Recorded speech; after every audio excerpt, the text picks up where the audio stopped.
Alright, we are alive and back at it. In a much shorter amount of time than I thought, which was good. And a lot of my issues are now fixed because I restarted the computer. Who would have known that restarting your computer actually helps your computer?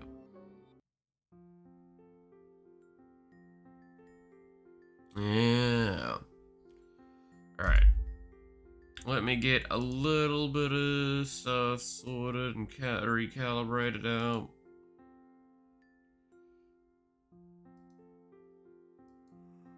Uh...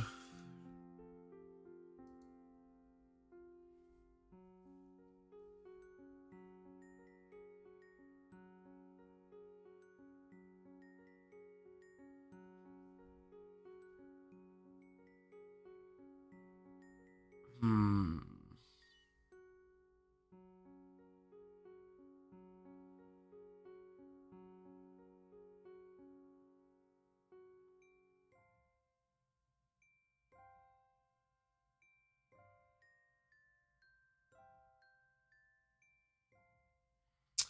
Alright, Jeez. Gotta catch up on a couple of things.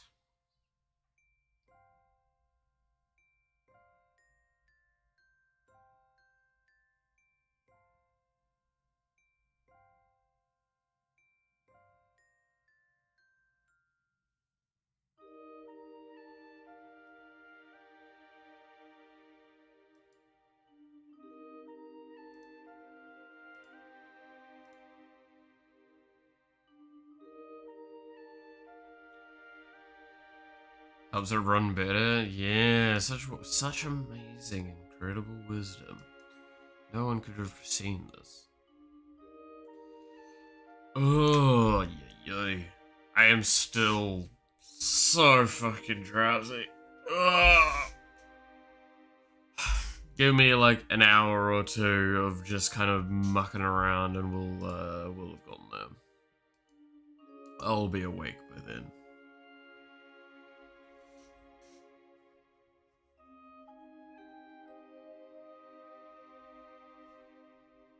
Ay, ay, ay. Welcome back to you as well, Banky.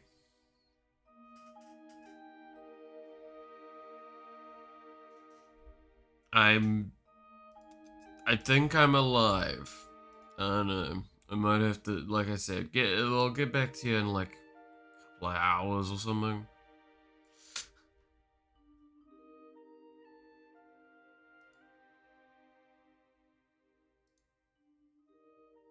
See how true that thought process is.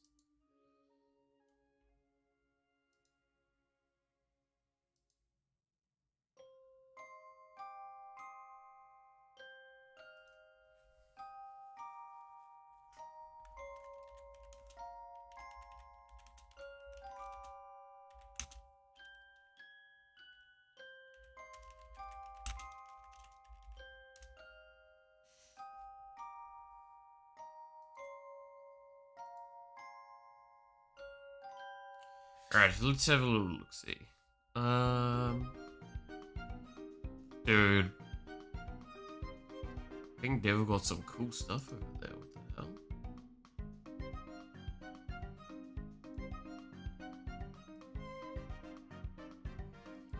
Alright, let me...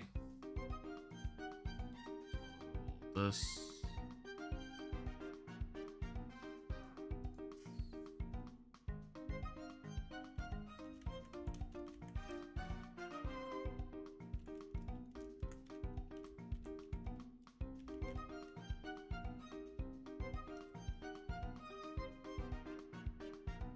That... There we go. Hey, Pretzel, how's it going?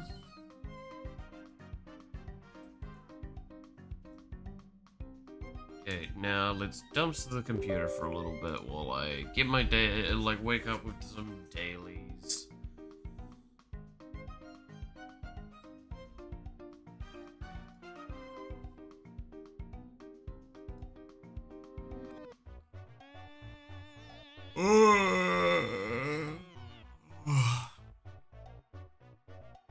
But yeah, like the audio crackling's gone for my end, which that was just clearly either because I unplugged and replugged the USB in as well. So it's either the USB was wiggly or just something had mucked up along the way. Feels sure you're back in your old skin. YouTube UI is weird though. Actual comment on that, I still don't know which platform I like more for a viewing experience. If I'm talking strictly chat engagement, I think Twitch is better. For viewing experience, I don't think it really matters, really. Actually, I'd argue YouTube's probably still better then at that point for me, especially because I just don't get ads. Because I pay for the thing.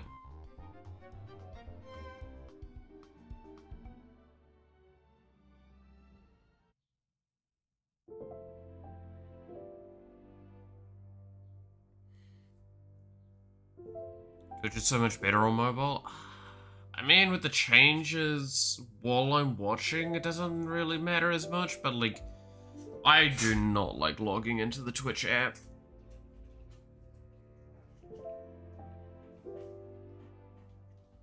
When that thing gets first booted up, it is awful.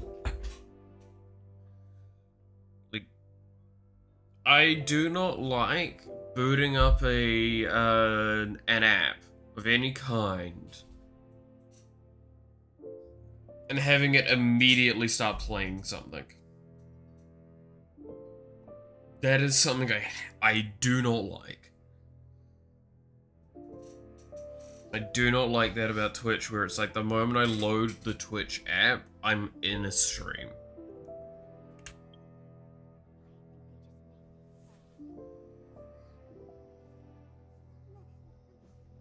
Delay here, so shit, I'm going back. See, I'm gonna be honest, I've actually asked a lot of people, the delay's not that bad.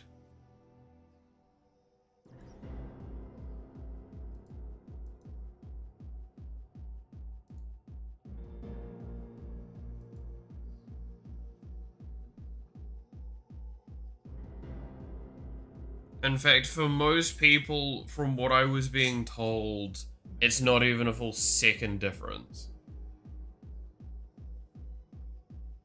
So, I don't know about that one.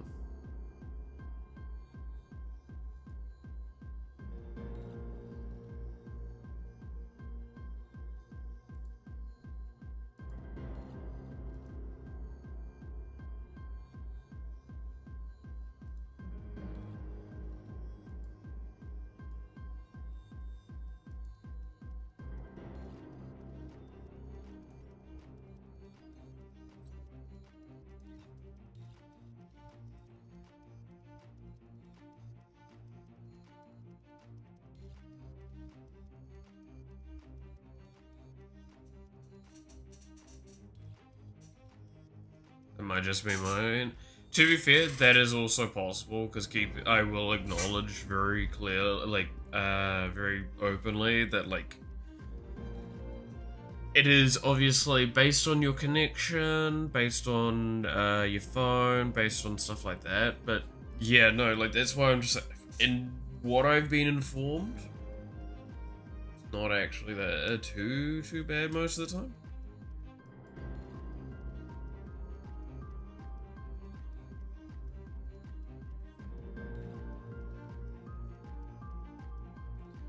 To be fair, one issue I do see a little bit with YouTube is more often than not there is some optimization issues related to the chat sometimes. I have noticed that.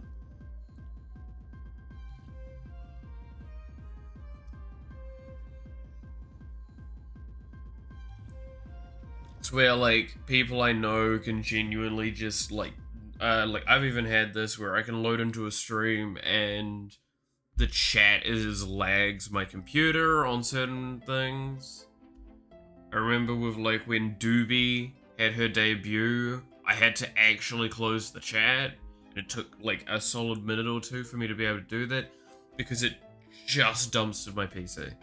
Once I did that, my computer was fine. Which platform? YouTube.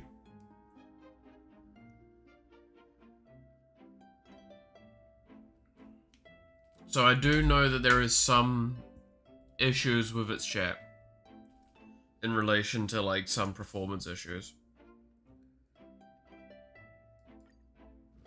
It's just on mobile I never notice it because it's mobile, so it probably is just mostly fine in most cases.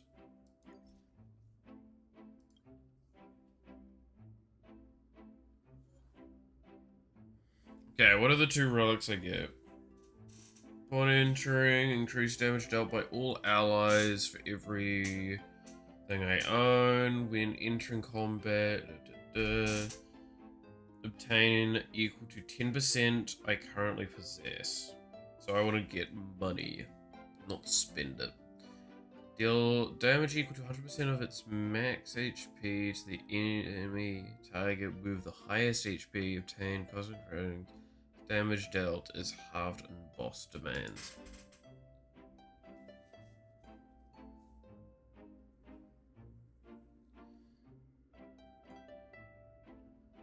So I want to do lots of combats. So I want money in combat, and I'm going to be getting damage. Straight up damage, right? Damage dealt by allies.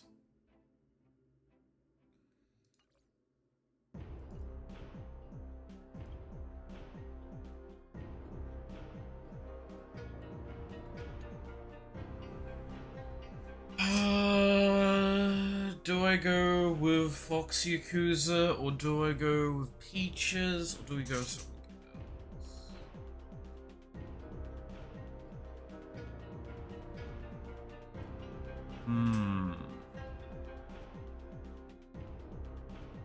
We need me to be slightly looter so I can expand to the other biggest platform. Jesus. I mean, that's that one, right? And I'm not even kidding. If I could get a custom model, like 3D'd and stuff like that, yeah, I'd do that.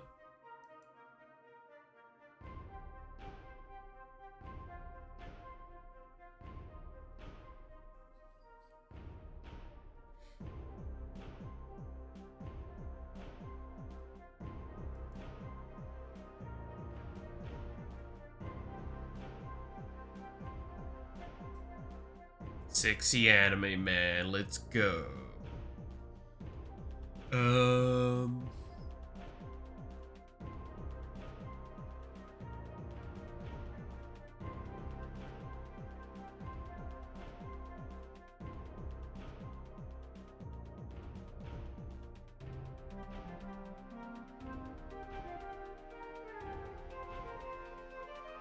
God damn, I have no idea which character I want to play.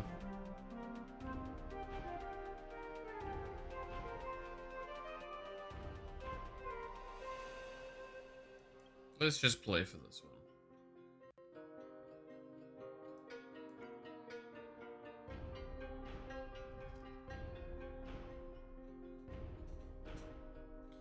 Let's do an Acheron run. I don't play her anywhere near as much as I feel like I should.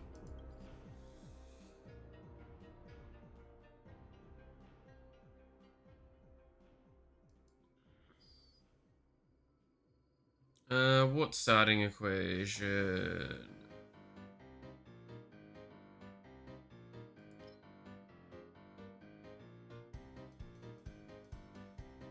Calamity Worker. 6 random.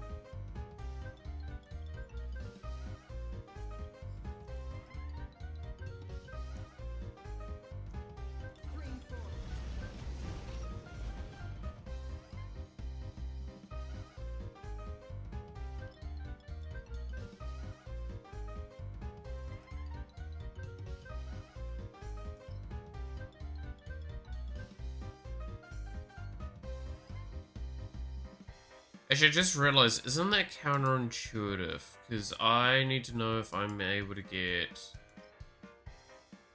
the bonus thing out of it. Might not be getting the money out of it.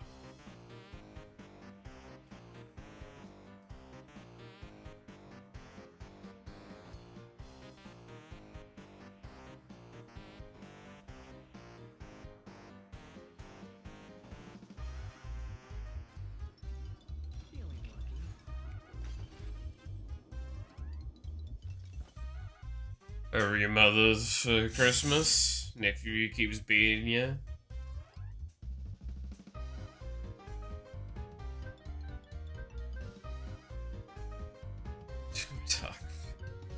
Dude, that actually sounds fun though. Like genuinely.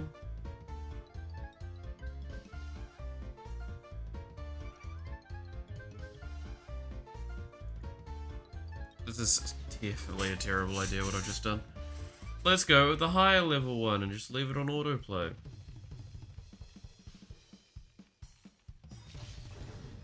I probably die. If I die... Oh no, it's because I have my thing still activated, so this is actually very easy. It is an overstatement, actually. Yeah, I do know that feeling.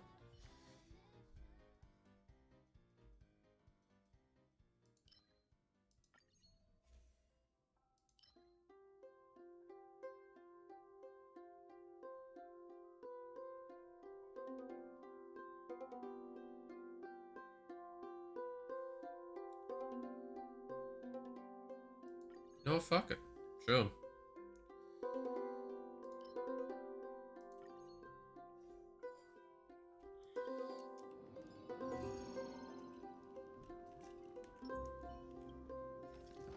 Fuck Kazuya. That's fair. One day I do want to play like a Smash Bros game.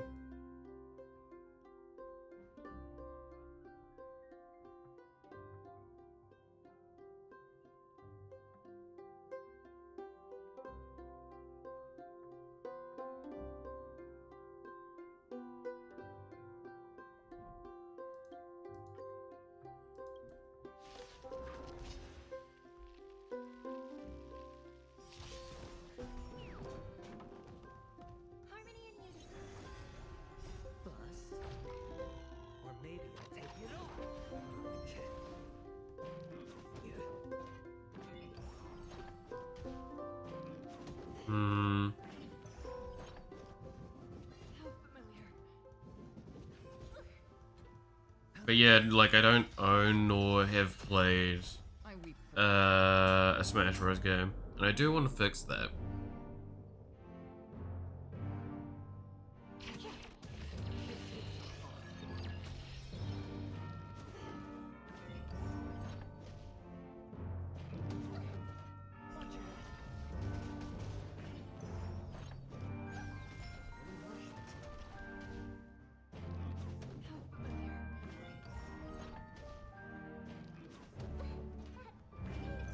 Hey Venturine, do you wanna like fucking do something?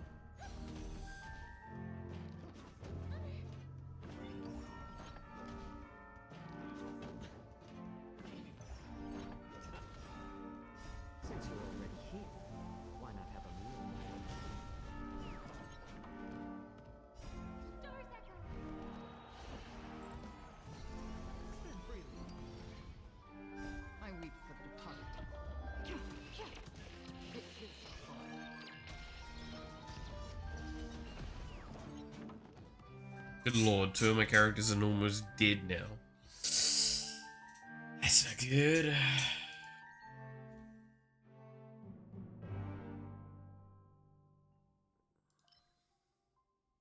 Sure, fuck it.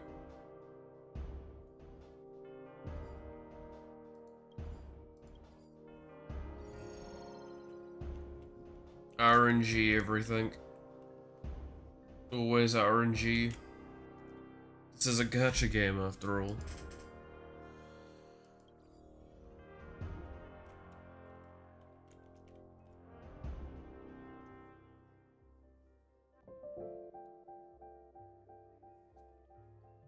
Okay.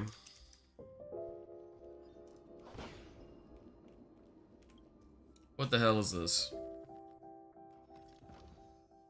This is new. Blah, blah, blah, blah.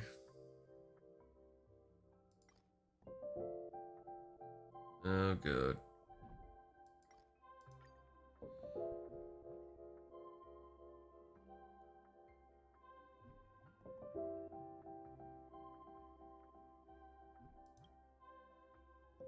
Man, I got a gamba. Ooh.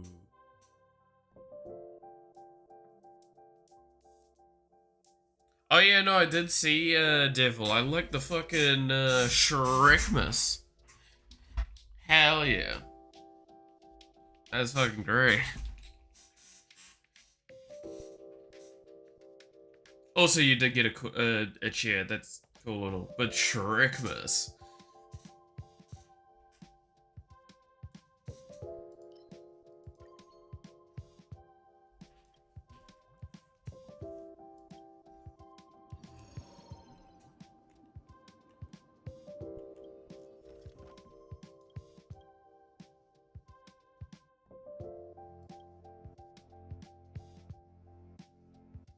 Get in the PJs, made your day. Hell yeah. He only plays Garcia and Young Link. And I only play Pet and Riley. Neither of us are that good, but I'm salty and I'm not. Then I'm at least winning 60% of the time. Yeah. You know what that sounds like, Prezel? You know what that sounds like? Are you ready? Are you ready? Skill diff.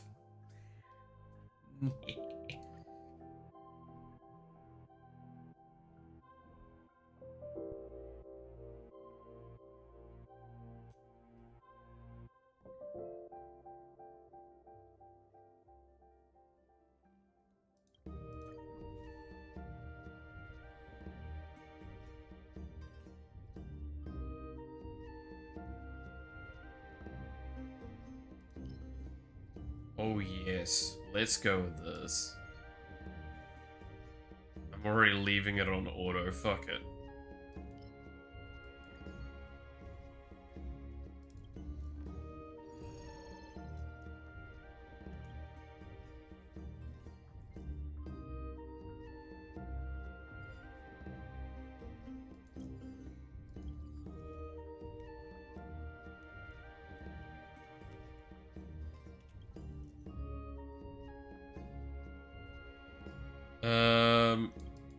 Don't really give a fuck about these, cause like, it's just get more stuff. Let's just max level out that one, fuck it, and let's increase that one, sure. That's a good one. Okay, now let's go through and just give a soft little bit of thing. Boom.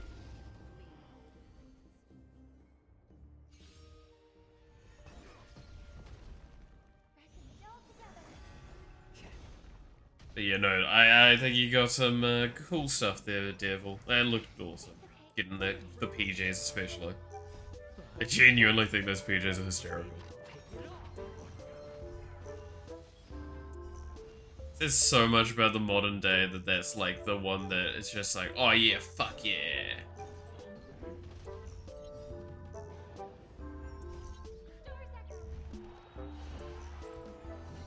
Stopping by for a Merry Christmas. Merry Christmas to you as well, Noxie. Have fun today.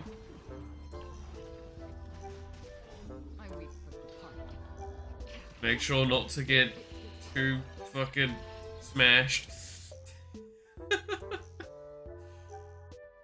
gonna be a long day. Oh, don't I fucking know it.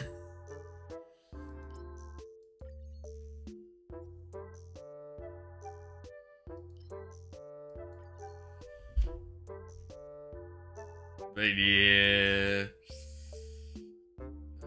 Well, I mean, that's the only one of these I can gonna get smashed. All of us in different ways. Ah. Well, Devil got the Shrekmas PJs, so they're definitely getting, like, smashed. In the good kind of way. And let's be honest. 100%.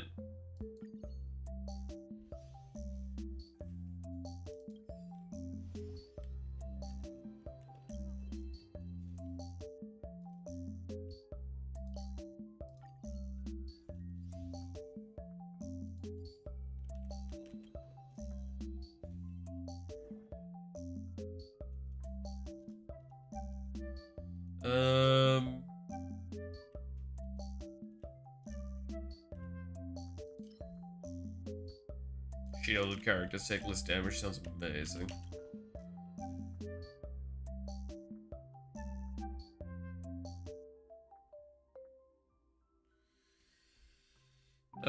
When enemy target enters battle, that actually is probably a good one. Especially if we're going to be doing mainly combat runs.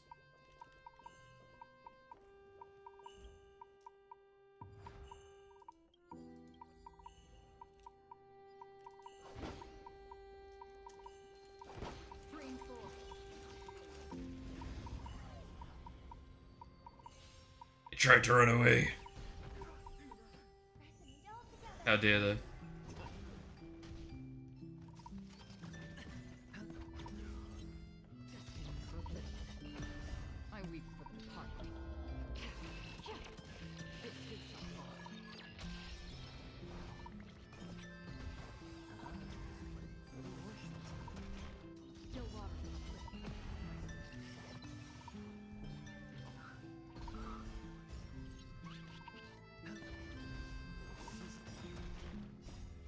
Okay, so I just need to kill these trotters and we're set.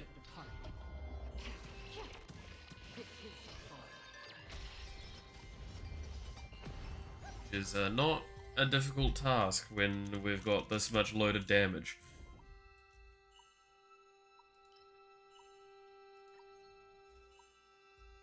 Explosion. Yeah, there was a lot of just crap going on there, right?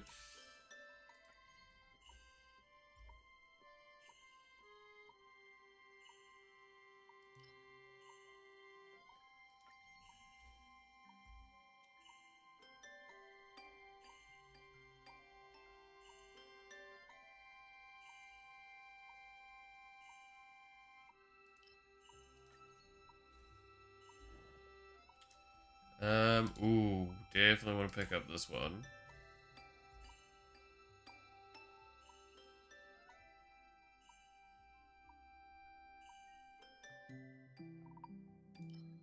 Get one of those.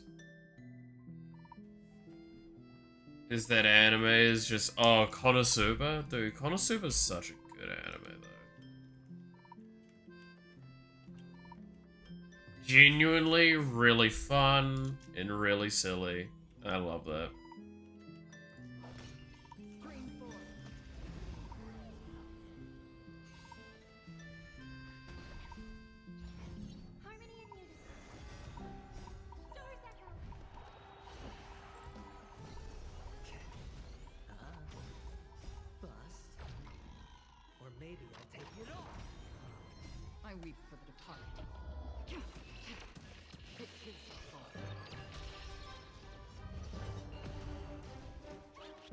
Nice to know some of the characters from sources. I still love There Was a Doja, Konosuba. That basically was like back when they're in like the barn, and the best part is the way it's written, it could arguably been canon. Like, very, very clearly, it could have actually been canon. And that was so fucking funny to me. Just because of the way it was set up, because there was something said in the series that would give it legitimacy.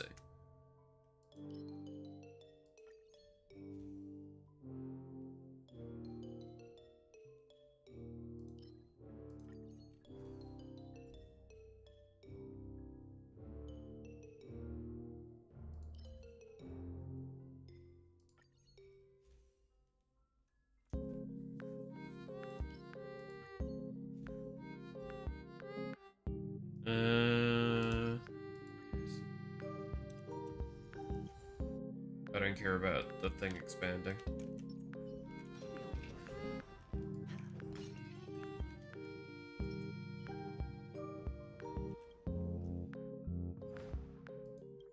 Because we get them constantly being cycled around anyway.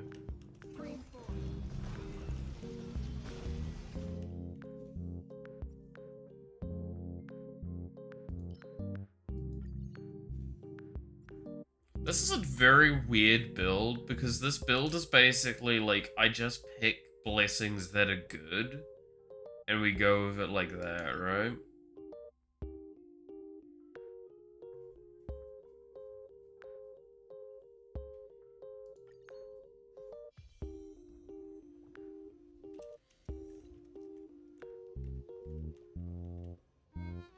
You know what, let's go to the occurrence.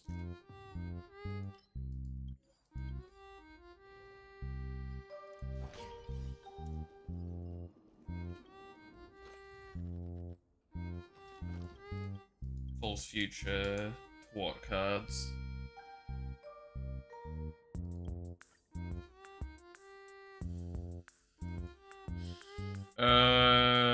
The third plane boss will be a Genty. When entering this plane, damage dealt by all allies increased by 50%. Ceres or Eternal Show. Ooh. I think I vaporize a Genty really easily.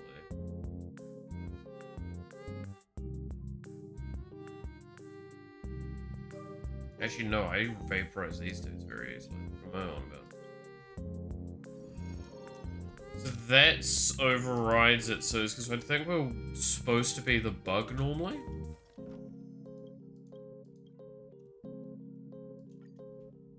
It's the one that we're fighting.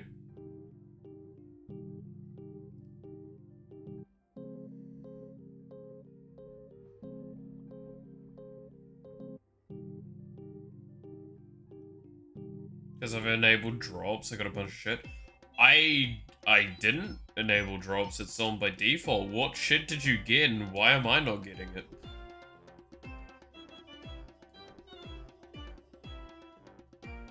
Ayo, can I get fucking them drops? I want those drops.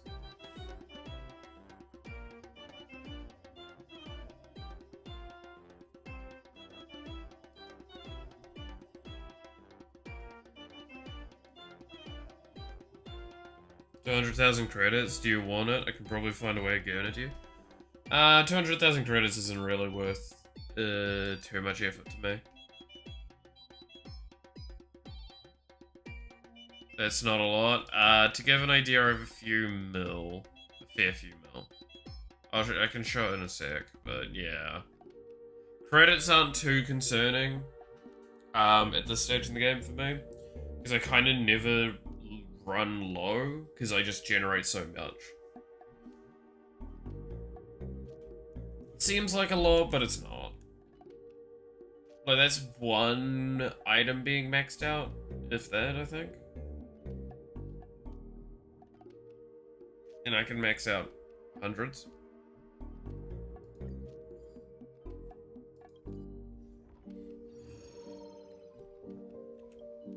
What's the point of the drops then?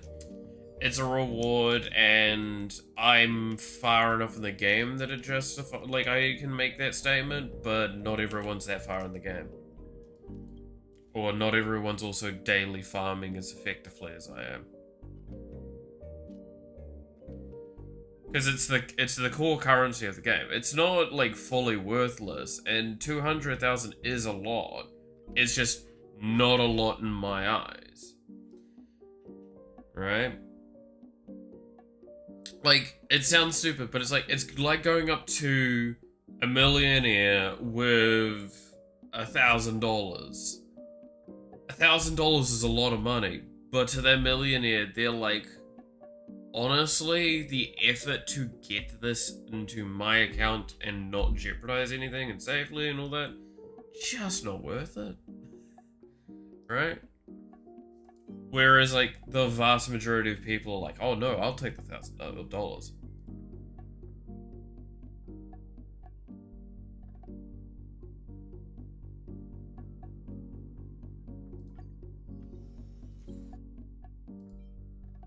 Does that maybe explain a little bit better why it's fine?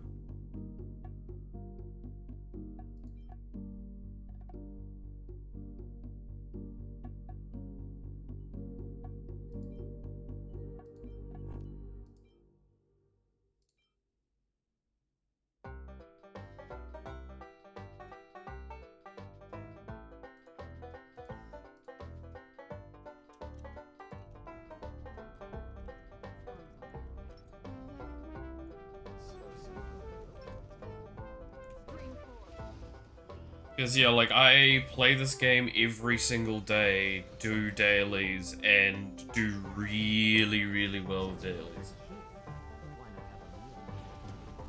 Sorry, I'm trying to beat 6 CPUs. That's... I understand, I understand.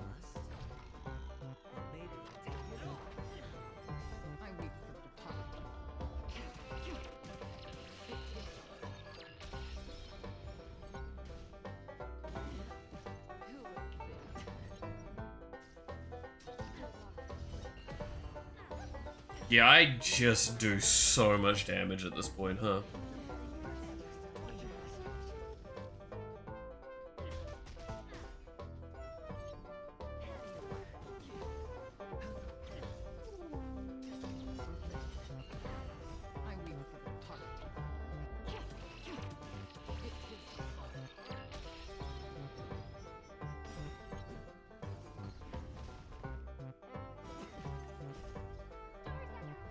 Like, this is just RNG fight, and I fucking love it.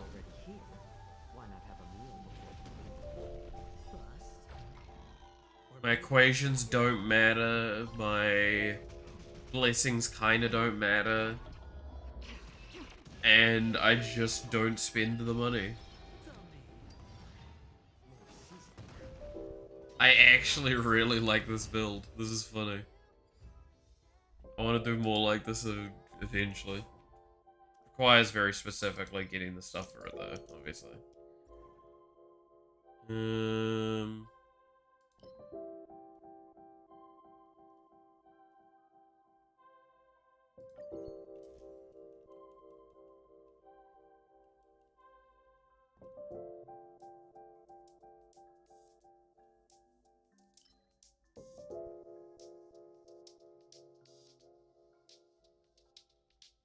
On allies, whereas this is lightning.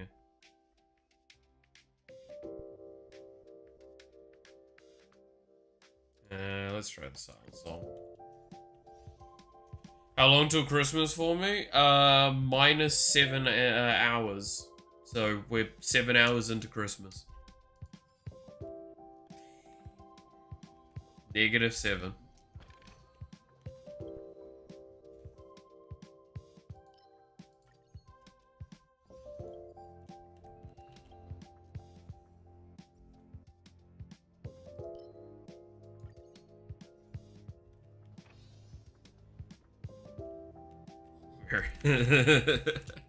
Merry Christmas as well. Rigged, yeah.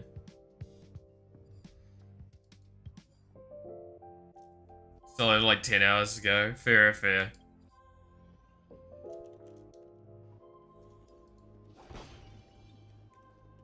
Ooh, more gambling. Oh, what's even better is there's a fucking cuckoo clock here, which is really bad for me. And I just got it. Yay! Fuck.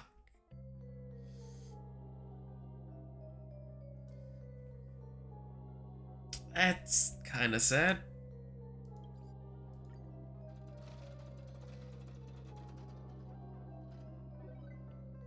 Gambling, yeah. Yeah. I just gambled myself into a fucking pain. Well, that's what I get for oh no, Tenere War's really bad. I have the auto thing. This is literally RNG. I don't think I ever actually get this. So, to explain this, I can't un-auto my fight. I am locked in with auto. This fight requires me to hit the characters to repair them.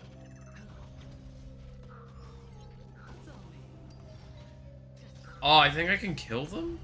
And it counts as a repair. Oh, thank God. You know what they say? Dreams die before you your big break. Exactly. Do not need even more drops. Yes, you do. This is the subtle way of telling you to play Starro. It's not subtle at all.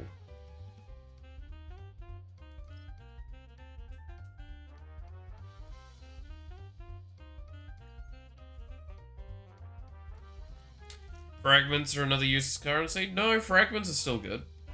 Again, like I stand by, it's not that credits are useless, it's that credits are useless to me at that sort of number. But it's a lot of credits, it's enough to get you quite far along. Fragments, I have a shitload of, but yeah, they're also like, you'll never not need fragments. You never not need credits and you never not need fragments. They're the two most used currencies.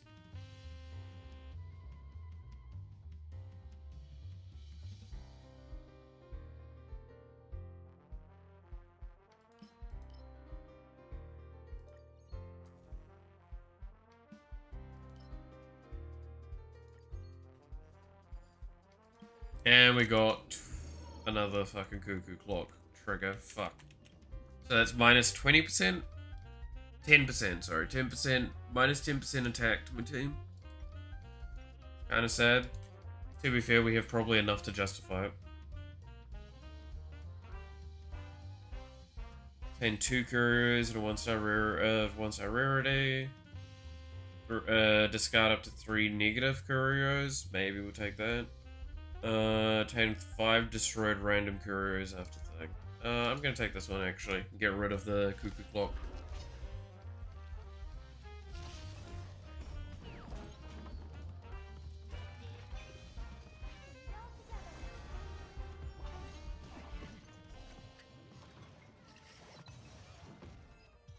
Wow, what an incredible fight.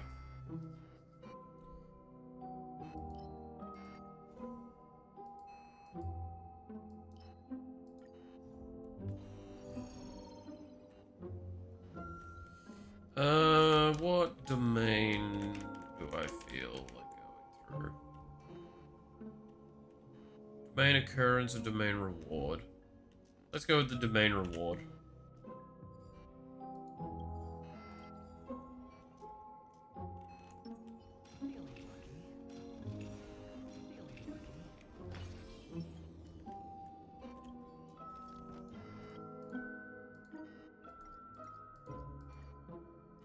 One equation, a thing, and a negative courier, one thing, and one subtle courier, fragments, and one courier related to cosmic fragments.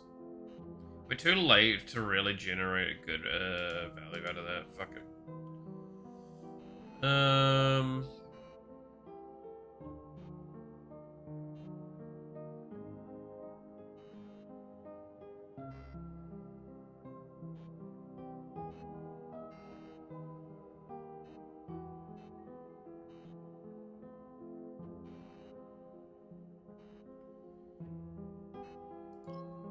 Okay. This sounds really funny. So we get if we actually look at our list of couriers, the main one we're working with is this one, which is like 20% for every 100 we have. If I do this, I lose like just really terribly off the top of my head, that's 2.5k ish. So that's a lot of damage percentage we lose, but that's for damage we get.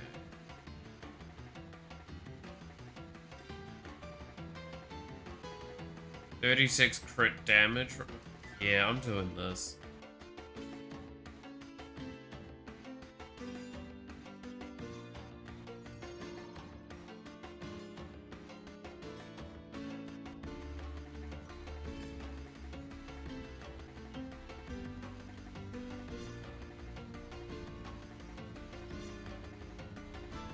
Definitely taking that, and I'm definitely taking... Okay, yeah, final... I feel bad for the final boss.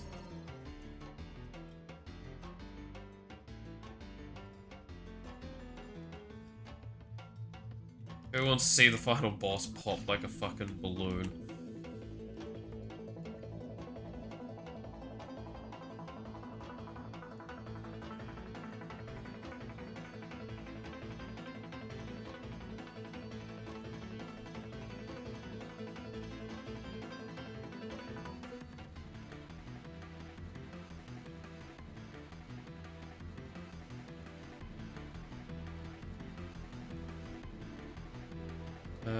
Let's see.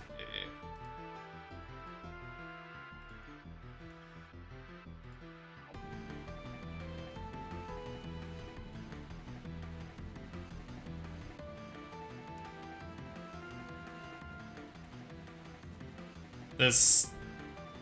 What do we get for our last equations? DOTs can crit. Oh god, okay. Yep. We got some decent-ish ones. Alright. Let's see how hard of a final boss fight this is. Again, I can't even fight because it's all fully automated. Even if I wanted to. Which I don't, so. The amount of buffs going on, holy shit. Yep, we gotta go through the ults again. Yep. Oh no, Acheron's finally at her ult. Yep, no, okay, well, their first phase is already dead.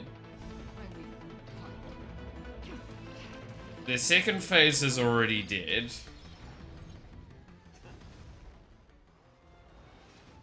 This is their first action of the thing.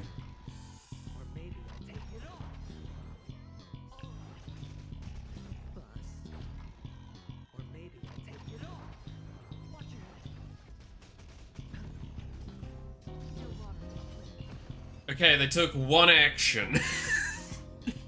In all of their 3 fucking phases, they got one action.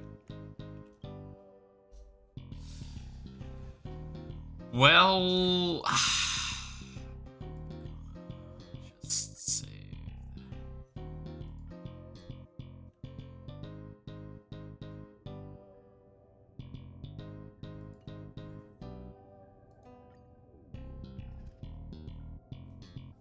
That's really funny.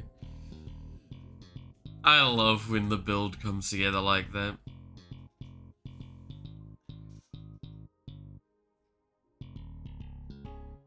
Ugh.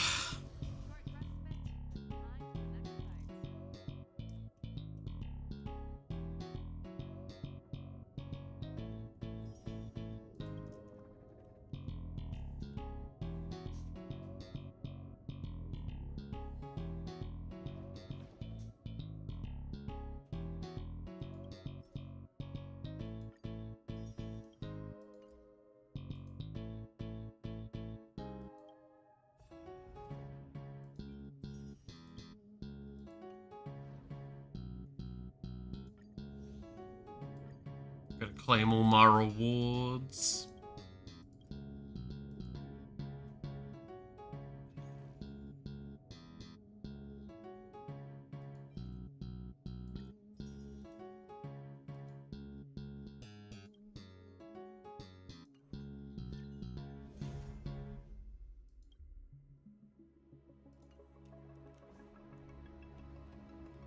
So hello, you two.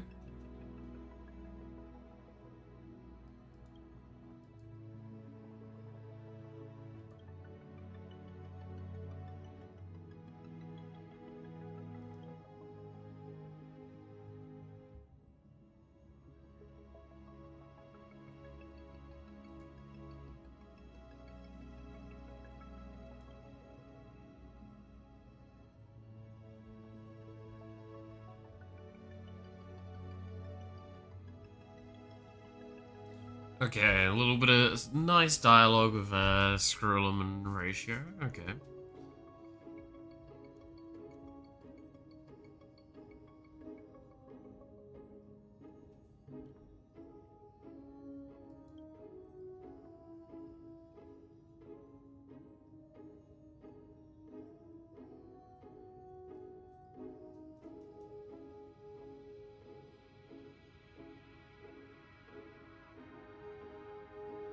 What do I test then?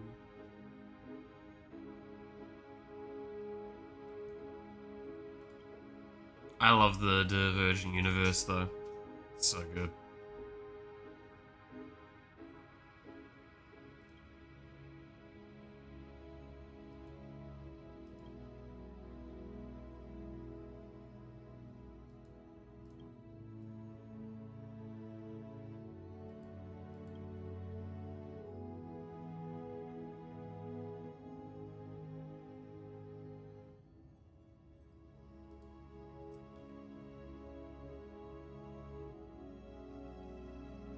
Feels like you're throwing mad shade. I mean, not wrong saying that I'm better than 90% of scholars just because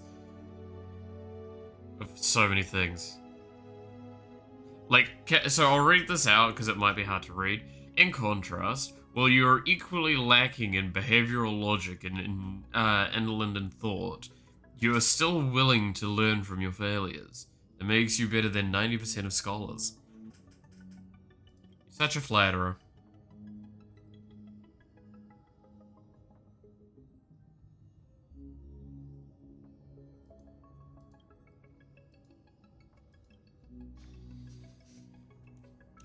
God damn it.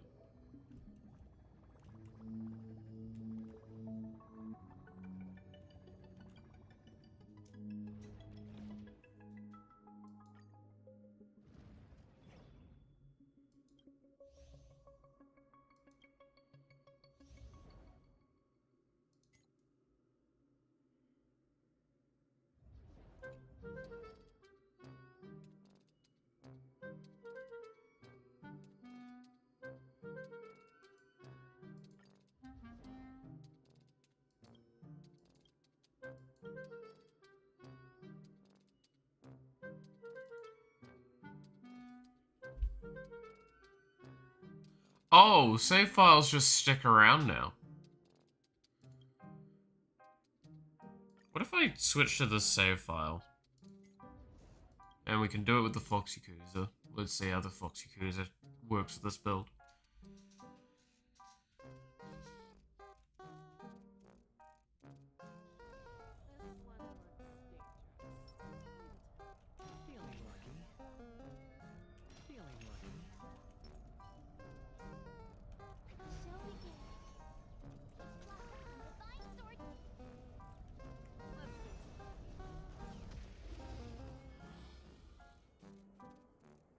So it doesn't re-randomize the equations. Do I get the equations going in though?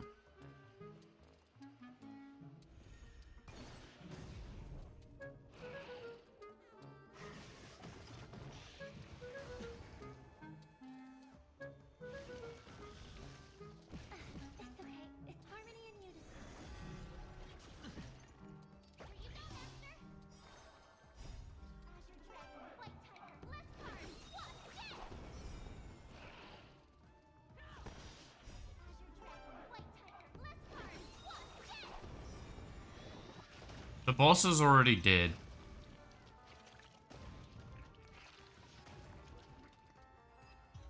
March basically won that. That's the funnier part.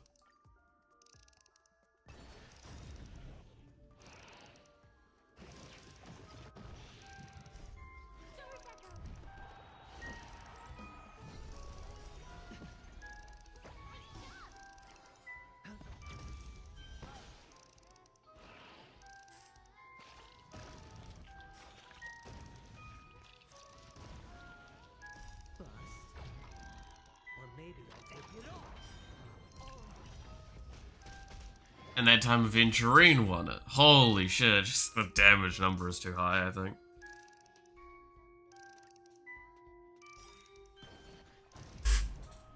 For, like, this level, keep in mind we were, what, threshold +3, and we were pretty much instant vaporizing.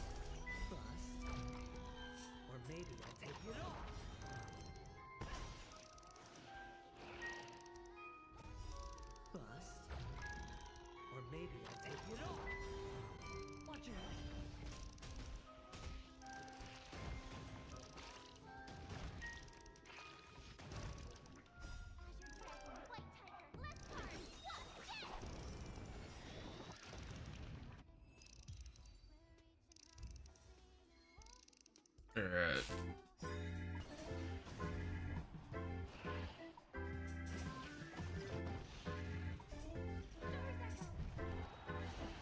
Oh man, Robin doesn't even bother to activate her skill. Oh, even activate her skill so she doesn't even give more attack to everyone? That's sad. How dare.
Alright.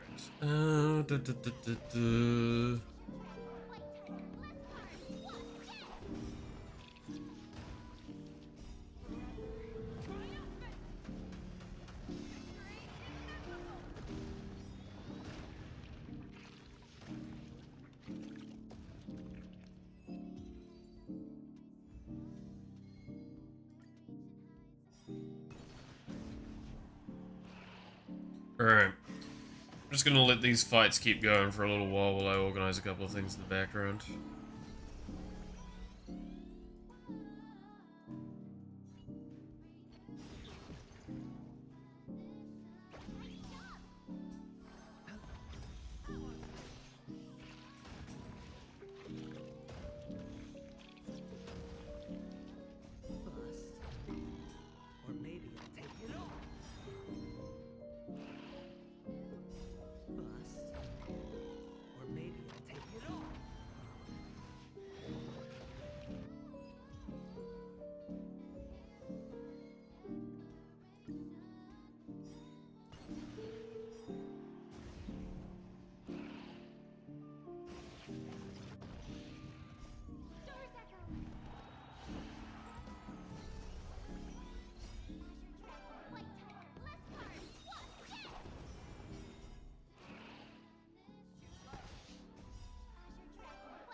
Alright, there we go. Whoa, I'm now starting to feel like I'm waking up. Finally.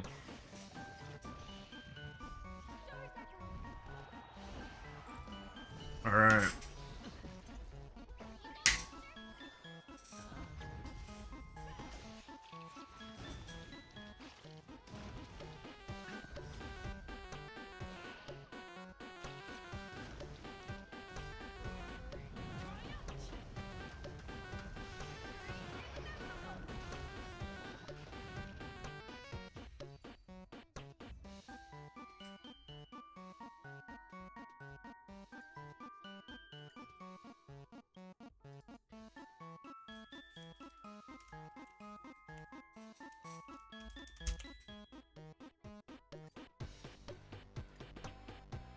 There we go.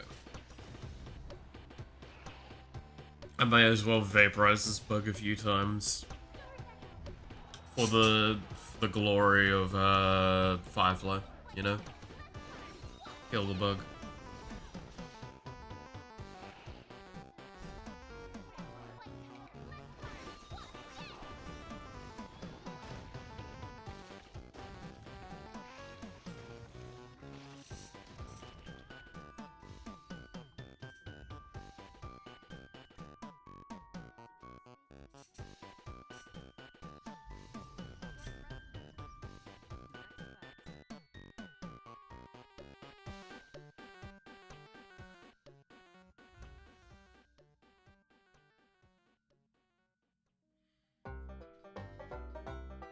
Actually, maybe this will give you a bit of an idea, Pretzel, if you're still here, on currency. So, these are the assignment reports. This is 20 hours it takes to do thing. This is like one of the better ways of getting some of these resources sometimes. Currency here, I can obtain every day 18,000.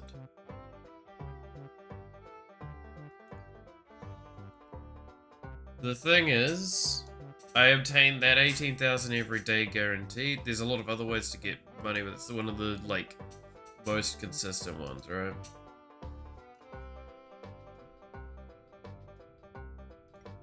There's also this way. This is if people play characters I've highlighted. If I go to the Trailblazer profile and it actually goes there. There we go. So if someone plays one of my supported characters, I get a little bit of money. I get like 2,000 every time they use it. 200,000 is a lot. The problem ends up with, let's see, collect all my fucking bits that I need to get. Is just how much I have. So here we go, we've got 250,000 from the Battle Pass, and it's the paid version of it, so that makes a bit of sense.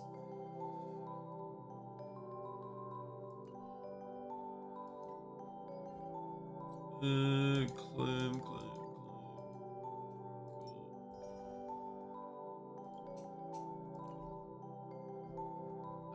If we go...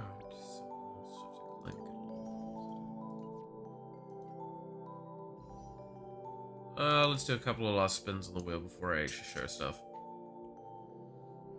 Do I hit? No. Do I hit? No. I don't have enough for another roll. What do I hit on the standard? Nothing. Pain.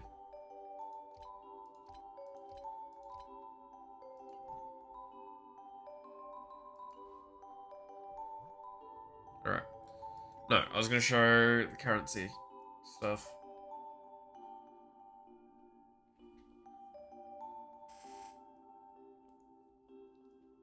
Oh.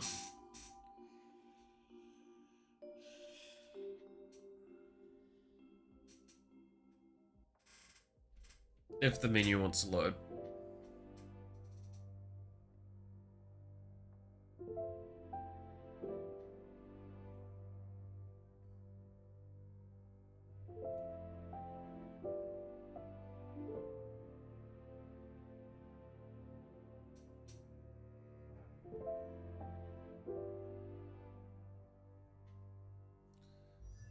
Oh, there we go.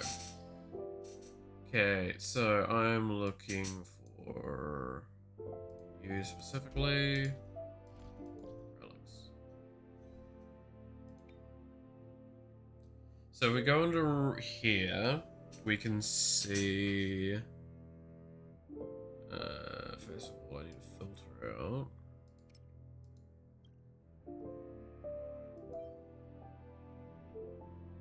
I mean, it is just better. It's enhanced. So this is where we get to see the thing that I was talking about. So up here is how much currency I have. I have 22 mil. Now you can't see it, but down the bottom is a credit requirement for the things. Let's go through this. Oh, these are the fragments you're talking about. Again, I have a shitload of them, but they're really good. So this cost me 4k to just do this little bit. Fuck it, I'll full send it. That cost me 11k? Something like that? Or 100k? I can't remember. Went by a little too fast now.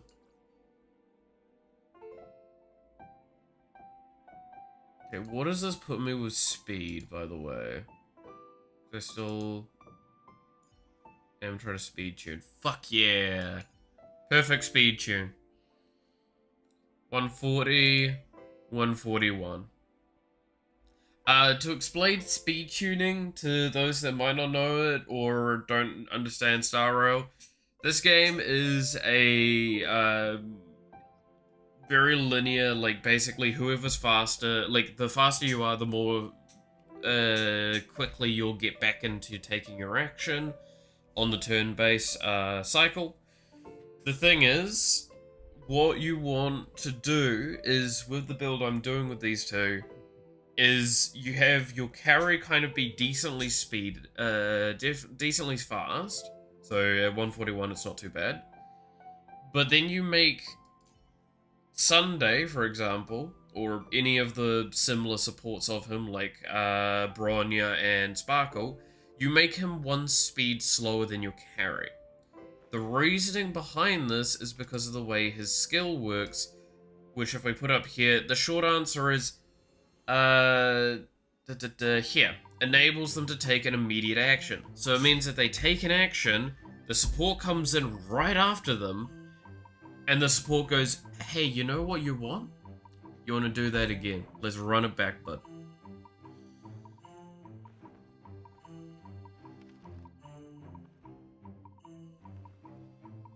So it's really, really, really good.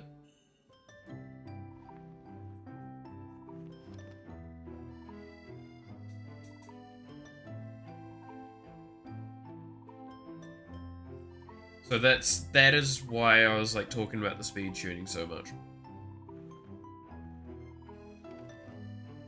Also, the thing with Sunday that needs to be kind of like talked about a little bit is that he does give a lot of crit damage to target ally. I believe it's this one, yeah. So they have crit damage increased by the amount equal of 30% of this guy's crit damage plus 12%. So 30% of 200 basically. It's a lot. 60% plus that 70 something percent crit damage that I'm giving. As well as with the talent, it gives 20% crit rate with the skill. So the fact that Jing Yuan is at 50% crit rate and 100-ish crit damage is a little less sad, but I still need to find better gear for him. To be fair, this is one of the big ones that I'm trying to find a good replacement for. Which is good, because I can farm it at the same time I was farming the Sunday relics. Oh damn, that is... But it's a fucking 4-star, I just saw that. I hate it. It's all good stats, but it's a 4-star. The relic.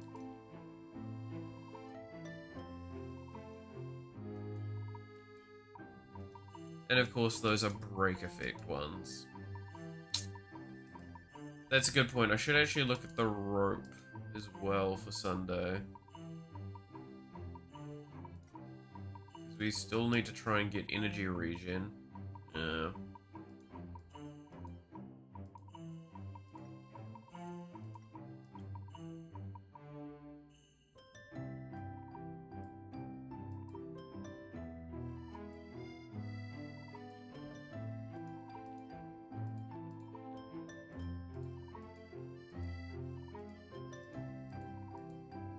So there was only the one with energy regen. Didn't really have the great stats.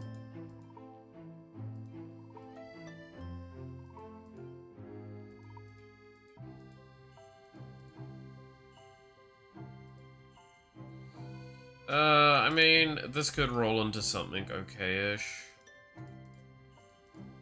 Let's see what we get as its extra. Oh, wow, that's so good. Fuck, I'm sending it. So yeah, 100,000. So the 200,000 credits you get is like is basically a leveled up relic, which is very important. So if I compare these two, I lose 11% crit damage. It's kind of rough. And a lot of defense, but you know, I'll take that for the energy regen. Or Sunday needs some more work with his relics.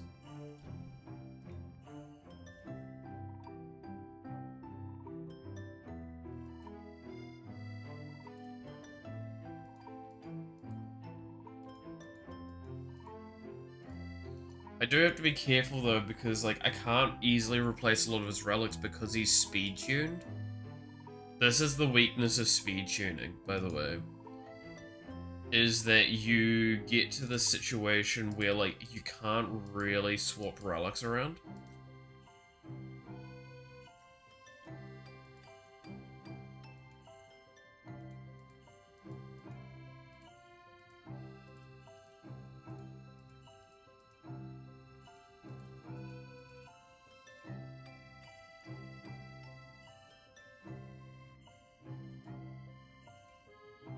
Because otherwise it could cause a cascading kind of effect if you do.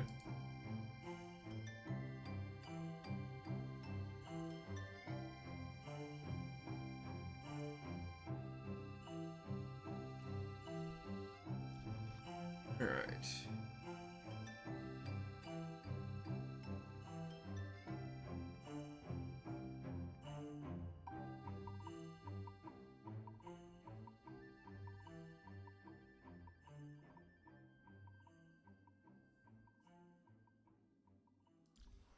But yeah, Sunday is a very strong character, gotta be honest.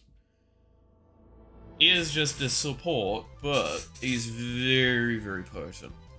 And my boy is very depressed.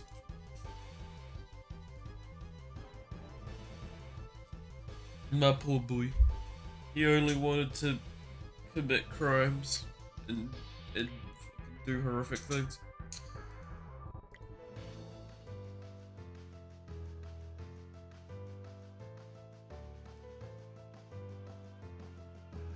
Next is Fuge.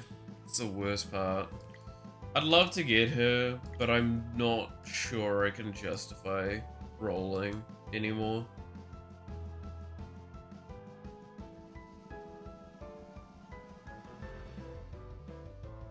One day this will get fixed.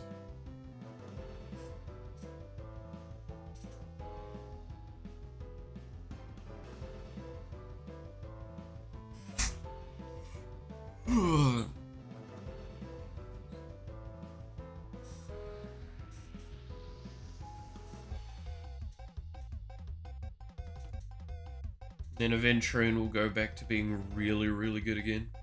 That's the fun part. Aventurine is inconsistent at the moment. That's not good. So I can't wait for that update, where we get that fixed.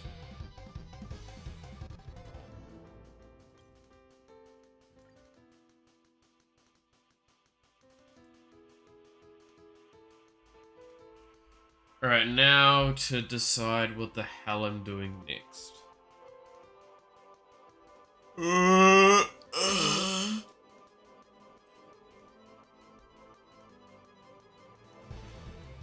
Gotta wake up still.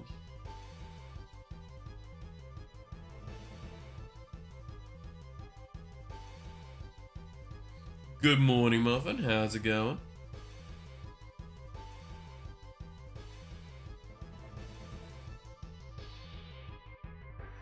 Merry Christmas. Happy holidays.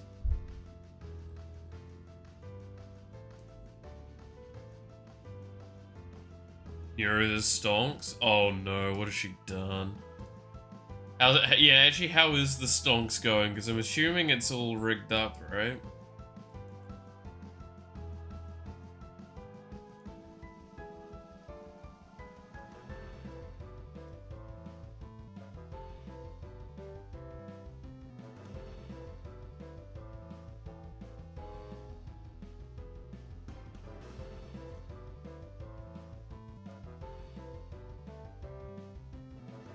Let's have a little look. Yep, no, that seems about right. How much did she go in with? $200?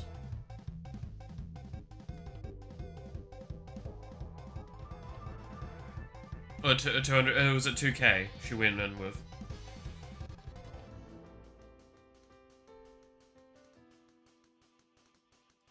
I'm trying to see how much, because it's really hard to see this angle.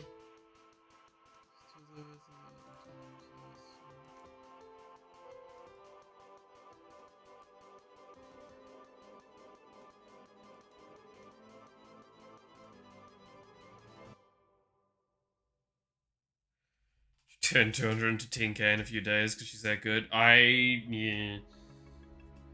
How much did she go in with? Because I'd assume it's a few thousand, right? I'm just trying to, like, see.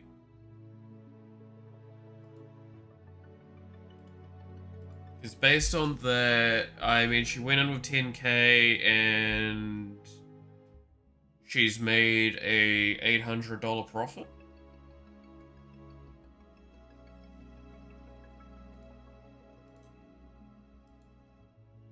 Yeah. Okay. $800 profit over like a day or so? Basically. It's not bad. My question is, and this is where it gets interesting. Do we know she is set up for day trading or not?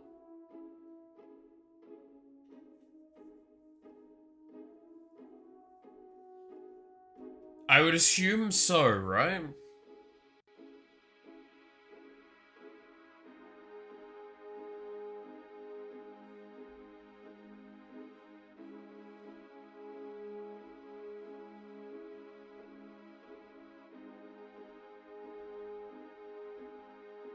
I don't know, but also assumedly. Yeah, I'd assume it would be day trading or like thing for. I wouldn't. Yeah, I would assume that she's rigged up for tracking that sort of thing. I mean, it shouldn't be too hard to rig it up because it would just be trend data and then it would just be needing to see day-to-day trend data as well. And then it would, from there, need to figure out the cost versus cost analysis of the purchase and the sale fees as well.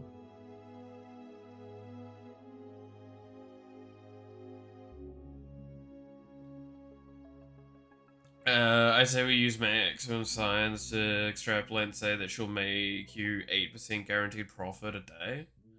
I don't know if we can say 8% guaranteed. Because, like, obviously it is actually market dependent. It's not even, like, her thing. It is, like, if you do cost analysis, I mean, she's probably just basically equivalent to your average stockbroker, possibly just a little less consistent. Or, like, no, she's very consistent, she's just probably not able to make you larger bursts. Not as easily, because that requires really grand scaling, trending, like, knowledge on that sort of stuff. Guaranteed time to invest. You know what? Fuck it, sure. Vedal, how do I give you money to invest for me?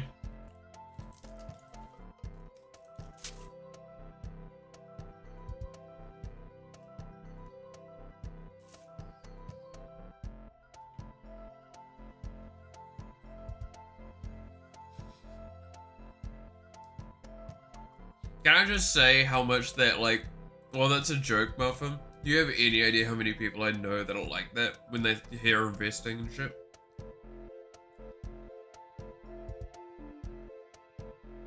Stock market is soft gambling over a really long period of time.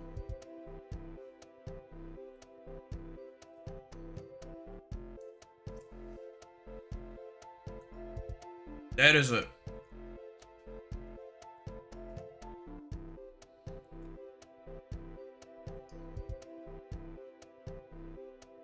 8% a day is 10 times a month.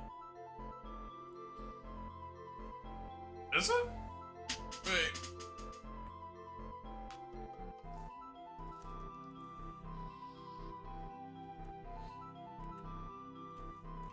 I mean, not taking into consideration fees as well. You have to understand that trading stocks do incur fees.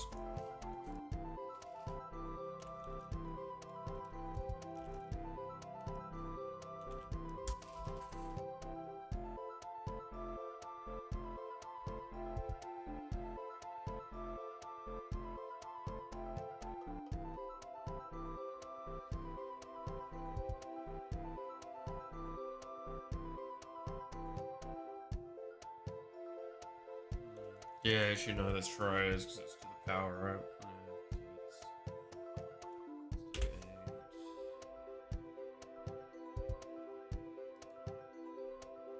No, it's not squared root. 8 y 30. Actually, yeah, I should probably just do this way so I can get the calculation better in my head.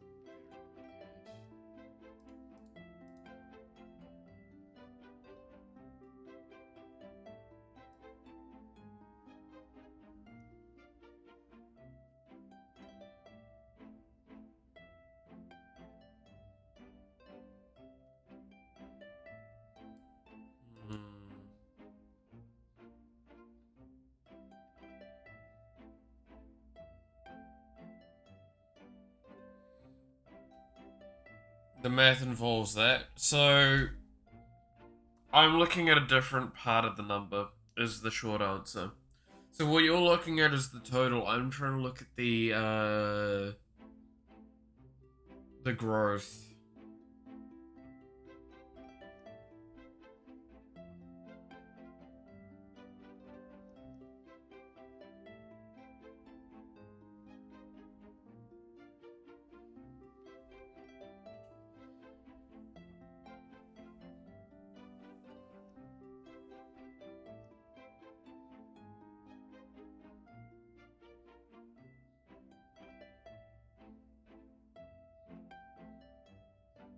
That number just gets smaller. So,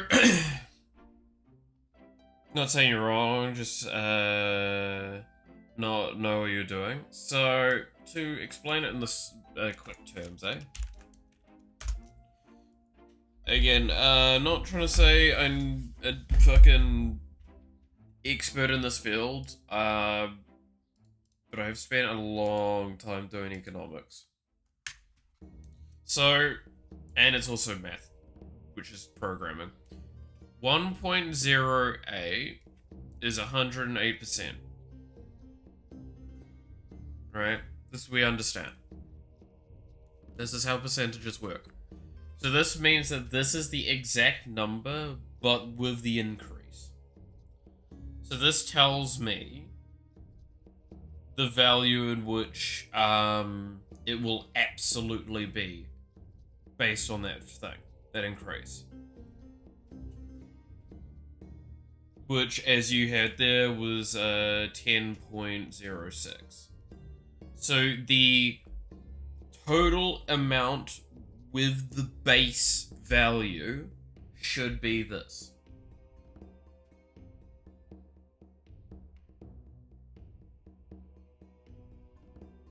I'm not including the base value in the equation. Because by including this when you're doing the times 3, times 30, you create a bit of a weird case scenario with it. So, or well, to the power of 30. So, again, you're getting the correct thing of the total. I'm going after the growth rate, which is just this part. So it's going to be smaller, but it's going to tell me something very different about the value. I can't, my brain's not fully awake enough to explain it. I apologize, but Isn't your number getting smaller over time? Yeah.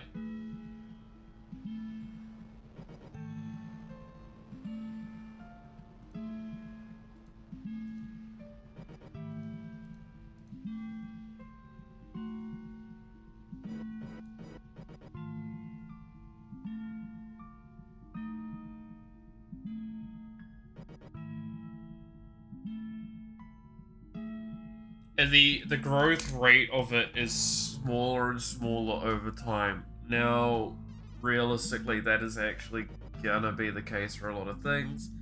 And I'm not bothering to factor in fees as well, because keep in mind, depending on the trading network you're using, fees will apply in either different ways. For example,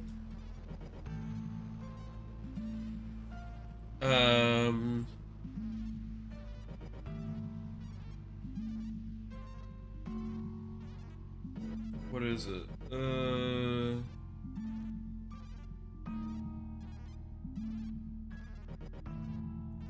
Now your equation is there, which is still 1. Yeah. But it's the growth rate of that. That's what you would add on top. Get the numeric.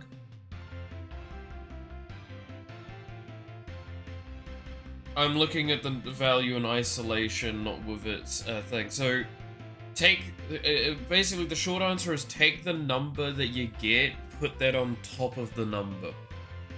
That is what you've kind of looked at with the value in isolation. It's better to often look at a value in isolation than with the grand whole, especially in stock market. Unless you're dealing with really, really large scale numbers. 10k is probably worth taking into consideration the base value. But I don't like doing that. I like always treating every stock thing as a small scale. Because technically speaking, again, the correct thing to do is diversify your portfolio. No, where was I with the fucking other side of the thing? But yeah, it's added on top. It's added on top. Value addition in isolation.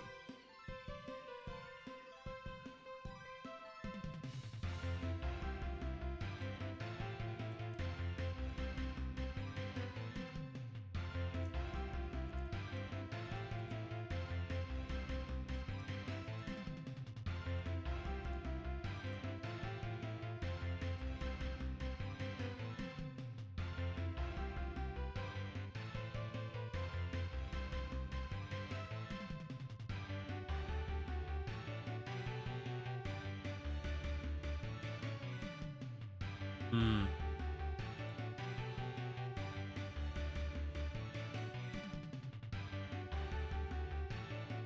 I'm trying to think.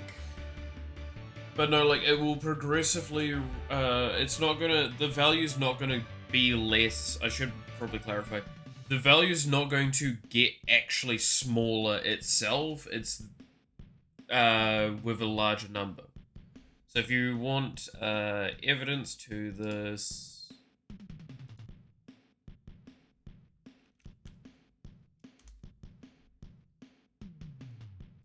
Right, so you were saying this number is going to get smaller over time. So here's it with the 30, we get that value. If we do 0.08 with 15, then this should be a higher value by accordance, right? Significantly lower value. 0.08 thing, 60 equals, the number goes up, but the number goes up less. So it's related to the growth rate.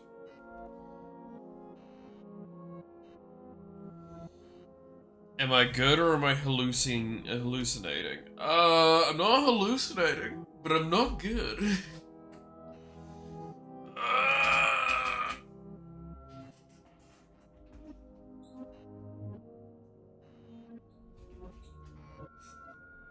E to the negative, they're getting smaller. Or maybe I'm reading that wrong again. Oh, I can't remember well enough. I know there's some value explanation.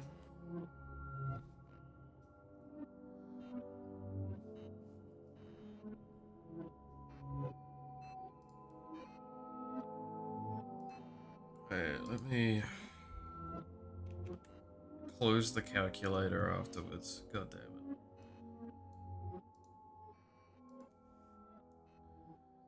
So 0.0. Yeah, E negative is just how many decimals. Yeah, you're making me confused. I'm tired.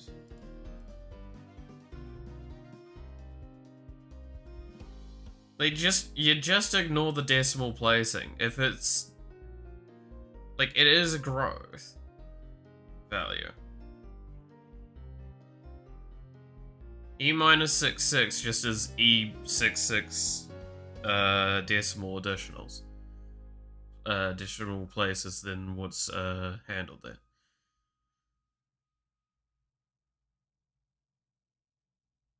Yeah. No.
Like what does that mean? So it's the growth trend. It's growth trend in isolation of the value gained.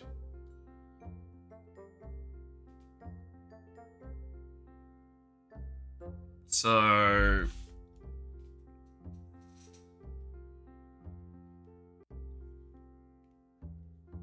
use that one for a little for this moment of it.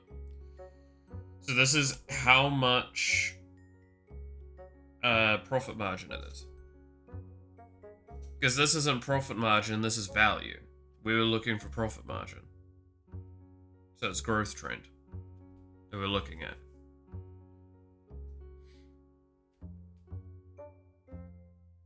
Maybe that makes it a bit more, like, makes a little bit more sense. This is the value you get at the end. What I'm looking for is how it trends, like how that should get to there, basically.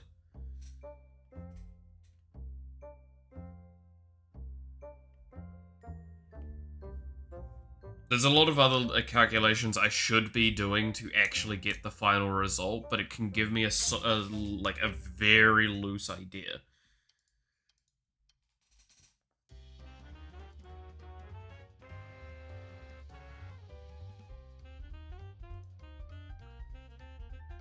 Because this was the 15 days one, right?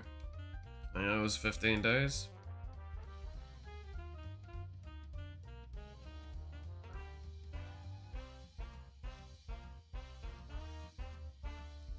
So again, think of it, maybe think of it a little bit more like, again, I am specifically looking at just that 8. I'm not looking at the total portfolio value. So what does this value do when you isolate it from the rest of the values?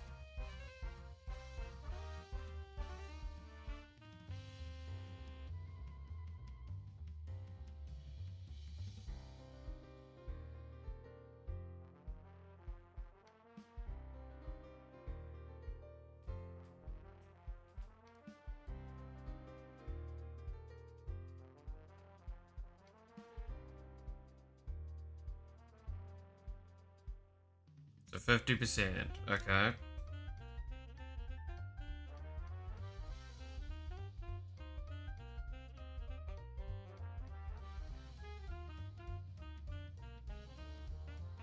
What does that mean? It means that there was no there's no, it's a linear growth trend.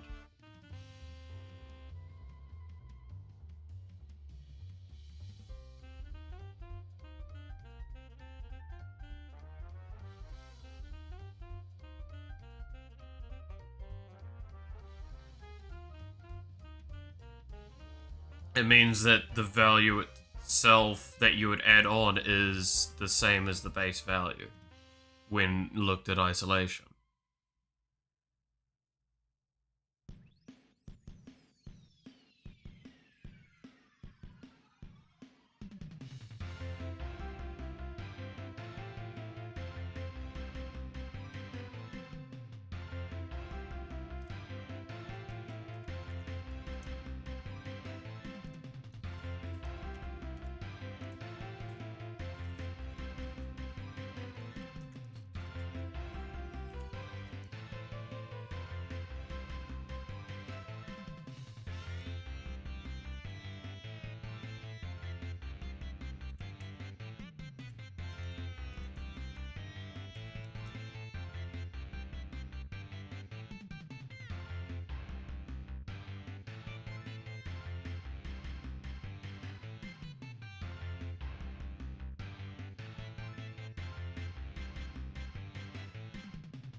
It gets smaller? Yeah, it does.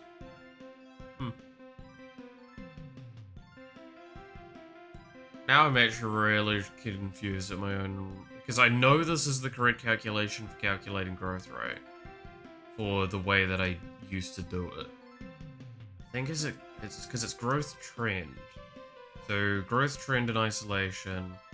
So this is the value that the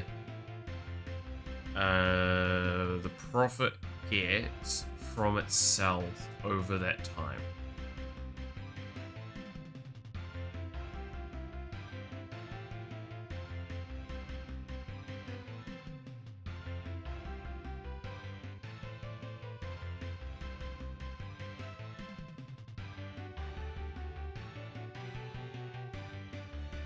Again, like, I will say this now, Muffin, this is something that I remember doing, which is really unnecessary. Again, this calculation here is what you probably should be looking at. Like, the one that you put forward. I'm not saying, again, that's what I was trying to kind of say, is I was looking at growth-related things. That should be how you kind of look at that.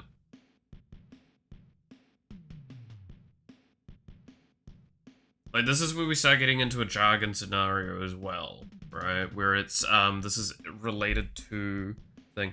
I'm trying to remember how it fully goes, because I know I'm missing out on a back end of the calculation. Like, 2 parts of the calculation I'm skipping at the end. I'm trying to remember if one of them is because one of them's put it against another value and then put it against and then you put it against the original value.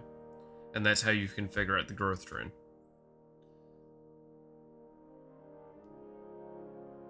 Because the realistic thing is, when you're doing growth trends, you need to understand almost all calculations are orientated so the growth is less than the time. So it's not actually linear. It is, well, technically it should actually be viewed like this. It's ever decreasing. Because unless you're putting in more money, you are not actually generating more growth. And that's why I say, like, I'm looking at it in isolation. You're supposed to do the numbers differently, though.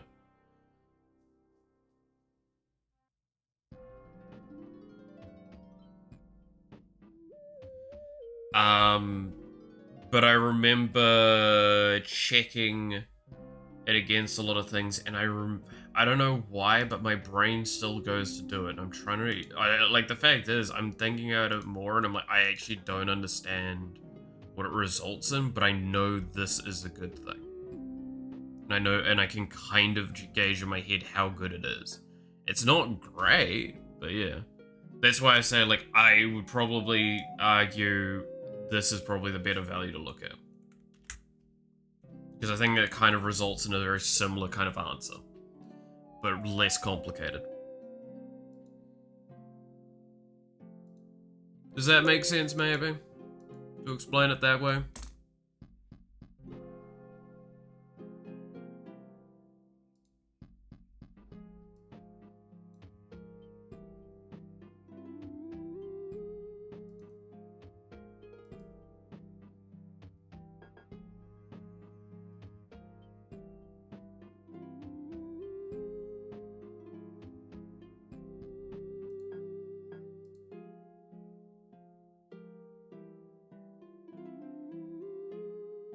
Well, for a quick dumb way to look at it, look at how good it is. I mean, like, it's probably the objectively correct way to look at it without other things.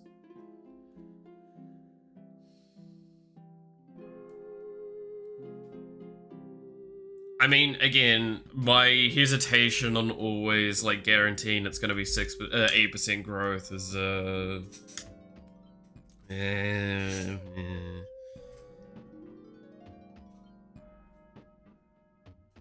Even with day trading, I mean, 10,000 base is really good. It's, like, the fact is, over a 2-year period of time, very lazy, approach, I tripled my money.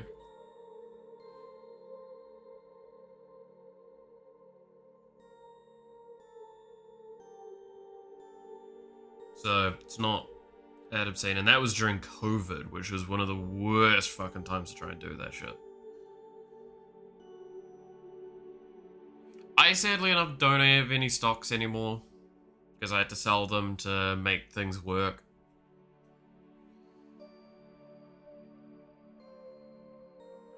I had to sell them for paying off some immediate bills and such, which is not easy, but hey. Sold them for Magic the Gathering cards. I fucking wish I sold them long before Magic the Gathering was on the scene.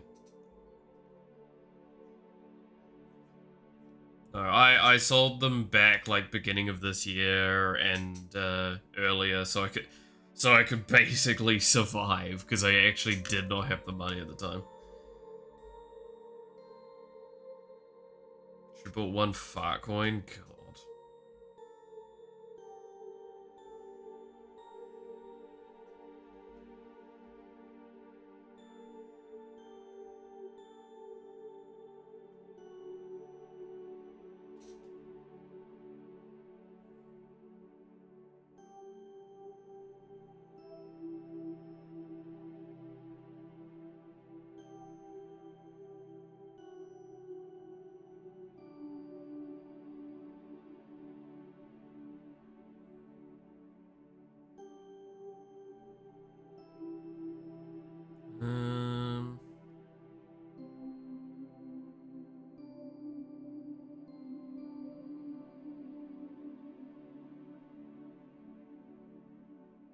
Alright, double checking if my bills are going out and they're fine.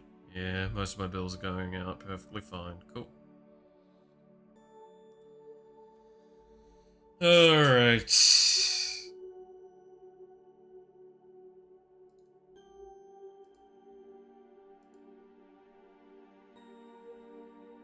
I got sent something. What did I get sent?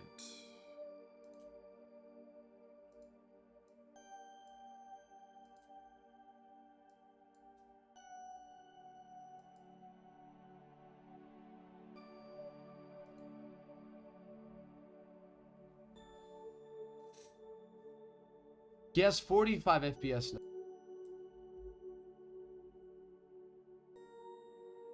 He opens the settings, changes vaulting over medium obstacles into hotkey, saves, and he gets 15 FPS. No, 20. He has 45 FPS now. He opens the settings, changes vaulting over medium obstacles into hotkey.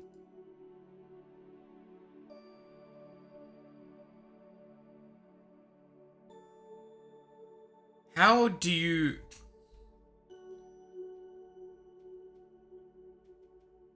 How do you run a 20 FPS demanding fucking... like, call that is related to a accessibility setting?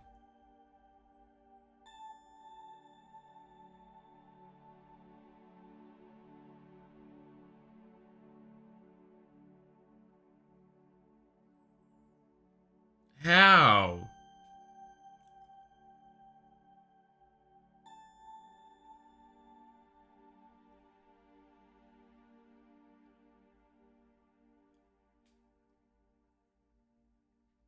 Because that's an accessibility setting. Let's be realistic, right? So hotkey instead of thing. So clearly, like, it's the algorithm for going, hey, are you moving? Are you moving? Are you near object?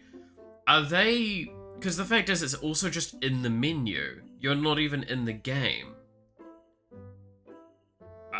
I feel like they've mismanaged the checks there, because I feel like it's trying to check the geometry when the geometry is not even important in this case. It's you're in a fucking menu. You should just be like not caring about this.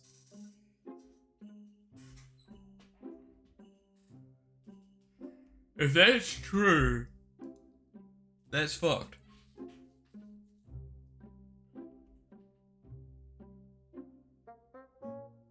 Christmas karaoke? Aw. Mama Marissa? Hell yeah. Let's watch something like this to wake up a bit. Good morning, Mr. Throb. How is your enlarged PP doing today? It's 30% growth in just 6 years. That's not what that Impressive. means. No. It's the Partner Plus program. Got pulled over because was driving a bit erratic. Wasn't feeling well. After passing the breathalyzer, I got out of the car to do a sobriety test. Okay. Sweating bullets. Had me stand on one foot and repeat something, but I loudly let out a single note on my butt trumpet. Lasted a while. Instant relief. Officer tried to continue the stop, but his face twisted and he tried to run, but you can't run from a fart. Was free to go.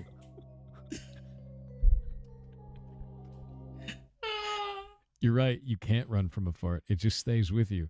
Once it's there, you just gotta have it, man. But that's if that happened, that's the funniest shit I've ever heard. That's so good. But when you think Aw. about it, a baby is just a fully baked cream pie.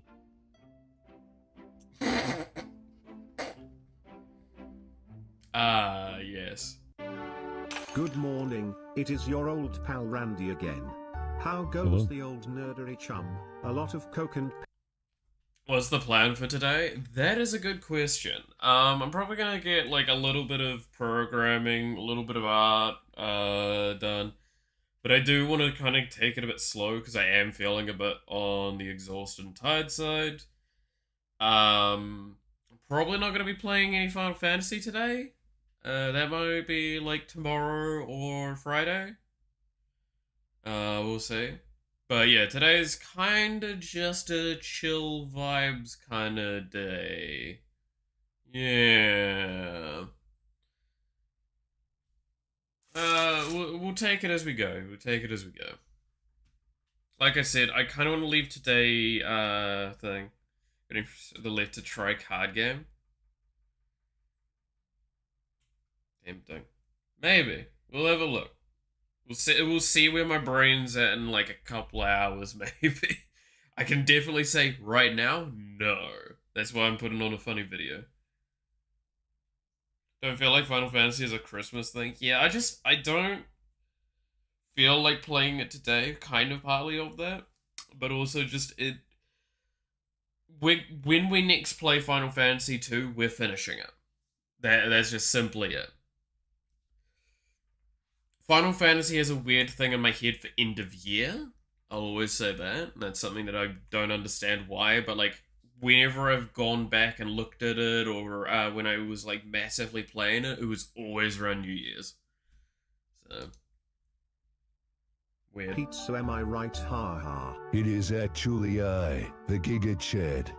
You've fallen victim to a Brojan horse operation. Listen, Bronian, we need to get to work. We need to make a video game about a man spending all his money in a desperate attempt to get a streamer's attention. Don't do it. The title will be The Adventures of Finn and Chon. So recently I had a very funny conversation. Let's call her Mary, my clueless Christian friend. She is also a huge nerd. Me and her BF were talking and the game that must not be named comes up. Mary is listening in on the convo. We both agree on, well, what you said basically. I also mention that there is a trans storyline. And Mary gets up and get really mad, saying, how dare that simply does not belong in the wizarding world. That's the worst. That's the opposite side of the And worst, I am too. like, excuse me? And she's like, why are Transformers put into the game just to please Mr. fans? It makes no sense for the world. You gotta be Also, joking. why does the Transformers community have such hatred for the Harry Potter community? You have Yes, to be HG joking. is That can't be probably real. better, but Transformers is not awful. And if Transformers make people happy, who cares? It can't be real. That can't be Have to real. Hey Thor, any plans Oh, to that's visit so Australia good. sometime? Yes. It's a nice place, and the wildlife isn't too bad, as long as you respect it. Try not to be Yeah. put off by the tragic news from the NT today about the 2 tourists from the Czech Republic and France who were taken by a pair of crocodiles while swimming in infested waters.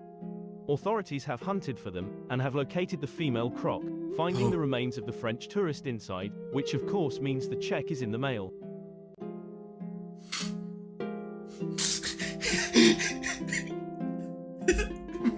Oh, you bastard. I'm a French guy who moved to Seattle to be with my Belle American girlfriend. She's allergic to garlic, which is my favorite. We found a compromise: leek oil. I infuse blanched leeks in light avocado That's a oil good myself idea. at home, and it is great for cooking, or just Yeah. used as a table condiment. Yeah. Tonight my chef friend is coming over to make Niçoise salad, and I will ask him to use garlic oil on mine, and leek my Belle.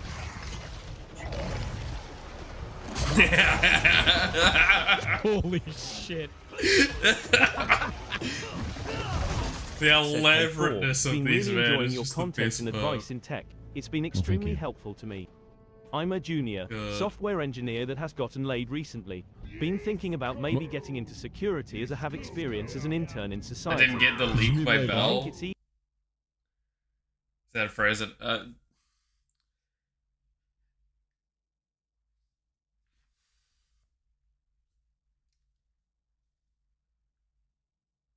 What if leak was lick, and what if Bell was balls?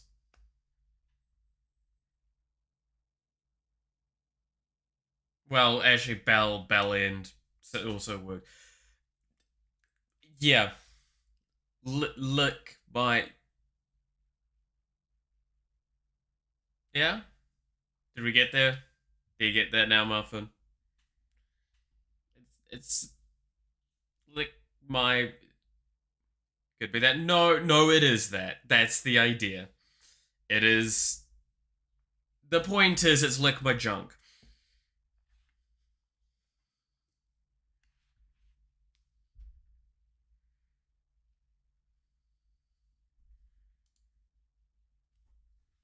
easier to find a job in cybersec right now. I think you meant laid off recently. That changed the whole context of the question. Sibling, I have an immense mental capacity, education in it, and performed a job of creating sites of web, but the hypersonic clapping of the hemispheres of my superior brain keeps scaring off paying customers. Could you perhaps help me to figure out how to earn money without expending effort? God I damn. have the intellect and the time. I beg of you, Father. Hello, Thor. God damn it. We are serving you a notice upon Bean's behalf. We are Good. Duck and Duck, ferret attorneys at law. We have been notified of the wrongful arrest and detention of our client and have come to serve you and address this injustice. Beans is innocent until otherwise proven guilty, and such should be immediately released on bond, and with treats. Penalty for ignoring such will result in your immediate burgering. Signed, Duck and Duck FAL. That went through an hour and 40 minutes ago before Beans was even in jail. I just put him in jail. Thor, how did you practice Shay? Since it's not legal to just go and try to Shay some random companies, individuals. Practice Shay's our artist. What? Wait, what? Hold up. I'm going to go look at the text of this one. Oh, they wrote SE. Like social engineering. Shay? That's really funny, actually. Hey, I really like that you donate to charities because you hate money. I'm not into hobo maxing like you, but each to his own. Or maybe you made enough at the oil company. Anyway, I don't I'm just work at letting an you oil know that company. I'm a charity.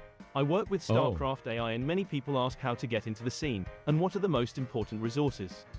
I always tell them they are minerals and Vespine gas. God. Fuck damn it. You could choke me with your hair and call me beautiful names.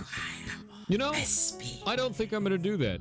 You could want it, all you like, but I don't think I'm gonna. Yeah, I don't think I'm gonna do that. I don't think I will. Yeah. You paid $5 to let everyone know that you want that, by the way. What does that feel like? Dear Thorbjorn Goblin Lord, according to our files you owe the government 7.7 billion goblin coins in taxes due to your exponential success on the internet. Please come in contact with us to create a payment plan. Sincerely. I think, I have to go. I have to get the milk, chat. Yeah, I'm just gonna. I'll be back. Don't worry about it. Don't worry. Yeah. You know, I'm just. Hey guys, is the IRS gone? IRS is like not in chat, right? Yeah. We good? No, I think we're good. I think we're good. I think it's good. We're safe. Hello 911. I think something is wrong with my neighbor. He's wearing a banana suit and crying in his kitchen, and I'm worried he's lost his mind. No. We've had our eye on you for some time now, Mr. Hall. It seems that you've been living two lives. In one life, you're Jason T. Hall, studio head of a respectable software company. The other life is lived in computers, where you go by the hacker alias Thor and are guilty of virtually every computer crime we have a law for. One of these lives has a future, and one of them does not. Remember, Mr. Hall, what good is a phone call, if you're unable to speak?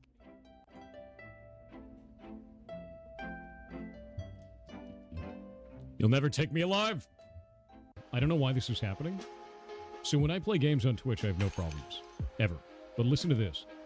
Pop pop pop pop pop pop pop pop pop pop. No, goddammit. Pop pop pop. You're a pop. Thank you for the 100 bits.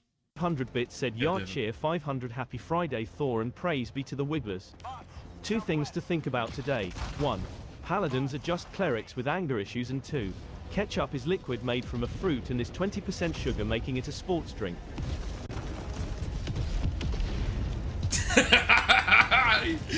The moment is fucking my brain clicked. Alright. Ketchup is a sports drink. Ketchup is Gatorade.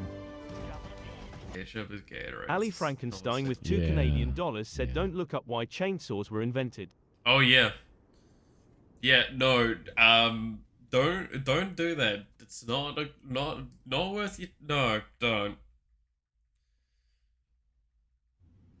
Sir Leia with 500 bits said, have you ever had honey from a coastal beehive? The sea air adds a unique flavor. It's especially good with tea. I've been trying it for a while and have really come to enjoy CBT. Requesting air support! Reinforcing!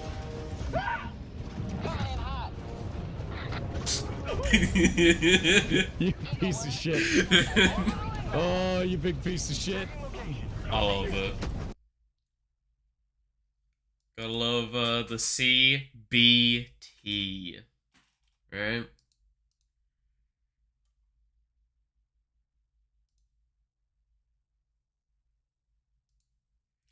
Gotta love some good old CBT.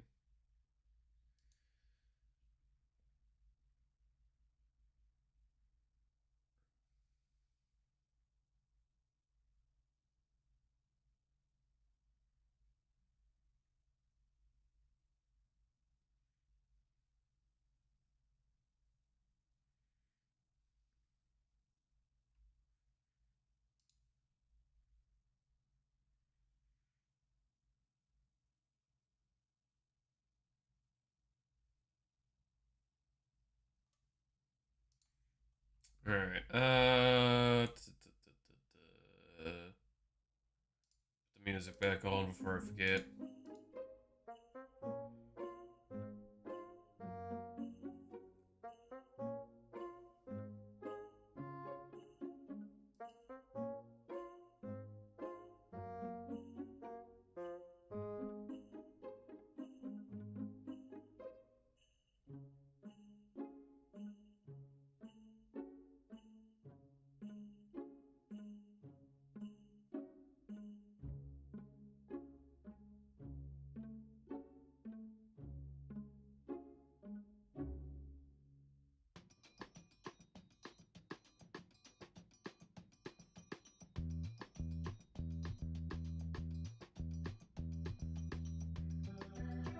Um.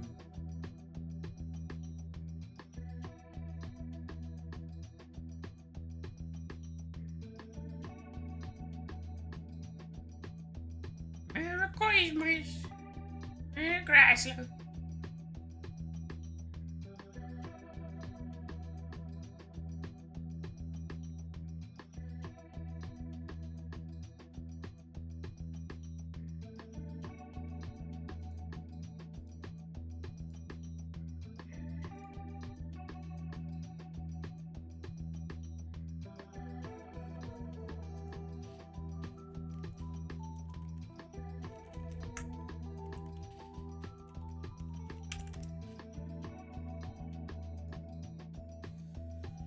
Alright,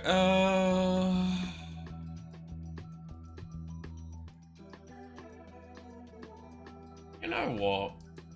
That's a game I could play.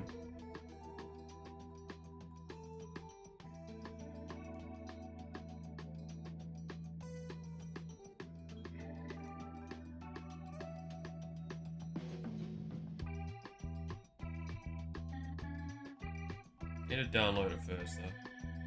Shouldn't be too long because it's a 8 gig download.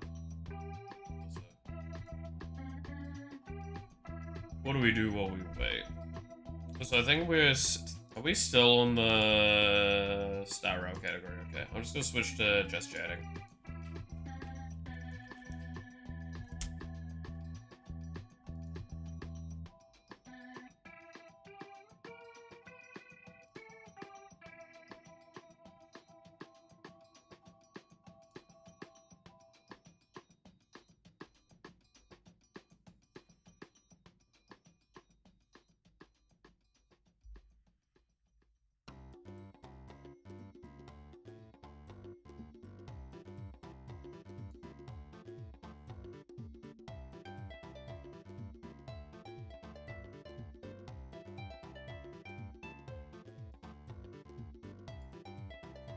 Get rid of drops enabled.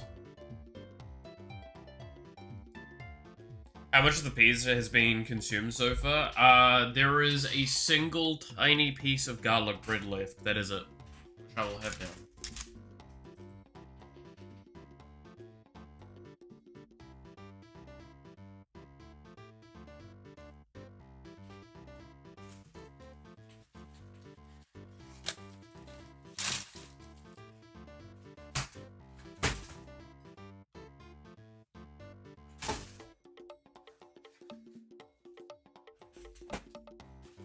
There we go. Man can eat. You do realize I can eat... So, the pizzas were done yesterday. I finished eating the pizzas yesterday. At about... So, what was it? I ate one pizza when we ordered. And the sides. In the morning of the next day, I ate 1.5 pizzas, and then by a little bit after lunch, the third pizza was gone. My body requires a lot of food. I have a very high metabolism, it's really, really annoying. I genuinely, a meal, so I struggled when I was having to cook for a lot of people because a meal that I would make for myself is the size of like 3 meals for people.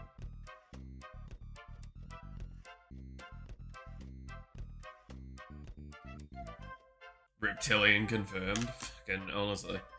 But yeah, fucking, I would eat a shitload, so here I am, like, I had to make a shitload of food for myself, but for everyone else, and I would genuinely, when I was feeding me and 3 other people, 50% of the food made was mine. And everyone else still had leftovers.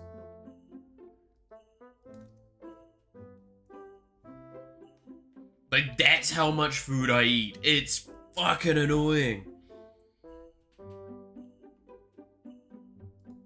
I've had to slim down on how much I eat recently, obviously, because I don't have the fucking money to afford my diet. But, like, yeah. How much do I burn off? So that's the really annoying part, is like I said, I have a very high metabolism. I don't burn all of it off, and I'm pretty much sitting 90% of the day. I do not go and exercise anywhere near as much as I should, but I'm still in a, like, decent-ish shape. I've got, like, a slight beer gut, and that's about it. That's why I say, like, it's really fucking annoying. Because if I go to do exercise and actually become physical again, I'm gonna have to bring up to that, like, amount to eat again. Which is why I am not, like, getting heavily physical and getting into proper exercise again. Because I know I can't afford to eat a necessary amount to keep me, like, not just actually starving myself.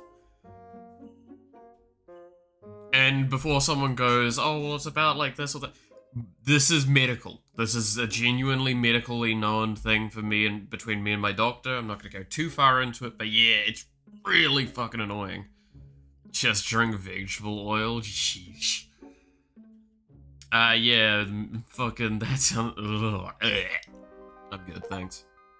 Oh, the game's download. Okay, this was another game that I was given by a friend for the Christmas time. And this is a game that have caught my eye ages and ages ago, and I really have wanted to have a look at it, and I feel like it's kind of on the fitting side for Christmas. So let's actually play a little bit of this before I do really anything with the day, and see if we end up losing the entire day to playing this.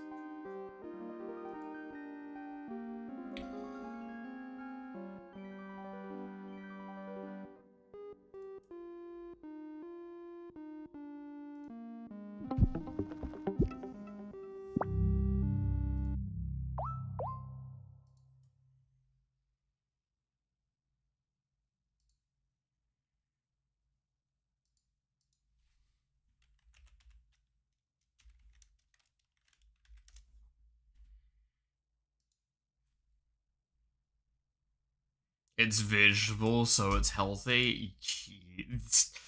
Dude, that's like... oh my god. No, you know what that reminded me of? Is the, like...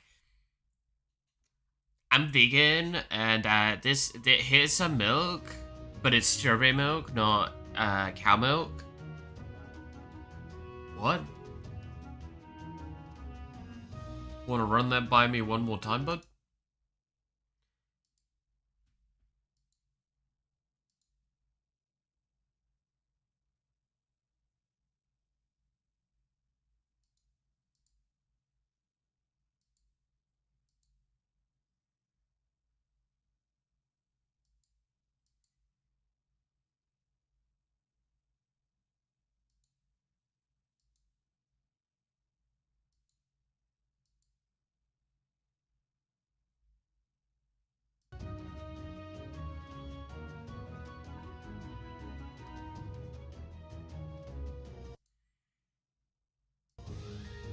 Alright, here is Sun Haven. So this looks kind of fun, and I'm definitely interested in this. Can I interest you in 100% all-natural, GMO-free, gluten-free water? I hate that meme so much. I've seen that. So, like, there is a dude that genuinely had it going for, like, the full minute, explaining all of the different things. I'm just like, I hate that we're at this stage. In some regards. Concerns me that we're doing so much crap to our food.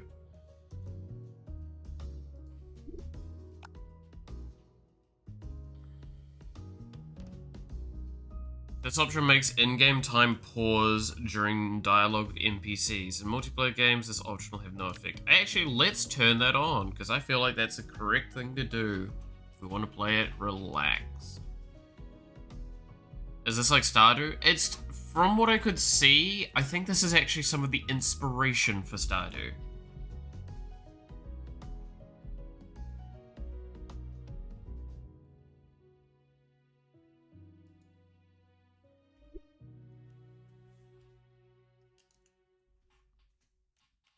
I can't remember which came first. I'm pretty sure this came first. This does have like up to 8-player multiplayer, by the way, but we will know.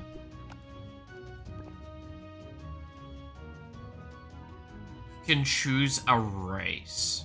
I'm sorry, what? Okay, what do we want as an origin? Let's have a read.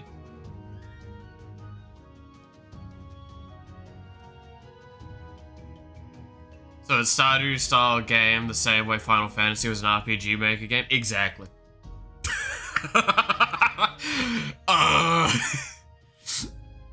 Alright, resourceful and ambition humans have worked to emerge as one of the most prominent races in the world, a legacy of defying the odds and overcoming every obstacle, and is the birthright of the industrious race. Humans carry the uncanny desire not to just meet expectations, but to surpass them.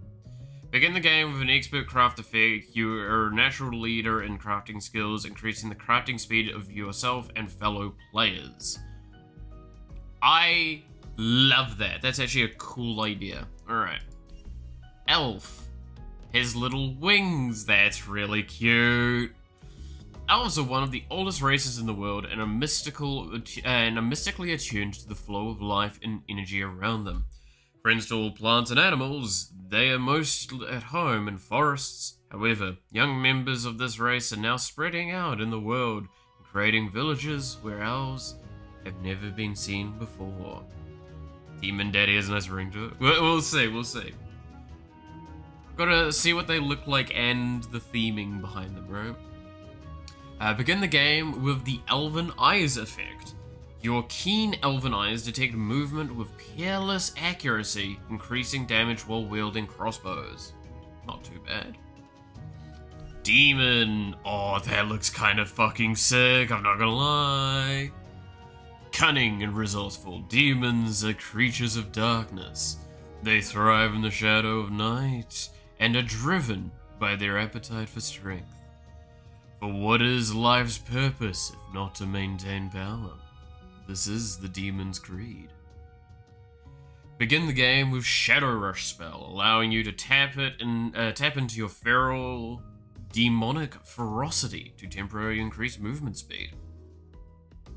Immediately turns into daddy voice. It just kind of worked, okay? It's not the only thing you just turned on. Don't you know it?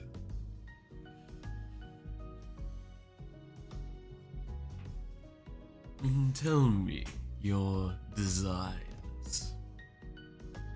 Dude, I still think that was one of the coolest parts of the Lucifer show. The way they did, how they, like, played that out. Tell me, what is your desire? Really? Well. Let's see what I can do to help that along. Right. Booby. Dude, I stand by. If Iron Mouse wants another kid like Booby, I'm down. Give me a fucking shout. The fact is that, again, if I commit to VTubing and we do a custom, like get an actual personal model and stuff, keep in mind it is still going to be kind of based off that one that we've shown before. He's not a demon per se, but he kind of looks like one. It's funny that his name is pronounced Booby. Yeah, it's Boobies. Dude, I love Booby. Booby good. Booby nice. I wish I could lie on Booby. And I want that known, that is both ways correct. Right, with grace unmatched, angels are beacons of light in the darkest skies. They act as watchers of the world and chronicle the history of everything they see. While not every angel holds to the exact same principles, whatever path they choose, they will walk with complete devotion. Begin the game with the Miracle spell, allowing you to call upon an angelic miracle to restore health to yourself and nearby players.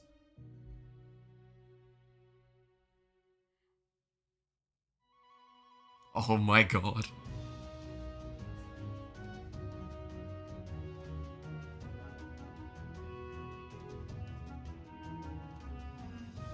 Muffin, that may be one of the funniest fucking jokes I've seen ever since starting this channel.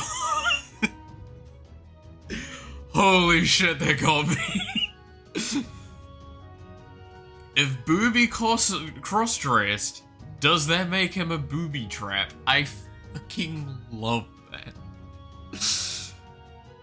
Holy shit, that's genuinely one of the funniest things ever. Oh god, that's good, that's good. Oh. Alright.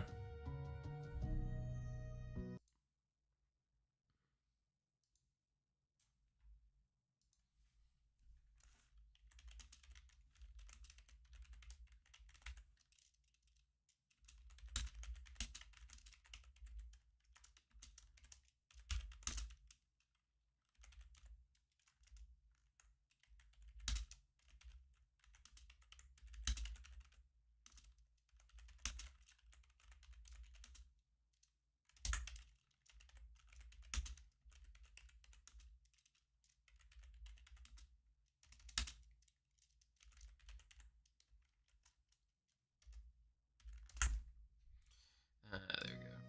Oh god. Alright. Where am I? The origins of Amari exist only in unfound myth.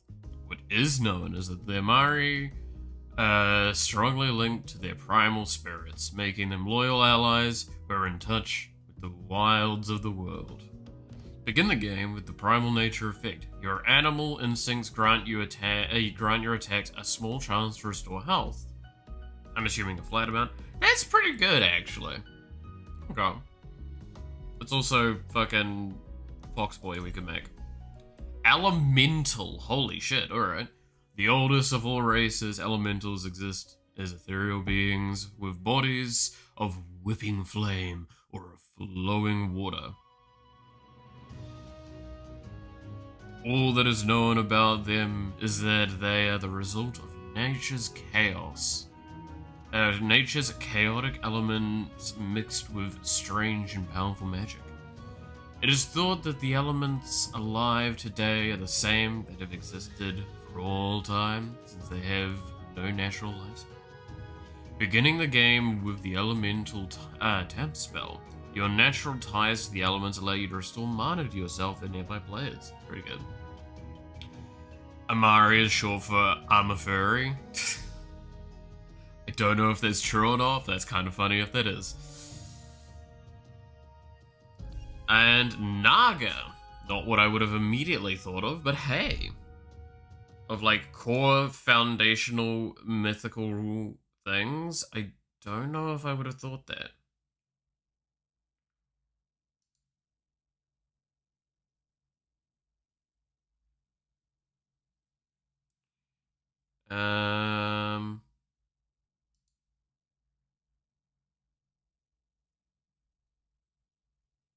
Let's see.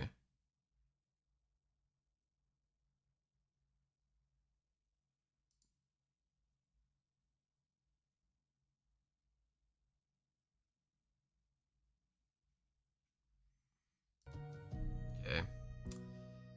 Gotta represent the reptilians. Yeah, but Naga's not what I would have thought of for representing them. But I guess, yeah, it kind of works. Especially if I think back to, like, the only reptile species in, WoW were the Naga, really. I guess there's some others, but anyway. The Naga are a secretive race, living underground for generations to keep their culture unspoiled by outside influence. Because they have hid from the surface for so long, they have learned most everything about subterranean living. Survival is the keystone of their culture. Begin the game with the Mermaid's Touch effect. Naga are naturally familiar with the habitats of sea creatures, increasing the sweet spot while fishing. Okay. So, with all that being the case, what sounds the best to play? Not gonna lie, the demon does sound kind of fun. Just, okay. Can I say something that goes back to such a weird time, and it's gonna be such a strange explanation for something, but is genuinely the case. So, to anyone that's played, like, Minecraft modded, maybe you'll understand this, but, like, one of the main things I care about when I'm starting Minecraft modded is how quickly I can get to the movement options. So, Traveler's Boots, for example, in Thorncraft. Sick.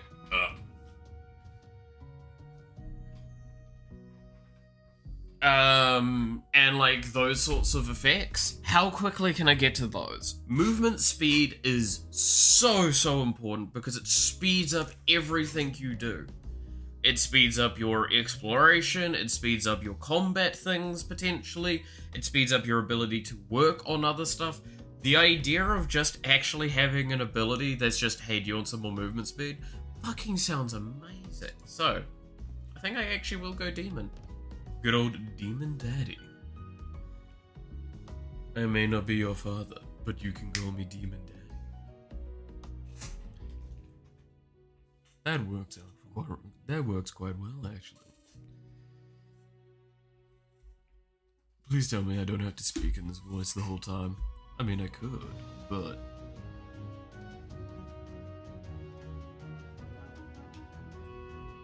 We'll see. Alright.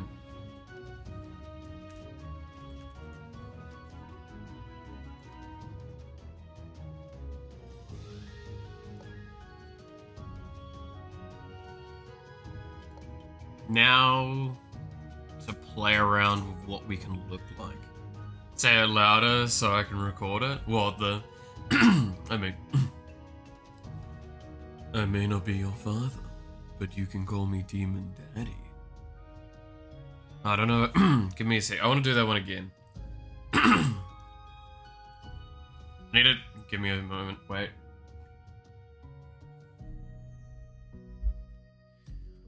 I may not be your father, but you can call me Demon Daddy. There you go. That's a bit better.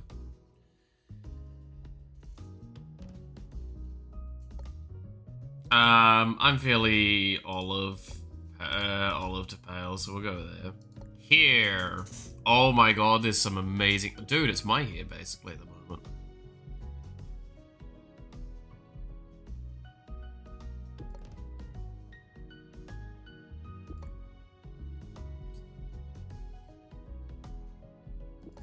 Actually, this is a lot like what my hair looks like at the moment, to be honest.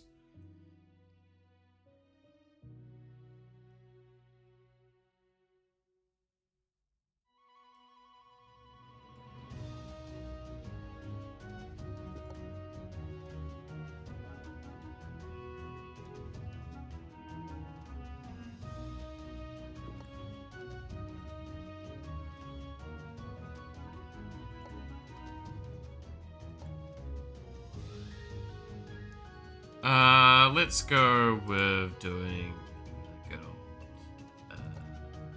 yeah.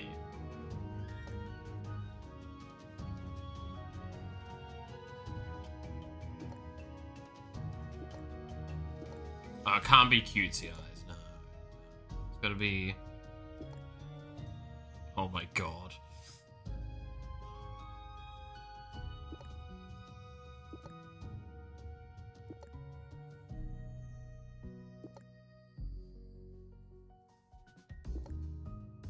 Oh, that does not look that good, huh?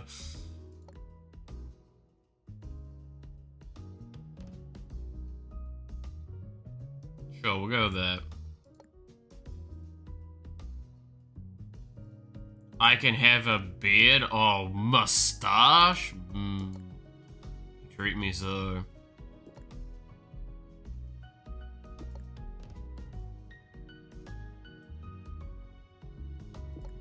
Honest Abe. Can't even see the third eye. God damn it. Because it's underneath the hair.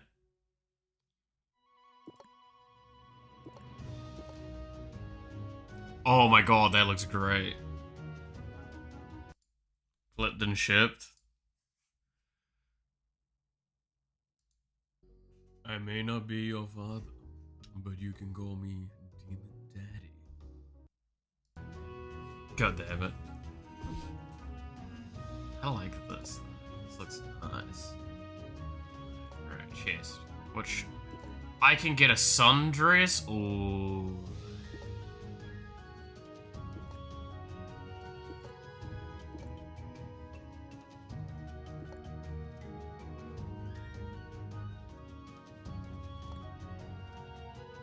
Oh, dude, that looks fucking nice. I know my head's like partly in the way.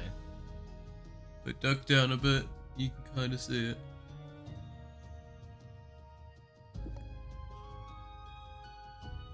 Nah, I like that sundress. That looks cute.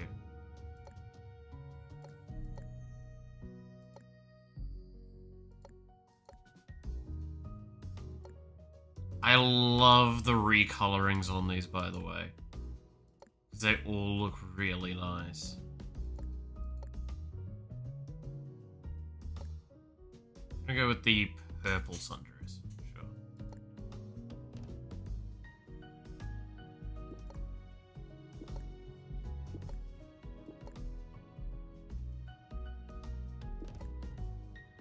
I mean, you can't see the pants. Alright. Switch back.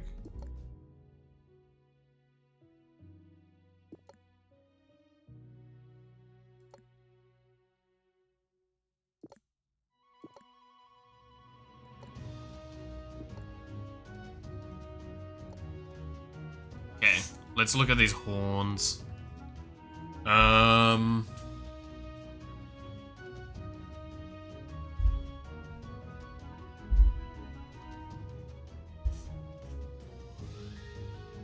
Let's see. These horns are looking cool, but let's see if we can find something better. More style for us. Those ones are not too bad. Crown of horns. Oh, the pink looks kind of cool.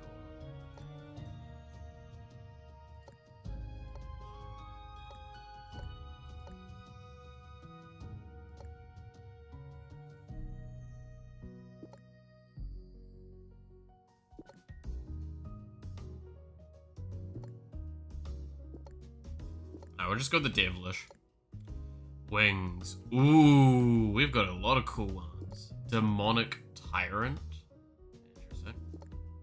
Ah, the Nightfly is probably what I'm going with.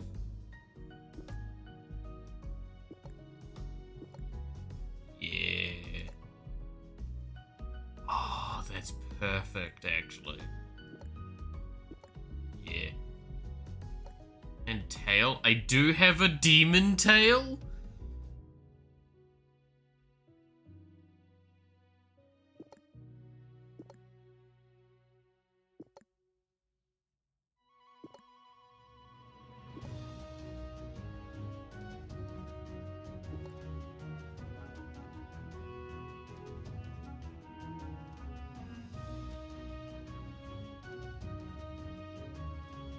What tail do I want?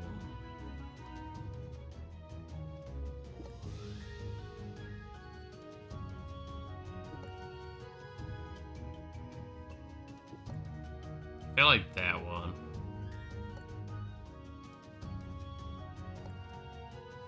Okay, profession. We can get a profession as well. So, farmer, we start with some seeds and some money. Orchid, orchardist, orchardist? Yeah, orchardist? Orchardist. Some trees, some berries, invite a bunny. Rancher, get a chicken. Explorer, bonus movement speed. I mean, you do tempt me with that. Bonus mana. Bonus spell damage. I'm feeling like these are things that you can get in the game anyway. And it's not like you're locked in to never getting these bonuses eventually. But it's you start with these bonuses. Duelist gets bonus health and attack damage. Toolmaster, anvil and copper. Angler, gets small fishing net and carp. Royalty.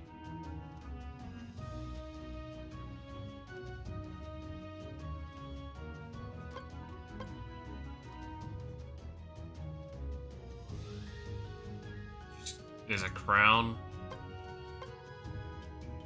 And baker, cooking pot, baker station, and flour. Not gonna lie, explorer kind of fits with what we wanted. But do we want more utility? Farmer's probably a solid bet.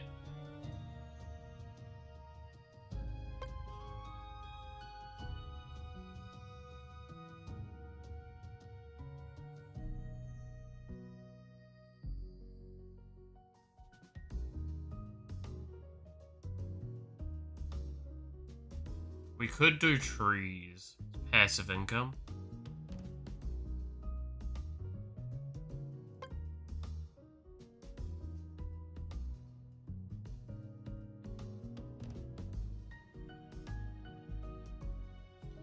Okay. I think it's either farmer, so we start off with like most generic, or we go explorer. And go Numies. I think we go Numies.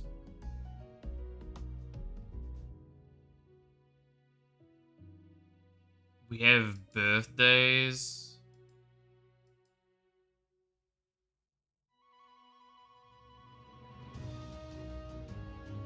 So many characters.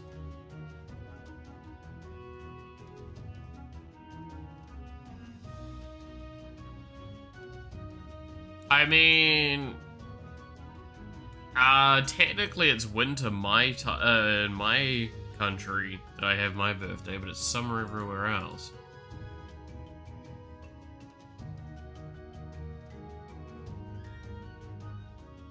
Summer barbecue, yeah.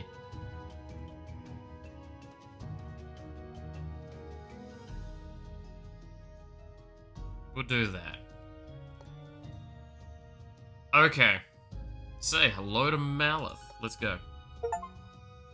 Create a demon character, pick a cute hairstyle.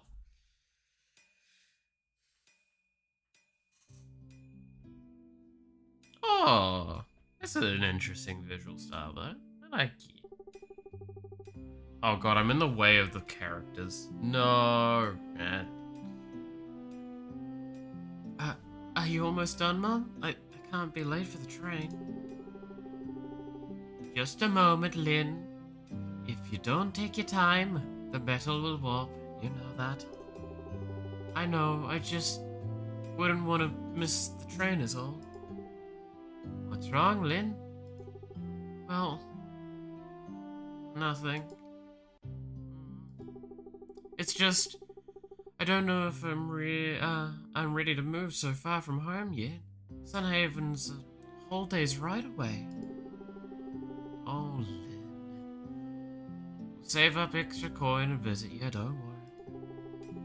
But you already put everything into the new home for me at Sunhaven. You can even have a cake for your birthday because of me. Don't worry about things like that. Your future's bright. You should be excited for it. This makes me a little sad. I'm not gonna lie. For, like, a really personal reason, this makes me a little sad. I'm sorry. They're poor. Yeah, exactly. No, it's... I was told this all of my life by my mother, which was the person that raised me. Well, supposedly. And I never got this. I never got treated like this was the case. I never got nice treatment or anything. I just got fucked over. I would promise a lot of things, I would promise assistance, I would promise all that, and I never got any of it. Stop hitting one ingot all day. You know, you got a point. Sun Heaven is home to Solon, one of the world's greatest blacksmiths. You'll make a fine apprentice to him, and you'll learn a lot. Don't worry. Sorry, you won't even have time to be worried about home, I'd say. You're going to meet new people and see new things. Who knows? You might even get married. But married? That's right. This isn't just a chance to grow as a blacksmith, Lynn. You'll do a lot of growing up, too. Sun Heaven is a legendary town. There's a reason so many people go there to find what they're looking for. Come here. It's done. Try it on quick. You have to get going. Grandma's all pauldrons. For me? I have a wider shoulder than you. But I think I made the adjustments properly. They're reminders of where you came from and what you're working for. Your grandmother passed them down to me when I began my blacksmith apprentice. Now it's time they were passed on to you. They fit perfectly. Thank you, Mother. I'm really gonna miss everyone. Grandma and Grandpa and all the villagers. We're all going to miss you too, Lynn. But we're expecting great things from you. It's time. We need to get going. Oh, right, let's go. Oh my, so many people. I hope there's a place for me to sit.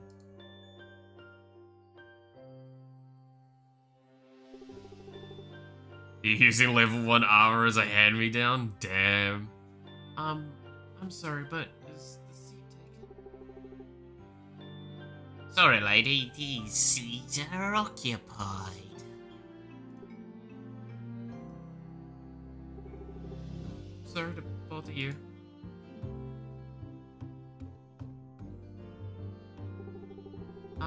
Hi, hello. I'm sorry to bother you, but is the seat taken? Sorry, lady. These seats are spoken for. Oh, are you sure? I don't... It doesn't seem to be any, It's okay, never mind.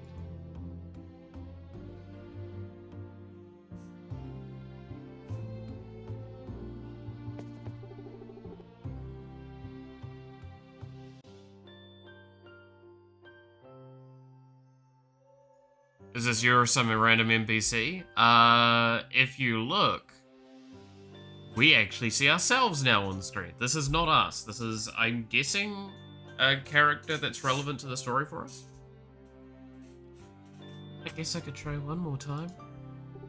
Sorry to bother you, but is the seat taken? Oh, are you a demon? I'm sorry, sir, but the people in my village always said that you should never trust a demon. I didn't think it was right of them to assume something like that, though. Oh no, she's racist. Hell yeah. Oh, wait.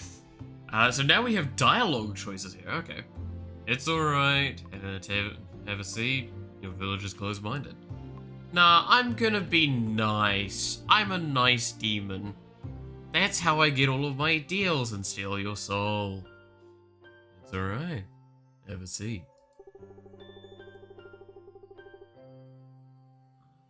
I don't mind that you're a demon at all, by the way. Everyone is better off being friends, no matter who they are.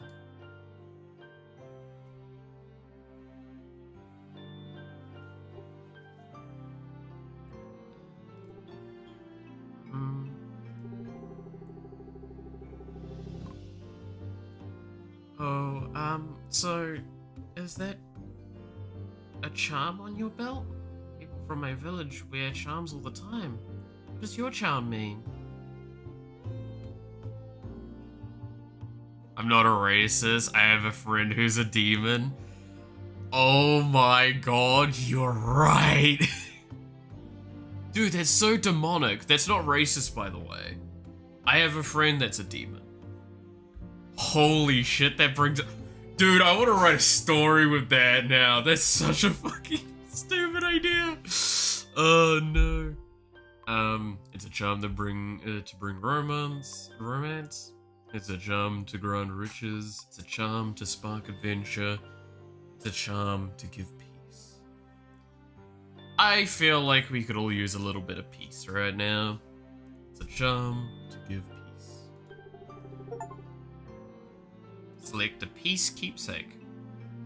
God, this is indicating to me that I need to do so many playthroughs at some point. Oh no. To be fair, there's like almost 200 achievements in this, I think. Let's see, if we look at achievements. Yeah, 180 achievements. Yeah. Peace. That's a very honest thing to want, I think. Hey, if you don't mind me asking, are you heading to Sunhaven?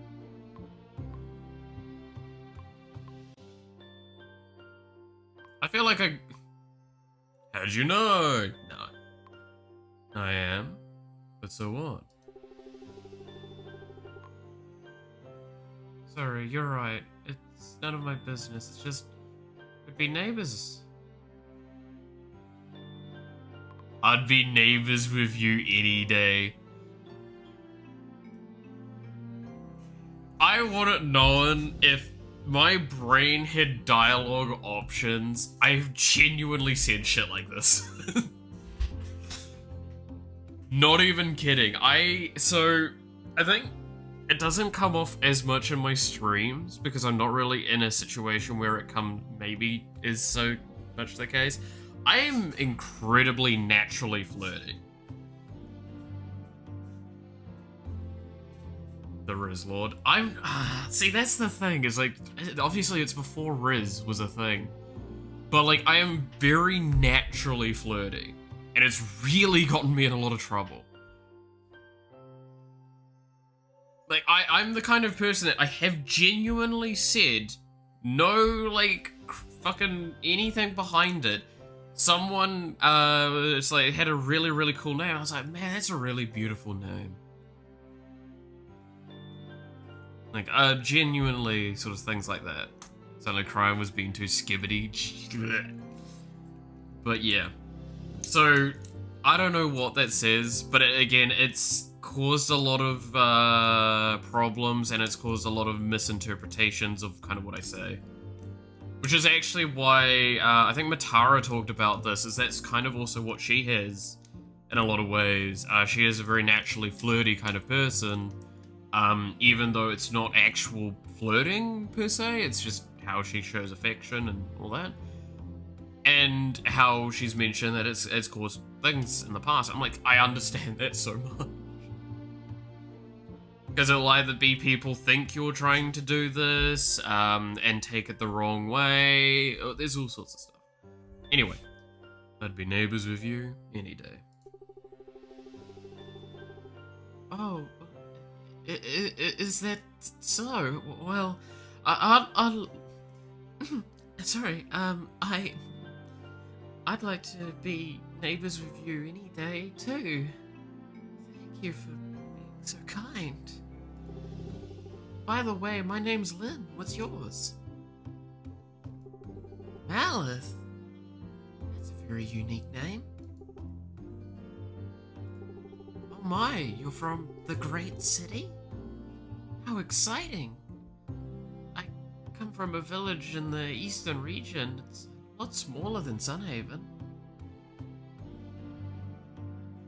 What happens if your name isn't unique?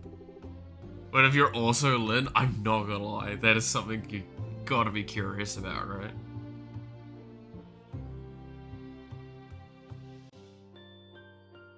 These are things we've got to try at some point, I guess. I wonder if you've heard the rumors. It said that monster folk have been spotted in recent times around Sunhaven. And that deep in the forest, there is a city of darkness where all sorts of monster folk live.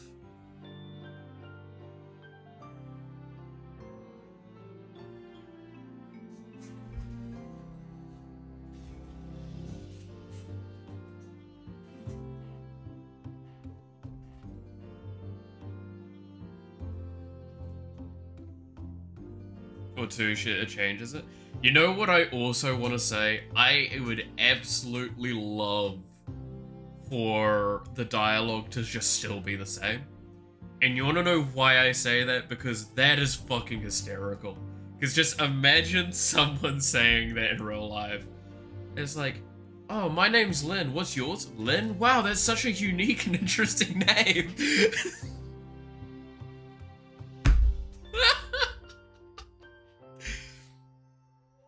Like, you can't... There's just such a level of humor to that. Is the point why I'm like, that would be fucking funny.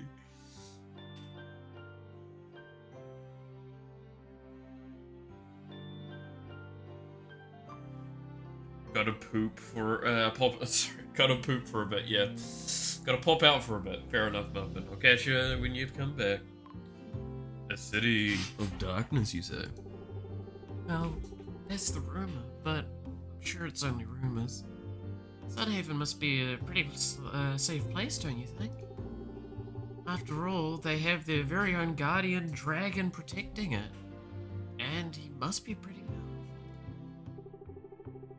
Oh, it sure got dark quite suddenly, didn't it? I can hardly see a thing. I can't see a thing. What happened to the light?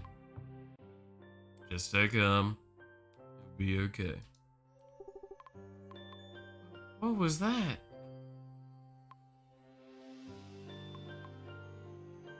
Lights went out, I guess. You don't think it was the monsters, do you? It was probably nothing. We can't be too far from Sunhaven now, can we? We should be arriving soon.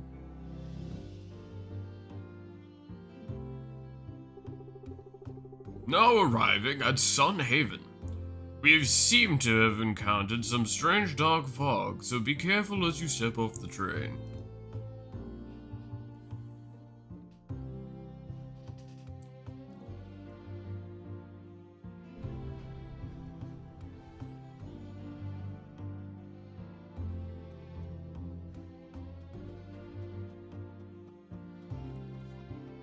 God damn, the fantasy vibes are gorgeous here. My goodness, what happened?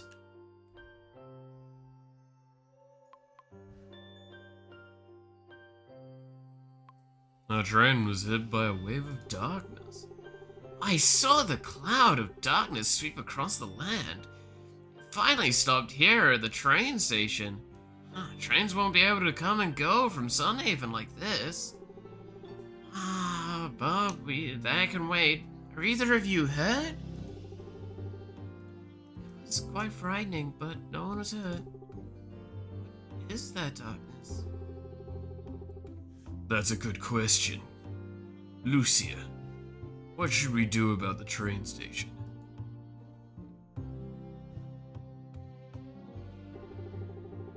The darkness, whatever it is, looks like it isn't going anywhere or causing any harm. Let's keep an eye out on it for the moment, till we can learn more about it.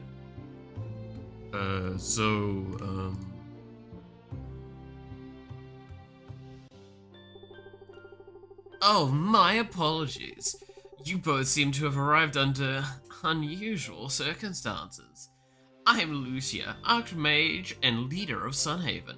This is Nathaniel, captain of our city guard.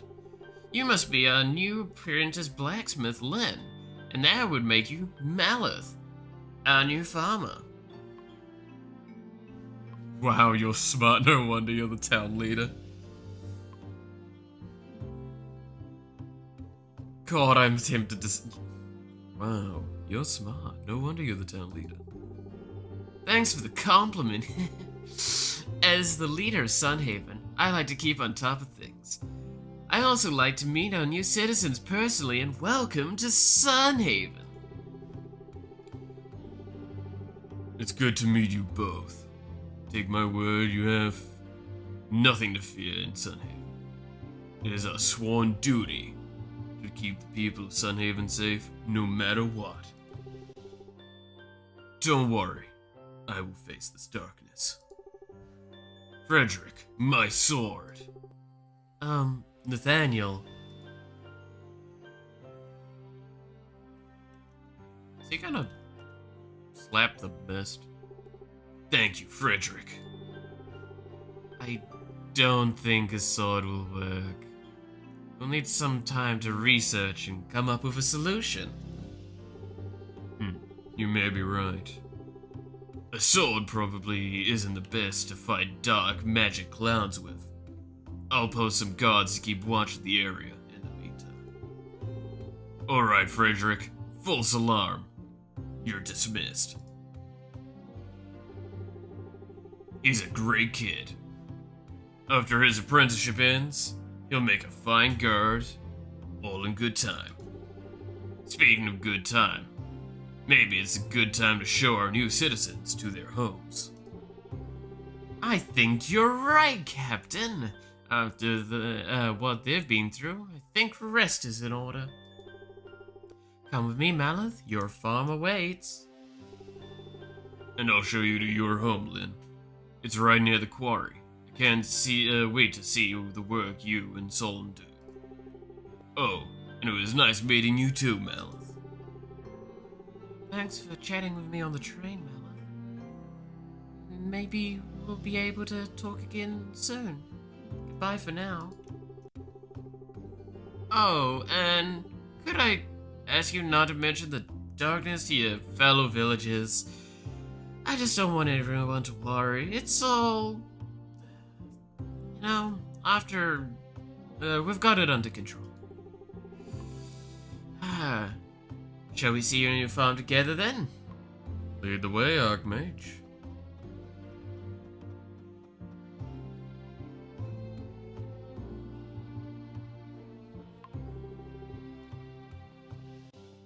Welcome to Sunhaven, Maleth.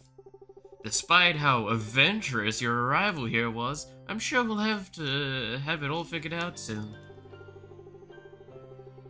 Well, here we are, Maleth. First thing is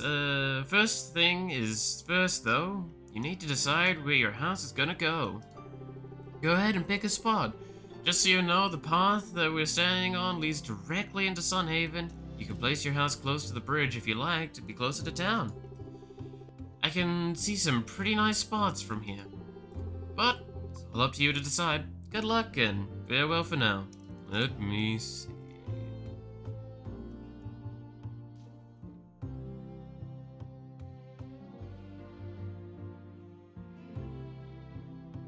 Okay, so I'm locked there.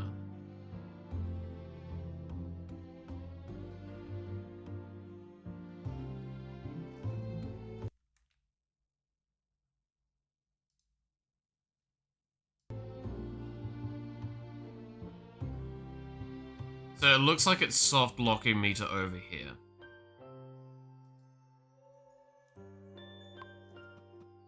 Oh no, I needed to go further along. I see.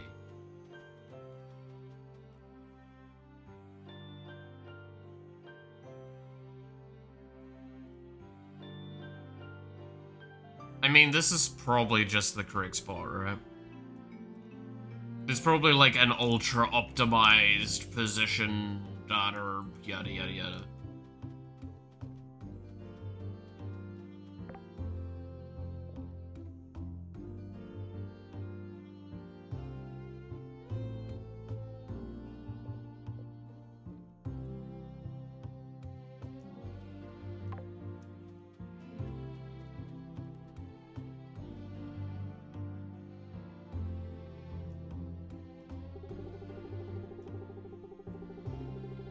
Are you sure you want to place your house here? You'll need a house demolition kit from the town hall if you want to move it later. If you move it after it's placed, your house will lose all content and upgrades. Confirm.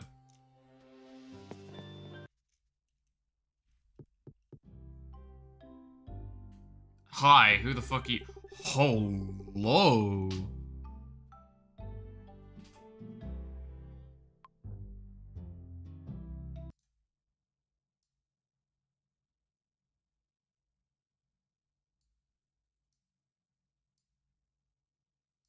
Looking respectfully. Hello.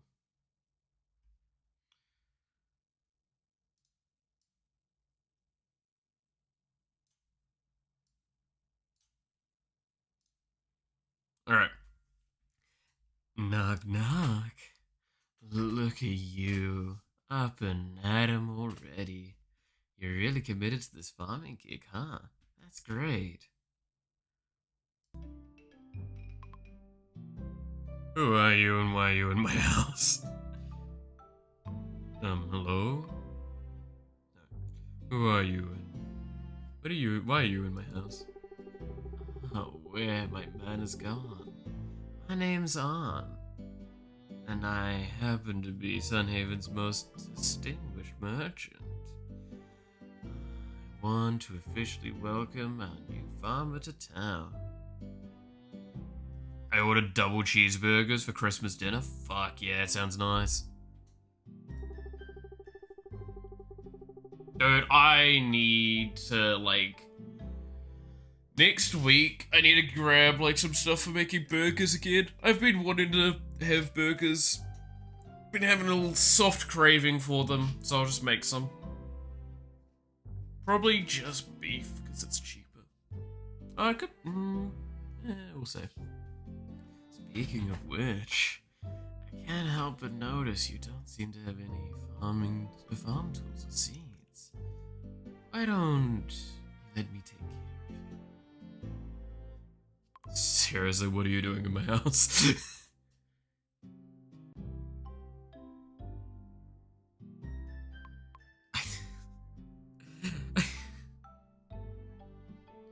Do we try and make our demon, like, super, like... fucking daft? I'm down to make this character super daft and not good at, like, people coming onto them. But also... just has all of the riz ever.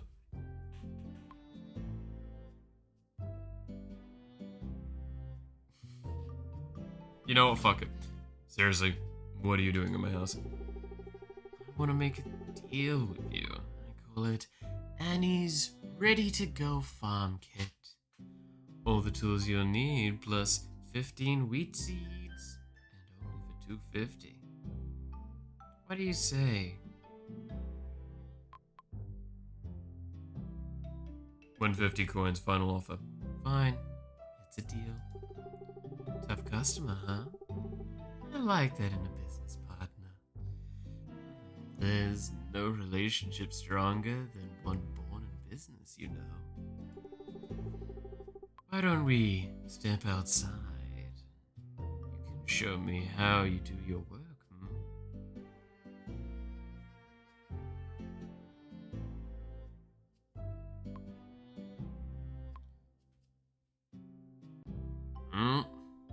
Let's get these seeds in the ground.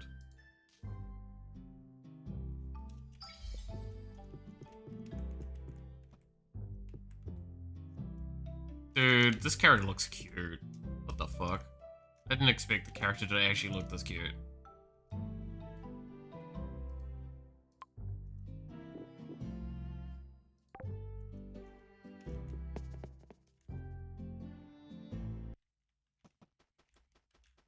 Movement speed.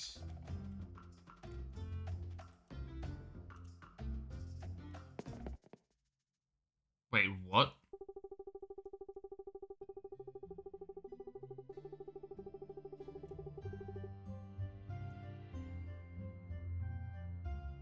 You stepped into the shipping portal. Thrown through the celestial fabric that is woven between time and space, you witness seemingly everything, yet nothing at once. Honestly, as far as existential experiences outside of physical plane goes, it was a bit underwhelming.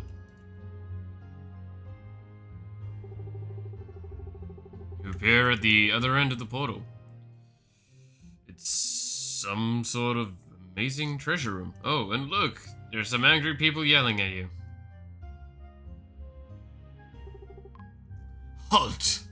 Who goes there? I'm Melith, farmer from Sunhaven. Captain, we should arrest this suspicious-looking person. Wait, let's not jump to such brash decision. I've analyzed this traveler's minor signature. They're no danger. Just another curious soul who got too close to a shipping portal, that's all. We're gonna need to fix those things. Can you mages work any faster? So, where am I? You're in the Great Vault, located in the Tower of Curators within this great city. Anything put into a shipping portal comes here. Needless to say, this is a focal point of all sorts of things being sold to the market in the city below. The Great Curator is in charge around here. He puts some of his finer pieces up for sale around the vault. I'd rather not have you wandering around and causing trouble, but the mages say you're clean, so you can stay. Go ahead and see what you... Alright.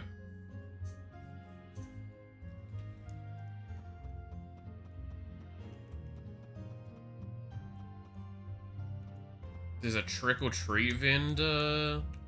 Okay, so there's a bunch of vendors here. Squeaky clean vendor.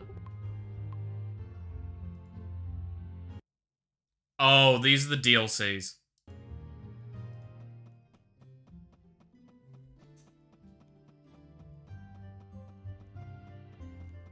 So there's a lot of DLC for this game. And when I say a lot, I mean a lot. And for cosmetic DLCs for the most part, they are a little bit on the expensive side.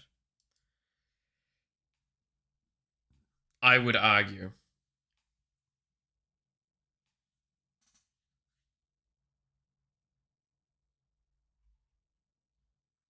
But I completely understand the rationale for it.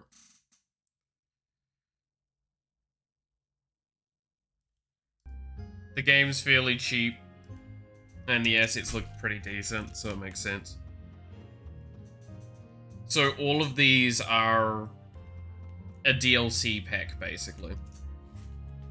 These cosmetics, these, there's pets that you can get as well. Stuff like that. God damn, look at those alphas. Like these. Those are cool. But it means that we can't get any of these things that we see here without, like, paying $5, basically. $5 real dollars for me. They're like $6, $7 normally for me, so that's like $4, $5 for these DLCs, USD-wise. Which kind of, like, when you hear that, you can kind of see what I mean by, like, this is what you get. For $5. Eh...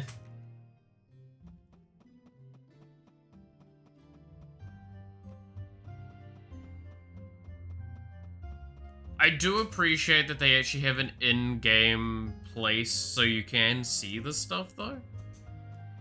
Even though this is basically just a giant advertisement space for all of this, right?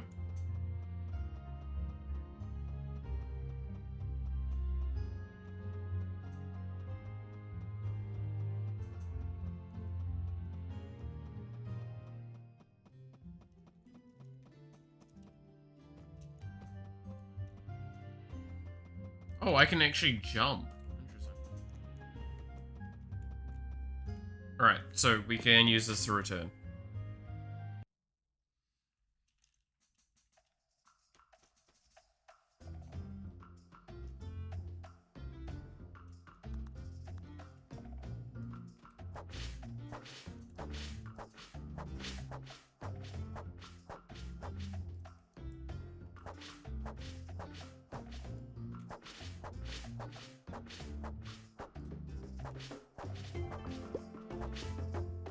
I got a ticket. And I got some seeds.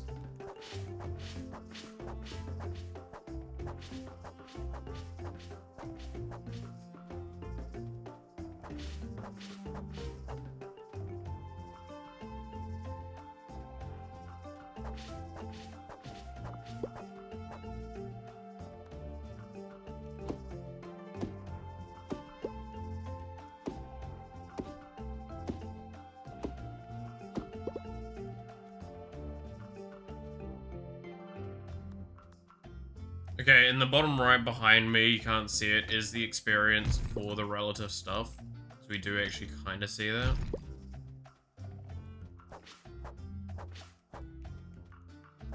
So if I do a little bit more of this, I can get one level on this.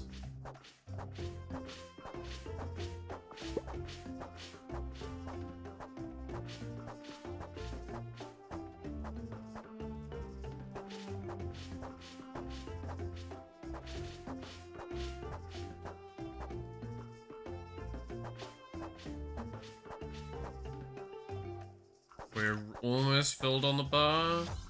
There we go. K to open the skill tree. So all of these have individual skills.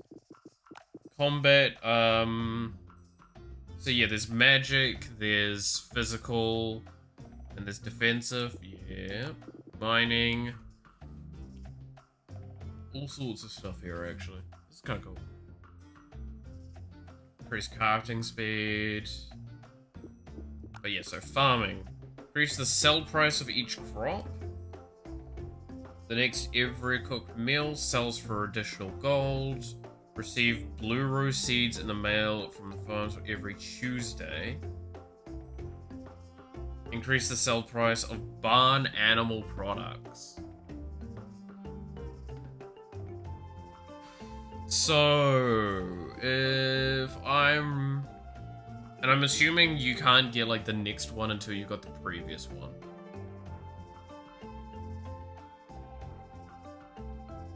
But maybe you can get, like, to the next tier if you just have enough points on the thing. Let's see.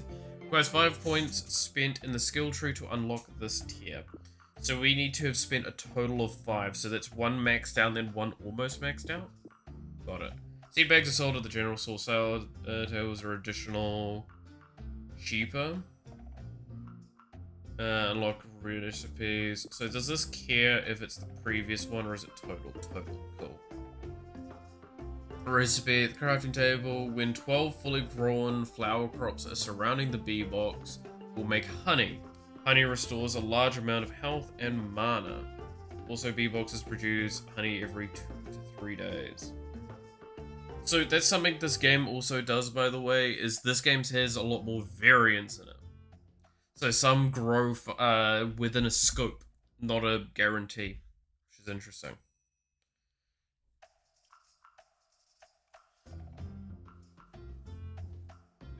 And then just as a little quick look, let's have all crops have a 25% chance of yielding mana orbs or tickets when harvested.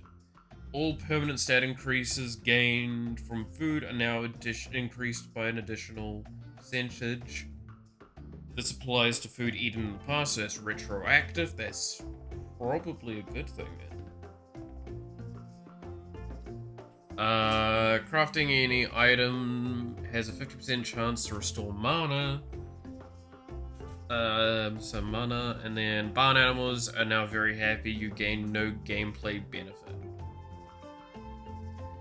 Yeah. Okay, so for now, Tiller's tip's probably just the correct thing. When you spend it, there's no confirmation. Okay, keep that in mind.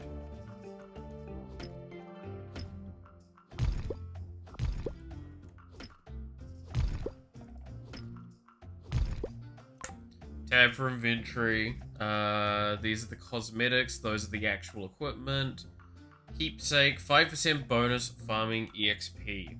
Because I went for peaceful as well. That's why that leveled up so quickly.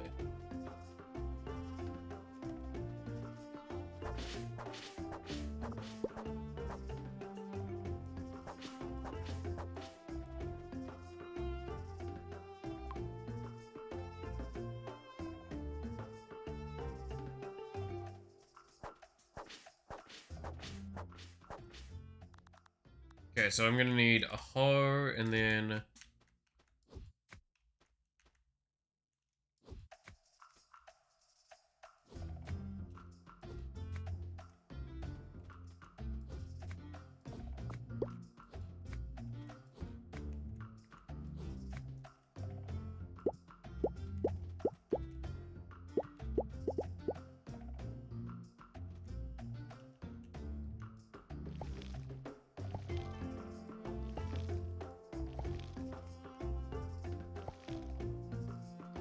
Okay, so it's a lot of good auto-targeting with this.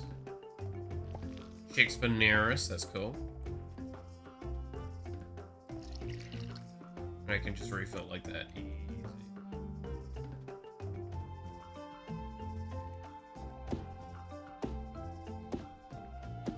How does a tree fall?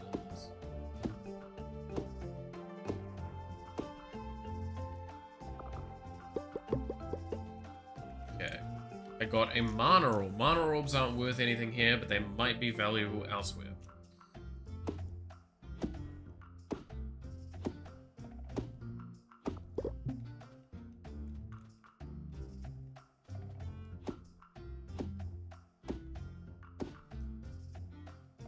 That looks like that's regenerating.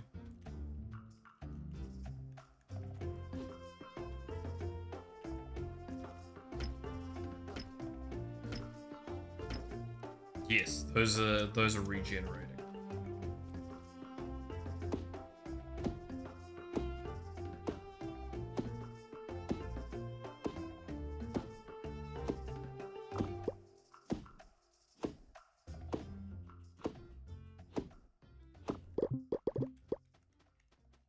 And spring tokens, cool.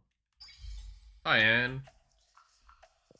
Farming experience, mining, combat, or fishing. I'm just gonna get more farming experience, I believe, from my choice here. Because I would prefer to just real speed level that. Nice job, farmer. Not bad for such a small job. If you really want to build up your farm, you should take those logs to a crafting bench. Hey, you can see one from here, actually. Okay. Yeah. At a crafting bench, you can turn those logs into planks, and other useful things. Anyways, I have other business to attend to. You should check out the town general store. You can buy more seeds there, because let's be real, easily 15 wheat isn't gonna get you far. Where's the general store? Directly to the right of your farm. You can't really miss it. If you get lost, just check your map by pressing M. Anyways, it was nice to meet you. What's your name? It's Malith. Thanks for finally asking. Oh yeah, cute name. Listen, if you wanna make some real money, try growing more like 40 wheat. Once you harvest it, sell it in that portal next to us. You know about sell portals, right? The magical portals that lead directly to the greatest marketplace in the world, the Great City. All you have to do is dump anything you want to sell in the portal, and someone on the other side takes care of the rest. Sell portals are amazing things that make our lives easier, but not toys. Heard stories of careless merchants falling into them, so try to be careful. Yeah, who would do that? Make some nice profit for a change. But that's up to you, Malith. Live your life here in Sunhaven however you want. Just make sure it pays. Alright. So, now we are out of baseline tutorial stuff.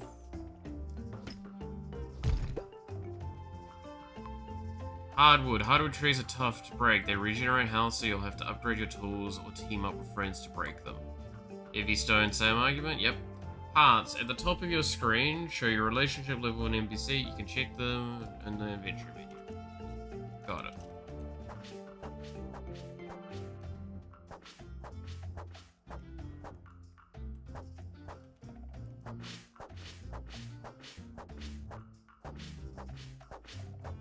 I have more unspent skill points. I have exploration. Air skip spell, jump again while mid-air to quickly dash forward, and necessary for traversing. Cost mana, no cooldown. Increase damage done to trees. Tempting. When collecting forageable grunts, the chance of getting an extra item Each bulletin board quest completion awards community tokens. I think I'm gonna just take the sharp axe for now. So in here we have a little bit of a relationship with Lynn and a little bit of a relationship with Arn. We have Nathaniel and Lucia, and those are the only people we know exist at this point.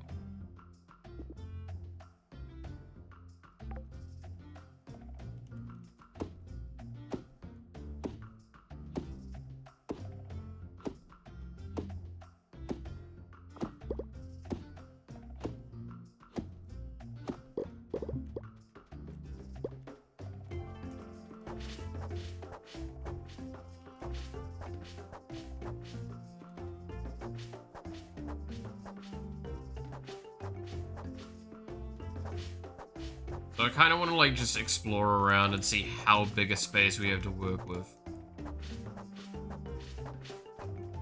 I can probably tap map. We have a lot of space to work with this to go off of. Interesting.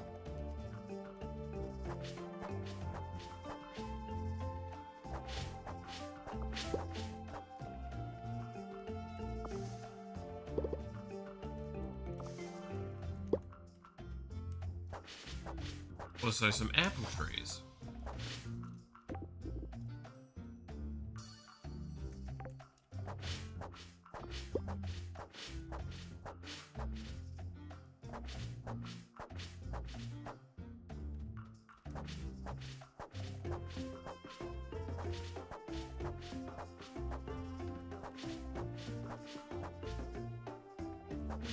Okay. Oh, this is... Again, I kind of went into this expecting a nice, chill, relaxing game. It is a nice, chill, relaxing game. I'm liking this.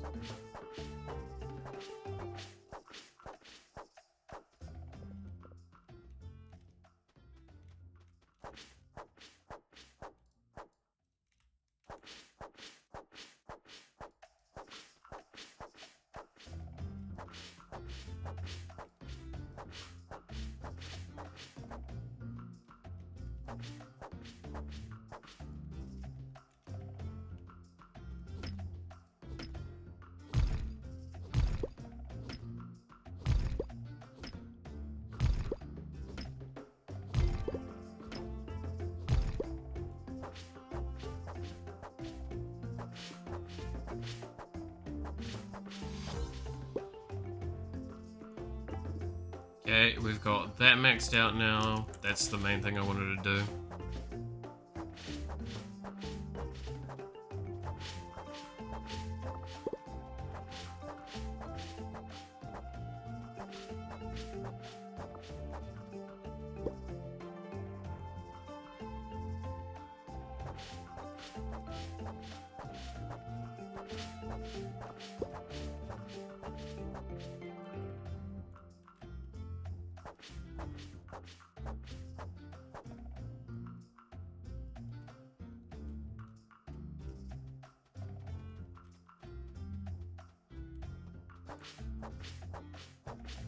Okay, so that doesn't last too long, and the cooldown's pretty long. The movement speed's still probably just gonna get used quite a bit.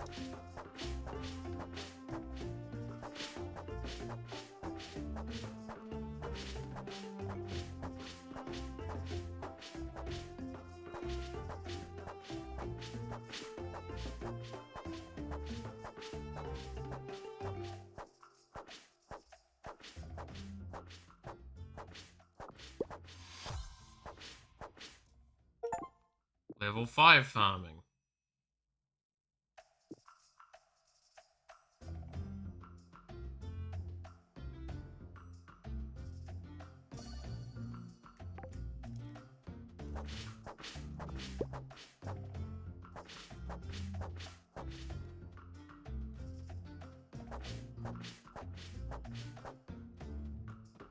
This is a nice little spot here.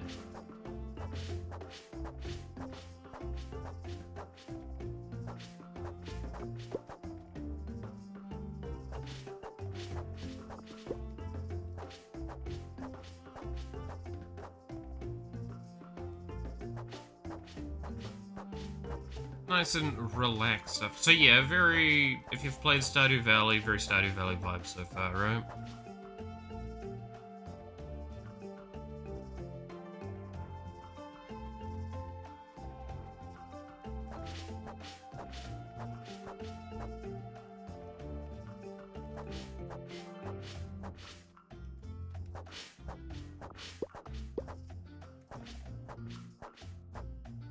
Farming's fairly easy to level up this early, it seems, which is good. Especially since we've got the bonuses for it as well.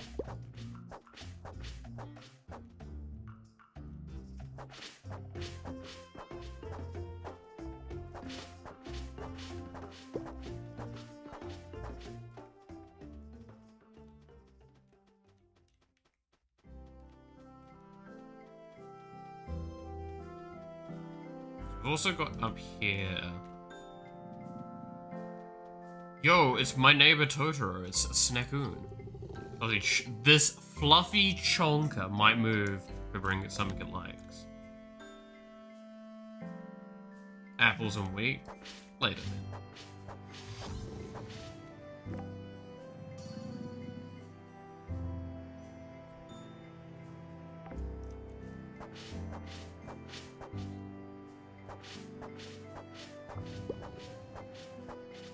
This heckin' fluffy chonker.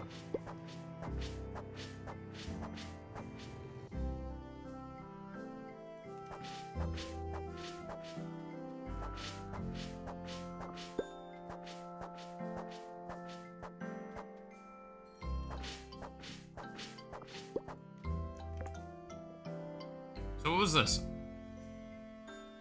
Roughly 1% of the... Okay. So we've got a random thing.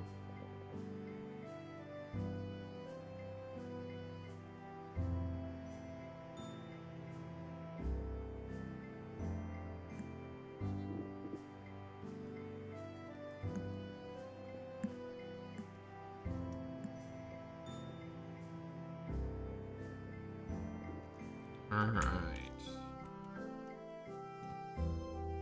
Can I jump off a cliff? No.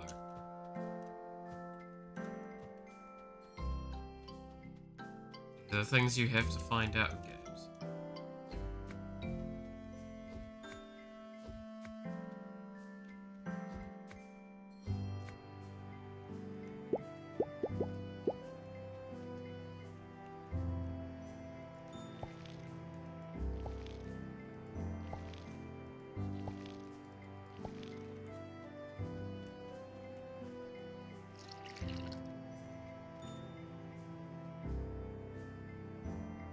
Oh, God.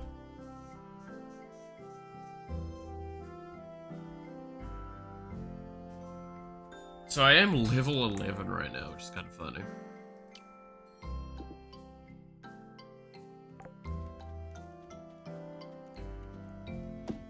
The levels seem not too bad early on, but I bet they're going to slow down quite heavily if I don't, like, diversify a bit more. I mean, to be fair, they're slow as hell for everything that's not farming, which means that, like, probably gonna get a thing.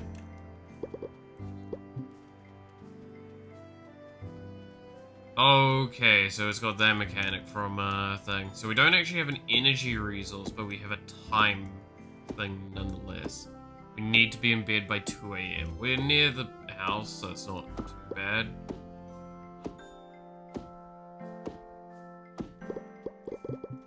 And I think it's like 20 minutes is a day.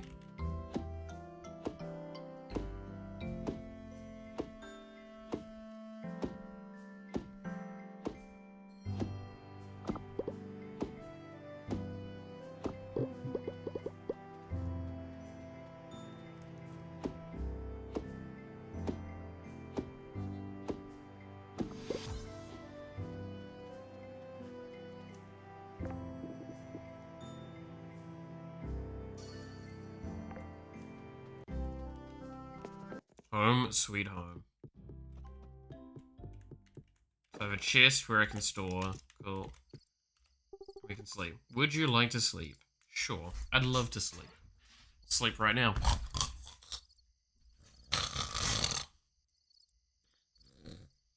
You sleep through the night. Earnings. Okay, so we got a lot of EXP. This is, I think, the starter money, and we got a lot of mana orbs and tickets. Okay. Oh no, this would be from the quest, right? Yeah. Your game saves automatically, so you don't need to worry about saving your progress. Cool.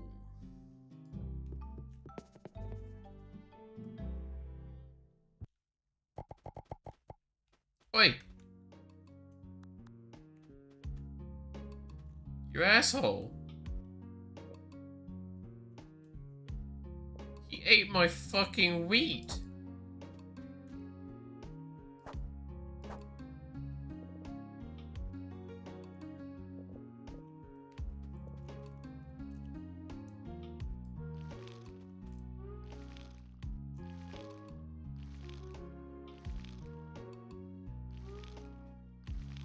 I can't believe the absolute bloody audacity.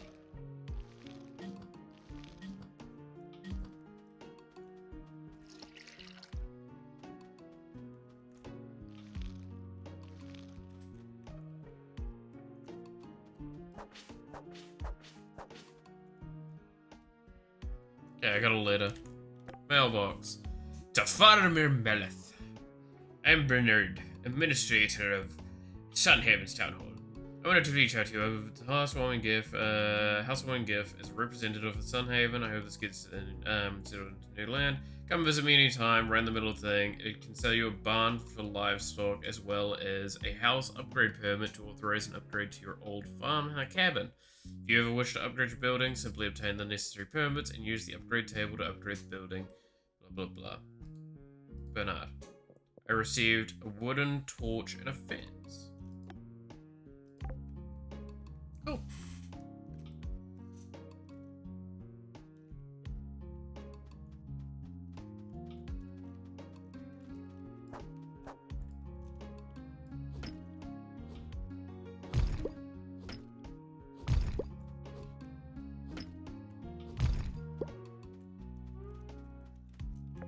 So, crafting table. We can make... So there is a furnace. There is an anvil. There is a farmer's table. There's a cooking pot. There's a baker's station. There's an oven. There's a juicer. There's a loom. Basic furniture table. Construction table. Painter's easel. Fish grill. Sushi table. Crafting table. Composter.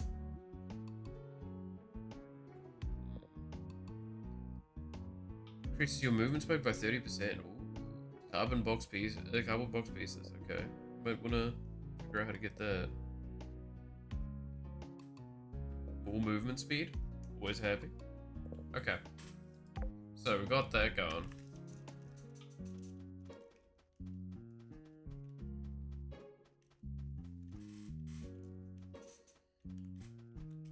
So for now, let's just clear away the immediate space.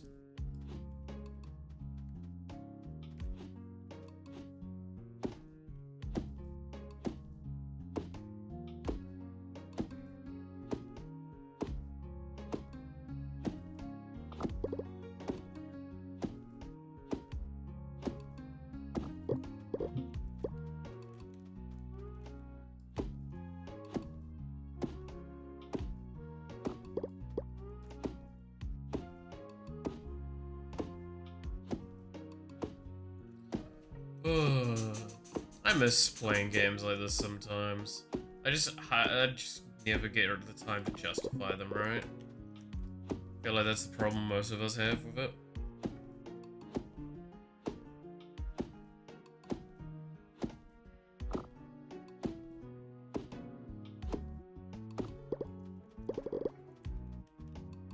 I got a phoenix feather out of that. Nice, I guess.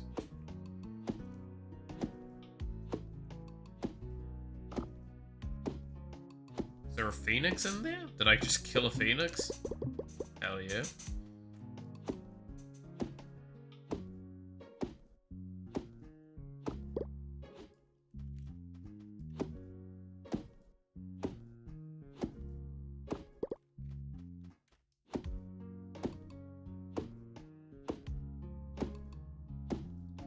not gonna lie, not having a stamina system to reduce your actions has good and bad aspects to it. So, to draw a soft comparison here, do you know the advantage that Stardew has for having stamina? It means early on in your farming, you're inclined to now utilize more of your day for non-farming needs at the beginning, right? In those beginning stages, you can go do other stuff. Or you just cycle your days fast. Mixed bag on if that's good or not. So the inclination is that you actually go explore. And you go talk with people. The problem becomes in that midpoint with that sort of thing where you're now in this situation where it's like, I don't quite have enough stamina to do all of the things I need to do in a day, and it's a struggle. But in a sense, that pushes you to progress to optimize, which is, again, why I say it's like, it's an interesting thing. It's a solution and a problem at the same time. And that's cool to see, because that's, again, the beauty of game design.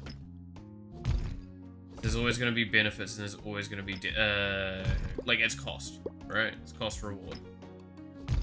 So the reward you get is that you get players to interact with your world a bit more guaranteed and more inclined, and kind of by a natural player decision.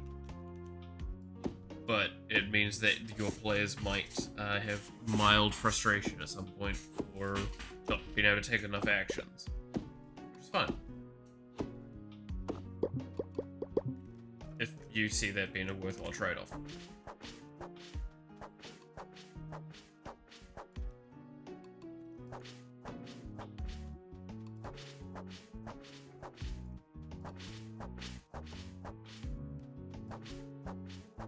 Is a peaceful life.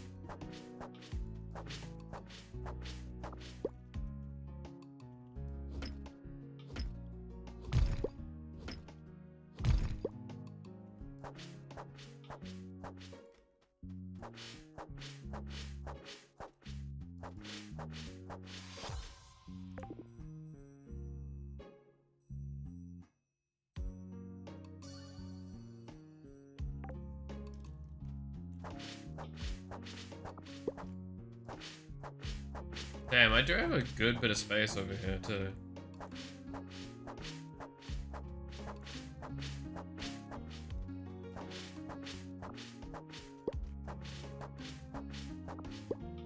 Man, I still want to make a casual chill farm game, but has a weird memey thing to it. One day. Because yes, I actually have a game design that's kind of along this sort of farm line.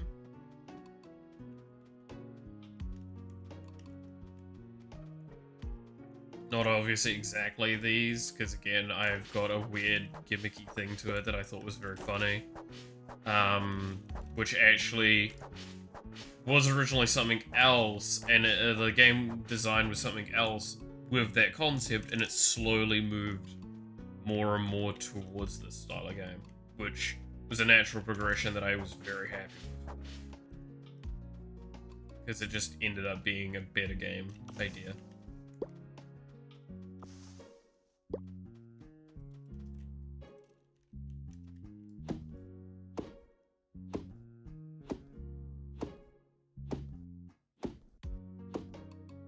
Never be afraid to rethink your ideas later on if they just don't make sense. Sunken cost fallacy is a dangerous, dangerous thing.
These ones tend to be good.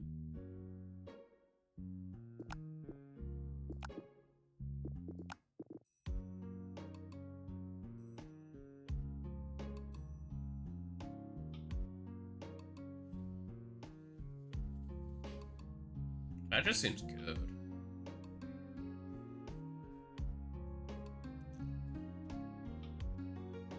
Sapphire, huh?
Okay.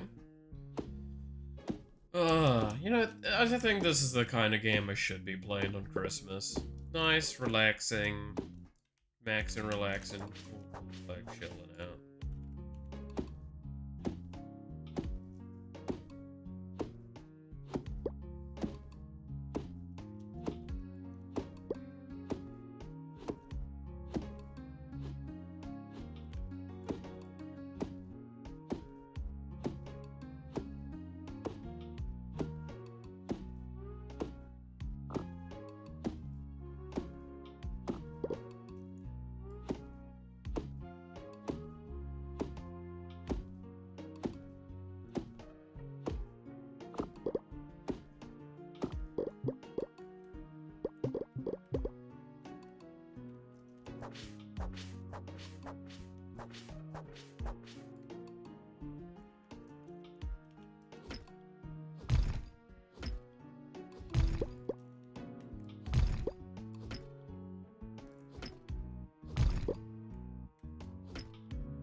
Okay. I would like to get one mining level to see if we can just get access to that sapphire effect. Or the savings effect, just so we have some more monetary income. For free.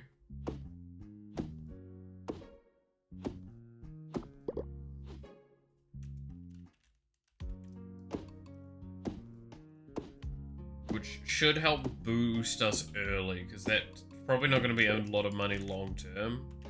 Or like in the grand scheme of things, when we're actually selling things. But for the early game, it's probably going to be a big increase to our potential available stuff.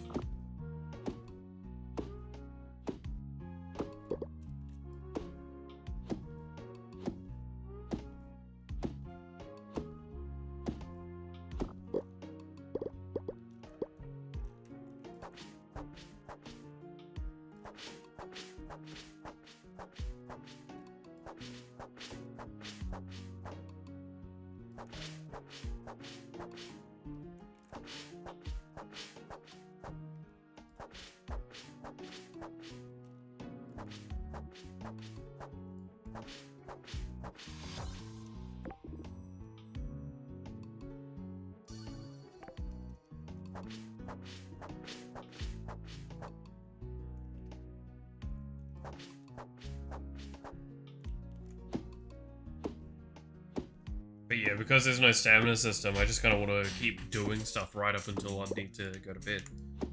Alright?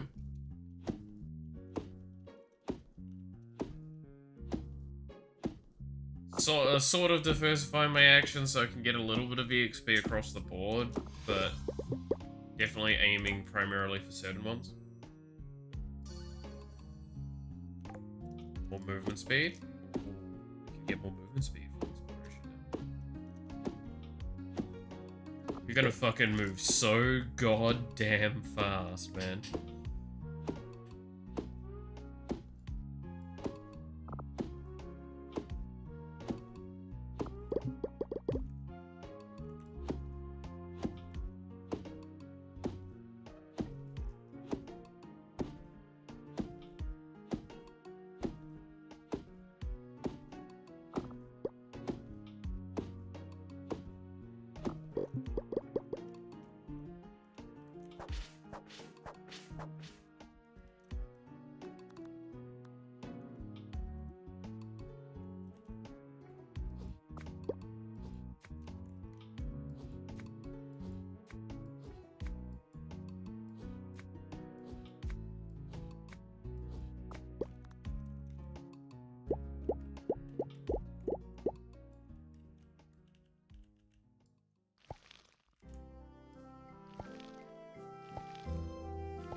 Alright.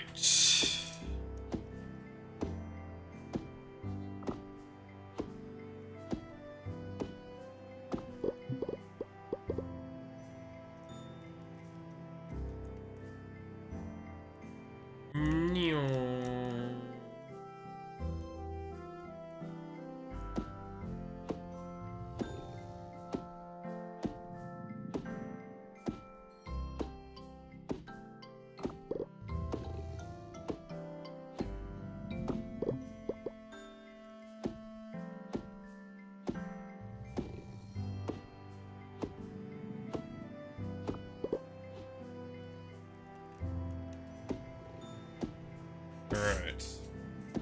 Oh.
Just clearing stuff out, making it so pathways are very easy, understandable, and seeable.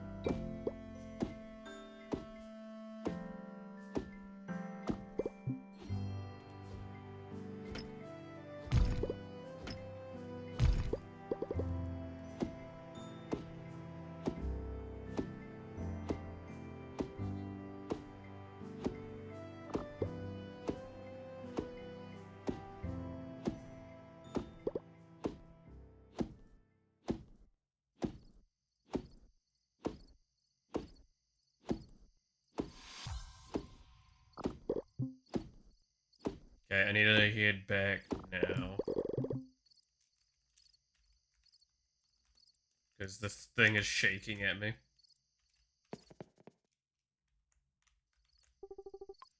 Would I like to sleep? Yes. So I'm gonna get, like, no money out of today? Yeah. I got a lot of experience. And orbs and tickets. That doesn't really matter to me.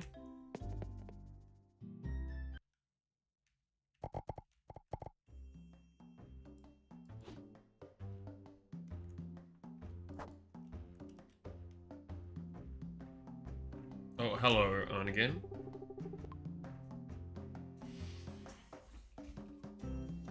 Hey, who's that coming down the road to your farm? Uh-oh, it's that merchant lady again.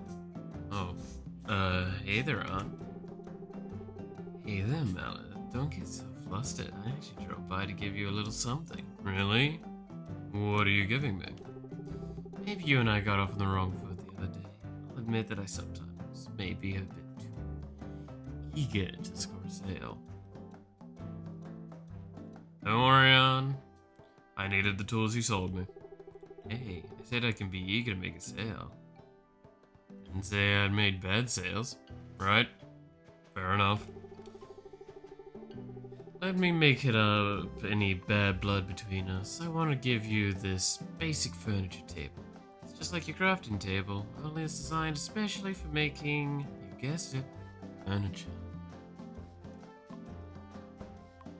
Oh wow, thanks, Aunt.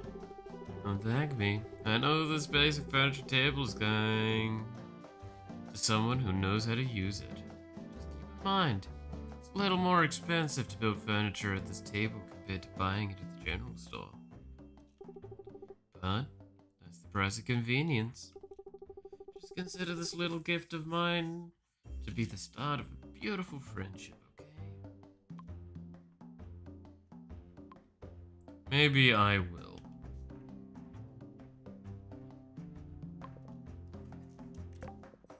I do have unspent points, and like I said, I'm probably...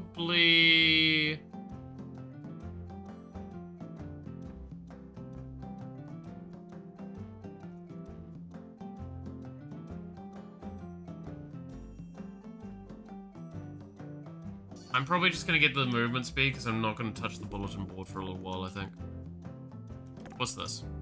Seems like you've been all over the place. Just been keeping an eye on you. It's all, excited to watch you in a cranny in town. I haven't left my farm, you what?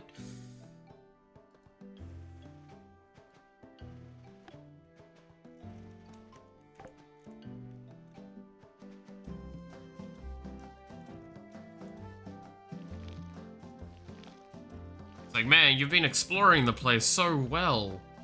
I haven't left my room. Dude, you're such an adventurous little scamp. What is sun?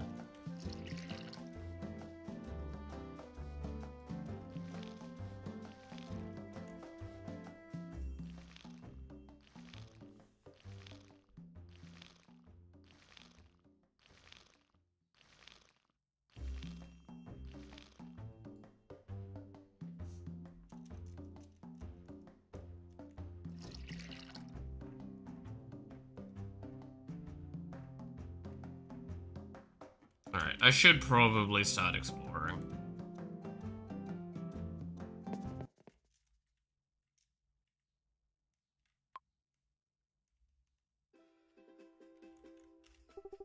You're the new neighbor Lucio told me about. I'm Tonya. Glad to meet you. Good to meet you too, I'm Malith. Living on the farm, right? I'm the town courier, so I'll be delivering your mail there. See ya. There's a sign advertisement, some sort of taxi, but there's no taxi. If I return to Haven, maybe you can use it? Sure.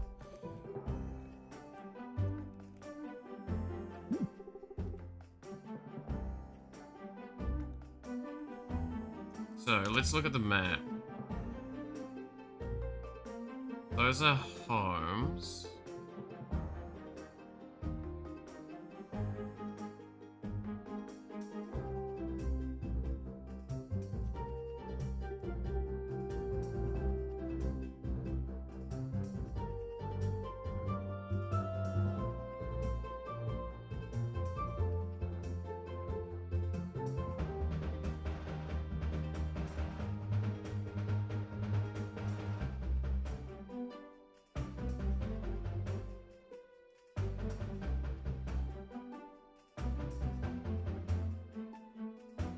Yeah, so I just need to go a little north from here.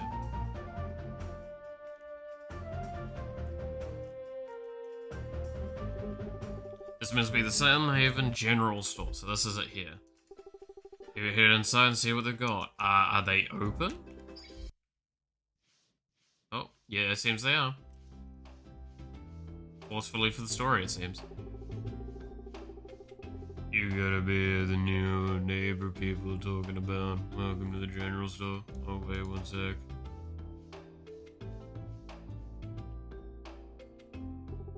There we go. Anyway, I'm Emmett. I work here. I'm over at the farm, and over at the farming shop, and down at the fishing store, and in town hall. Okay, I work a lot. I heard people say you're supposed to be a farmer. Well, we sell lots of basic seeds, among loads of other things. Furniture stock also changes every day. Be sure to always stop in and see what's new. How do you work at so many places at once? I keep my nose to my work, no distractions, but I move really quick. Do you ever not work? That's the great thing about this place. There's never not any work to do. See, set up this bulletin board right outside the shop. Everyone always goes there to post job openings. All those odd jobs net me a pretty gold coin or two, that's for sure.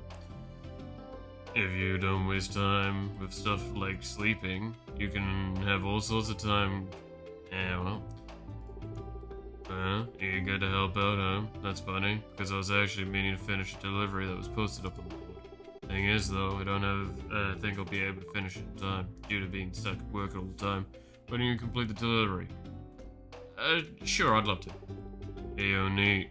Thanks a lot, neighbor. Here's an order to Solon, a smith. Supposed to deliver it to him, but I guess it got overworked. Just take the order to him so you can smith up what our barracks need. And remember, the people who can't wait forever, you usually get a few days to complete the task once you accept it on the board. Also, several places all day. Take your time. Alright.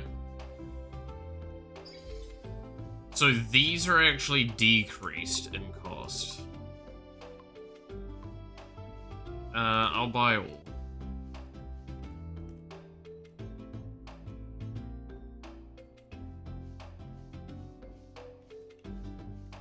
Hey, Ann. Hey, you're the new farmer. Whatever you need, I can help. For a price. Or are you just looking to chat?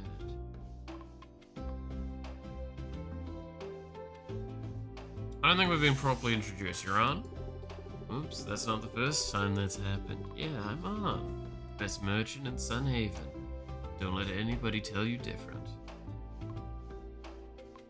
Are you from Sunhaven originally? I got my start further west. Traveled a lot around for work. Yes, me. Every big city is the same. Same people, same dirty streets. Same.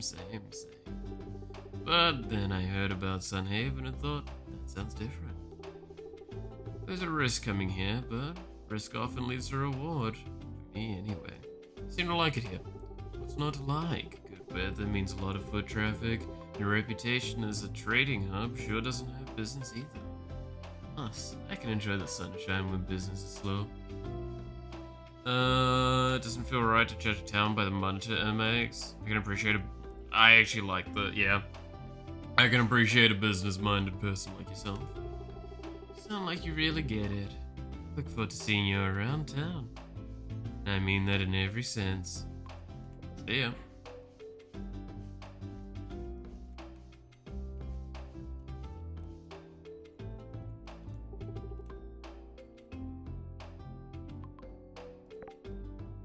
So I can come to him directly to buy things.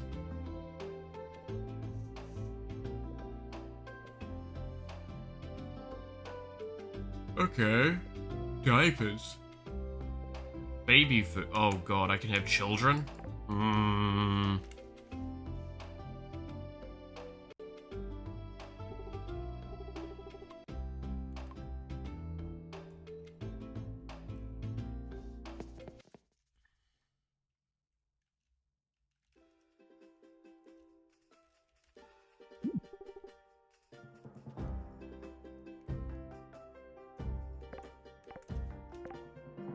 So where's the actual smith?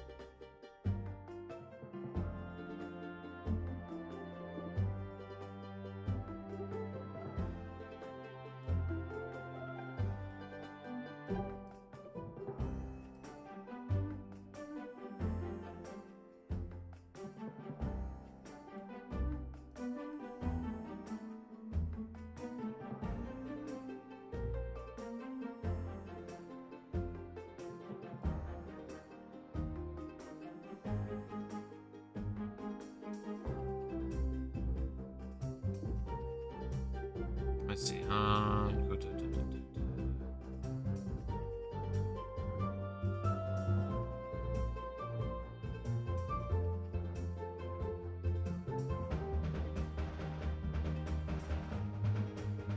Okay, so we just go right from here.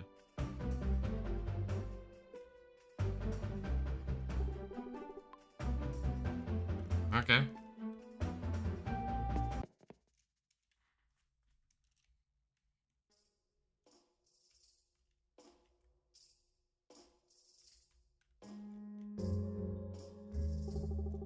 I used to be Solon's apprentice, but he said my copper helms always come out dented.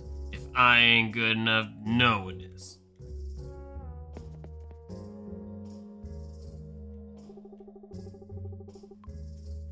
Well, now, I bet you that flirtatious new farmer Lynn was going on about. I'm Melith. Good to meet you. Solon, Sunhaven's blacksmith. Lynn's my apprentice, so you best watch your step around here, you hear? That pesky little dragon again. Blimey, look out!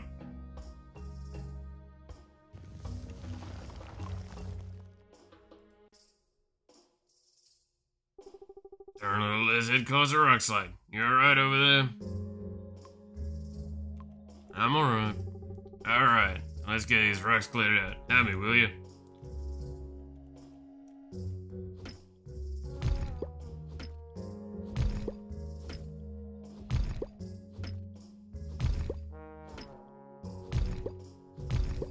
By help him, he means get rid of it all myself, I see.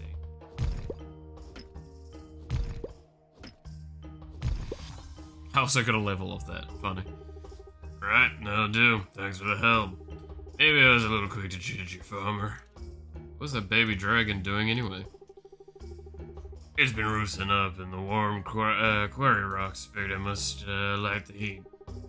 I let him stay, but the little bucket doesn't seem to know its own strength. Single flap of its wings can send rubble flying, which we do. For my part, these two copper helms from the barracks ought to won't hammer themselves. For you, I reckon talking to the Archmage Lucia is your work order. We all got our part to play here. And mine ain't lugging these old bones back to town while the fort's hot. Town hall? Got it. I'm gonna get more farming XP. Just get that way further along. I do actually need to drop something off to him still. Right, farming for mining. Get one of those.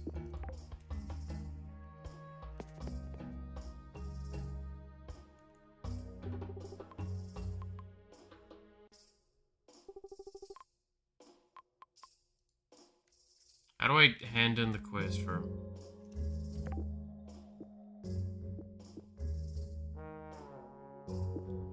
Or do I need to pick it up from the board first? Is that what I need to do?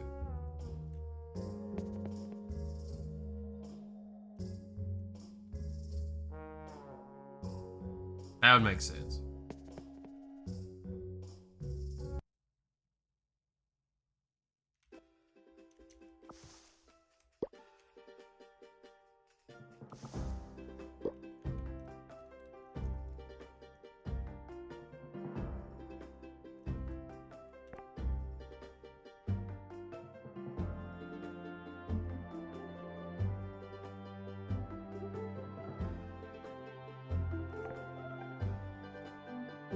That's the calendar.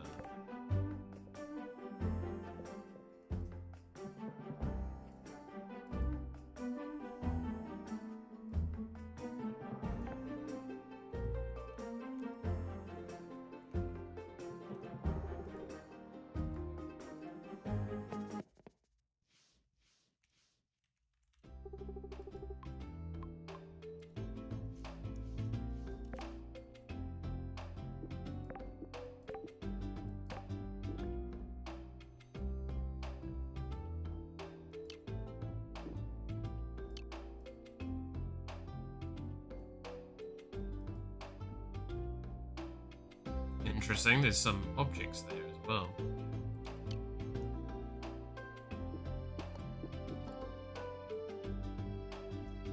Okay.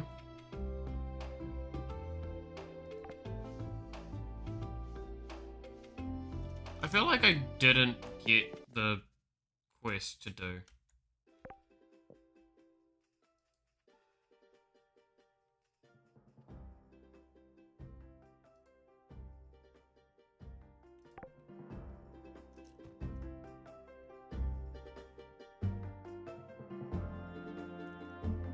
Ooh, pretty cat witch lady. Catherine. Ooh, hello. Is your name Malith? So good to meet you. I'm Catherine. I own the farming store here. That's right. Wait, how'd you know my name? Oh, don't you know? I'm surprised you can't tell. I'm a witch. It's hard to divine. Fair enough.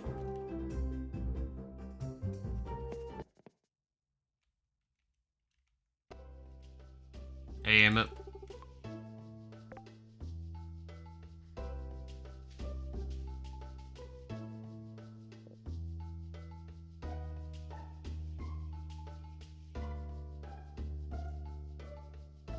Kiwi berry! Hey, kiwis.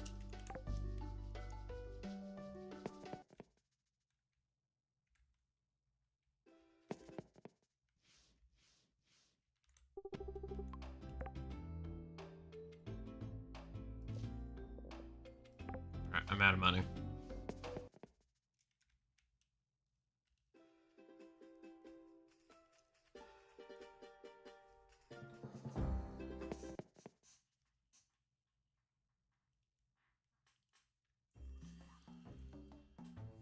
So now let's start prepping another area for farming.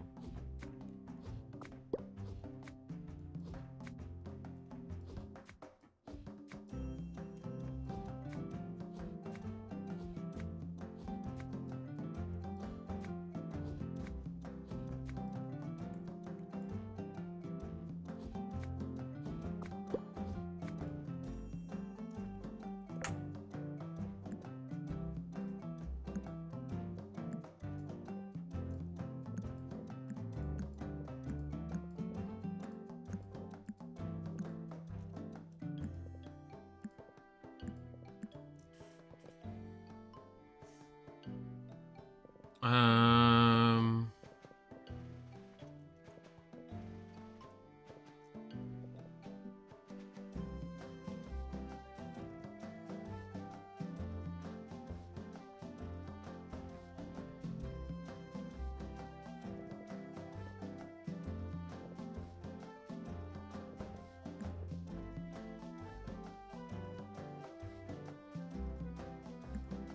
Alright, well, let's put these in.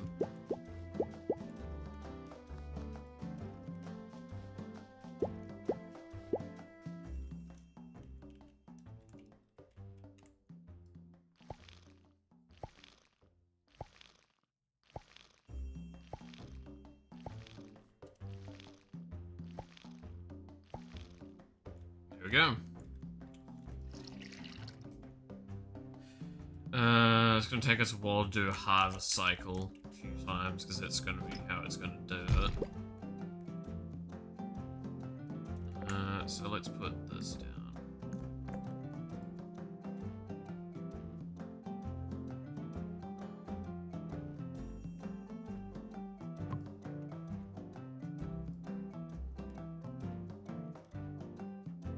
Use a pickaxe. So can I use the pickaxe on this one? I can.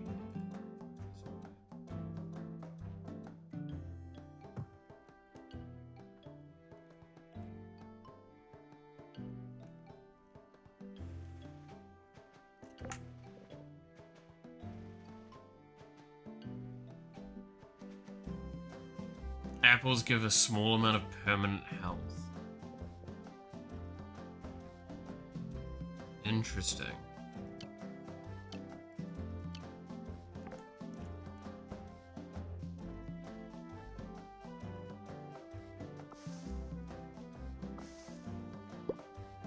So So fruit's really good then.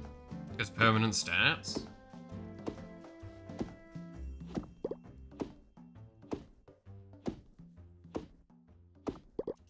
How much does it give? Let's use an orange as an example. I got 1 permanently. Okay, if I eat an apple.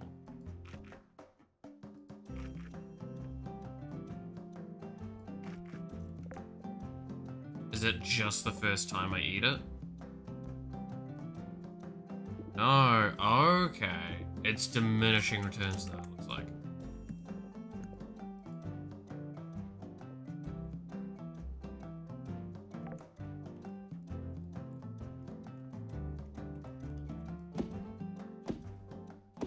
So you kind of probably want to diversify your foods.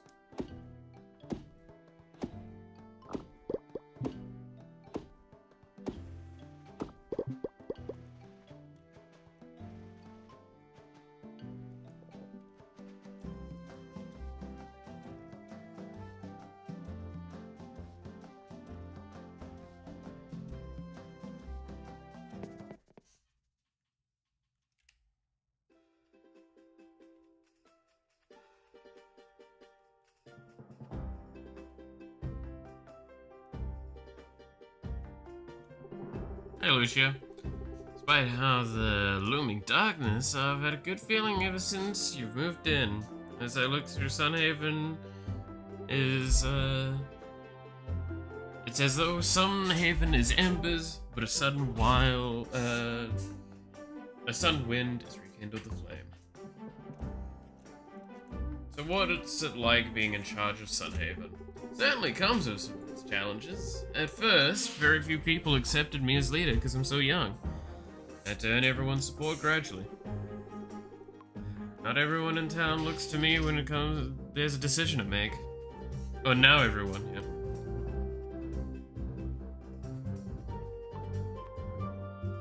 To be fair, you are quite young.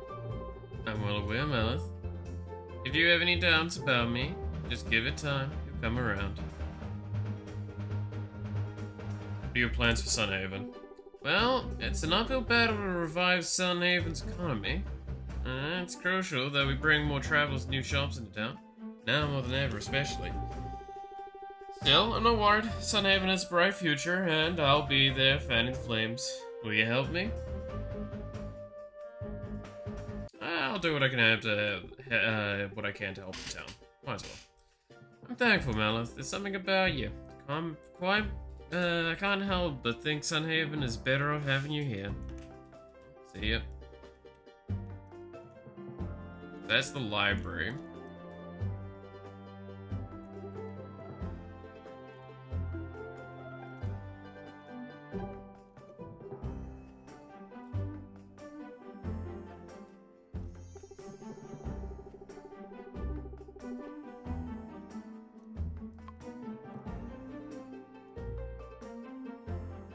Yeah, there you go. The food tooltip told me exactly what I figured out. Cool.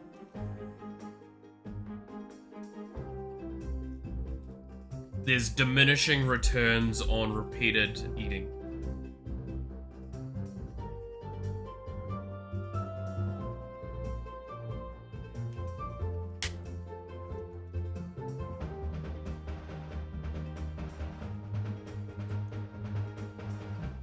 I need to talk to her at town hall is the problem. Yeah.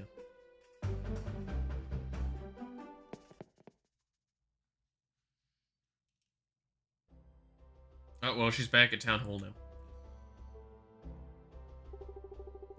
Yes, so long as the borders of Sunhaven are secure, we can continue to keep watch over the train station.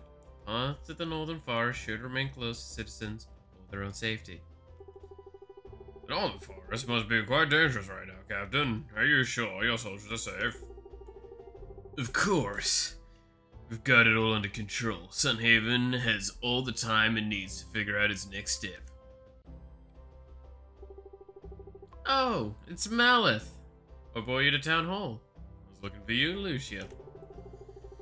Is that so? I was just wrapping up a little meeting with Bernard and Nathaniel. Oh, so, I believe I'm free to help. Just a moment. Let's meet again on this issue later, shall we? What is it that you needed? Baby dragon is causing trouble in the quarry. Oh dear, is that little dragon still causing rock slides? We were hoping Solon, gruff as he is, would be able to frighten it away, though, for some reason, keeps coming back.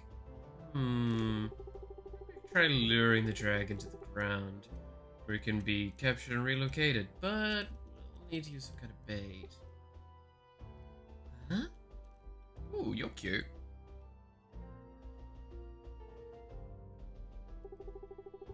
I couldn't help but overhearing ya. Oh no, I gotta do a different voice. I couldn't help but overhearing ya.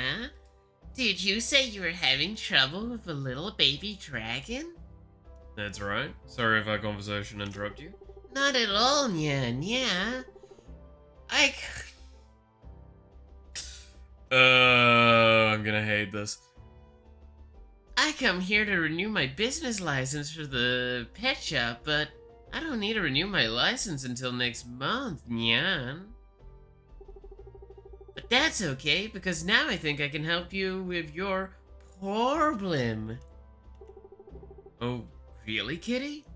That's wonderful to hear. Well, it's me, Kitty. She sells barn animals here in Sunhaven. Town Hall sells permits for barns, but you'll have to stop at Kitty's shop for animals. Yeah, nice to meet you. Anyways, on the subject of your baby dragon, I don't know much about baby dragons, but I do know that they love to eat fish. Just like Kitty, Nya. If Kitty was a baby dragon, Kitty would nest at the quarry because it's so close to the ocean. So many yummy fishies in the ocean, Nya. I bet if you had a good, juicy fish, you could get it to land right on the ground. Okay, so I just need fish. I wouldn't say you'd need an extra juicy fish to attract the baby dragon, just to be safe. Yeah? Well, this plan is a bit of a spur of the moment, but it might just work. I believe Peter, our local fisherman, could probably help out with catching an appropriate fish. You could probably find him at the southern docks right now. Hee hee. You give me a proper fish and I'll take care of the rest. Sounds like a plan, yeah?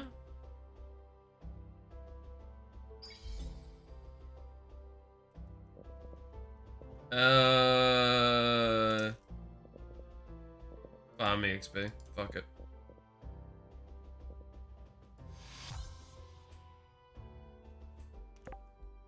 I got a level in farming. Yay.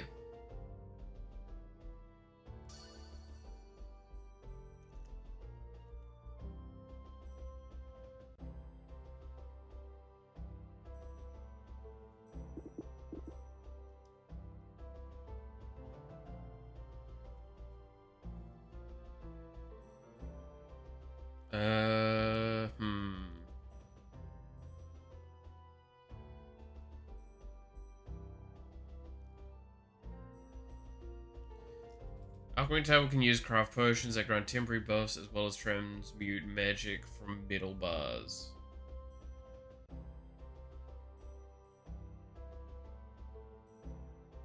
Additional unique recipes can only be obtained here. Unlock the ice cream maker machine at the craft table along with the unique ice cream recipes. Press the wrong shortcut and went to Neurostream instead of yours. Oh no, how horrible. That's fine. Fair enough though. How's Neurostreams going? Because they're still doing their marathon, subathon thing, right?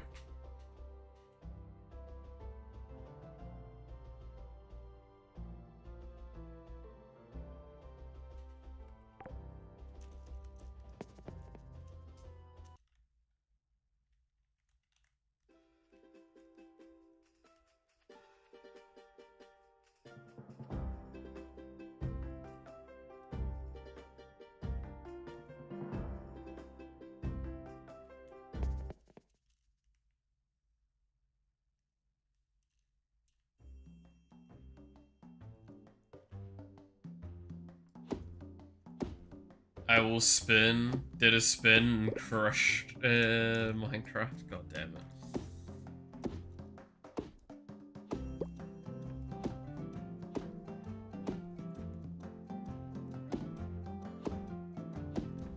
Yeah, it sounds about right. Yeah. I still don't know where I use the tickets and the mana point things. At some point I will. Is there a... Probably gonna have to like fucking look at it somewhere. And I'll find out. Or I'll get told later.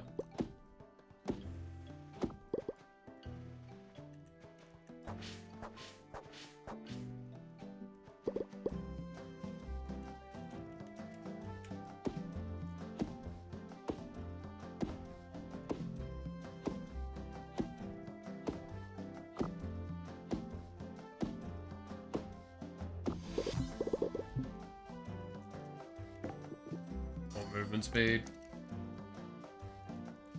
We're gonna fucking new.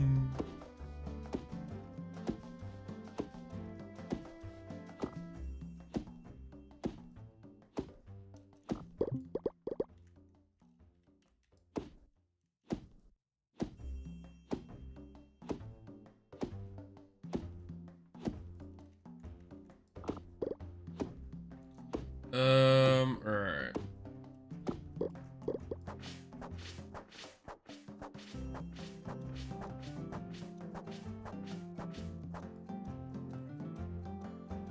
To let the power of Christmas carry me and played some Christmas games of Rivals. 12 losses in a row. Far out. That's kind of rough. I'm gonna be real with you, Chief. It's one of those, like, we end on a loss, you spend all night playing kind of moments there. Holy shit, that's actually kind of rough. It would be like that some days, though.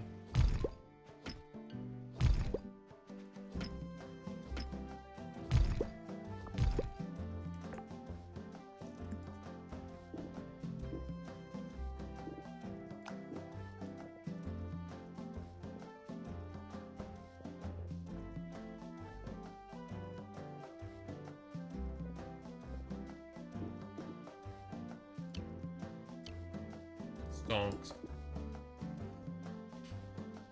Orbs collected, tickets collected. See, I don't know where to go and do anything about that. So I have 133% movement speed, by the way. So I'm fast as fuck.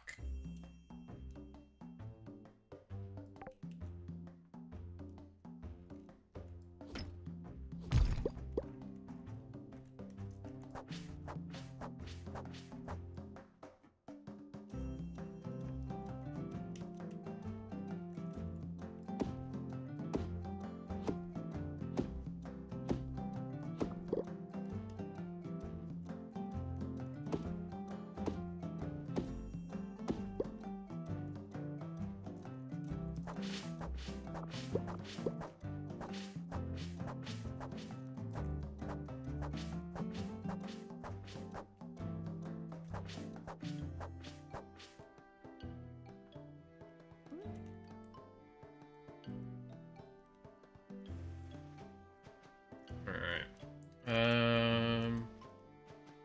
What's over this way? This looks like a fight.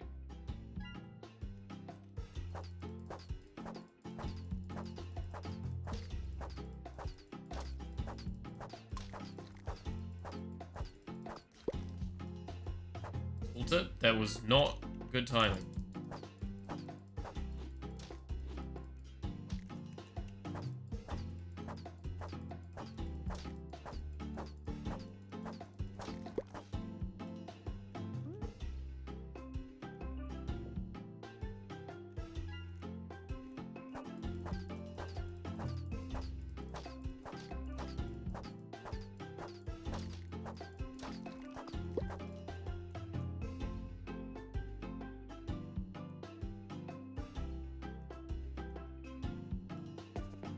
Okay, well, I can pop in there every once in a while then. And just kill some things quickly.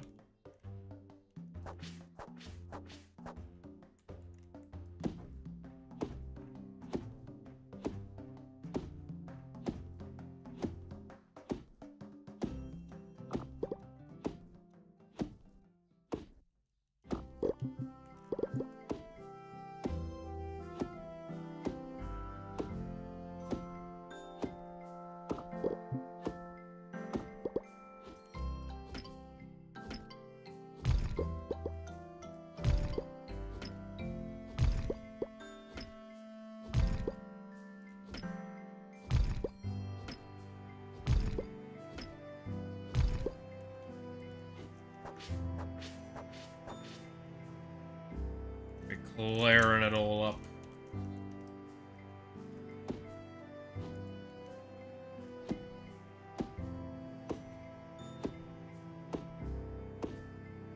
We're gonna have to figure out how to do better X's. Such like that, right?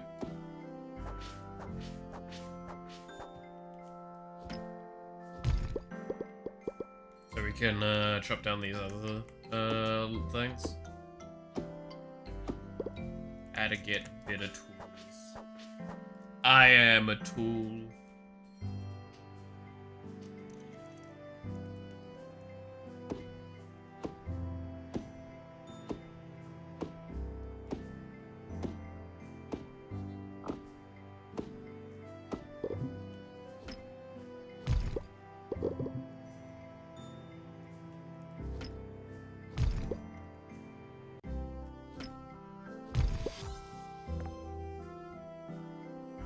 So that's how you can get. That's the sapphire there. I'm fine at leaving it at that. I'll just get some savings now.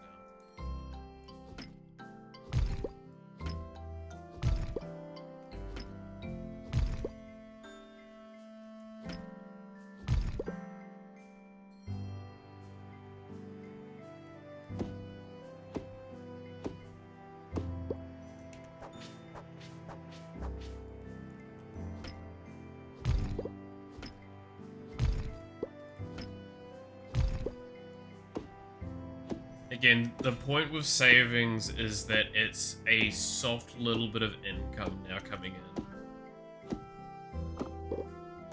To just get us more stuff early. I don't expect it to be enough to really matter later on, but it's early game though, right?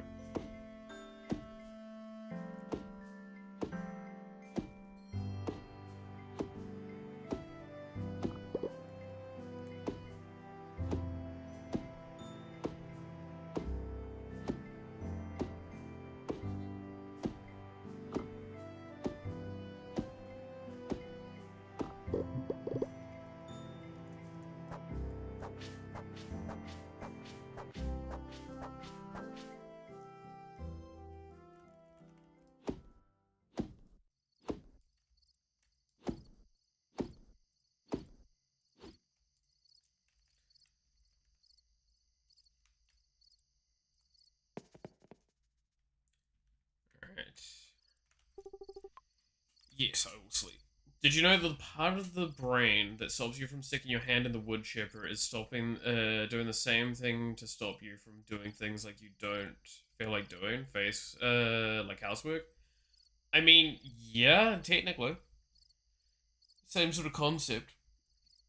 It's, aversion type parts. So it's basically, creating an aversion from things that are not pleasant and or dangerous that your brain can comprehend. That's actually the strength of it, is you're now needing to find out how to trick that part of the brain into letting you do your tasks that you want to do. That's the idea. Oh, you little prick. Fuck off. Eating my shit.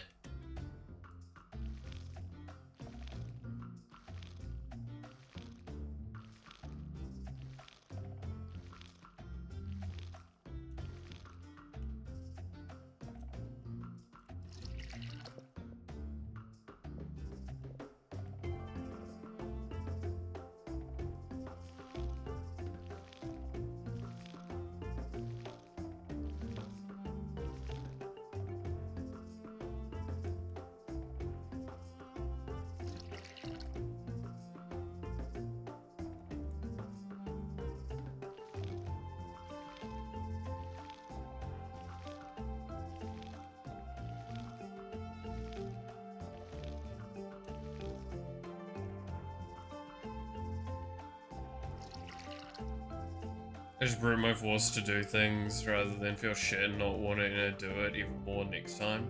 Works every time so far. I mean, it works to an extent, but yeah, it's... I'm a workaholic by nature, so I want to be doing things. The problem is that sometimes, with art as an example, I just don't want to do it. I don't have an enjoyable time with it, and it really, really hampers my ability to take action on it. But I can still do it, right?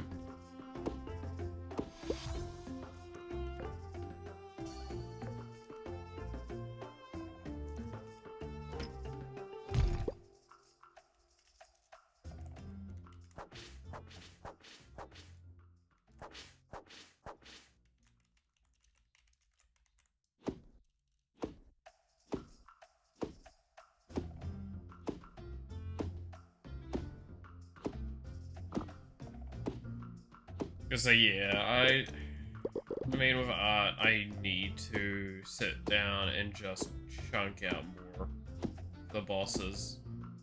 Because I need to get that done for that next update. It's just kind of not fair at this point how long it's taken for people that are interested in the game. With how much is also kind of like soft changed as well and characters have been added. Once the boss assets are kind of done, outside of, like, obviously Mataro's EX and Assist, and same with Cinder's, don't have really much else that I need to do. I mean, bug fixing, right?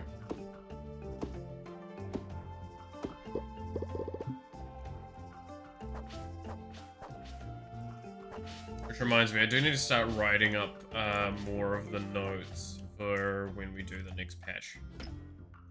Because I know I'm behind on my notes, the patch notes.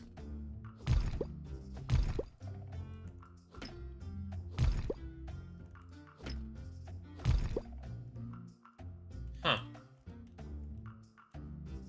Certain sprites are not where I'd expect them to be in this game. Everton, how does it go? It's going good. We're doing nice, relaxing stuff while we clear away some of the this space.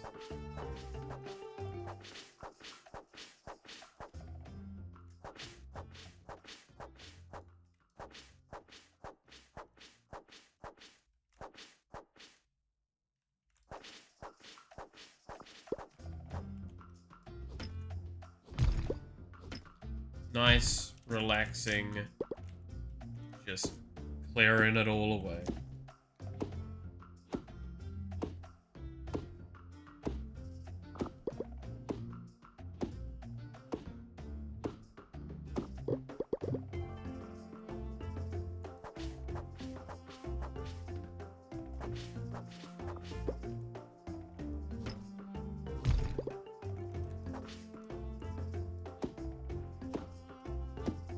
I've also explored the town a little bit too now. It's kind of fun. I'm totally not gonna try and romance Arn. Like, yeah, I know. She kind of hot and she kind of my type in a few ways. Look, I'm okay with you being fucking shrewd and all that, business-like. But only if you acknowledge that being the case, right? I like a businessman that knows they're a businessman or a business person. And doesn't give the false illusion of what that means. Look, I'm here to get a deal, and at the end of the day, if you also benefit from it, then that just goes better for me. I'm not gonna do it in a way that's scumbaggy, but I am definitely in my own vested interests more than yours. That's fine.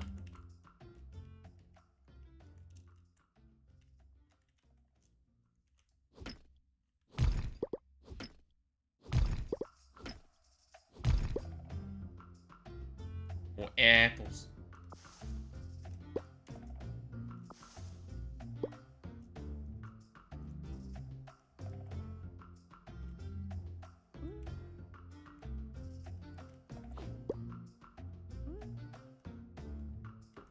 A sand dollar. Damn. Rich.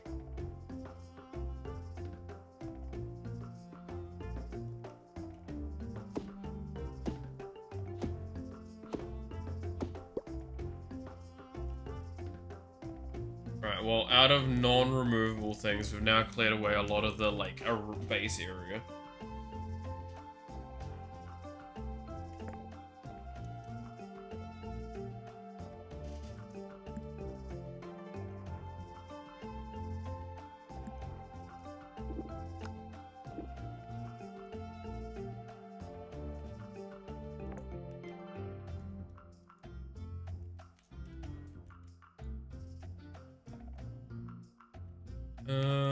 What do I want to do?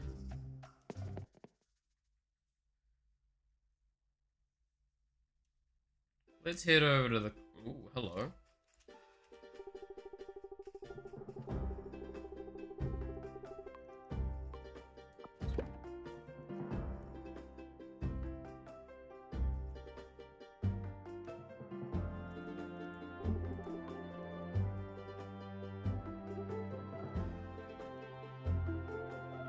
God damn it, that's a really stupid... Yes, this is my natural color. Why does everyone keep asking me that? Gashlin's hair is way more colorful.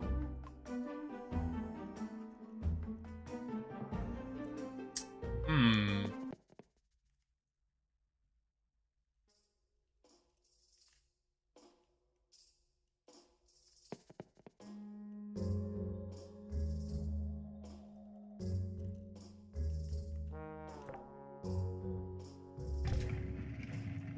Let's go into the mine, see what happens. There are so many kinds of rocks, ores, and gems in the mines that become more valuable as you dig deeper. Rusty key hidden on this floor will unlock the next floor temporarily. You may craft a key at an anvil to unlock the next floor permanently. This floor requires a copper key.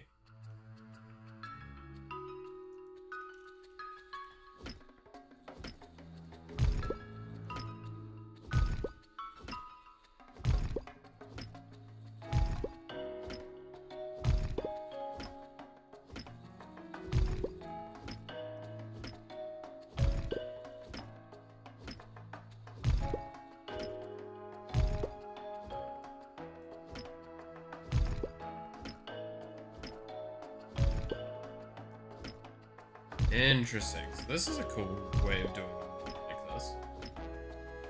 With the temporary levels and the permanent levels. I actually kind of like that. I'm assuming they're probably going to get more dangerous as we go on.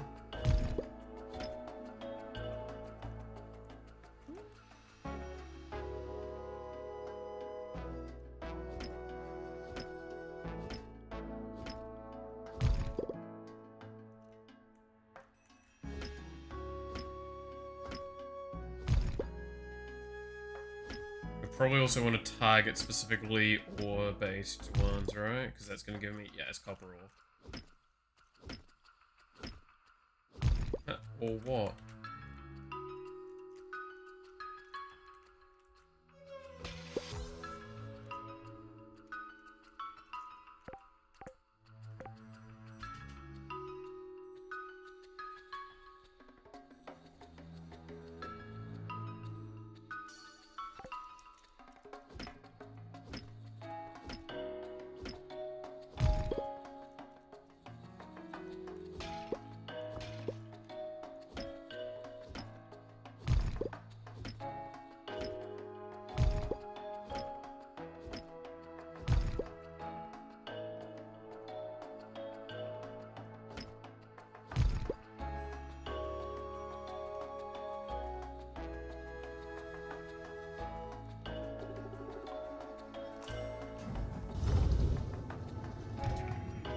Okay.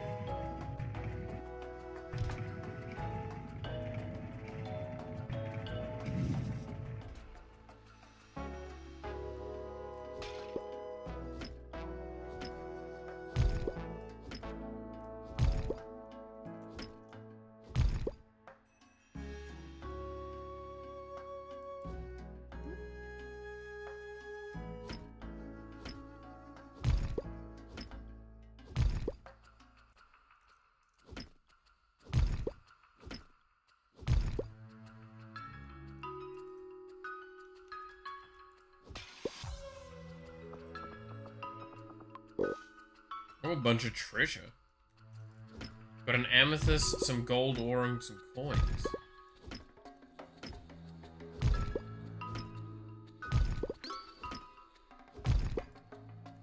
Oh, we hit the wrist key. I should just get the ore, then we leave then.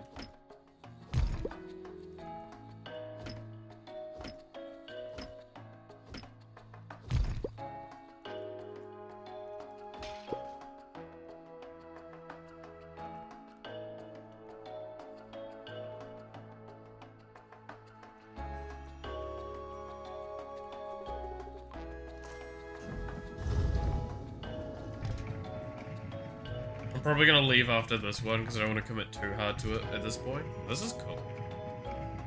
It's an interesting way of approaching these sorts of things.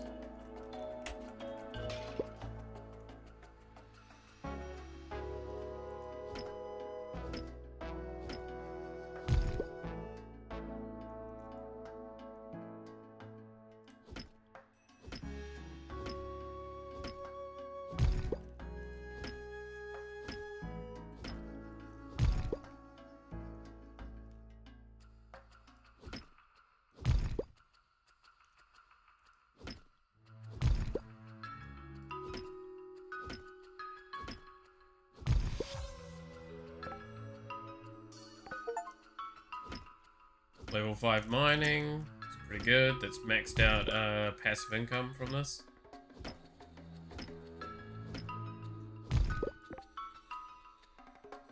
I also got one for exploration. Shit.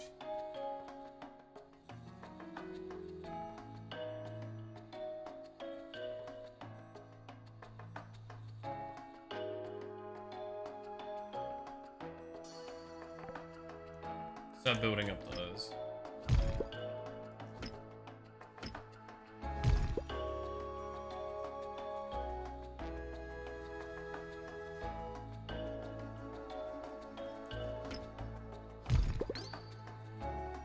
That's the key, but I don't want the key.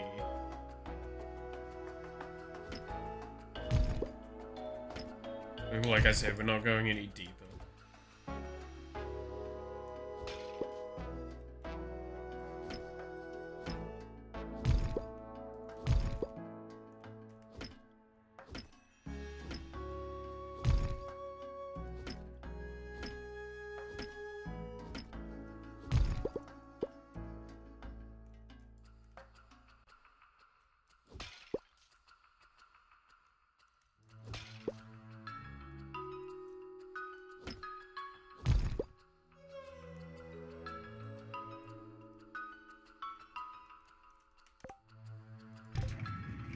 Alright. That's a cool way of having that laid out, though. I like it. I like that a lot. Rusty keys crumble. So, yeah, you can't carry them over. That makes sense.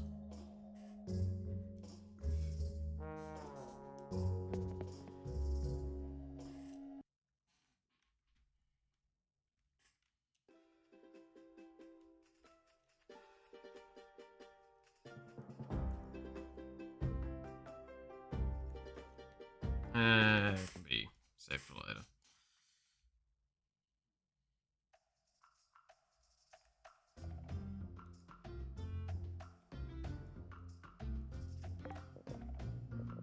So I need a bunch of these.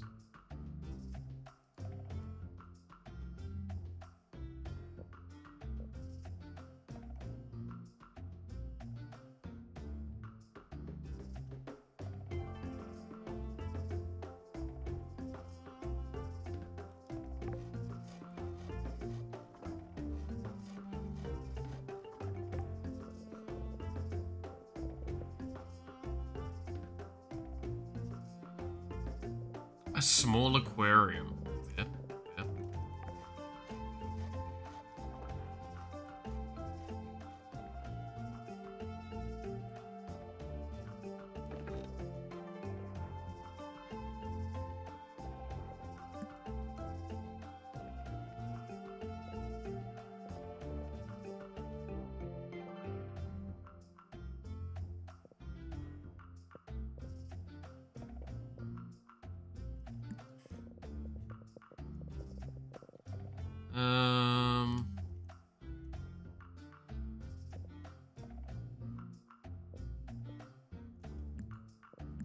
Let's just sell those for now.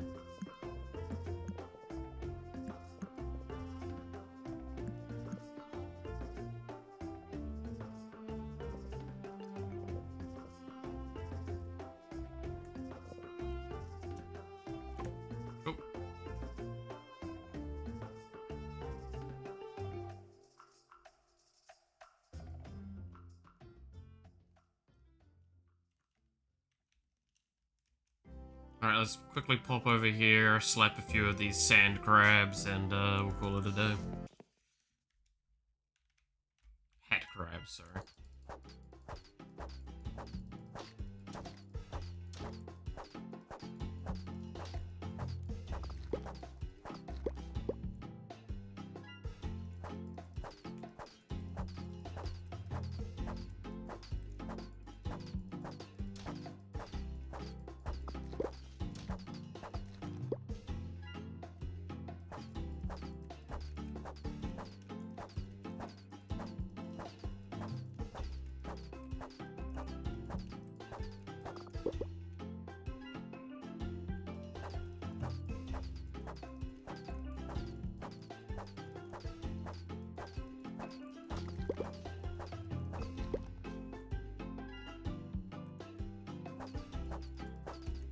Because of my movement speed, I think I can actually kite pretty easily. I don't know if I'm supposed to be able to kite this easy, this early.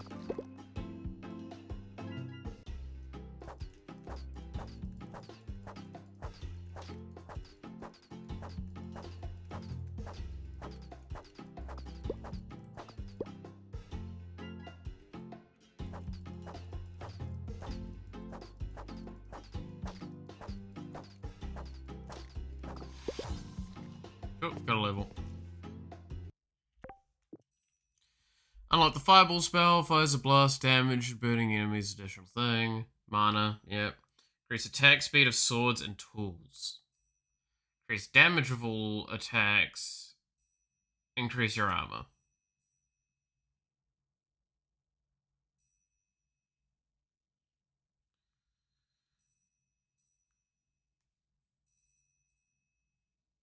Cataclysm!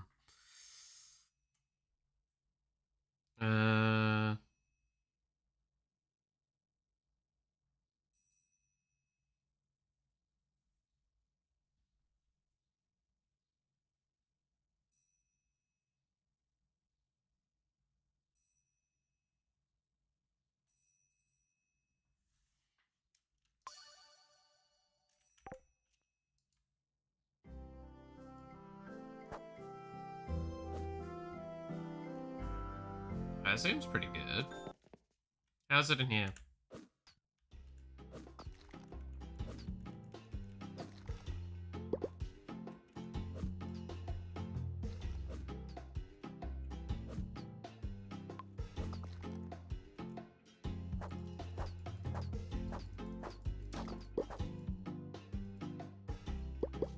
Yep, we'll leave it at that, but cool.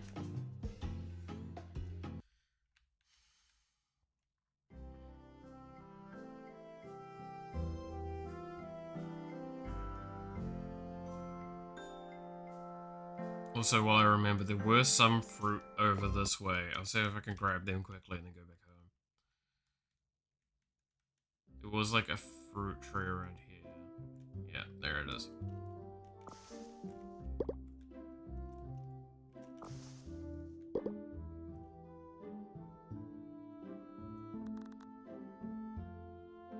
Okay, so mana does just naturally regen over time. It's like during combat it's going to be the problem, right?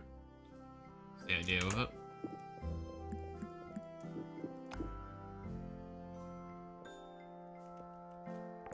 Gee, that sand sells for a decent amount, all things considered.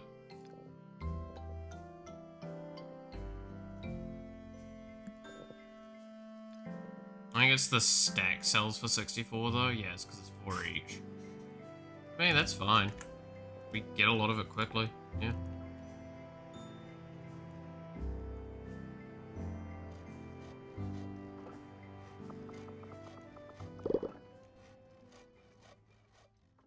Alright, let's go to bed now.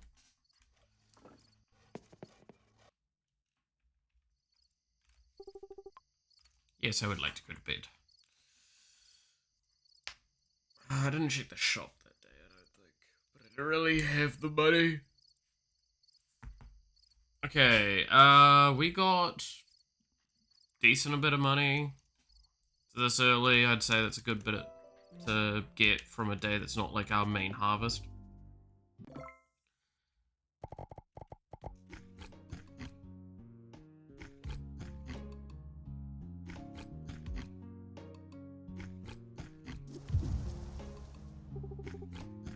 Weedle.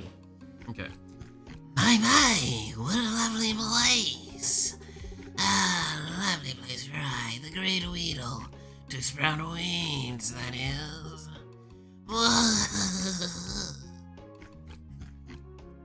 Weedle? Basically.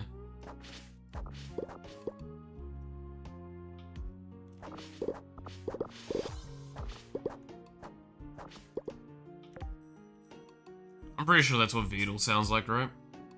Looks like him too. Yeah, exactly. Looks like him, sounds like him. It's pretty much him, yeah.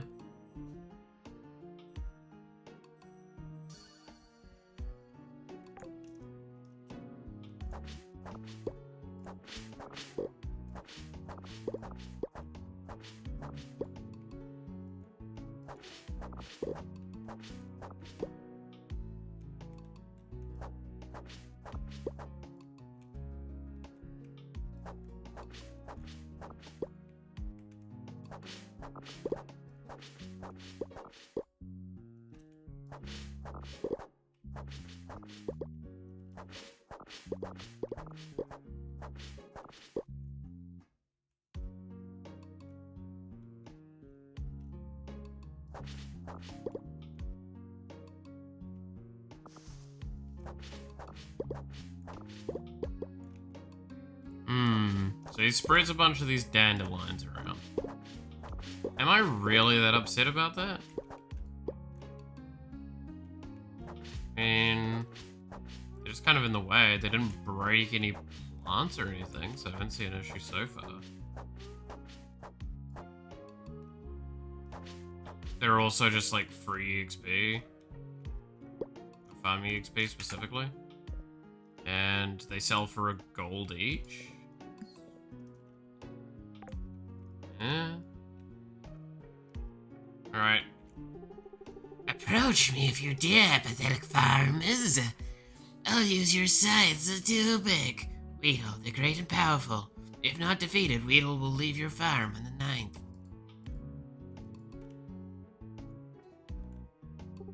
Oh, what a delicious little farm. It looks even better now with all the weeds. Who are you?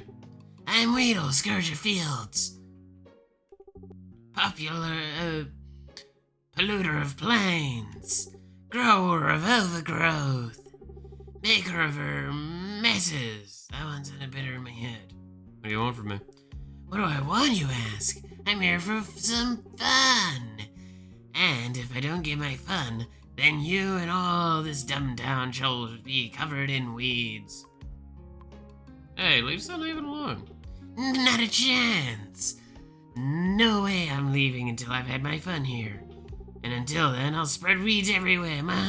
Alright, what kind of fun are you after? Let me see.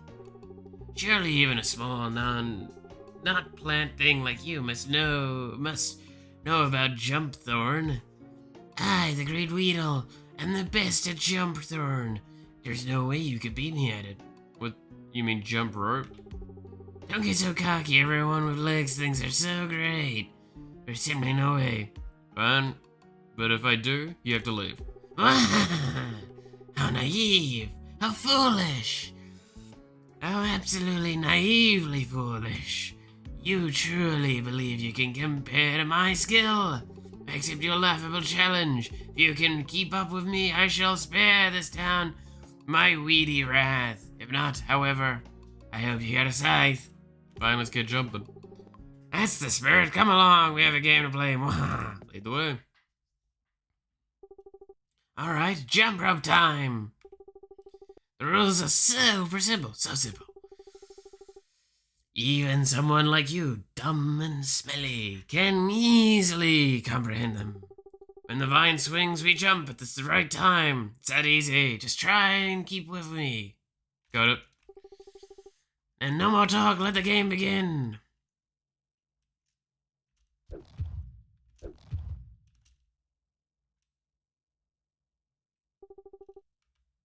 Okay. You foolish fool! You foolishness will be your foolish fooling fool. Okay, it does damage plants. Let's do that again.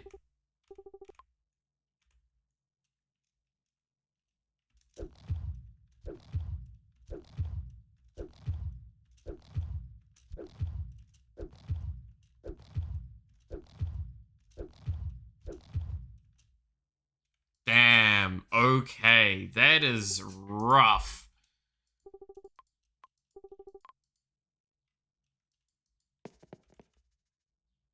How much damage is it? Oh my god, my entire farm's just gone.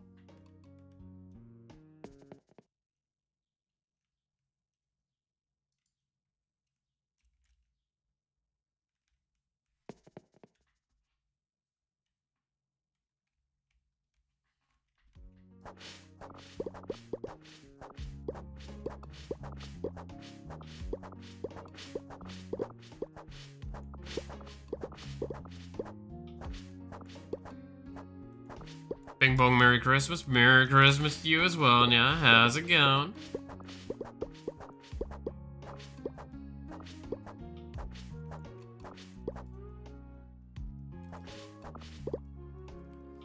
You foolish fool. Got it. Fucking Weedle. Oh no, it actually hasn't replaced any plants so far. It's just taken space.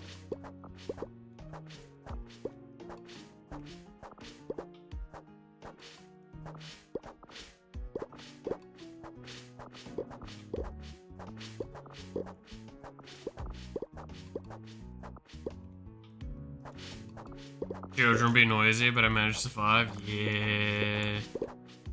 Dude, Christmas time be wildin', man. Oh well, holidays be wildin'.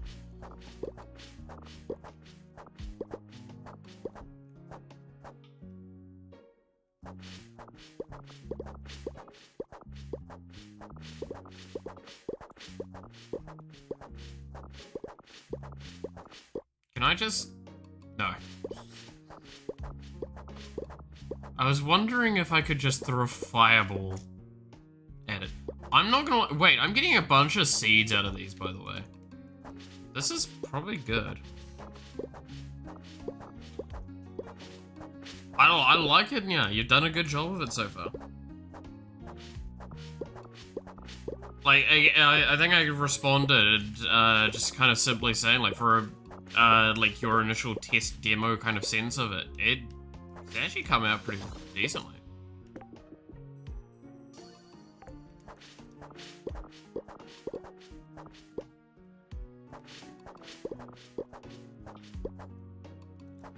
Don't have to deal with children, fortunately, just dealing with old people this year. I don't know what's easier to deal with, children or old people. At least with old people, you can maybe negotiate to get them the fuck away. No, actually, it's easier to negotiate with children. Now that I say that out loud, I remember.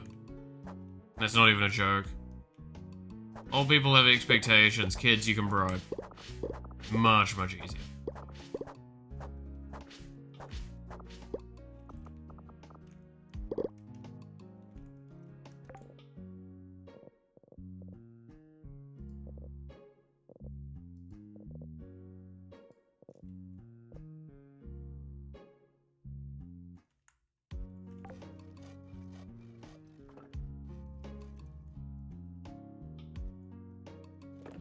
So I can just sell a shitload of these dandelions, right? Yeah.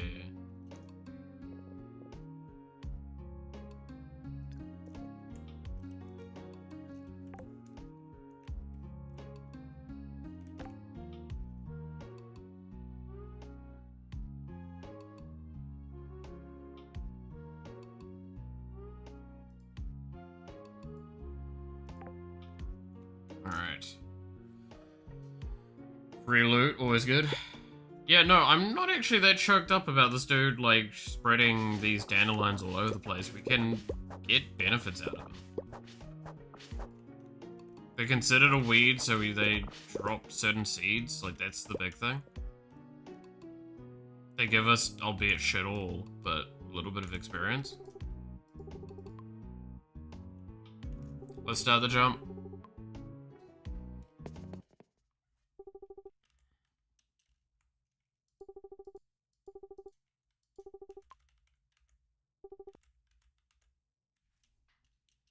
Okay, I'm gonna focus super hard.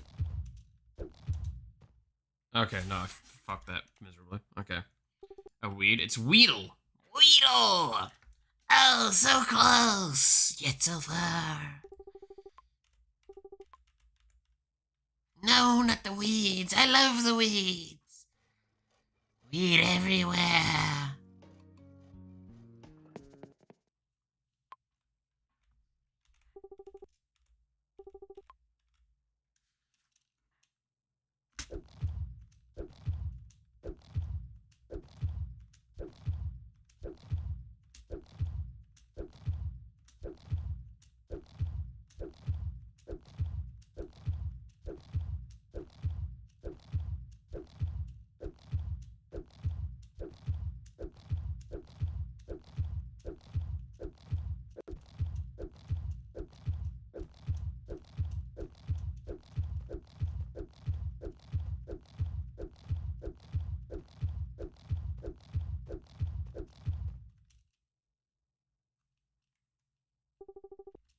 That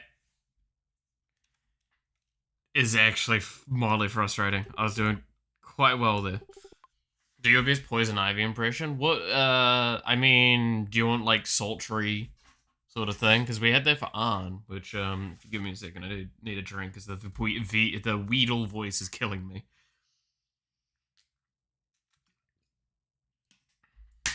Oh, do behave.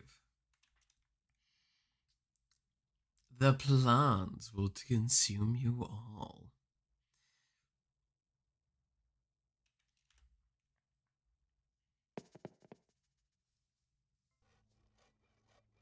Let the growth take back. Alright. I'm gonna try it again. We'll give it one more rematch right now. I gotta focus.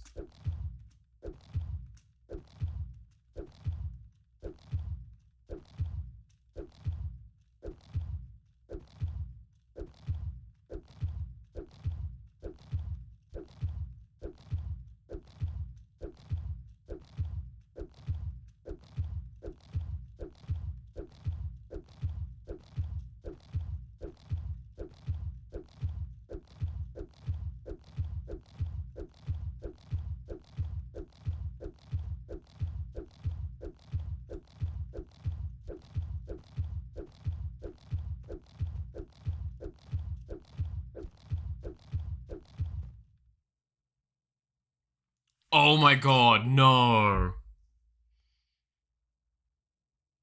I didn't actually see the health bar, but I'm pretty sure it was really low.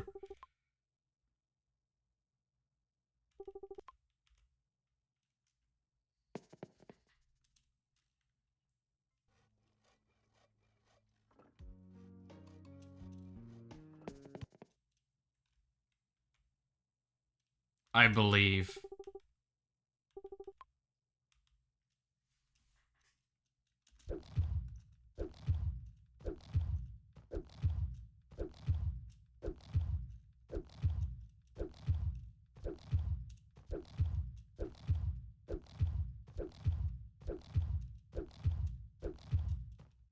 Oh my god, that one. Yeah, okay. Leaving after that.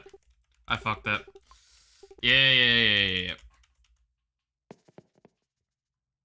Looks like I can go try asking a neighbor for help. Let's see what happens if I ask neighbors for help.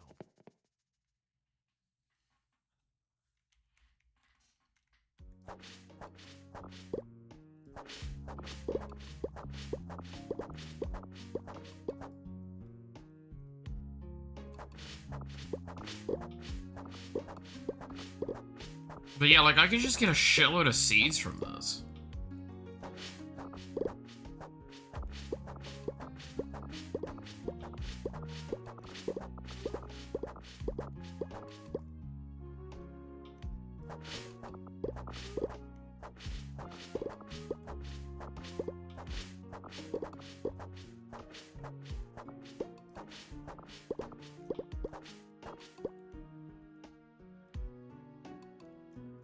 Okay, let's go quickly to the shop, and then we'll see if we can talk with someone to join me on it.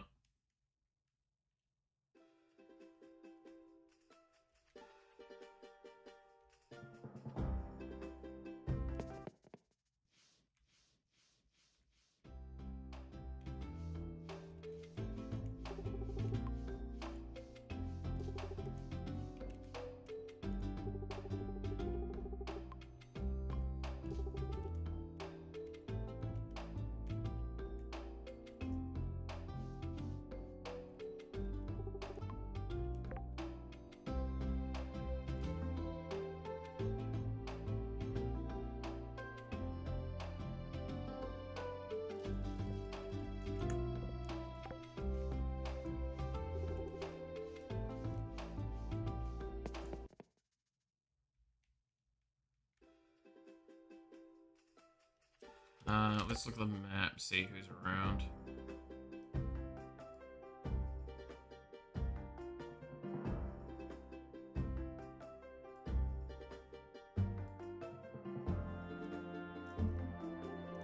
An's up there. An's probably like easier one to talk to.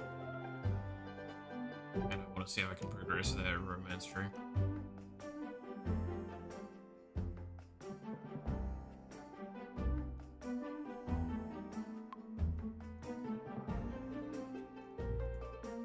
Where is she now? She's gift gift giving. Keep that in mind. So Arn's in here. Hi, Arn. You're always out for a sale, huh? How do you get started as a merchant? Just say I've been supporting myself for a long time. I learned the ins and outs of the trade to survive from a young age.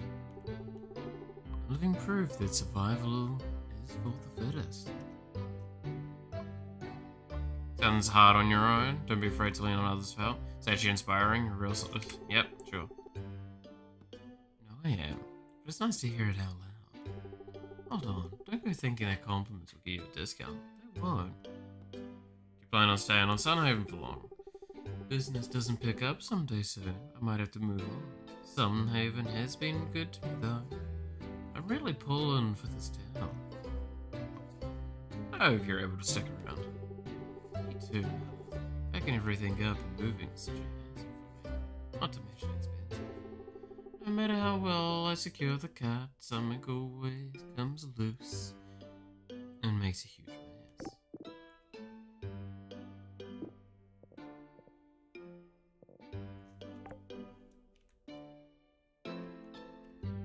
Alright, so I can't ask her to help.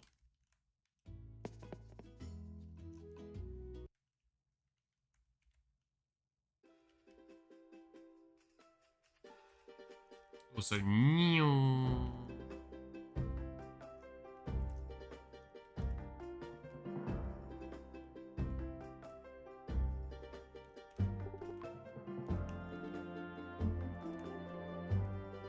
what about Lynn? Do we think we can ask Lynn to help with it?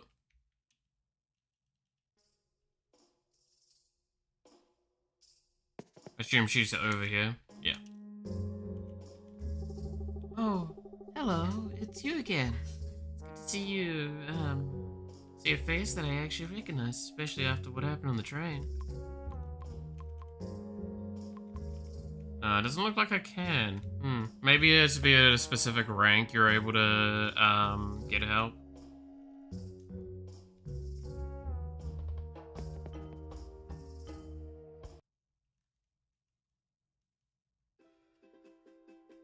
Or maybe it's specific people that are like very active. Maybe? I don't know.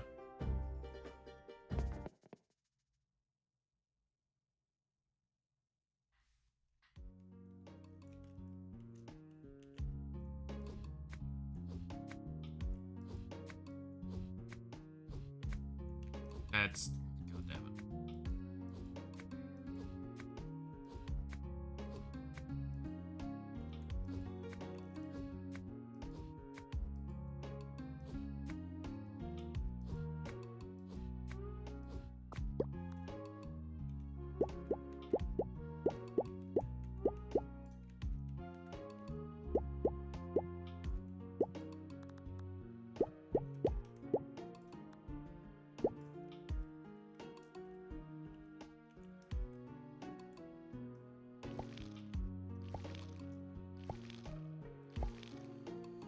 Alright, let's get all of this watered before I forget. And then we might try another Weedle fight.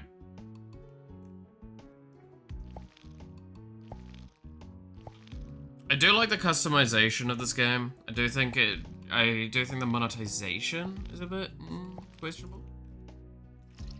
But it's, I mean, the base game alone is fully justifiable, so. Very chill vibes, very fun.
Alright,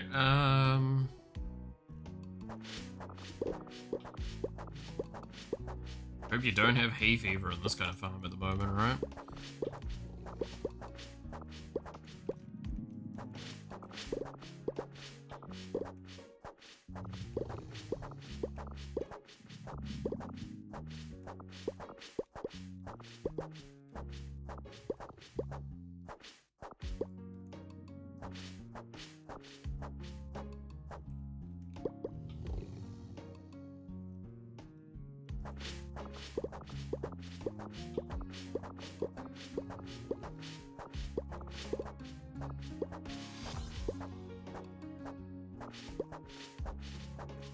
Level 12 farming. Alright.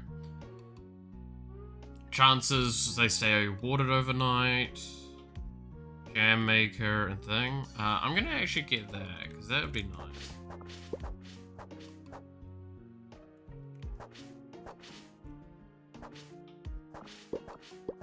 Oh, the UI stops that from being clickable. That's interesting.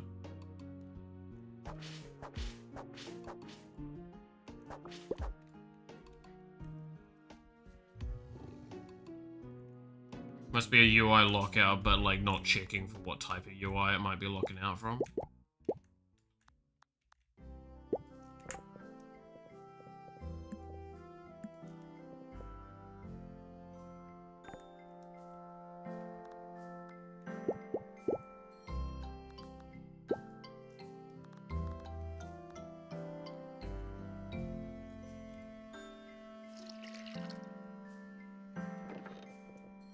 And I really hope this place wants to sell dandelions, because they're gonna get a lot of fucking dandelions.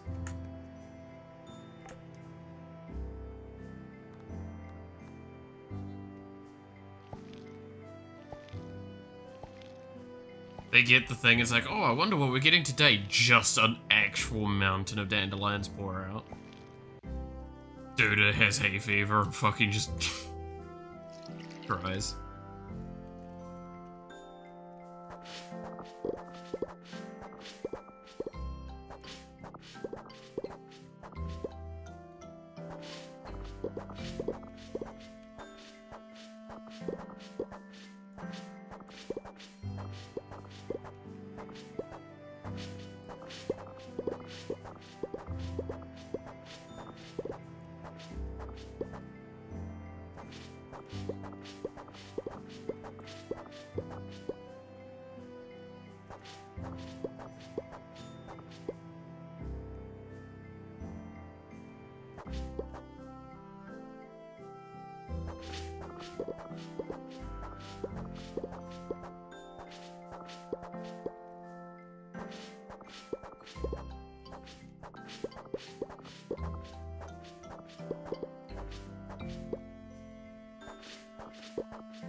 This is great. So much crap we're getting from this.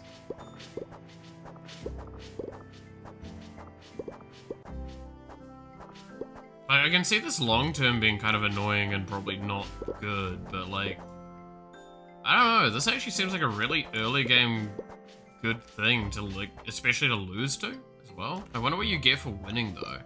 Is it just that Weedle leaves? Because then I kind of don't want to win for a while.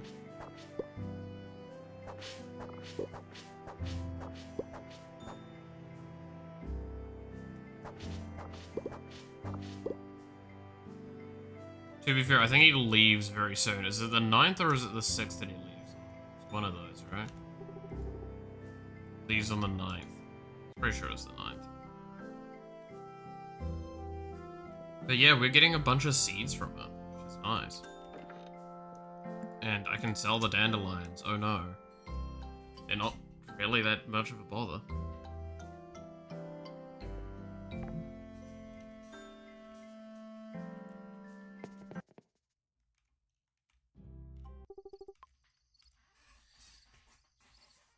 Oh. It's rich. Got 400 dandelions cut down. Let's go. And another 120 from the savings. That's good. I genuinely think that's on the good side of things. I don't know. Alright.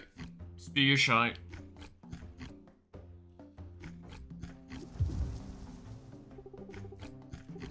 What a lovely place. Oh, what a lovely place for I, the great Weedle, to spread weeds, that is. Alright. One of them got maintained with water. Nice. Told me you've been buying lots of seeds at the general store. You must be getting the hang of farming. Happy birthday. You checked out the farming store recently. Well, I have all sorts of great farming tools. We stock special seasonal crops each season. Can only breed spring or summer. Got it.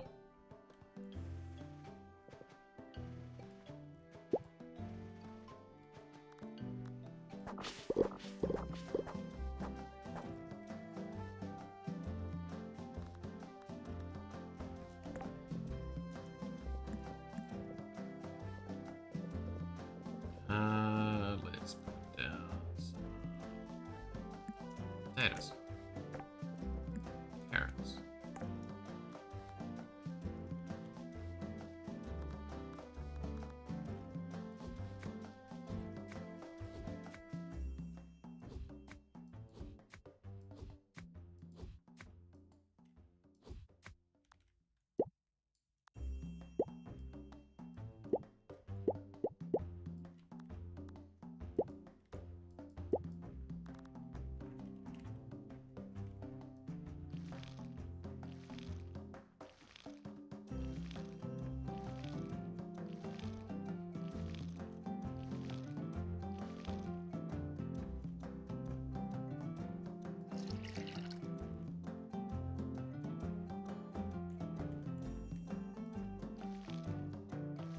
Yeah, the water maintaining overnight thing, it's gonna be so minuscule for the vast majority of the time. Because it was start at 5%, right? But, like, that's fine. It's just a little bit of time and a little bit of chance that, like, I need to do a little less overall. Goes up by 5% each time, so it goes to 15% chance. It's definitely an early game thing, because I'm assuming there'll be a way of automating watering a bit later, so like sprinkler or some form of irrigation. It's typically how these sorts of things go.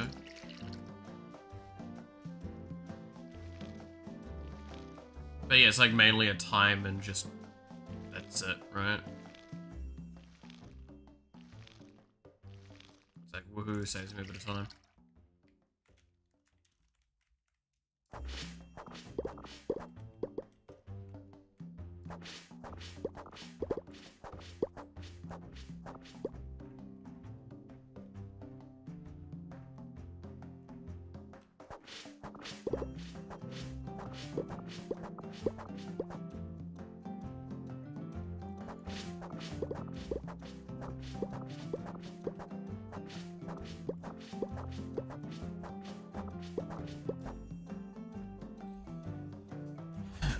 Alright. Oh, let me sit up again, probably.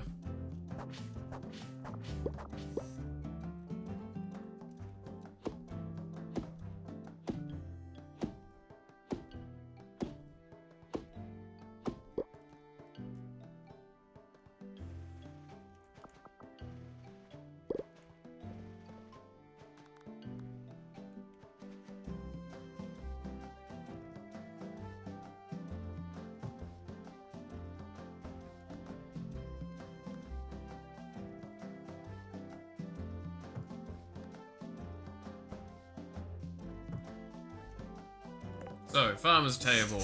I can make food, I can make a scarecrow.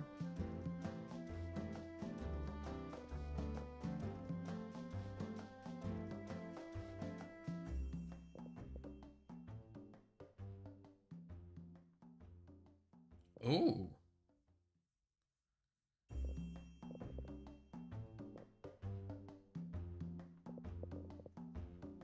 I want to get some lettuce then. That'd be nice.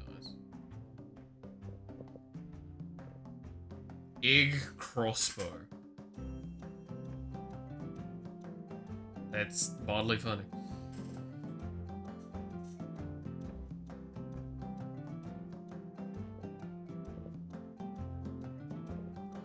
Okay, let's craft one of those then.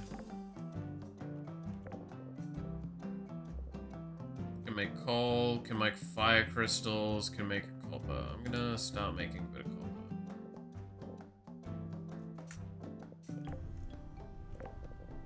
Now cooking, can we... Oh god, the list just got really long, didn't it?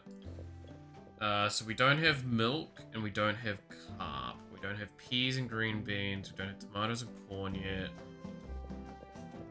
Potatoes. So we do probably want to get cows at some point then.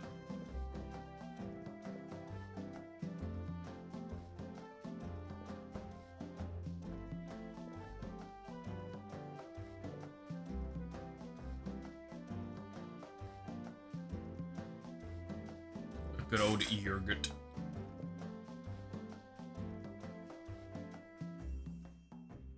Let me just double check something.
Alright, there we go.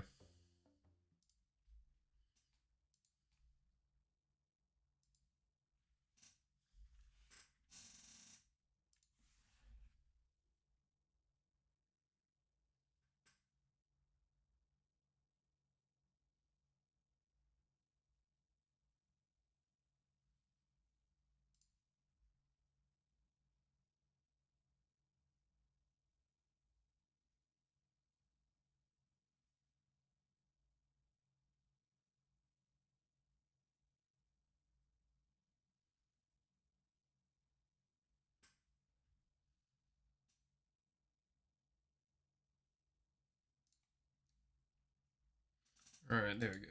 Okay.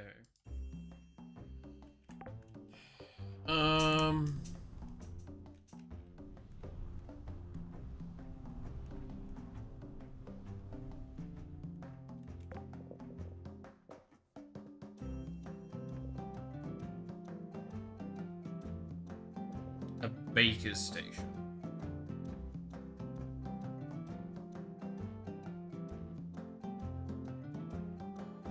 So I want 2 sugar.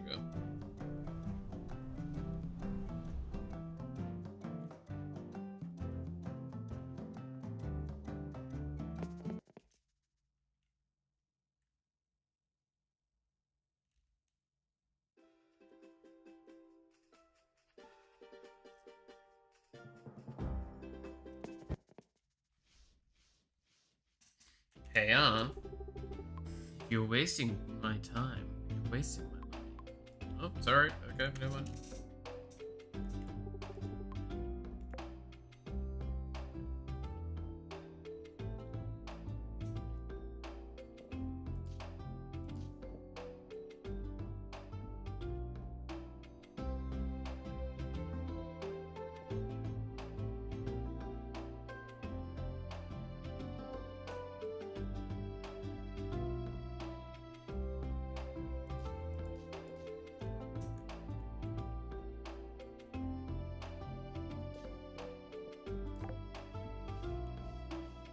Oh, there was wheat seeds right there for cheap.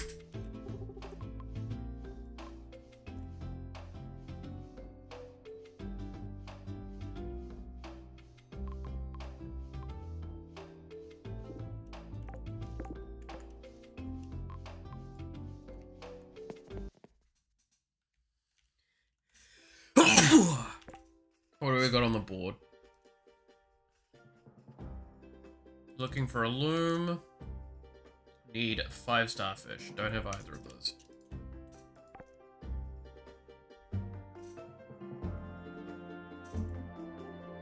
I should grab the fruit while I'm here. There we go.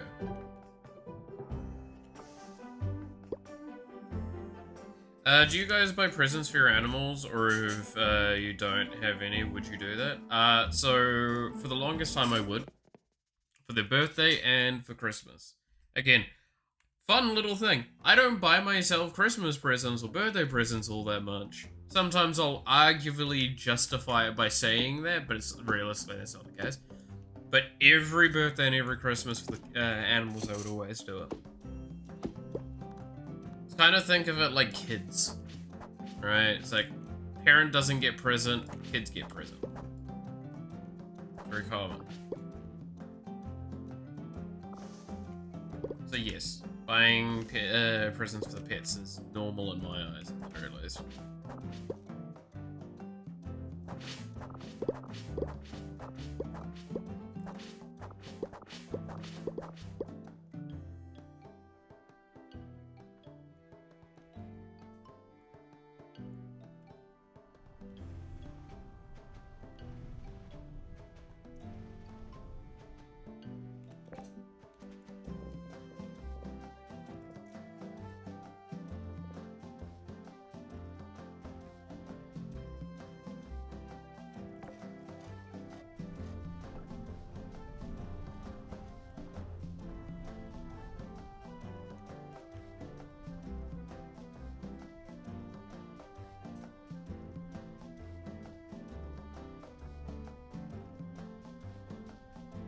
Got my dog a plushie and had a couple pieces of meat on it, so I wanted my dog to tear the plushie open and feast. That sounds fucking fun, actually.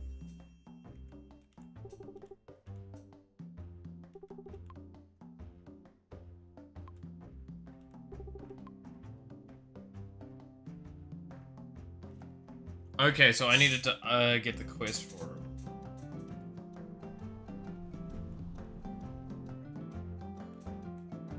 So find Lucia. Where's Lucia at the moment? Yeah.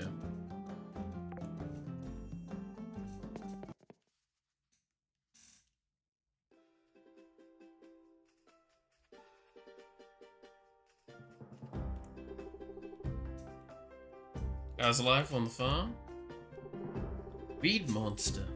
He wants you to play jump rope game with him? Oh, I see.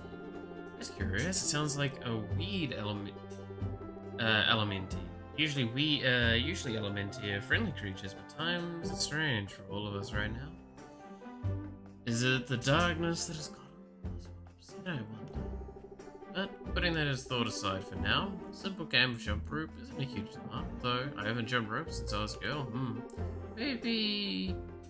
Have you met our baker, Liam, yet? His bakery is just north of your farm, actually. He has two young sisters who love, both love help you out. Thanks for the tip. Oh, that actually gives, thing.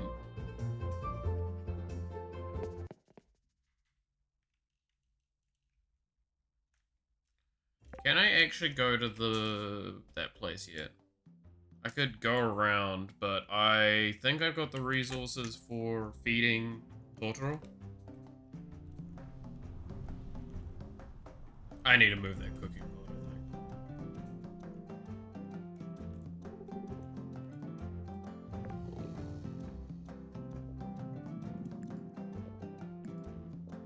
No, I don't quite have enough. Okay, we gotta go around then.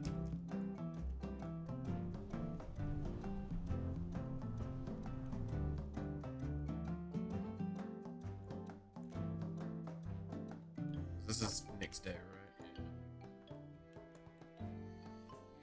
Oh, gotta go a ways around.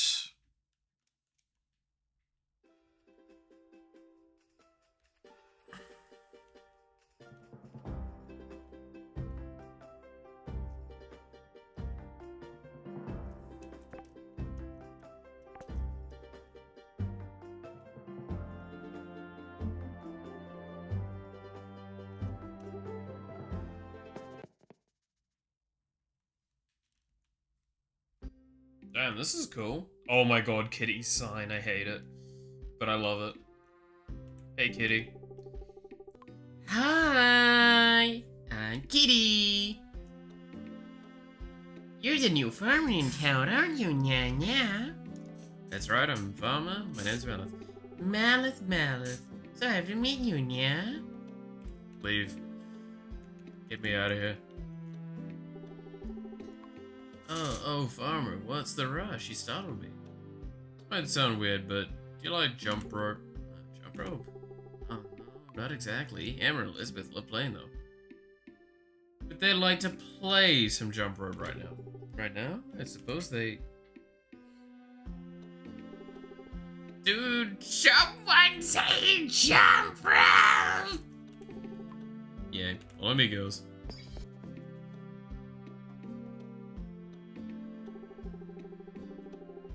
That's not weird at all? What do you mean?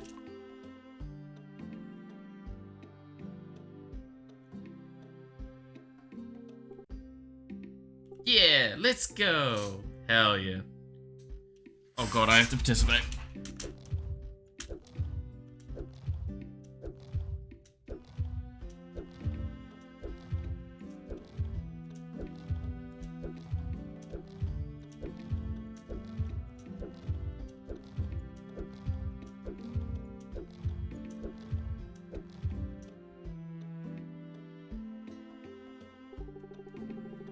There we go.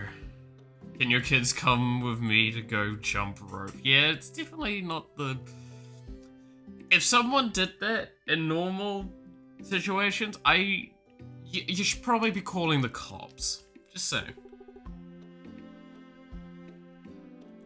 You match Weedle.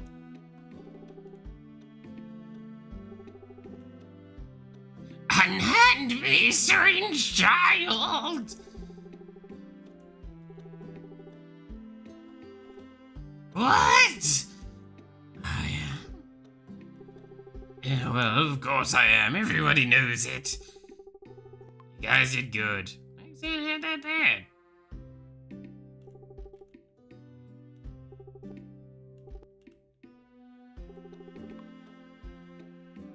There might be a thing called happiness. Happiness? Okay, fine. I'll give my end of the bargain. I guess your farm is safe from my weeds. But I'll be back at a later date. When I return, your farm will become a haven for all things weed again. We'll miss you, Miss Weedle. I'll miss you too. I mean, get away from me, stupid kids! Goodbye, Mr. Weedle. Weedle out! Doodles! Oh, I get a bunch of rewards. Nice. Weedy. I got a weedy reward.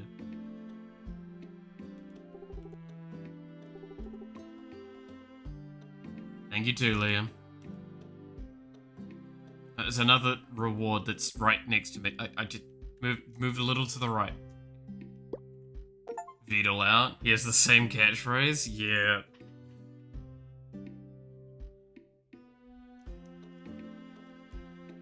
I just had all of the Beetle catchphrases slammed through my head just then, by the way. Right, hear me out.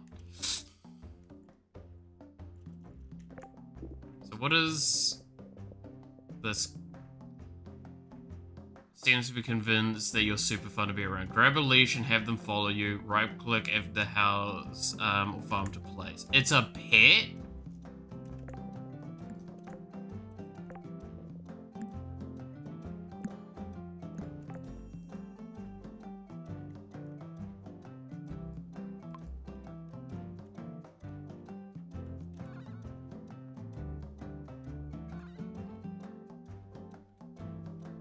I can get pets.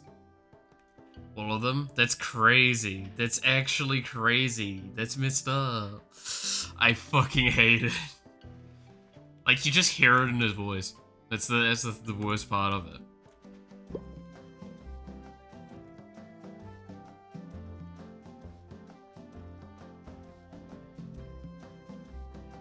It's crazy.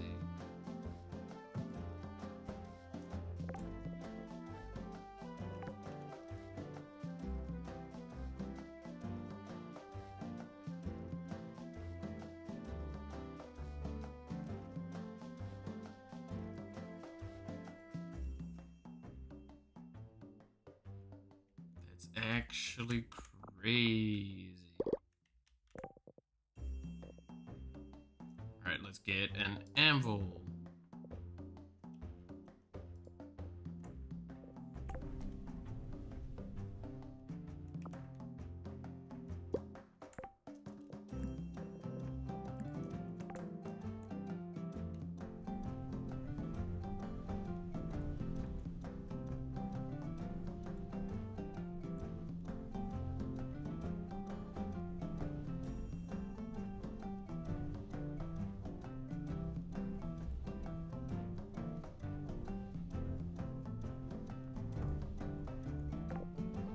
So now we can make flour, and now we can make sugar from sugarcane. Nice. You can also make noodles.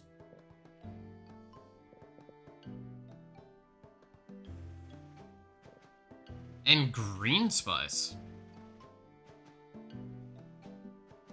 Sure, we can make a lot of things here. Good lord.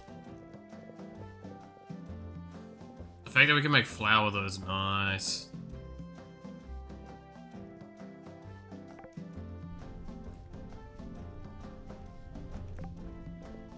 This flour is going to be probably used in quite a lot of baking related things. Clam chowder, we can actually probably make this pretty easily. Yeah. 1 flour, potato. I think we've got some potatoes in the thing. And we do get clams quite often.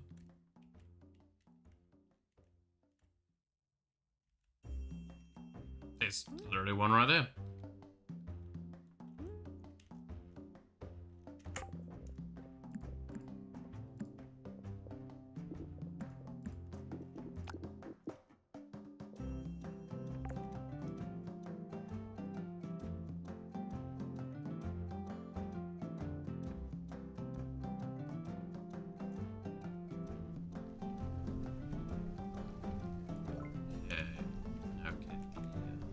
Anvil.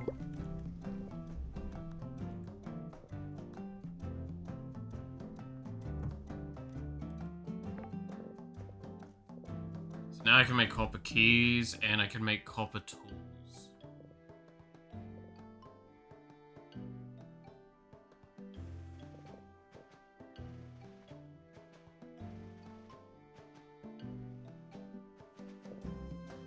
Nice.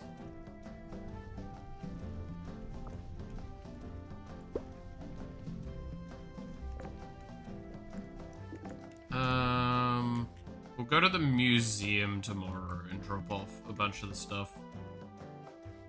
I feel like we got to do that soon.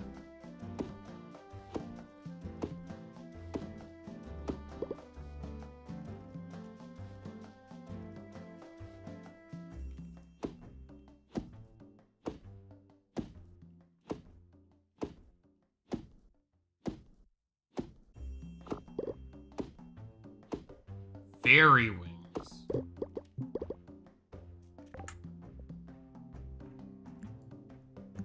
Another museum item. Because I think there's a lot of items in our inventory that are just straight up museum items. And I'm assuming it's probably going to be like that typical just drop them off there sort of thing.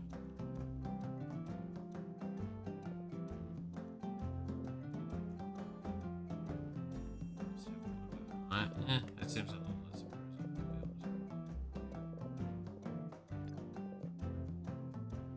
and this is a library, so we need to go to the museum and the library.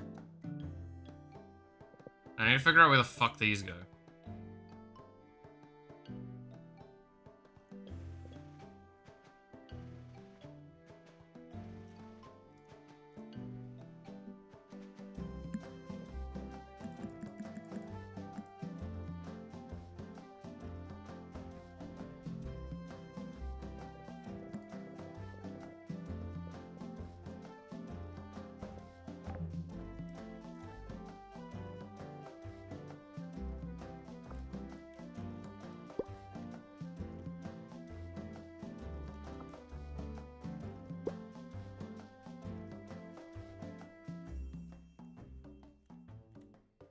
Alright, so where are we at with things? So farming's quite far along. We're gonna probably get another level of that and then put in retain. We need 15 total, so it needs to be level 17 by the time we get things. Alright, unlock the seed maker recipe in the crafting table. Seed maker can render crops into seeds.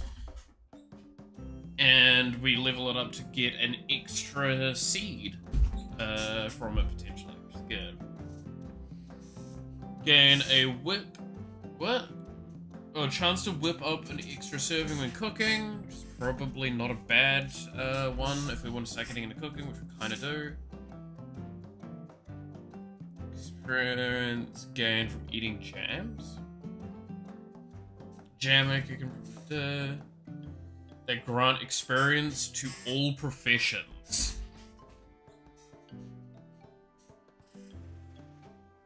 Okay, that's actually really good.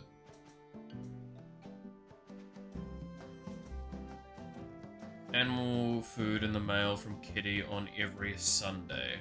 Ooh, that would be nice to get before we start really getting into the stuff.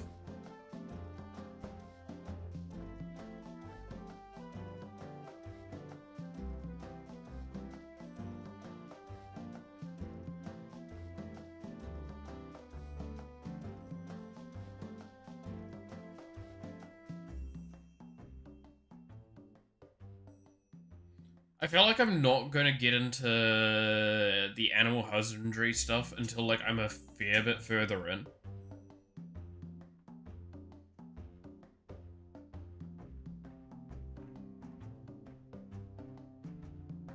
Oh shit, that's actually really good. Leash pet gives us just passive experience.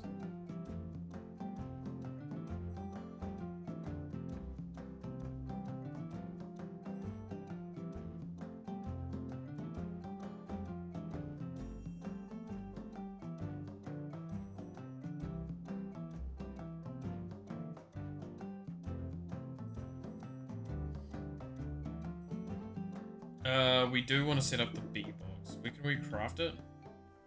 Crafting table.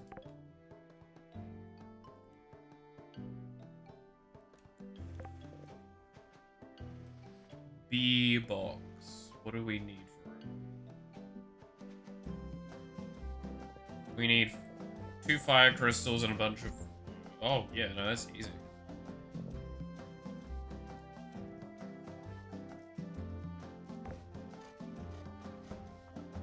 Because we can make fire crystals here.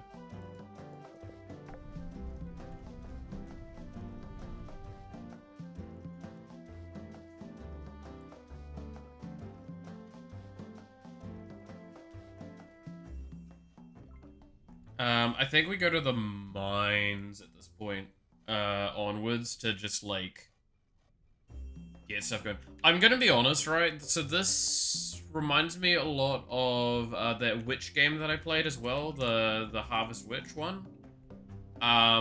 Where it feels very mysticky and witch-like with the actions around you and all that, but it's still a farm game.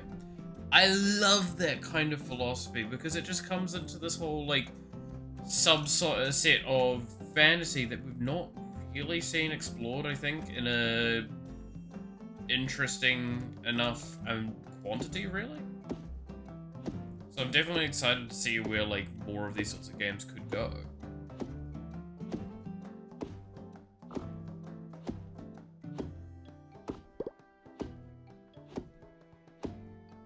Left your grandparents to go home, drove to work instead.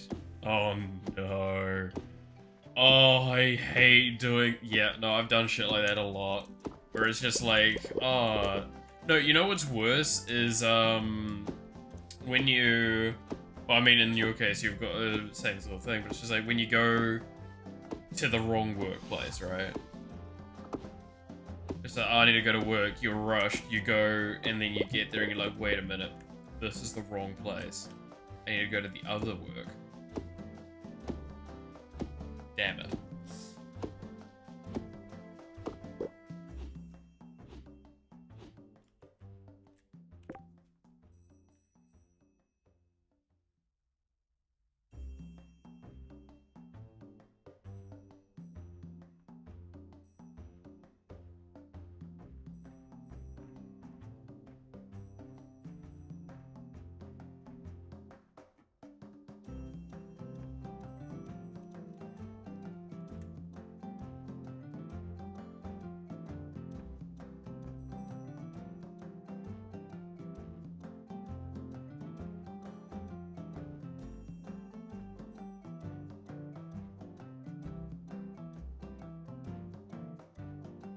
Now I gotta focus and make sure I will drive home and not to school by accident. Exactly.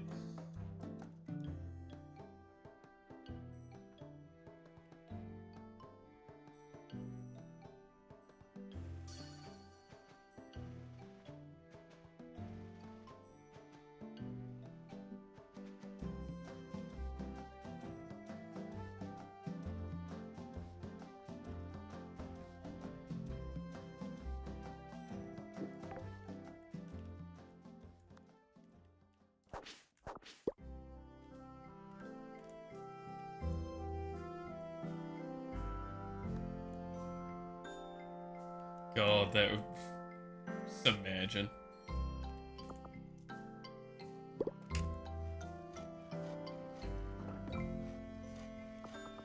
Juniper? Wait, what?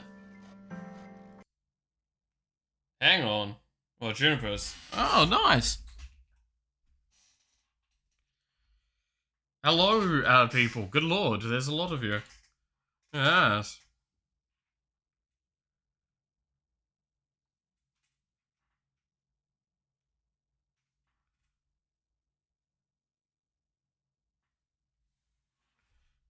You got my username right? Yay! I'm glad. I am actually very glad, because, I understand that. It's always a difficult one. A lot of people can almost always get that sort of stuff wrong. No, also, welcome everyone. Hope you're having fun this holiday season.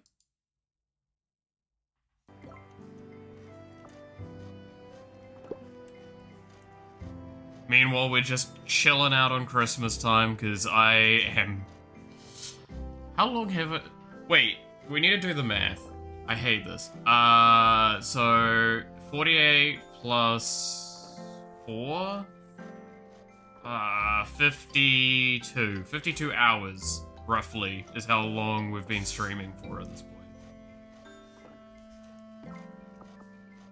Yay! I also hate math. I'm a programmer. I have to like math. It's like a legal obligation. Not good at it. 52 hours is crazy. I have slept in between that. I have slept a bit, but you know, fun times.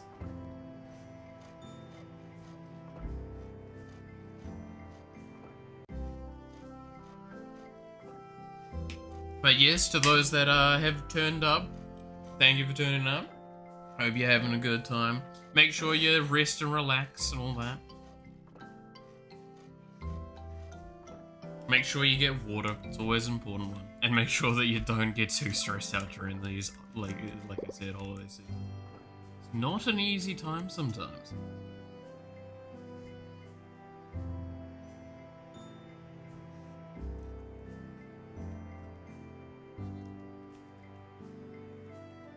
Alright, ooh, we gotta... Is there anything else I can do on this day? Not much. I could eat food. We'll eat an apple.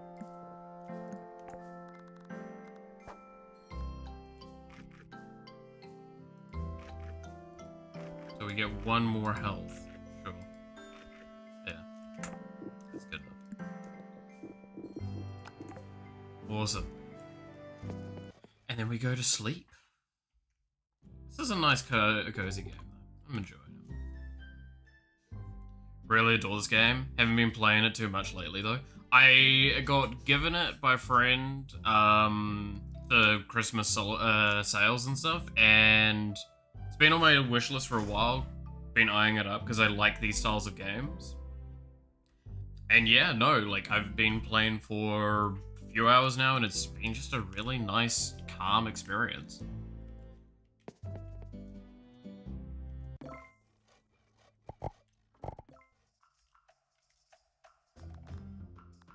Reminds me a lot of, why, I mean, you love stuff like Stardew Valley and all that, right? It's nice, it's relaxing. This one's got a lot of cool, interesting things going on for it, we'll say. What seeds do we have? Let's just do wheat. I could always use wheat seeds. Wheat, I should say, seeds. I love the magic mechanics. Yeah, no, so, what I reminded of a lot with it is, like, in a sense, there was Gravekeeper, I think is what it's called.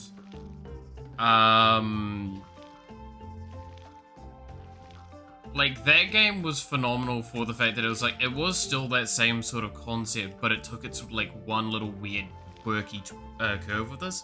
This one has done a great job of doing that, but with magic.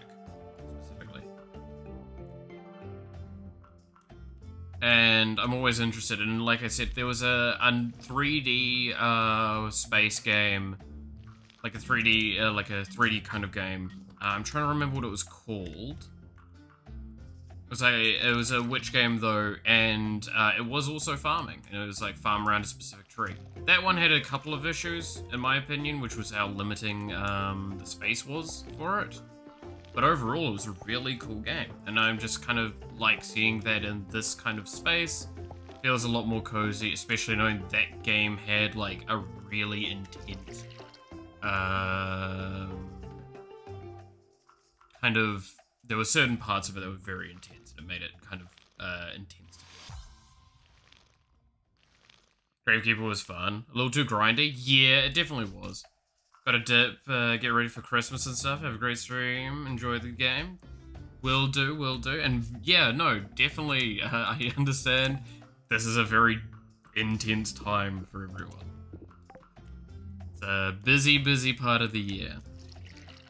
So yes, happy holidays to you there, Linkster.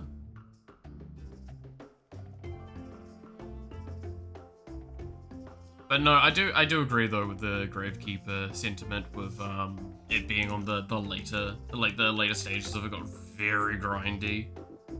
Mid game of it was also kind of rough in some regards for that.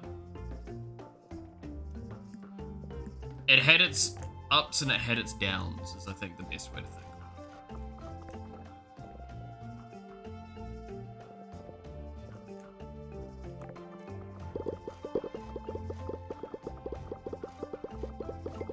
Was related to Sunhaven, my bad. No, I got that. I'm more meaning just like, specifically Gravekeeper. I will definitely, take that on board with how this might go with the late game. To be fair, I'm just kind of wanting to play something today instead of work. Because, I do have some work that I need to get done, some art and, game dev. But I don't want to do that right now. I'm not in the right mind space for it. So I'm playing a game that I wanted to play.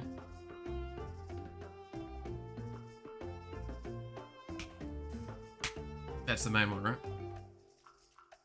But yeah, Gravekeeper did have a cool late game with the way the zombies worked, though. I will say that.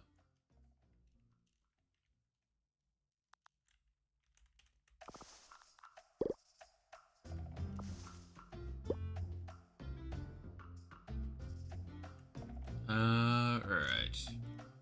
I said I needed to start doing some more mining, didn't I? Give it a chance. It's definitely one that, like, I think it's a perfect example of these style of games where it's actually best to fail your first run and then just accept that you can start another one. Because it does kind of have a bit of a rough early to mid game, and the mid game is very, very painful if you don't set up for it. That's what I experienced with it at the very least. Like, if you're not spec'd out right for it and stuff.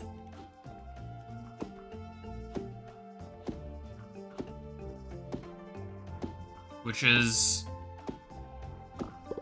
mixed feelings with games when that happens, right? Because you don't really want to have to restart, but like this game, for example, actually feels like you do want to come back one day and play it differently, or play it with friends and play it on your own, play in different groups. That's the way it goes. I think I've got the stuff for you now. No, I do not. Still a little ways off.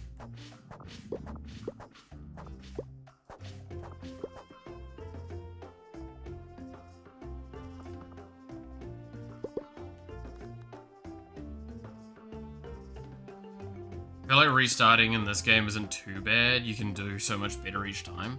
Yeah, and that's kind of that idea, right? It's like, that's fine. I don't think that's the problem. I think the problem I have is that games in general that have that sort of philosophy can be a bit bad if there's not a reason to repeat. In this one, you get different characters. You get different origins for your characters. You do different work class or whatever it was again. That stuff, that's cool. But like Gravekeeper, you don't have that. That was, I think, the kind of detriment to it.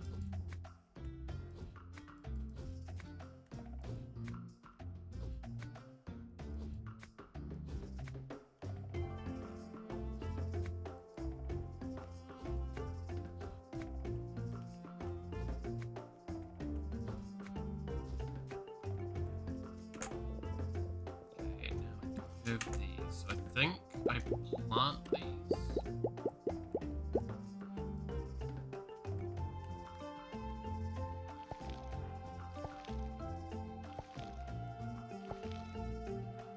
Farming sims are just the type of game you always need to restart and try something new with.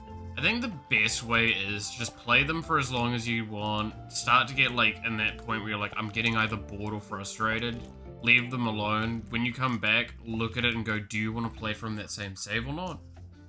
Choose there and then move on, right? Because I love the idea of necromancy in the game. But I got hit with Stardew Valley to Electric Boogaloo, now we've added zombies. Yeah, and that is what it is, simply put. It's like, it's got a cool necromancy philosophy behind it, but it is just Stardew Valley, but with zombies.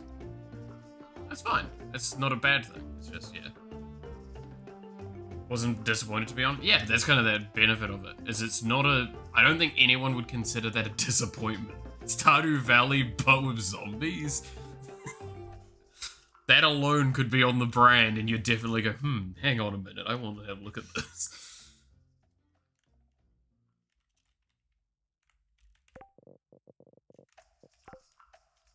Okay, it is 1 PM. Yeah, let's go into the mines quickly, I think. No, we need to go to the museum. I want to see if I can drop stuff off.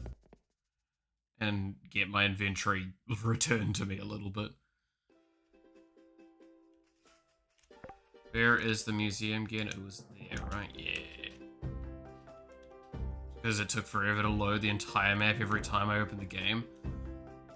Yeah. Yeah. No. Yeah, I think that's there was a couple of optimization issues in that one. I think they've probably fixed a lot of the core ones now and improved upon it. Wow, such a fabulous museum. But wait, it looks like one of those two gentlemen are having a serious discussion. I'm sorry. The building is quite impressive, I give you that, but you simply can't join the association if your museum has no artifacts to display. Oh! But, well, if you just agree to give me a little more time. Look, I know you're trying hard. Fill this place up with those things worth looking at, and you can have another shot, alright? Huh.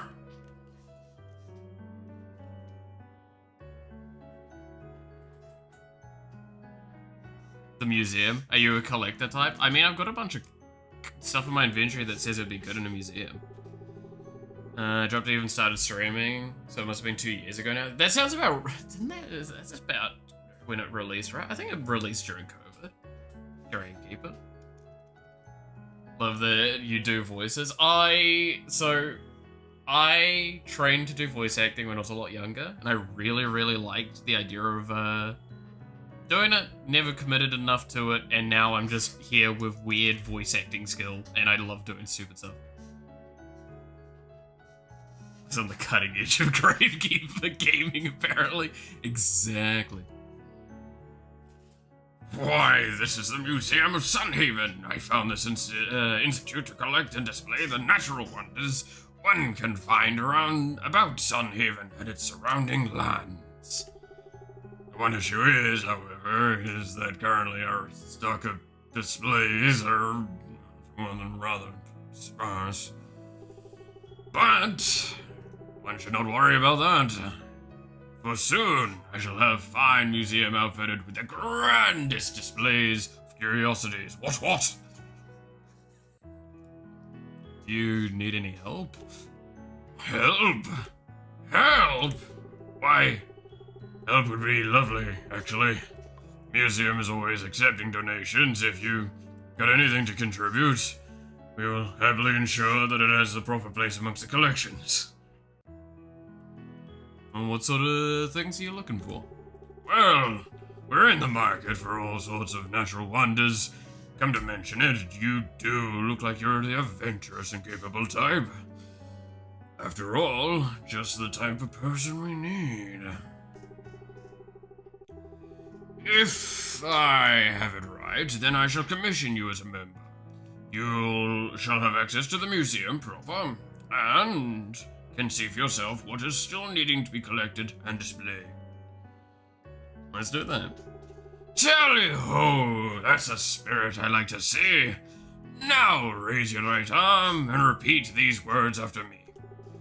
The curator repeats a exalting pledge of allegiance to the proper and ethical collection of artifacts. Despite its length, he maintains a stout passion through the entire ordeal.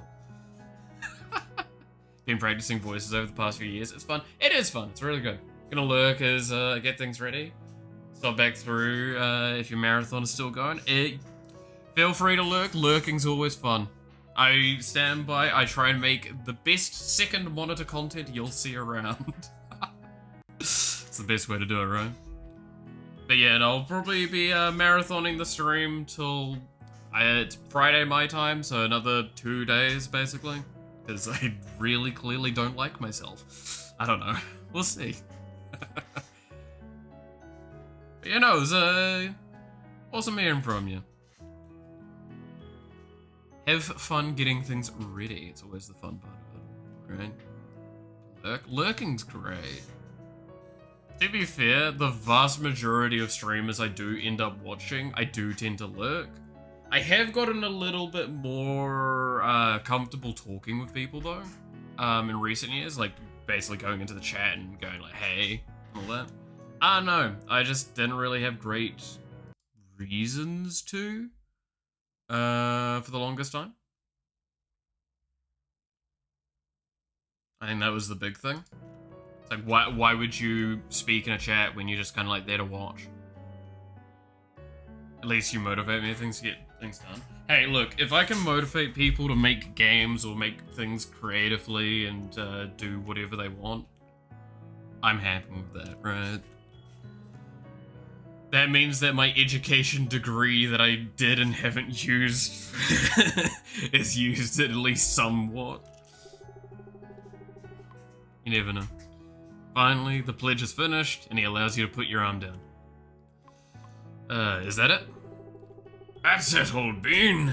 Now you're officially a member of the Sunhaven Museum Society. Welcome aboard, and all that is this just because I forgot to lock the front door.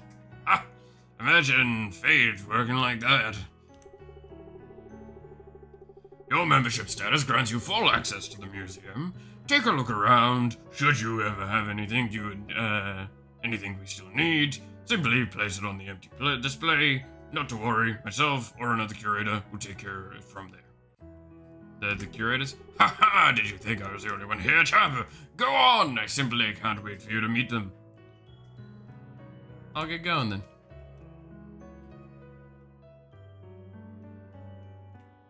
Read discarded letters.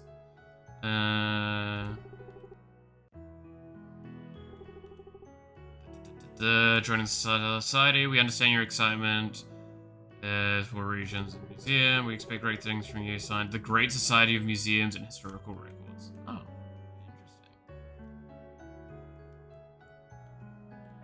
The Aquarium, the Hall of Culture, the Hall of Gems. So this is where we would put gems. God. Adding the sword and adding the arm movement during the idle animation is enough I've done for today. Dude, that sounds amazing what you've done. Getting that much rigged in the skeleton?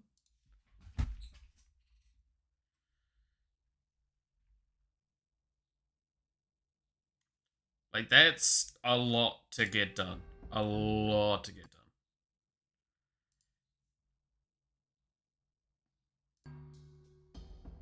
You have entitled at least a break from that, yeah? Enjoy break. Help! Help! What's that noise? Oh god. Oh dear, is someone there? I'm buried under a pile of rocks. Could you help me if it's not too much trouble, maybe?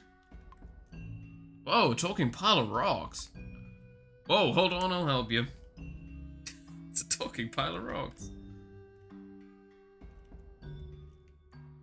Remove rocks. Oh my, thank you so much for helping me. I didn't think anyone could hear my calls for help. Don't mention it, I was happy to help. Yeah, it's hard to hear anything when someone says it under a pile of rocks, yeah. I suppose I owe you for saving my life. I could have been trapped under there for who knows how long. The others don't often visit this wing of the museum. Why don't they? I did a lot of breaks, just working for like 40-minute sessions every now and then. So it was, I mean, that's one of the better ways to do it, right? Is a human being's average attention span sits at that 40-minute range. So, like, do something for 40 minutes, take a 20-minute break, repeat process, you'd probably sit.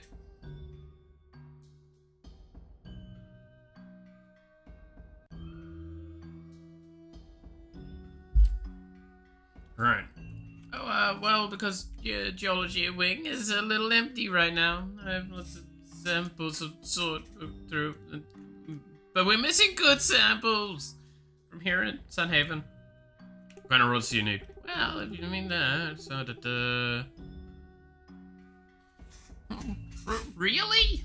Well, if you really mean that, then we can see what samples we're currently looking for by examining the filths around this room.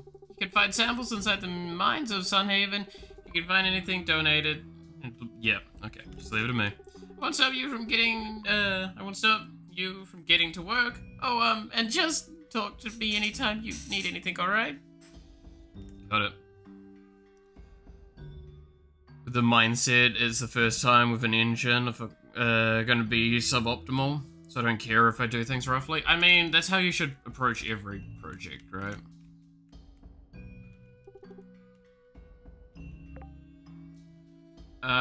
Okay, so I will need to get some of those gems. I have sold a few of those, but, you know, that's fine.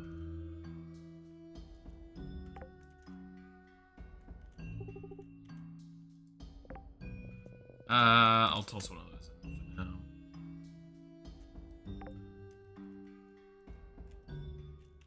Money bundle. Oh, lordy, that's a lot. Okay.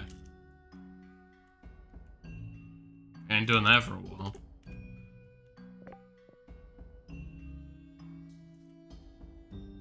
Huh. Interesting.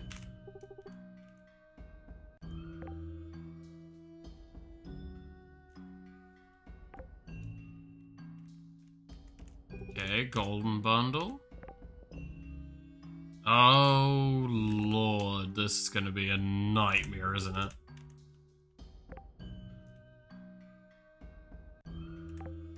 Okay.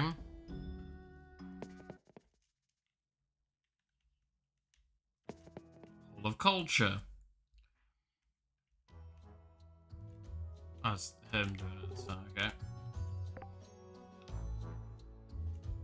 Winter crops bundle, summer crops bundle.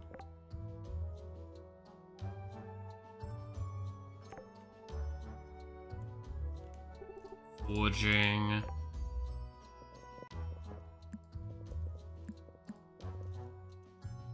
Forging goes there, that.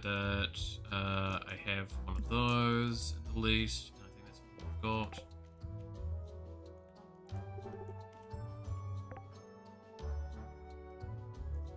Get one of those. Don't say and pronounce like Jim means I love in French. Why you say omelette? I'm already hungry. Wow, there was a lot of those came out. Awesome.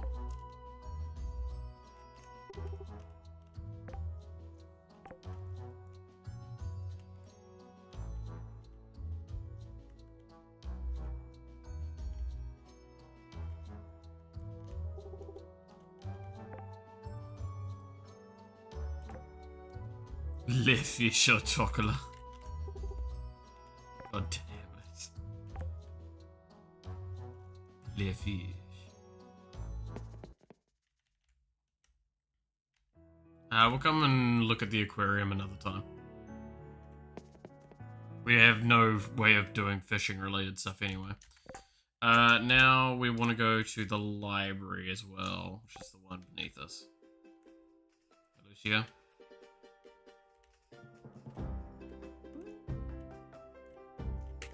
Small mana tome.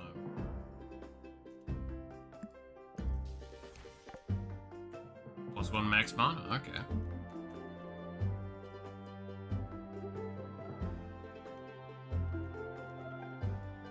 I mean, I can't complain about +1 max mana.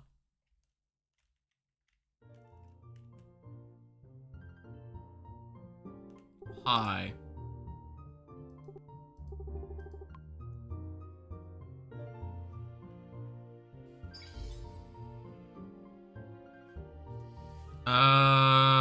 Let's see.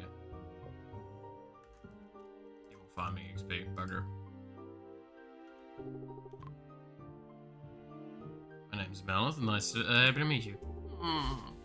Sure you are. Anyway, please be quiet while you're here.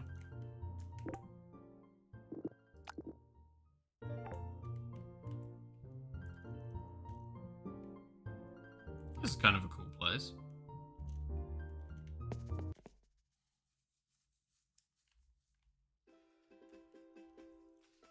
Alright, so let's get back and...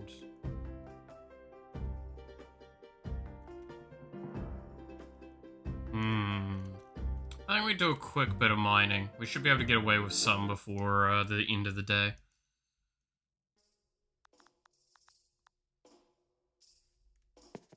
Targeting specifically Oregon.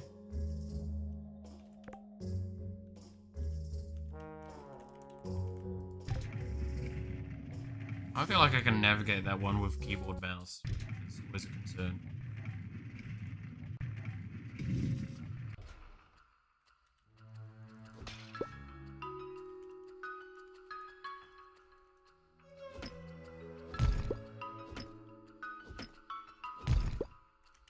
Okay, where are we going? Here we are.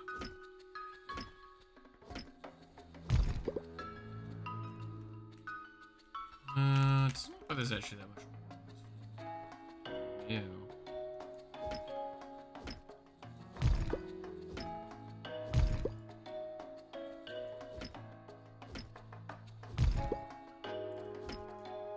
Okay. Well, I guess it's find the key. That's a sapphire, which is nice. Take that to the museum later.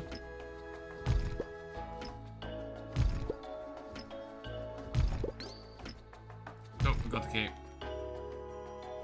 Moving along.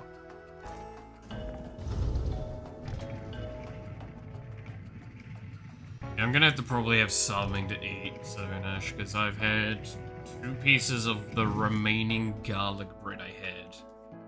And that is it.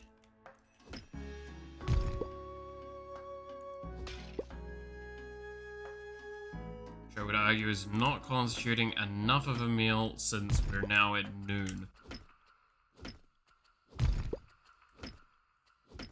We'll go sort something out later.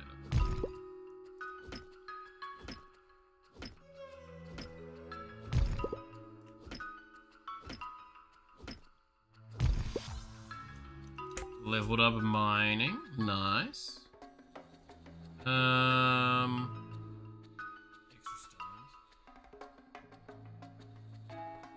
stones. Yoink your remaining garlic bread. There is no more remaining garlic bread. You will fight me for it. No, it's my garlic bread.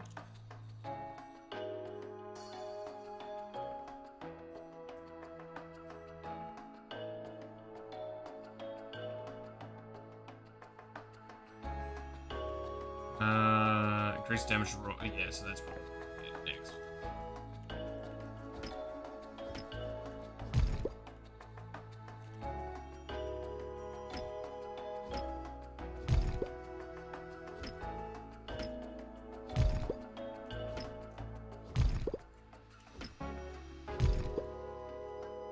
It's nice having the pizza. Still very thankful for everyone that basically paid for it. Oh, there's the key, but I still remember seeing this. It's open. And we'll move to the next floor.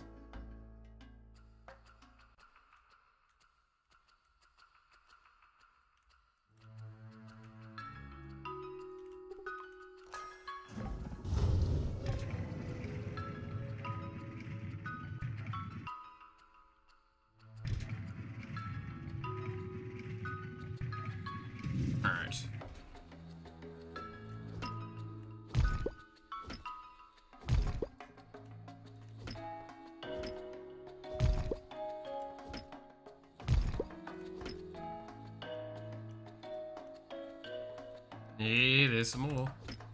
Or what? Yes. Don't worry, I hate myself enough for that joke. You guys don't need to hate me more.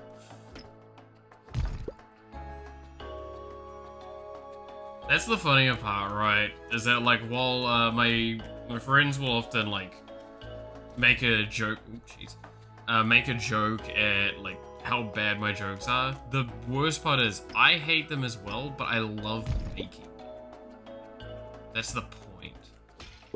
It's everyone suffers. It's martyrdom, but with my humor. It's the beauty of a dad joke. You can enjoy it enough because you know everyone suffered the experience of it.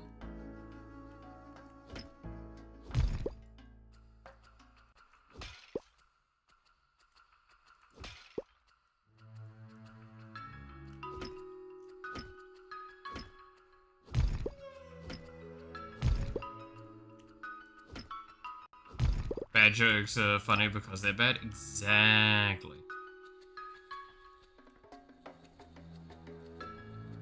Why do you think Thor laughs at actually some of the worst humor imaginable? Because those jokes are just so bad they're funny. So convoluted that they're funny as well.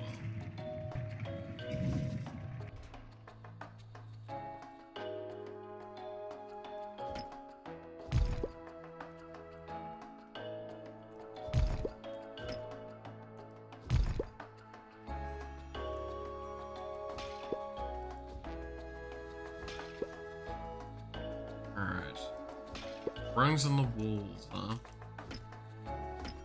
Takes me back to my good old days.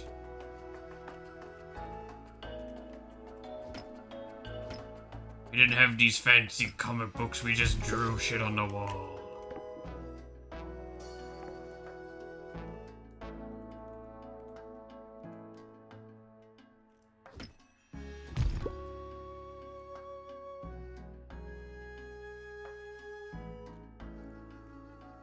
Ghost Stories here. Dude, the Ghost Stories dub is genuinely one of the unapologetically funniest things ever, and is basically why we actually have Yu-Gi-Oh! Bridge and Sword Art Online Abridged, right? And the other ones like that.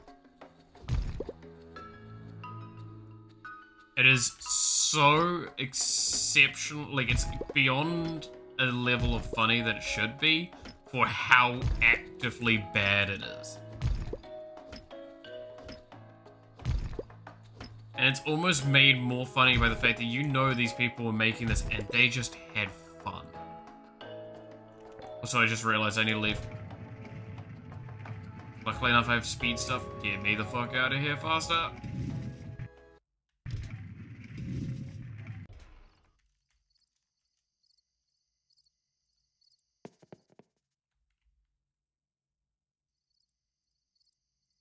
We have 50 minutes to get to our bed.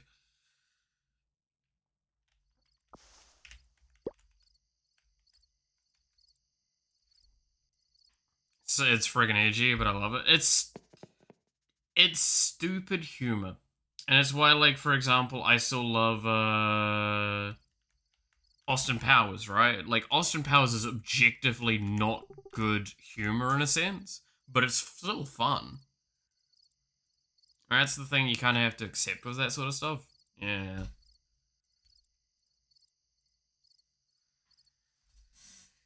Yeah. Yeah. That one is a great example of that.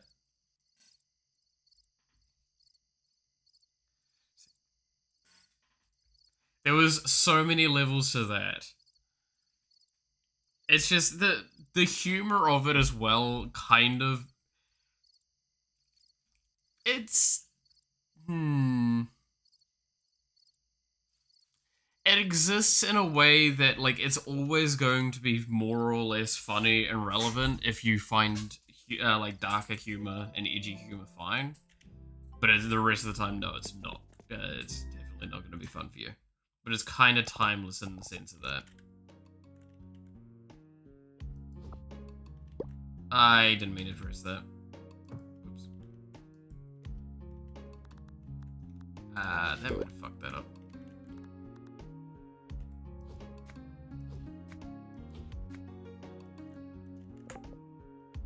What they prove is that timing is very important for jokes. Yes. I will agree with that, like, sentiment on it as well, where it's just like, that show would not be anywhere near as good as it is if it wasn't for the fact that they timed a lot of that humor just right.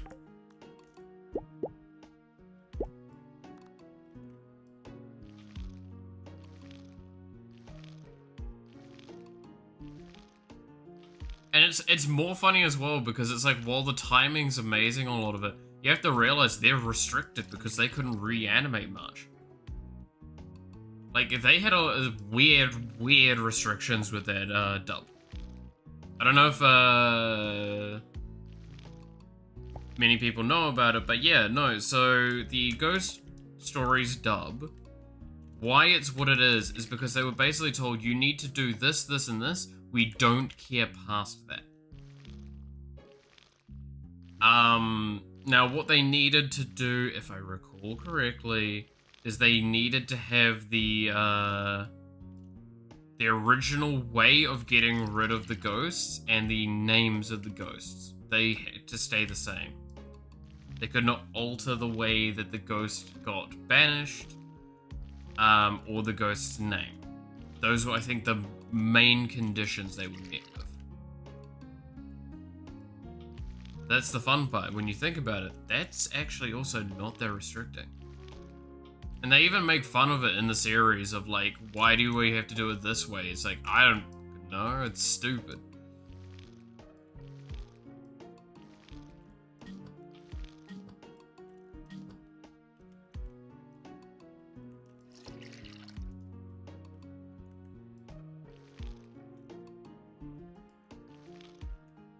It's great. It's great. It's the best way to have it.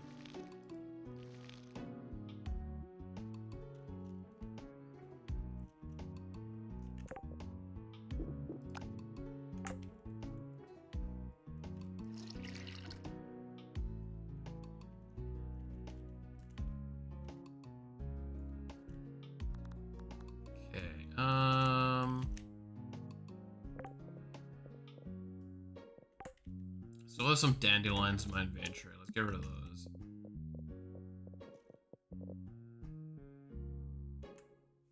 I was gonna make some clam chowder.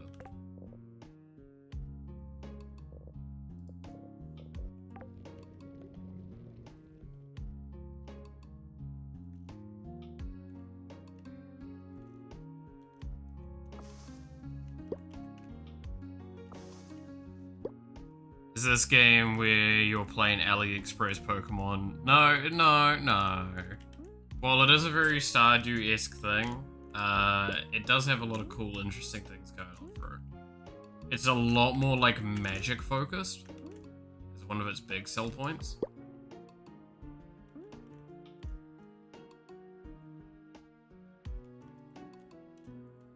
Right?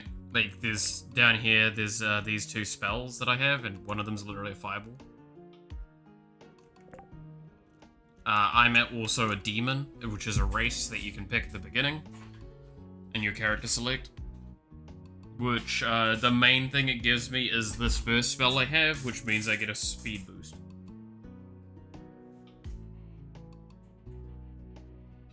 Which is really nice, because I just have a lot of movement speed.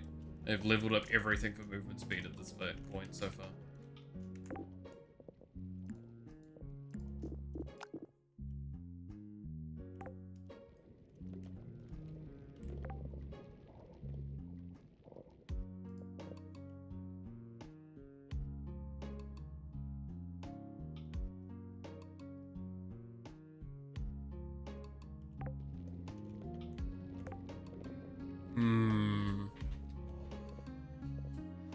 Mining totem would be nice to get. Have I played Forager yet? I have played it through completely back quite a ways ago, so the game changed quite a bit, I believe, afterwards. But yes, I have played Forger.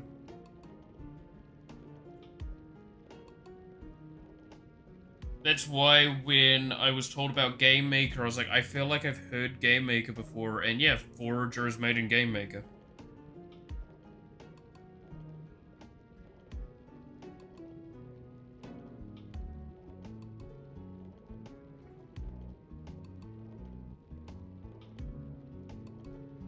In case that wasn't maybe knowledge that you might have had already.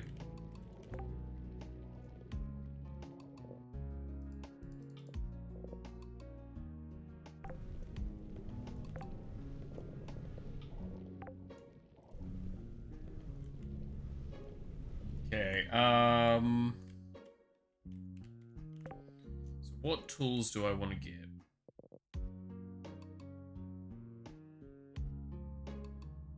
No, I did not. Okay. But yeah, no, it's made in Game Maker. It's one of the big poster kids for Game Maker nowadays. Or poster children. Which, I mean, makes sense.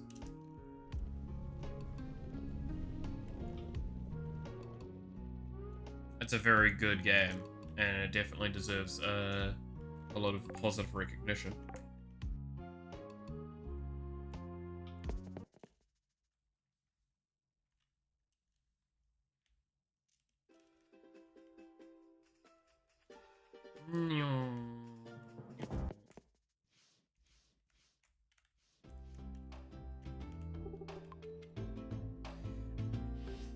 Oh, time to sit up.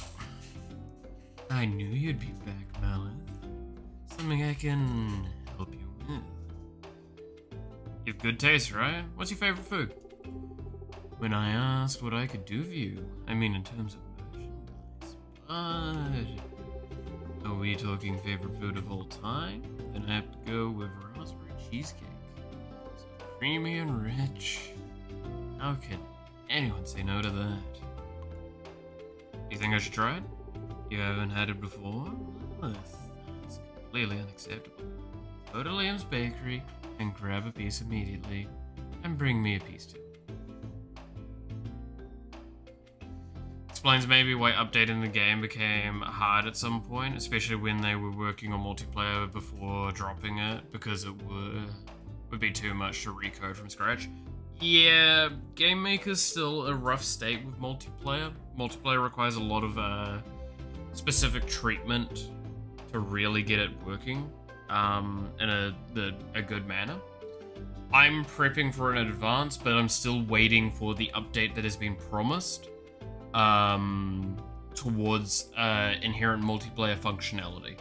Because it does have inherent rollback netcode, if anyone wants to know about that. Shorthand is, it means that it is a predictive architecture that predicts kind of the trajectory of your inputs and tries to do that on the client side, the other client side, and then it'll correct when necessary. So it's the better type of code to have for data transfer, having rollback especially, but it's just still not quite there. Not inherently, and I'm gonna be honest, I don't really want to code an entire multiplayer architecture into the engine myself. That was the reason why I was so like gung-ho about doing it, is because it's already got part of it there. Right. I was wondering, have you gone to see Elios? I went to see the Sun Dragon on my 4th day in town. It was mostly for publicity.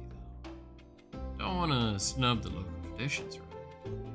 Anyway, not blessed like Lucia, who needs magic when you've got steady income.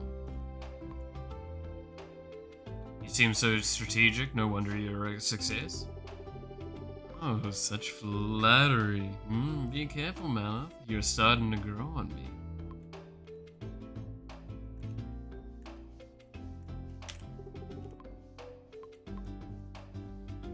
Buy all.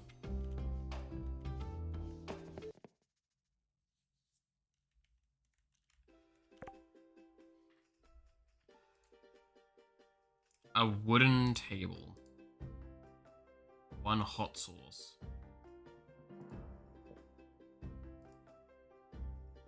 How hard would a wooden table be to make?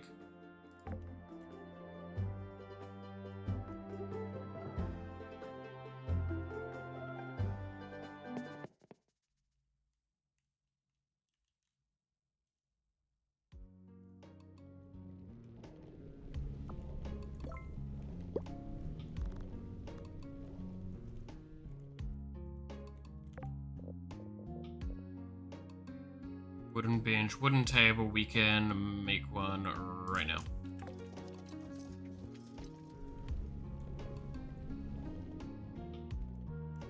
I don't think I can accept those from here, can I? No. So we'll just go pick it up again. Go there and pick it up.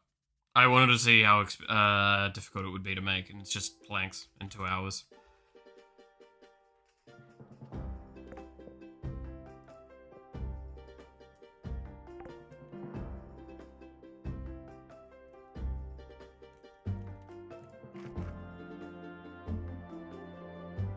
Cool, I've got some permanent increase to defense from eating that, which is why I wanted to make it. Oh, it's also 3 days to do that? Wow, that's quite generous, to be honest.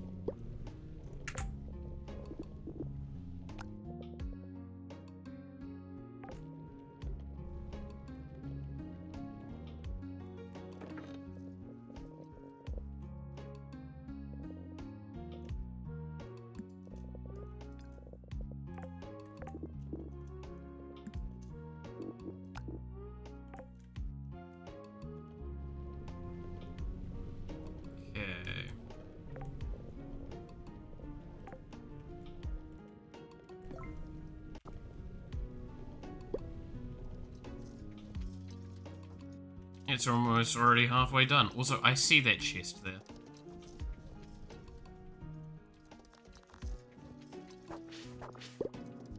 I think I need the double jump or the triple jump for that.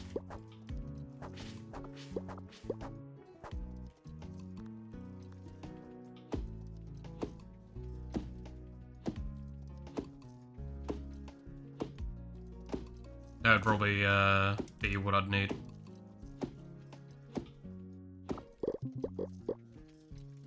Is that a Snorlax? It's basic, it's Totoro Snorlax.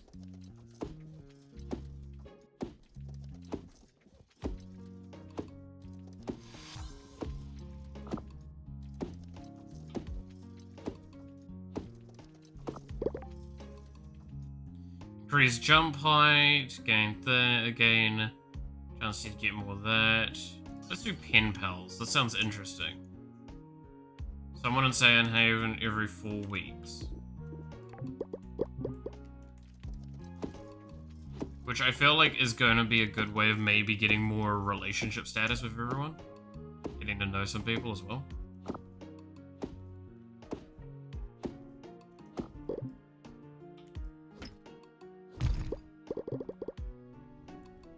Alright, the table's done.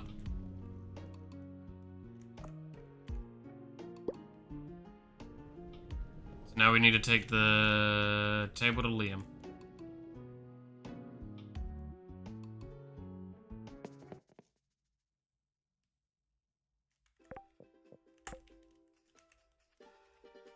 Let's go Noomies. Vroom.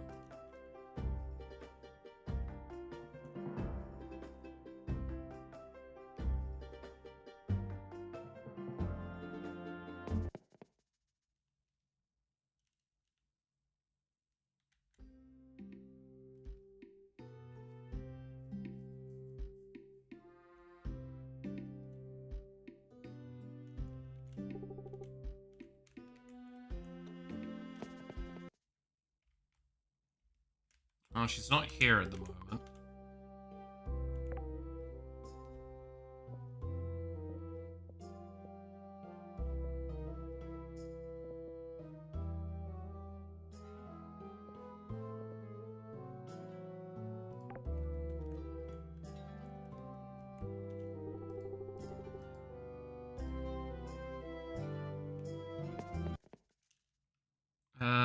Where is she on the map?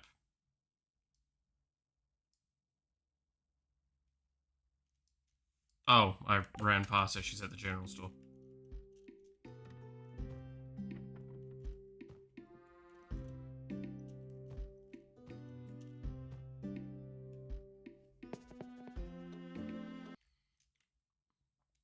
All right.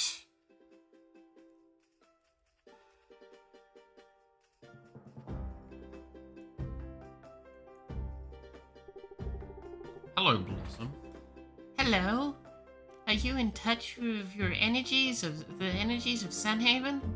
Sorry, who are you? My name is Blossom. I deal in a very, very special sort of currency that only the most talented and blessed people can hope to come across. Okay. When you're out and about and you might find some special season tokens will correspond with the season they're found in, and so will my bills. I'll trade the tokens for special things, so if you find any seasonal tokens, remember to bring them to my my lovely seasonal booth. So you're a merchant. That's right, I set up my special booth in Sunhaven because of the abundance of magical energy and people you find here. I figured there was any way I could find what I was looking for, it was here.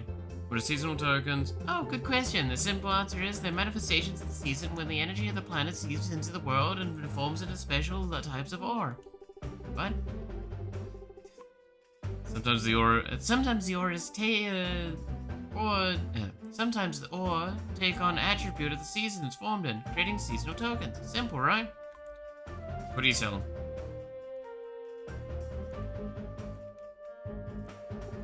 Welcome to Blossom Seasonal Shop. What are you selling? What is this? I want this. That looks so cute.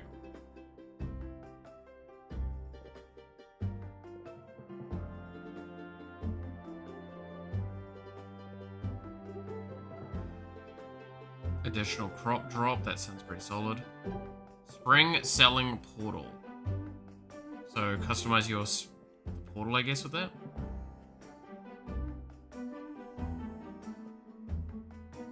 Okay, I need a lot more tokens. I was hoping that maybe I had enough to, like, kinda do something, but yeah, we're not quite many at all.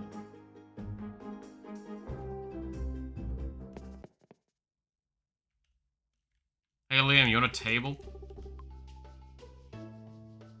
Oh, hi. Oh, hi. What's the table for? Oh, right, my flyer. I didn't think about anyone actually come through. You're a lifesaver, here as promised. No problem. More money or XP, definitely.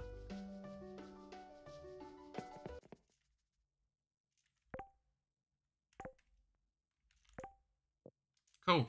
We've done one of those, and we also get permanent mana from doing that. Just a little, but enough to justify that being a little extra thing we go out of our way for.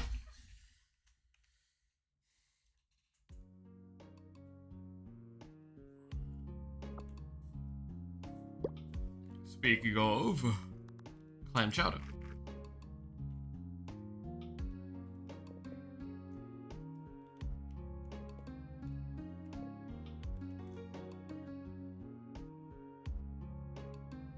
So let's go to Town Hall and see what that trades for, if we can.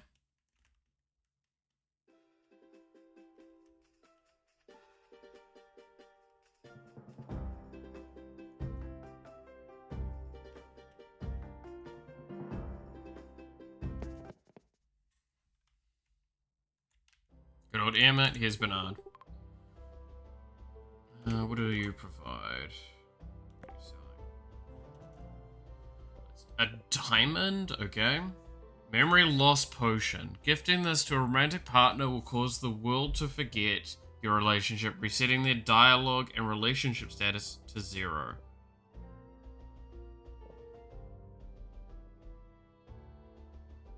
Well.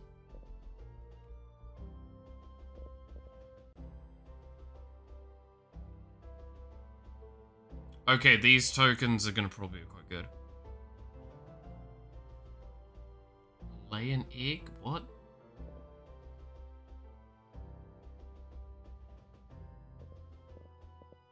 I don't know what to think about with some of these potions.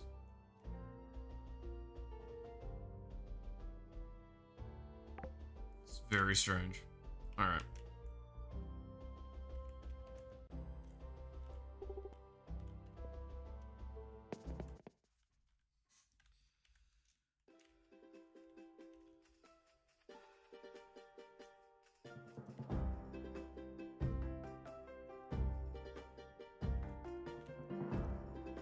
Hey, Lynn. Bye, Lynn. Bye, Lynn? What?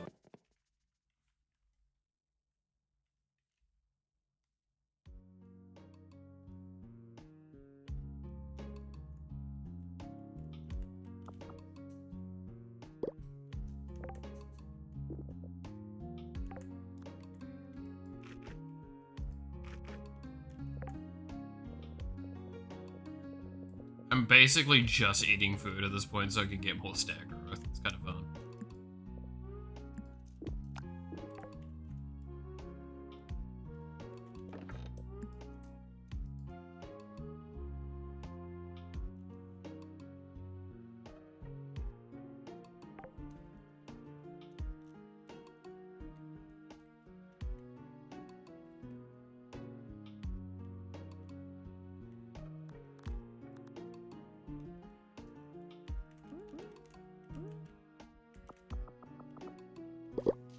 Oh, that's not too bad.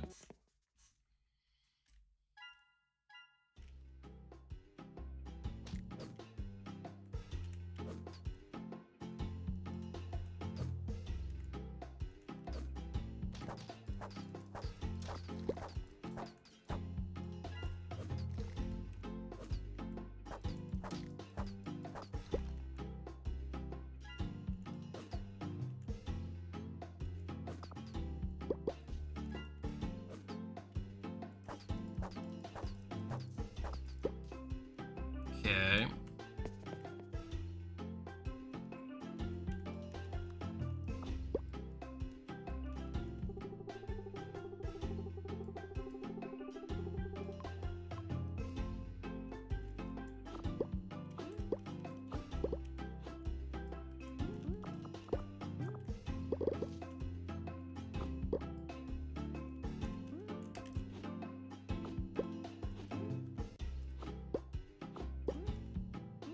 Damn, there is a lot of stuff here to pick up. I guess it's because I haven't been here before.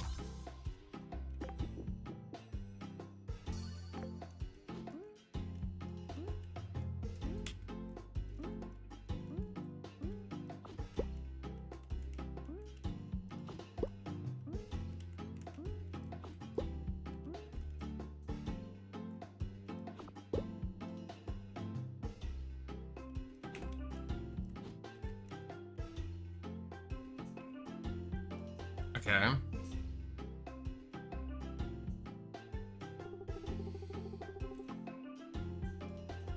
Oh there. Yeah. You look like you need something from me. Well, what is it? I need help catching a special fish. Oh yeah? What kind of special? I have no idea what I'm doing with his voice. Wait, give me a moment to kind of think. Oh yeah? What kind of special fish we talking about? Briefly recounted the situation with Peter, who listens with a quiet smirk, nodding his head. Oh yeah? So what? Why don't you go and catch this fish yourself? I have a fishing rod. You mean you don't have a fishing rod? Heck! Take my old one. Fishing's real easy. Just use your rod like any other tool. When you spy the shapes of the fish in the water, cast your rod out. Like this weird thing between like Jamaican and Scottish. What the fuck is this accent? Fish are coy.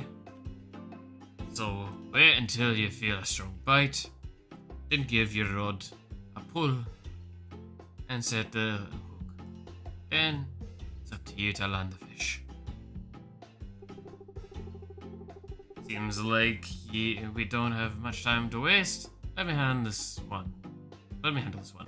You just stand back there and take it easy, alright?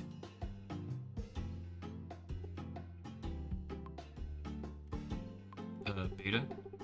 Now watch closely as I demonstrate an ancient fisherman's art. No worm, hook. Fascinating. Alright, the hook's all loaded up. I'll have you fish in a jiffy. Don't you worry.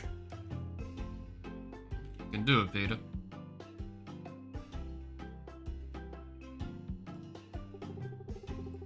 This guy again. I wasn't fishing for you. Get off me line. Sorry, Mallet. This may be a little too big and juicy for a single babe dragon. Put it back, put it back. Alright, alright. Hold your horse, fish. Let's try that again. Here we go. These chunky gorbers are nice and fatty, not too agreeable with most people's taste, but I bet you baby dragon couldn't resist it if it's right. Here you go. Thanks a lot. Nice, we got a fish. We also have a fishing rod. And a crab. Where do we get the crab?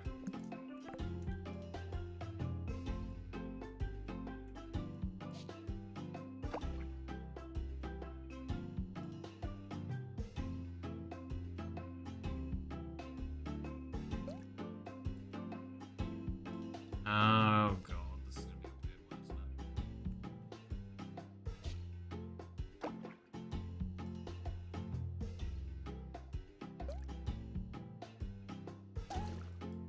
it? Oh lord, okay.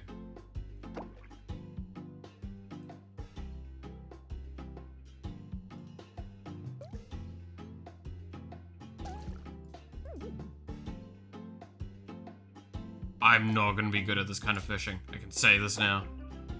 With almost damn certainty.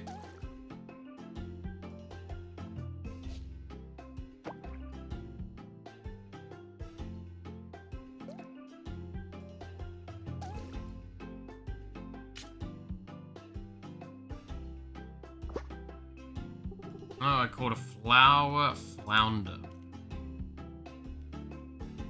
Alright, so I kind of got it from that.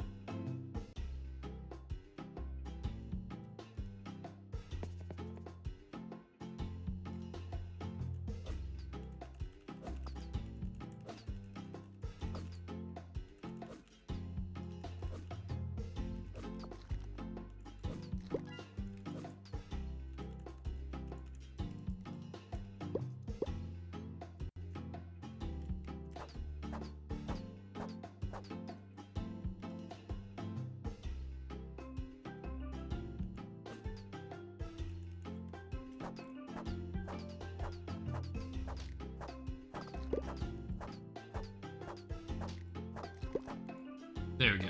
Alright. Get a little bit of combat XP as we go. Oh, a quest done. Another beautiful morning. Wait, what is this? Voice in the wind. Ship on! It's a big one too. Oh, boy. Oh no, it's fucking Peter. We'll deal with that another time.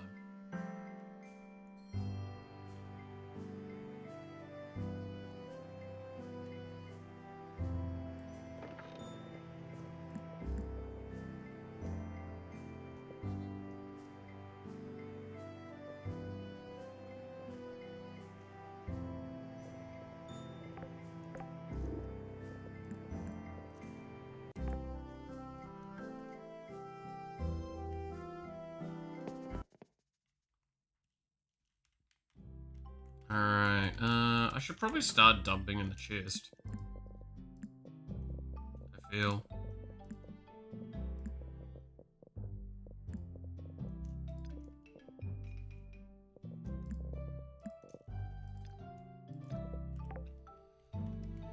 Alright. Yeah, we might as well sleep.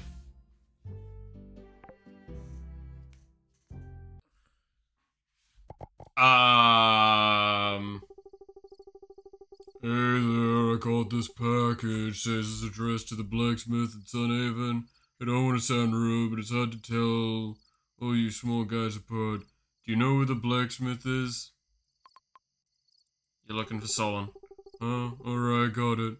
I'll get this package to their house pronto. Thanks for the help, kid. Sent a helpful reward. Nice.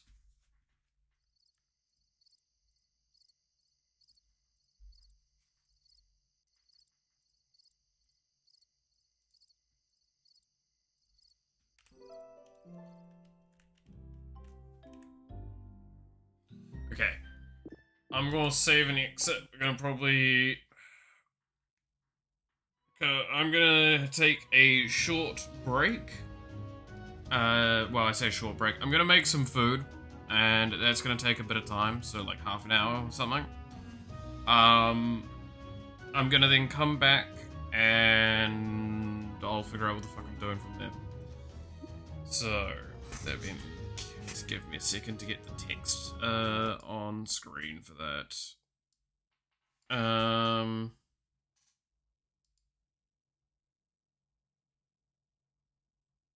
Having a quick break, be back at... So it would be, what, it's always minus 1 hour? Let's say 1 AM, so an hour from now at the thing, at the latest.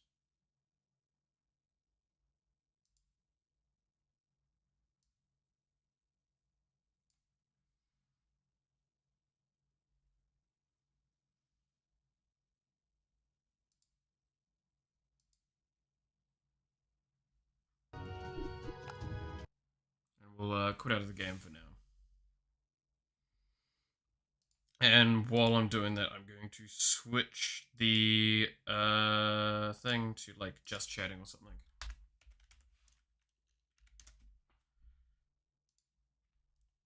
And get us some music back. Okay. So yeah, I'm gonna disappear for a little bit so I can go make some food. Lekaz little boros win. Oh god, yeah. I don't have Game Pass at the moment, so not for a while. But yeah, I'll be back in a little bit. Well, I say a little bit. Maybe half an hour to an hour, in between that range.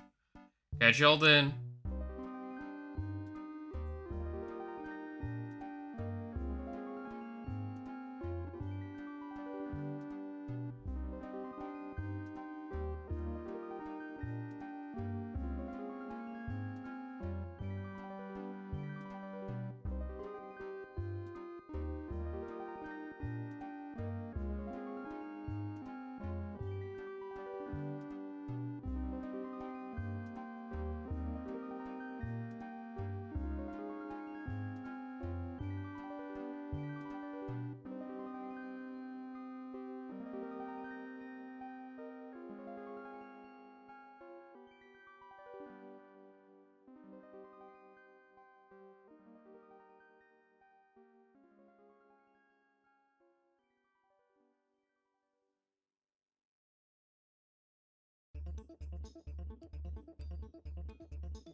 Woot woot! I'm back. I've returned from the realms of which I went to.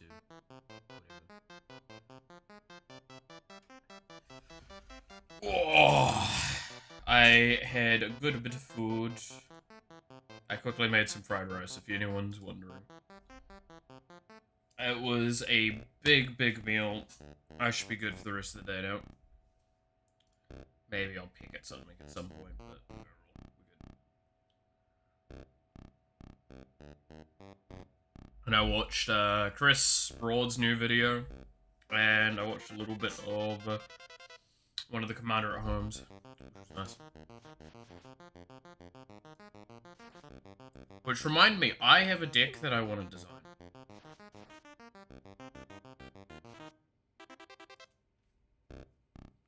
So do we do deck design now? Seems like we're doing a deck design every day at the moment. That's great. Kinda love it.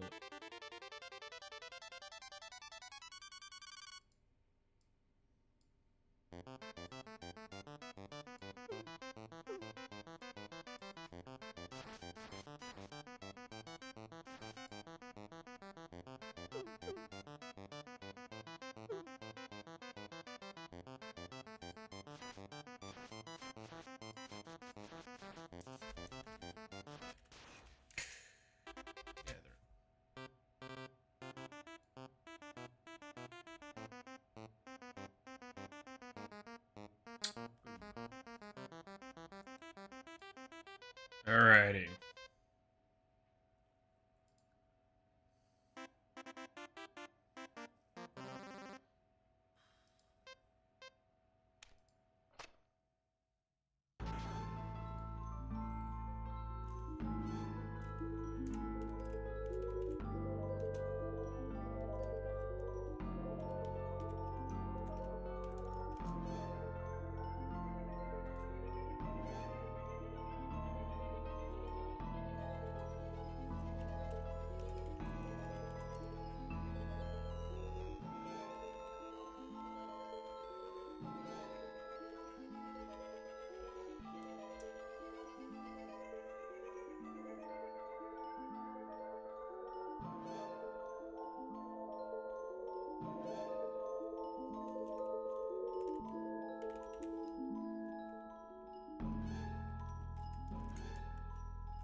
Okay.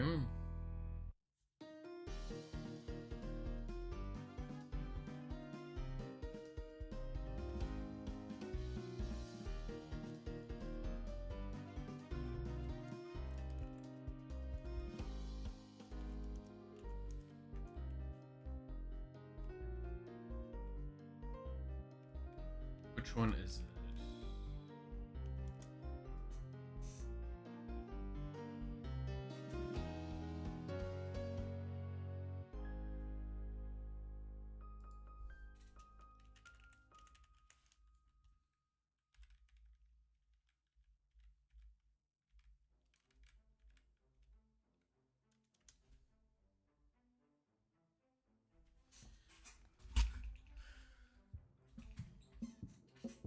Hmm. So far, I need a source of probably green, because I'll probably end up having 7th as my one.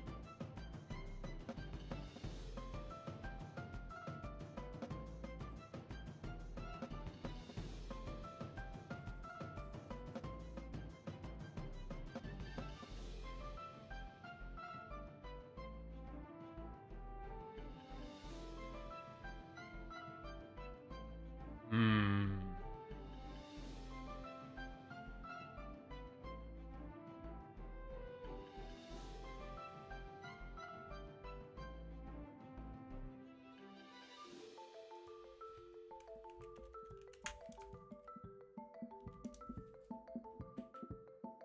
Like, Clara's Oswald might be the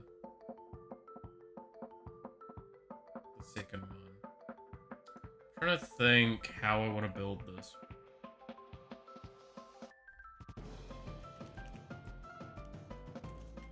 I'm just gonna keep adding the doctors to see which one I want as the core part of it.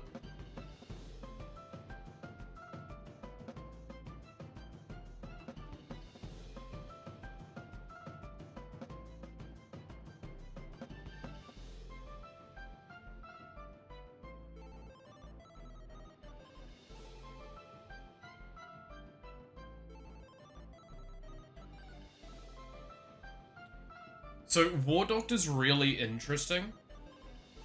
So, fun fact that you might not realize. You know what this card synergizes with is those cards that are like Cascade, right? It's exile top card of your deck until the event is triggered, like the event is met, like the conditions met, blah blah blah. War Doctor sees all of those cards exiled and fucking loves it. So that's definitely an interesting one.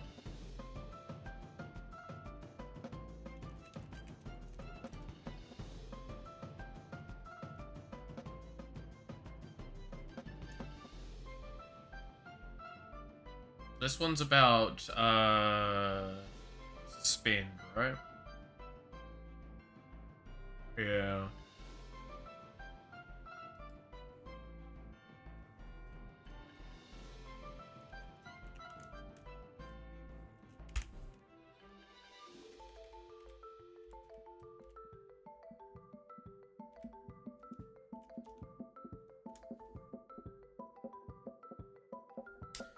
When enters the battlefield, search your library and or graveyard for the card named TARDIS, reveal it and put it into your hand. You search your library this way, shuffle. When you cast a spell with Cascade, put a 1/1 counter on target artifact or creature.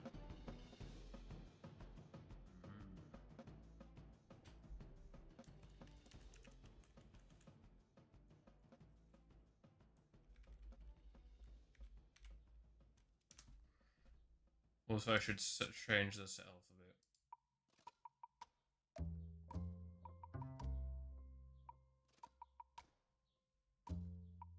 Now, this one is up. Let's see. When the thing becomes untapped, during your untap step, you get an additional upkeep step after this step.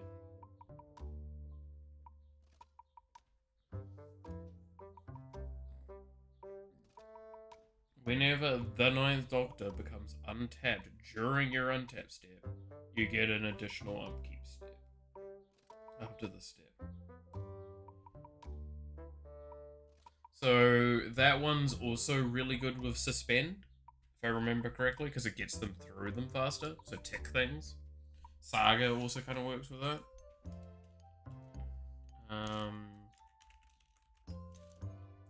Probably gonna want to make an artifact orientated one, so I'm probably gonna stick with some of the earlier ones.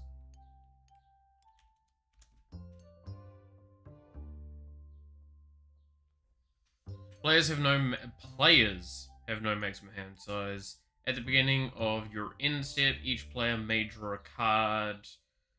Each opponent who doesn't can't attack you or permanents you control during their next turn. Why would you say no?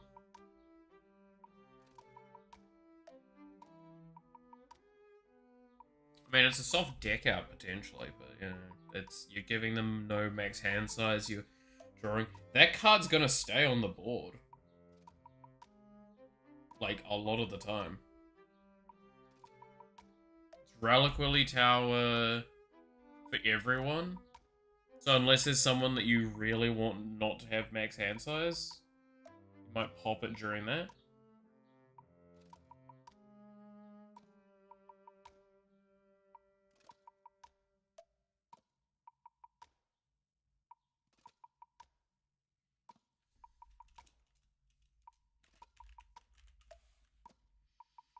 Where are we at? So that was the second. Wealth wasn't in the list. Wealth offer. The first spell you cast from anywhere other than your hand each turn has Demonstrate. When you cast that spell, you may copy it. If you do, choose an opponent to also copy it. A copy of a permanent spell becomes a token. When you copy a spell, put a 1/1 counter on the 12th Doctor.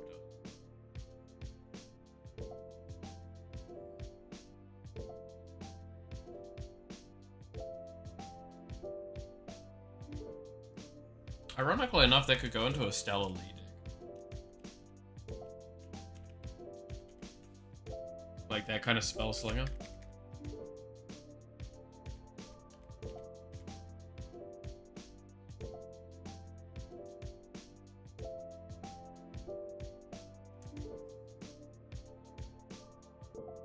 When the 8th Doctor enters the battlefield, mill 3 cards. Once during each of your turns, you may play a historic land or cast a historic permanent spell from your graveyard. If you do, it gains this permanent would leave the battlefield exiled instead of putting it anywhere. So a finality counter.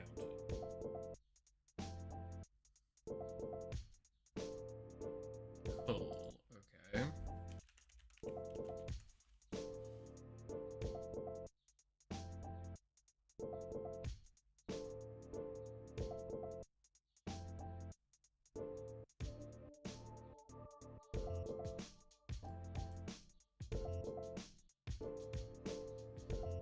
I am talking, whenever the 11th Doctor deals combat damage to a player, you may exile a card from your hand with a number of time counters on it equal to its mana value. If it doesn't have suspend, it gains suspend. So it's a suspend one. So that one would work well with the other ones. Probably not good on its own as a commander. Target creature with power 3 or less can't be blocked this turn as a 2 mana effect. Eh.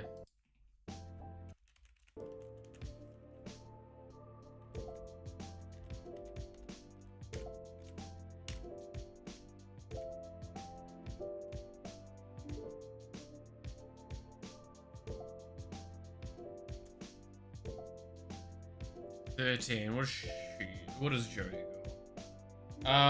Paradox. When you cast a spell from anywhere other than your hand, put 1/1 counter on target creature. At the beginning of your end step, untap each creature you control with a counter on it. Okay.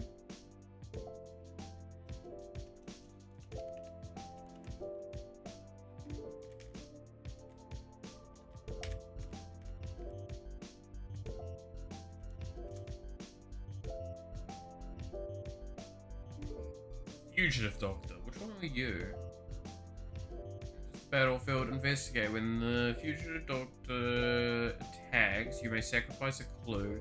When you do, target instant or sorcery card in your graveyard gains flashback. until flashback to green, red green until end of turn. You may cast that card from your graveyard at flashback and then exile.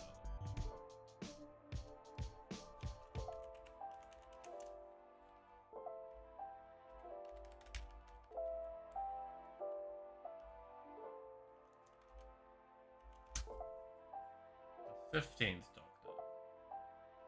It's one of the brand new ones that you have to get like special release pack for or whatever, I think, right? Yeah, secretly drop when 14th Doctor enters the battlefield or attacks military cards, you may put an artifact card for with mana value 2 or 3 from among them into your hand. The first non-artifact spell you cast each turn is Improvise. Your artifacts can help cast it by tapping. Yeah. Okay.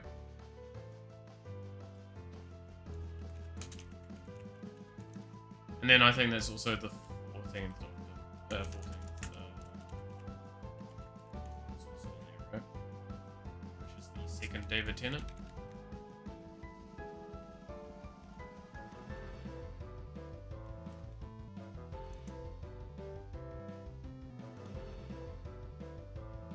The 14th Doctor. Good old Tennant again. When you cast the spell, reveal the top 14 cards of your library. Put all Doctor cards revealed this way into your graveyard and the rest on the bottom of your library in a random order. You may have the 14th Doctor into the battlefield as a copy of a Doctor card in your graveyard that would be put there that was put there from your library this turn. If you do, it gains haste and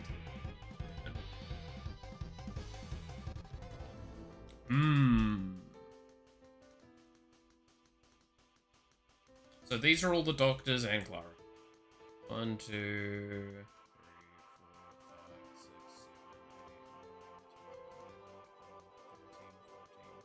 7, 8, 9, 10, 11, 12, 13, 14, 15, 16, 17. Yep, sounds right. Does any of these seem like what I want to do? Because I kind of want to do the artifact thing. That's probably 7th Doctor maybe as the commander?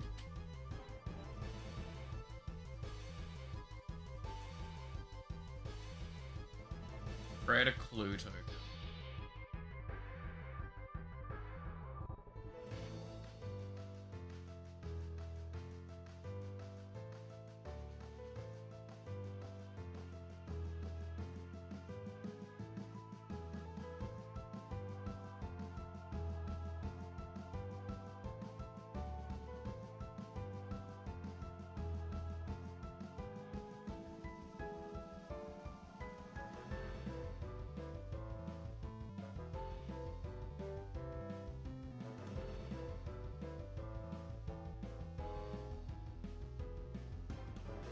So it's like the realistic thing of what you'd probably do is maybe 7th Doctor Clara Green.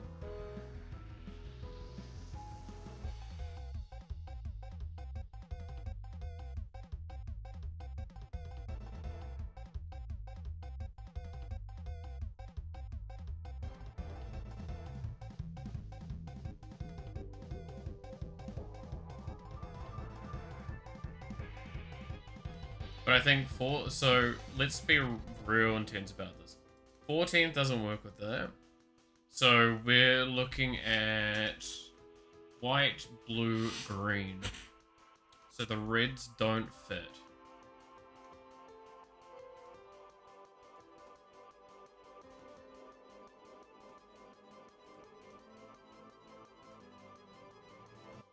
Which makes sense, yeah. Those so far all don't really fit in the build that much.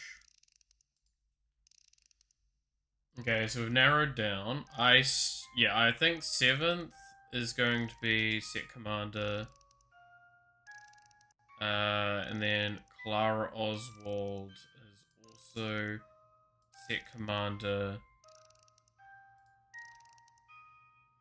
Now, what happens if I put in, like,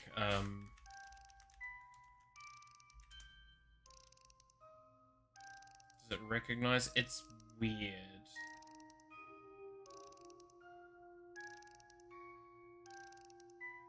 No, okay, so it does recognize there's an okay. That's actually cool that Architect has got case conditioning check for that, by the way. That's really cool.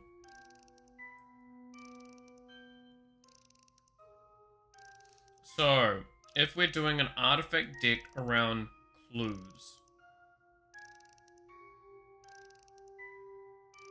the third Doctor gets +1/+1 for each non-creature token you control.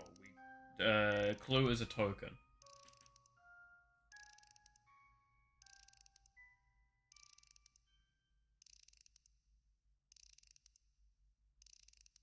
So yeah, third Doctor definitely stays. 13th, I think, doesn't quite fit with it.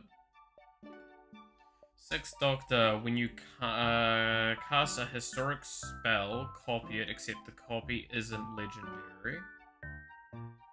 This ability triggers only once per turn. Probably worth it. 2nd Doctor, at the beginning of your end step, each player may draw. So this was the draw one.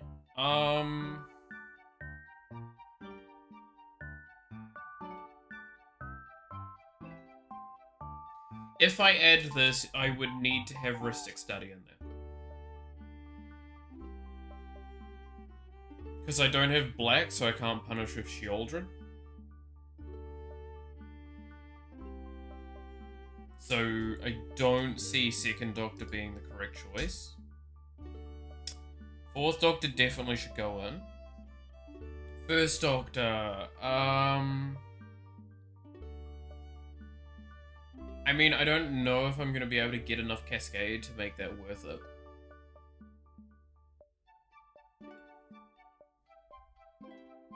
We'll see. 5th Doctor, at the beginning of your thing, 1/1 counter on each creature you control that didn't attack or enter the battlefield this turn untap. I don't see how 5th makes it there. By the way, fun fact, I've met like 3 of the original Doctors now.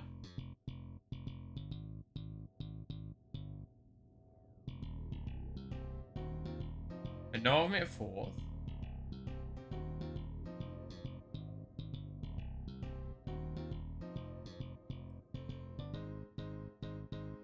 I can't remember all the ones I've met. It's Bakers.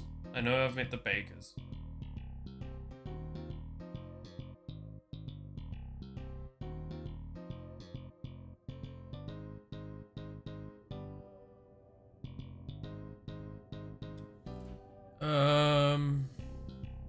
I don't see how that gives me a benefit.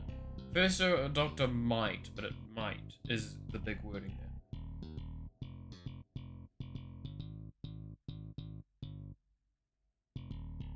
So no to suspend.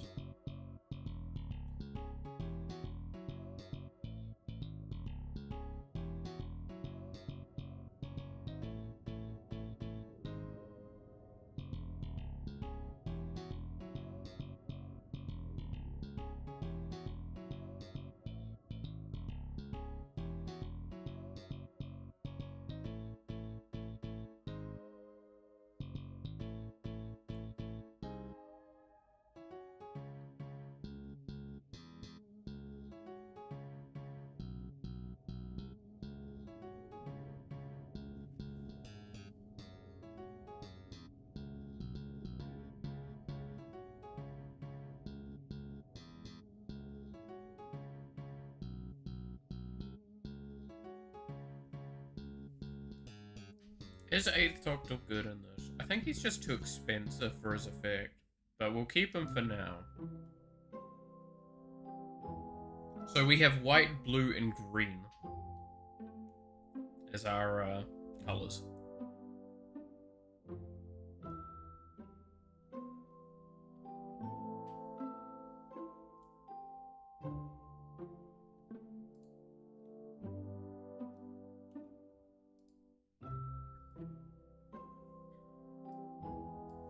So let's start looking at EDH and seeing what we might want to put into this deck.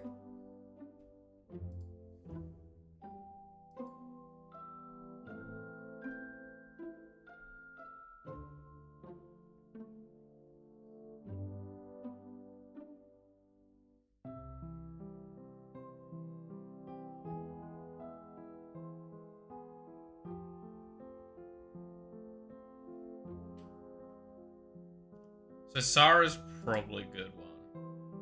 Yeah.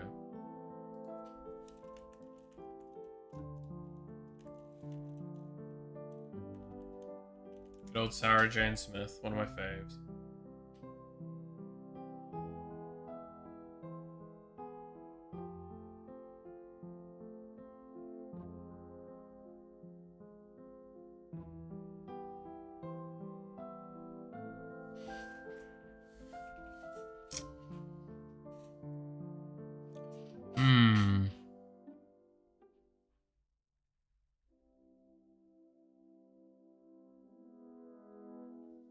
Okay. What am I building? Well, you see, young Neil. I am building one of the commander decks, and I just like the idea of doing an artifacts-based one with a lot of the Doctor Who cards, if I can. So I'm trying to think of the best way to do it. Because I just like, recently I've been building a random commander deck every day. To just see if I can kind of understand more cards, learn more about mechanics and stuff like that. I'm very much a theory crafter at heart, so yeah.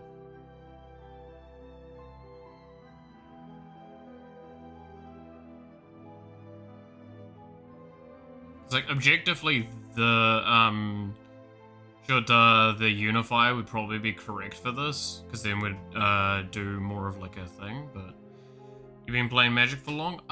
So Magic the Gathering I've been playing since the beginning of last month. Card games in general, however, I've been playing for a fair bit longer now.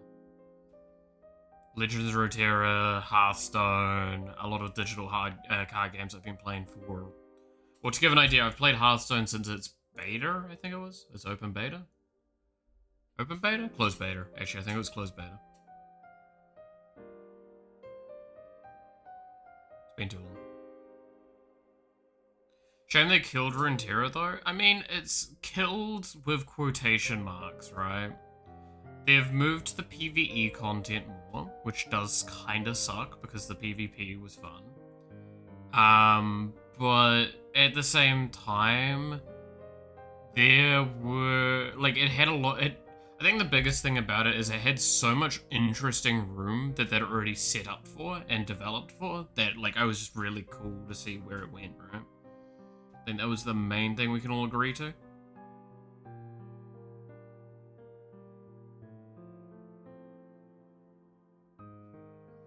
But yeah, I do think it's kind of sad that they've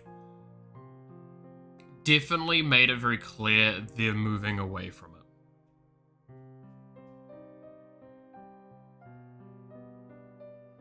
I don't think PvE content is worth as much of a time investment as PvP metacrafting.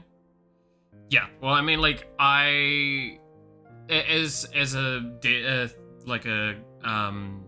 love theory crafting decks, right? Like, I absolutely love that aspect. That's why I do like Hearthstone, even though I don't play it as much now, and all that. You can't do that with, like, to that same sort of theory crafting sense, with PvE content in Runeterra, because it's a roguelite by concept, where you don't have a guaranteed deck. You have core concepts you could try and align for, but you've also got no guarantee on those. So it's not really possible. And realistically, PvE content I best defined as how I play my Jinx deck in that. Get every card you possibly can to upgrade Jinx. Get as many cards in your starting hand as possible. Try and reduce Jinx cost if possible. And then just play her the moment you can and you've won the game. Because I have the relic on her, the, whatever it's called. That's like, discard your hand, replace it with that many power powers. If you can either get her down with enough cards in hand, or you can get one of those effects that means that you recast a card. So either one of the items on her that means that she'll cast a copy of herself, or one of the things where it's like when you would play a champion, you'd get a copy of them. Those two effects, you do that, you've won. You've 100% just won on that turn. And that was a bit of a boring time to me, because every single run was the same. I loved playing Ziggs in PvP Runeterra. I loved playing... So I had a Viego control deck that I enjoyed, but I also loved playing Victor. I absolutely love playing Victor because it was not... It was such a greedy deck that, like, so many people hated on it and thought, like, oh, this is toxic or anything. Victor was garbage. But if you left him unchecked for too long, he would win the game. And I kind of loved that. I also loved playing Swain, but that's because I love Swain. Both mechanically and visually in all ways he's been done. I just... Yeah. I hated playing against Viego. Viego was probably one of my more tryhardy decks, I'll be honest. Which again, like, that's kind of what I mean with, like, Hearthstone as well. Don't get me wrong, I've got decks that are, like, absolutely garbage and really, really funny to play if they ever work. Like my Paladin deck, which is literally nicknamed Grandfather's deck, and it's about the Uther of the Even Blade combo, which is not an easy one to pull off sometimes because you die before you can cast it. But at the same time, I also have Seedlock, right? Like, I have a Demon Seed Warlock deck. I'm awful. Sometimes you just need to go and win. Do you like playing Commander IRL, Magic, or online? So I have a group of friends that I play with from time to time. Haven't been able to play with them in person much, but... So I just realized my light's not on, so it means that my mouth tracking's not right. But more recently, for the last few weeks, I have been going to my local card shop and playing at the local tournament there, because to give an idea, and this is the best part of it, to me, is... So card pack here typically costs you $10 for the thing. It's New Zealand currency. Just convert it to your kind of normal pack cost. To enter the tournament, you have to pay $15. And it's literally just 2 games, and if you win, you get bonuses. But when you do it, you're given a minimum of 2 packs of your choice that are $10 or less. That means you go in with $15 opt-in cost, you're paying for 1.5 card packs. And you're getting 2 packs, minimum. And get to the opportunity to play with people. It's great. Y'all got a league there or something? No. It's not a proper league. That's a nice guaranteed price. Yeah, it's genuinely, that alone's great. First time I went there, first game I played, I won. Which was not what I expected, because at the time I had only just gotten like a 2 or 3 card edited Stella Lee wildcard thing, that pre-con. And that was the second deck I ever got, and it's still my only 2 decks are that one and the first one, which was the Chaos Incarnate red-black starter commander with Kadur Doomscourge. Which I don't quite like that deck as much, especially when I haven't played very many games with my friends that weren't 1v1 or 3 of us only. In like a full 4 pod, I can see the Kadur Doomscourge deck doing a lot better and being a little bit more fun, especially after some more goad effects traded out for some of the sacrifice effects that don't synergize very well. I could see that being a really fun one to play, but that's like, I've just listed a list of things that need to occur for that deck to be fun. Which is not great, really, if you think about it. Which one was this one? So this is 4 mana, Ward 2. When you cast Doctor spell or a creature spell with Doctor Companion, draw a card. That might not be a bad one, especially with the fact that we have multiple Doctors in. Yeah. I am really close to finishing my first from the ground up deck. If I drag this over here, these 2 shopping carts are the last cards that I need for this deck. But this is a Marina Vindel deck where it's about a lot of the rooms and enchantments. And I just thought it was a really funny idea, and ended up being a lot cheaper for the most part to do this. Seems cool. I'm not even kidding. the origin of me wanting to make this deck is that I saw the card Sphere of Safety, and I thought, holy shit, that's hysterical. I want to make a deck with that as a core card for it. So I literally just put that into EDHR, and like started looking around cards around it. Then I saw the rooms, then I saw Marina, and then I was just like, wait a minute, I could do something with this. So I ended up doing something with it. So yeah, this is it. And if we go, so including the cards that are currently in transport from the US, so they'll be here at the end of next month. I only have 26 cards that I need left, which is why I'm like super excited. Almost all the rest of this is in my in person with me right now, and the rest of it's just in transport. So that will be really exciting when that's ready. Because it will also be a great experience moment of testing how my theory crafting actually is.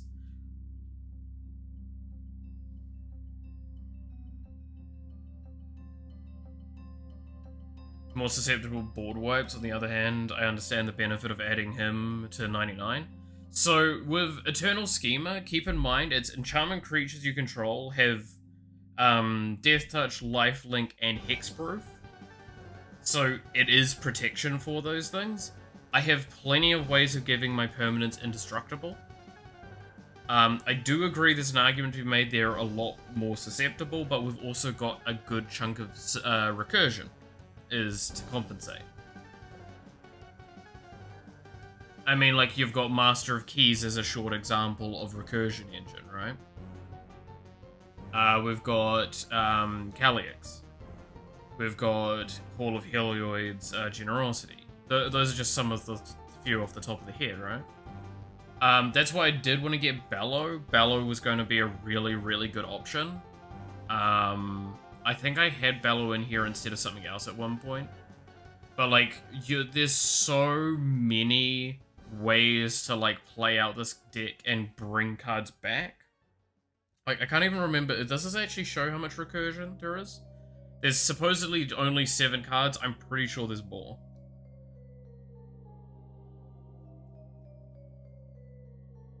Golgari Reanimation deck, which is, like, entirely built on recursion. Can send you a link if you want to see. I'd definitely be interested in seeing, because I love seeing what other people have built for their decks. Because it's just curious at this point, because it's... Like, one of the things we did yesterday was one of the people asked me to help theorycraft a deck with them. And the requirement for it was it has to be under $30 US. And we decided to do it around Tom Bombadil. So here is a deck that's under that amount. And, like, this was a restriction, knowing that everyone that would be playing at that table would be playing with the same restriction. And this was so fun to design.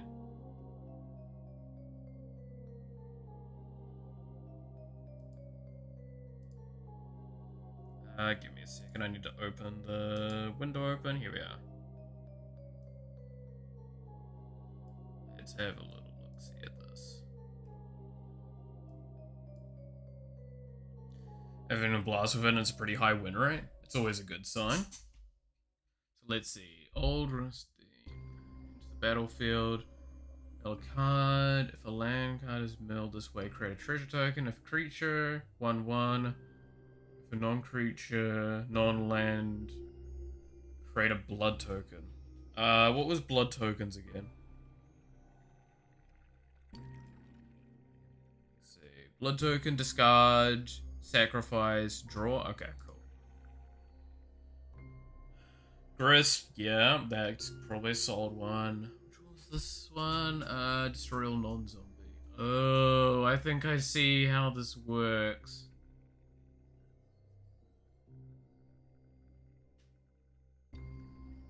Ah. Okay, yeah, I see what you mean with the whole recursion aspect of it. That's not a bad idea.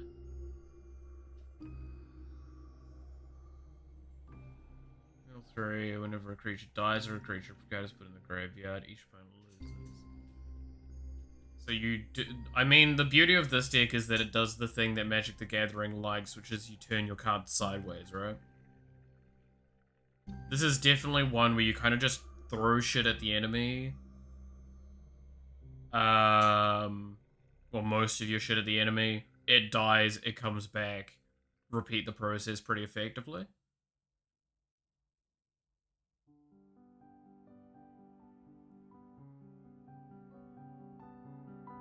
Oh shit, okay.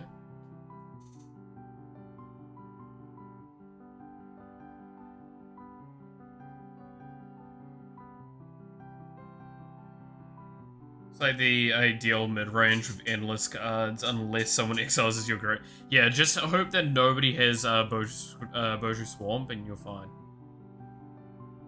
So Bojuka, sorry? Bojuka Swamp? That one?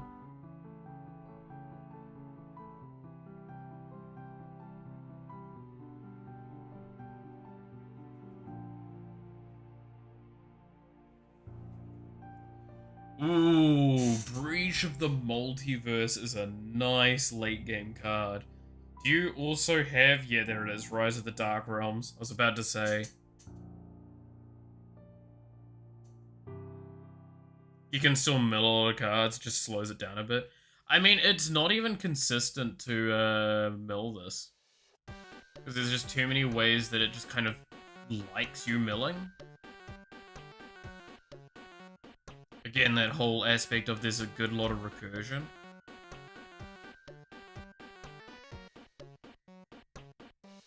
Yeah, of course, Reanimate's in there.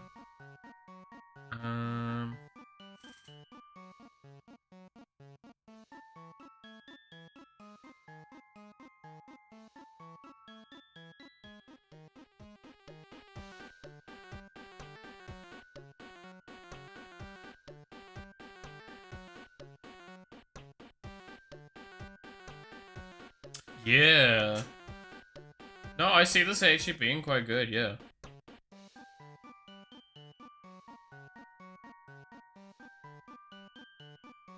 I like the idea with this one.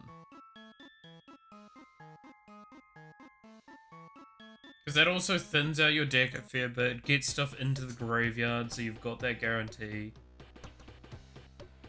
Like, you're almost guaranteed always gonna get something. Yeah.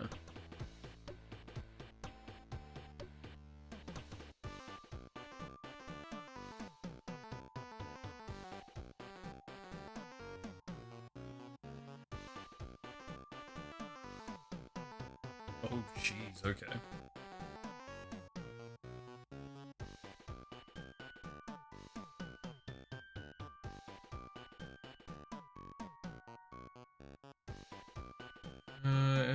If you haven't cast a spell this turn, you may cast that card. If you do, then you can't cast any additional spells this turn.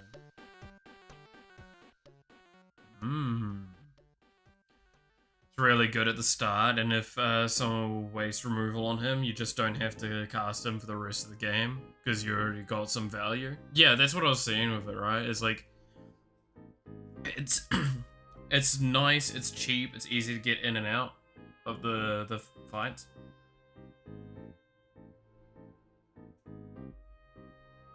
Commanders that are either unkillable or expendable. Yeah, no, I do think that, like, that's something I've been learning a fair bit with a lot of the designing now. I mean, like, that's why the Tom Bombadil deck, the weakness this one has is just getting him out, right? He's actually basically impossible to remove. Once you get this kind of deck going, because it's just so many things, right?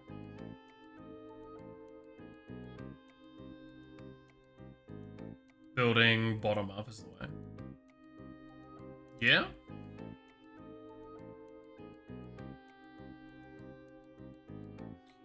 Because, like, what I tend to do at the moment is I tend to go in with a idea, and then I build around that idea and see what synergizes with that idea. Right?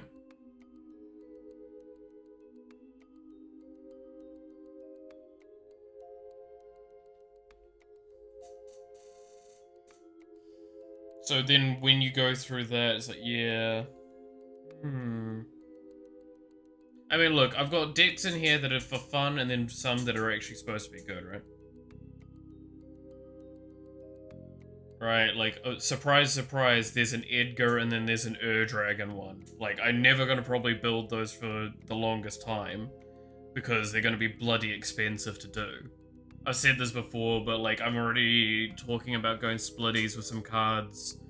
Like, I'm gonna buy at least a booster thing for Instant Remastered, and then I'm going to potentially go splitties for a collector's box boosters. And if we hit the really good Edgar, we're selling that so I can go buy a normal Edgar. Because it should bring the price down quite a lot. And it would be kind of cool to open a bunch of packs on stream, maybe. Wouldn't even be that extremely expensive, but we'll see.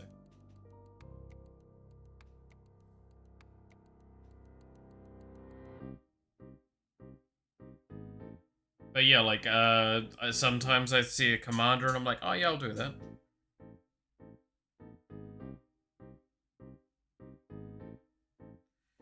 There are some crazy good old cards. You said you were playing Magic for quite a short time, so I'm giving you some spoilers. Oh, trust me, I do know about some very old cards that are great.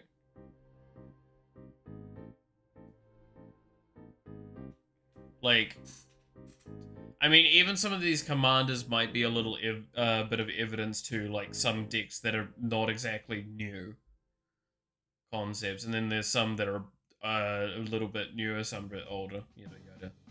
Got some favorite editions so far? Oh, really?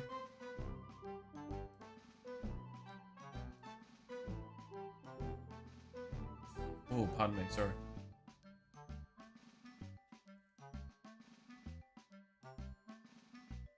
Like, the fact is, I still don't even know for what guarantee what my colors that I'm gonna play for are. If that gives an additional idea. I seem to be leaning mainly towards black, green, blue. I don't ask me the names of those. I don't remember the names of the color combos. But black, green, blue tends to be a little bit of my direction.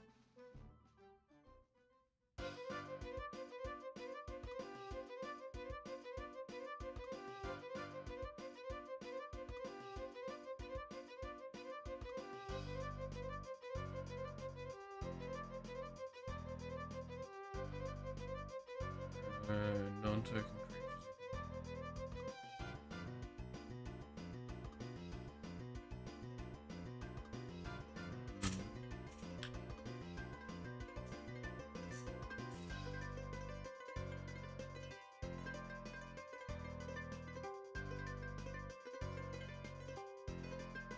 I feel like Kano's probably a good inclusion to this, because I do have a few doctors that I would prefer not to get blocked. Here we go. If you get into Magic, trust me, you'll either have 100 decks of max 2 color combinations, or you like have 100 decks of every combination possible, either physical or just theorycraft proxies. I mean, that's the thing, right? It's like, look, if we look at the colors here, right? There is multiple decks that are just straight up Wooburg. And that's just because I found a good Wooburg commander for them. But if we look at, like, a lot of the decks, you'll see green and blue tend to, like, pop up quite a bit. And, like, the fact is, the Edgar deck, this is pretty much the best example of how my brain works. Like, 60% black, a fair bit of white, and then just red exists. That's about it. Right? Like, any deck that has red in it, for the most part, it's not a predominant aspect of it. It's, like, in there, right? Kind of a sucker of black myself. I like black. Black plays interestingly, because it's interacting with cards in a fairly interesting manner in my eyes. Where, like... Yeah...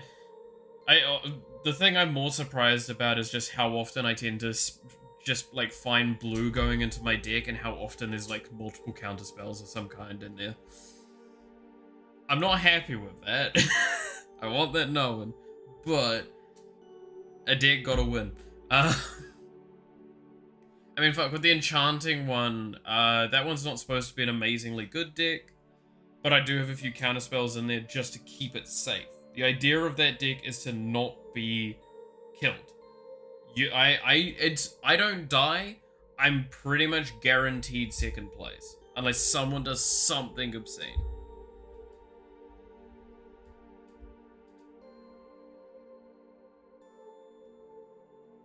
I can share that one. Wait, give me a second. There we go.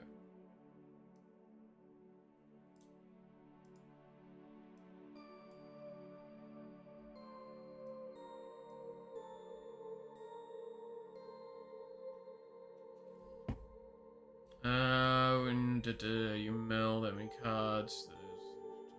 Ah, yes, that one. Actually, isn't Nashi the one that I have as well? I have a Nashi deck, I think. Yeah, I have a Nashi deck. Just a sec.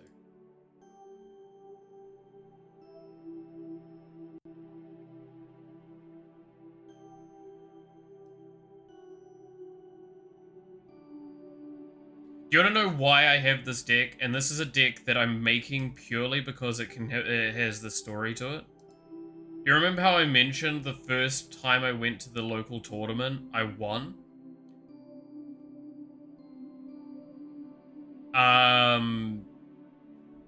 So when I won, I got a pack. It was a... Let's see if I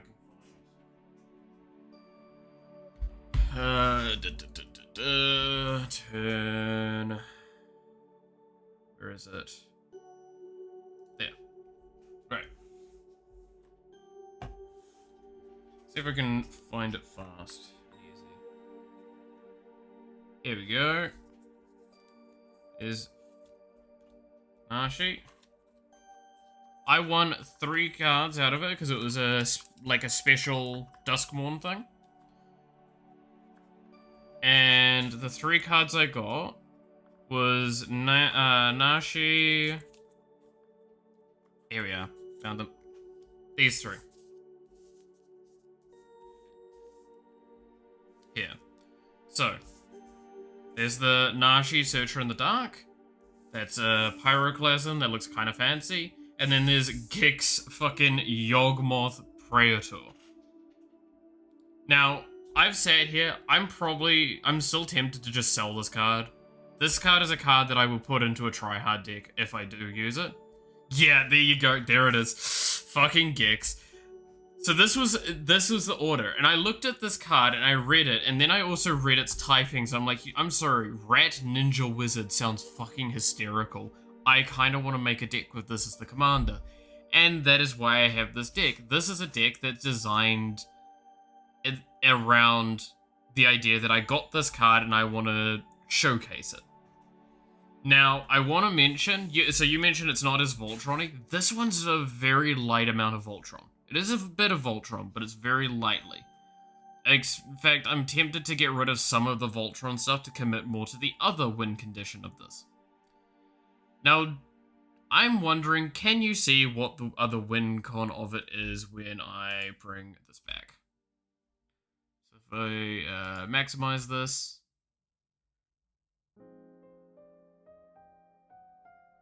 What is the other win con? There's a few cards that meet that win con condition.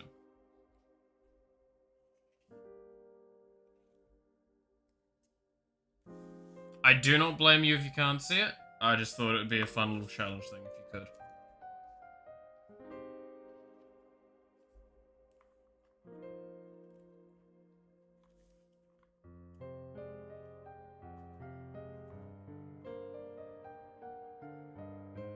Don't see it, not gonna lie. All good. I can show a couple of cards. Oh, there we go. That indicate it pretty clearly. This is probably the best one as an example of what the win con is. So this is Thasia's Oracle. Thasia's Oracle reads, when this enters the battlefield, Look at the top X cards at your library. Based on the devotion.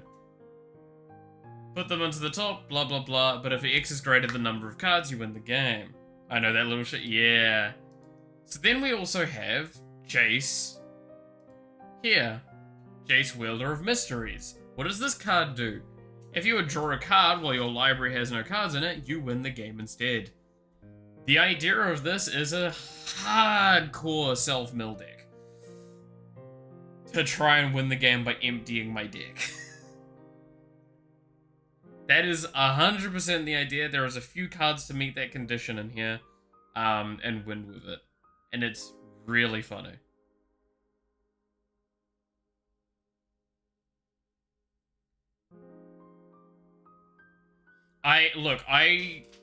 If you want a really good example of me, one of my favorite decks in Hearthstone history is Mecha'thun and Mecha'thun variants. Mecha'thun, if you don't know what it is in Hearthstone, is just one of the best cards in my eyes, and if it is possible to play, I try and play it. It's so much fun. Simply put, 10 mana, 10/10, Death Rattle, so when it dies, if your board has no card, if there's no cards on your board, no cards in your hand, and no cards in your deck, you win the game. I love me my stupid combo decks. The problem is, and this is the case with most of the decks that I make, is that I find a combo deck like that, I make it, but I give it so much good tempo and tempo plays, I can't actually use the combo most of the time, and I kill them before I get the combo off.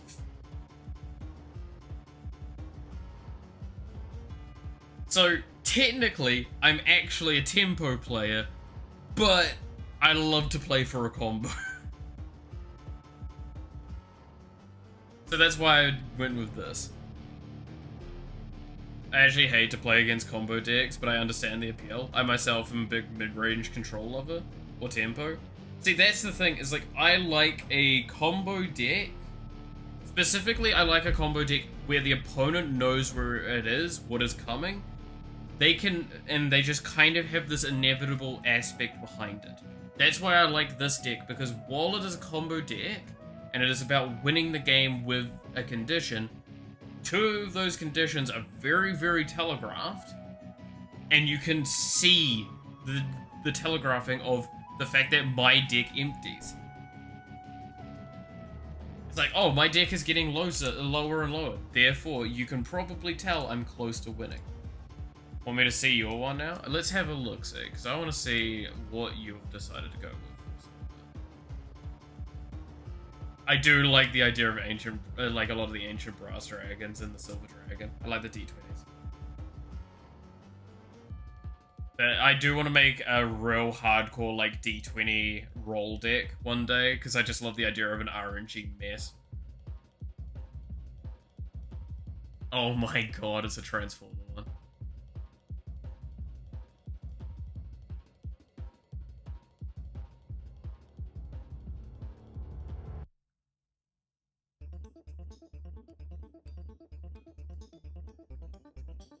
Interesting.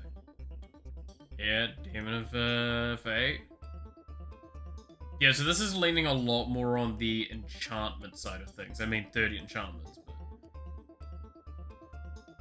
Yeah, Entity Track is a good one. Good bit of thing. Yeah.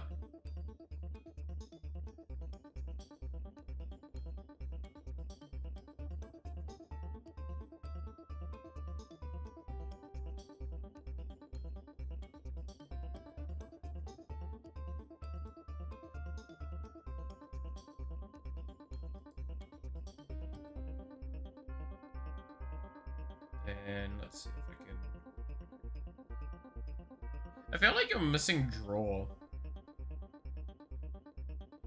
Like you could have probably added a little bit of draw in here, and it wouldn't have been too bad. That's the only thing I can see wrong with this. But overall, I'd say it's pretty good. Kind of tribe-ish. Yeah, it's very soft tribe.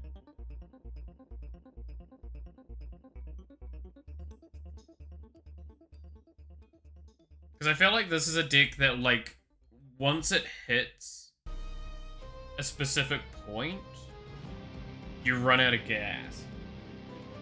It's got decent gas until that point, but I feel like that's the thing I'm seeing. I'm not saying that's definitely the case, but I definitely see that happening a few times. You really need much draw if you're milling so much, you think? I mean, you do have a lot of recursion, which means the mill kind of turns into draw, but it's like, the problem with, Lethal Vapors is one of the old ones.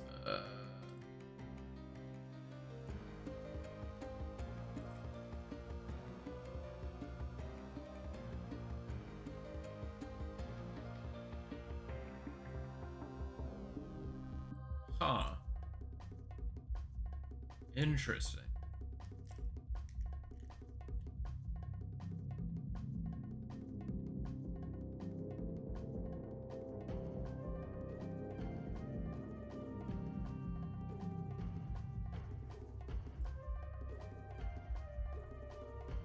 You skip your next turn.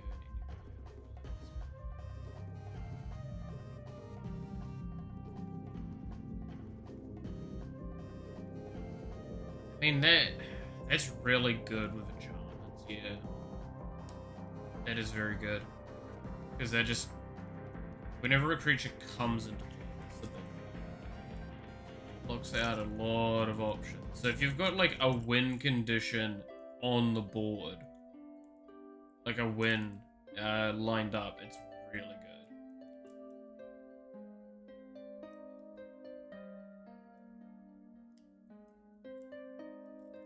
It's like a built-in politics card. Oh yeah, no, I mean the fact is it's basically, look, skip your fucking turn is rough. Because then it's this fight of like who skips their turn. Because someone's gonna have to skip their turn. They can't let this stay.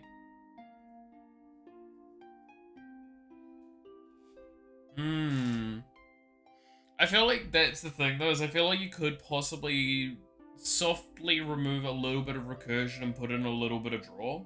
Especially knowing that you've got blue available to you and black, both of which are really good draw colors. And it would potentially go through a bit. But it's also the thing of like, the moment you start removing too much recursion, you cause an issue with the mill becomes less efficient.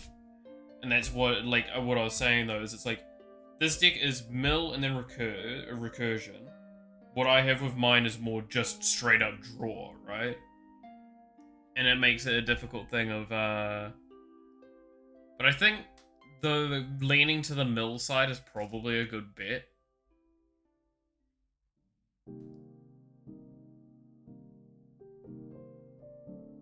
And especially with, like, some polys and stuff like that that you've got in there, like Amphibian Downpour and all that. It's probably not a bad bet.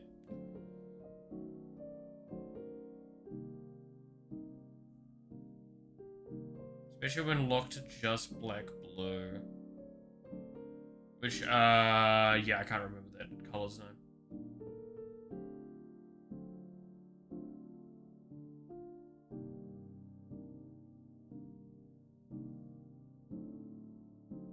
I think it's a hella unrated commander. I do think it's actually a very good commander.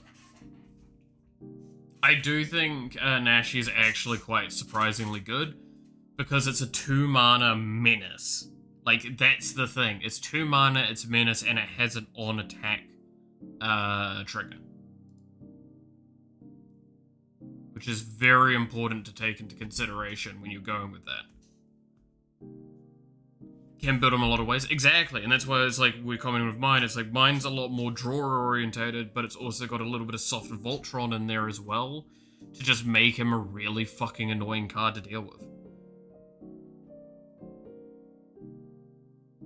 Like, I don't rely much on the mill. That's why I've only got, like, Reanimate and I think Dread Return. And I have a couple of things that give other recursion, I believe. But I rely more on high-value cards that are on the cheaper end overall.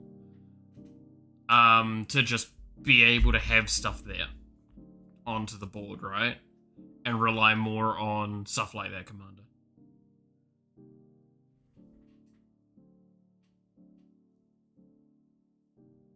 Whip of Erebos is great. Yeah, Whip of Erebos is basically my main recursion engine, right? But yeah, there's so many cards in this as well that give me no max hand size. And the fact that I've got at least 2 counters, I could probably add more counter spells and it would fucking really make this deck an actually good deck. I mean, one of the cards I could add is that bloody Clock Tower one. I can't remember what it's called. Where it's like you shuffle your hand in and, thing. You shuffle hand in, draw 7. Shuffle hand and graveyard in, that's it. Eukario is really, yeah, Midnight Clock Tower, thank you, that one. But yes, this one's very good with the Commander Ninjutsu. It's just like, hey, Lamau, do you think I was going to ever pay command attacks?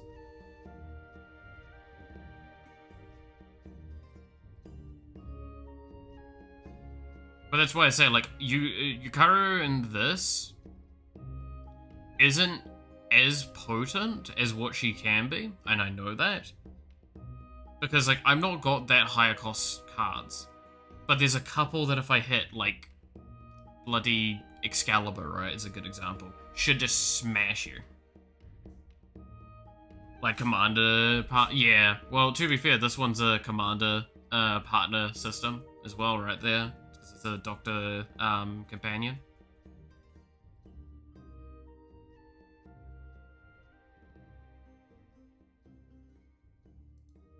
Because, like, basically, I stand by. These were the 2 cards I kind of wanted to build a deck around. Is Clara and 7th. Yukario, I mean? Yeah. No, Yukario is a really, really good card to add both to the 99 and to the Commander.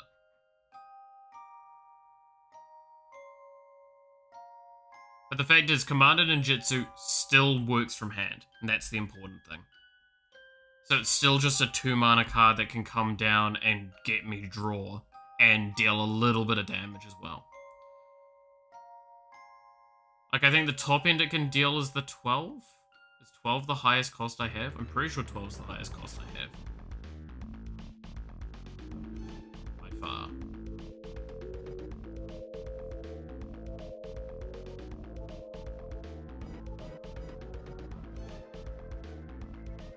But yeah, like, I do think I could probably remove a bit of the Voltron from this, but I just kind of like the idea of Nashi being, like, again, building the deck around Nashi a lot with this. That was the idea.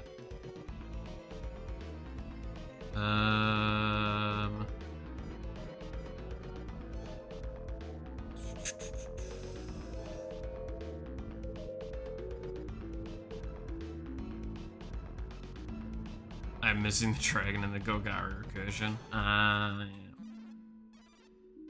What a surprise. High synergy cards are all doctors. I do kind of like that.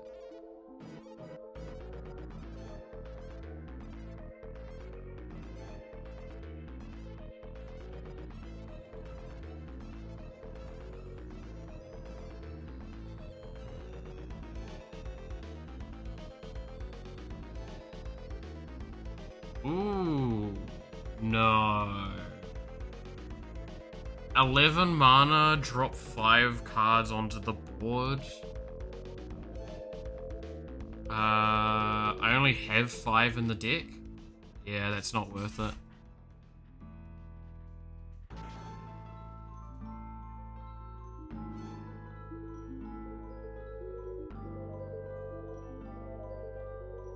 Especially knowing where, which one was it? One of these is variable. I think it was First Doctor because we're not sure how often I'd get Cascade going.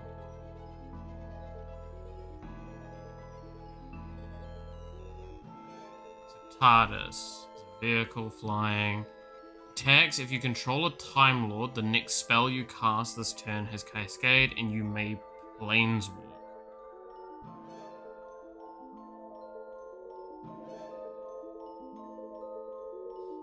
Isn't Planeswalk the, That's like one of the, commander, like, sub things that you can do, right?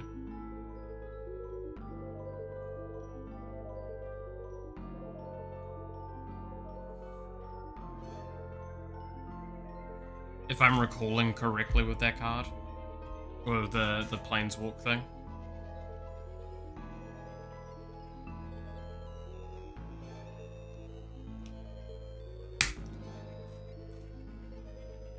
Because I think that's like basically, I think how that one plays is there's like a separate special deck in front of you as a group, and then you can roll to Planeswalk. And it creates an effect. I think that's what that one does. I mean, if I'm going to play 4th Doctor, I play TARDIS. That's just not debatable. Do I play TARDIS? Next spell is Cascade.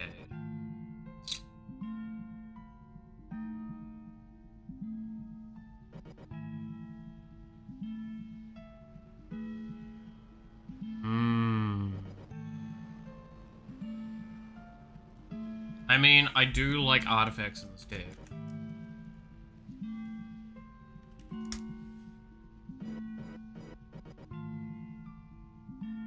So Plowshare is always a solid one.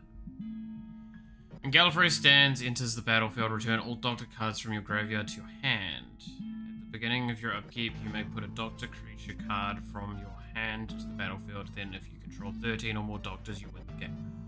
Oh, don't make me want to make a Gallifrey stands deck.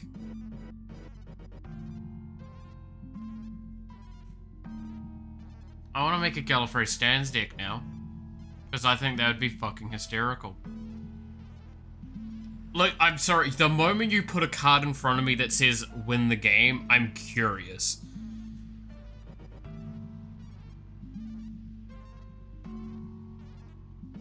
There is 17 Doctor cards, I believe.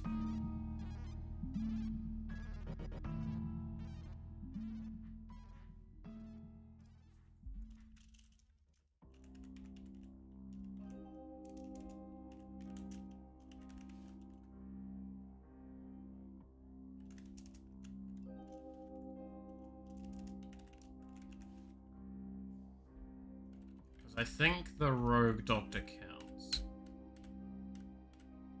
Fugitive Doctor, sorry. Fugitive. Time Lord Doctor, yep.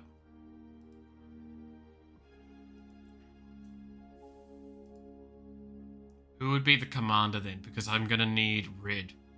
I'm gonna need blue, white, red, green for all of the Time Lords.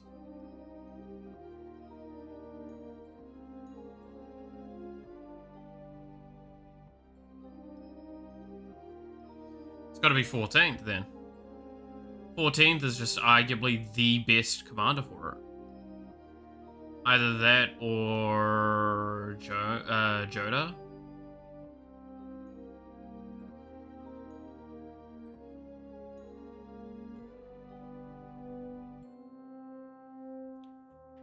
Ah, shit. I want to make this now. How do I do this?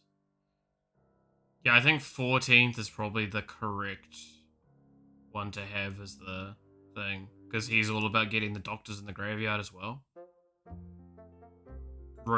Yeah, 14th Rose Noble. 14th Rose Noble. Okay. Unset Commander. Unset Commander.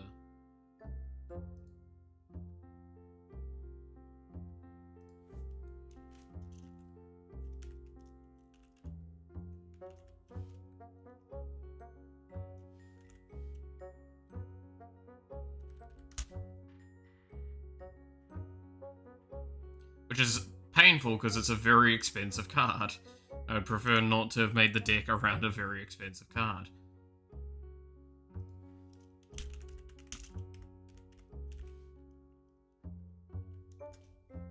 But Gallifrey Stands Together just sounds like such a fun card to play. Not gonna lie.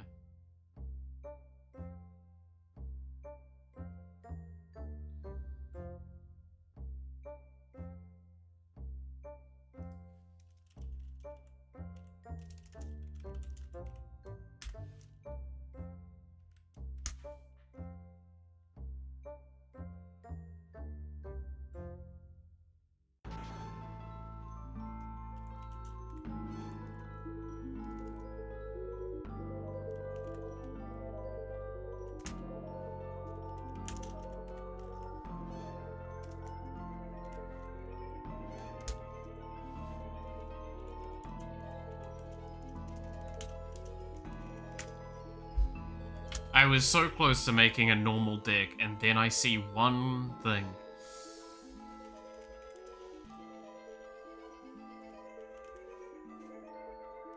Gallifrey Stands Together has ruined my brain, and I want to make the thing now.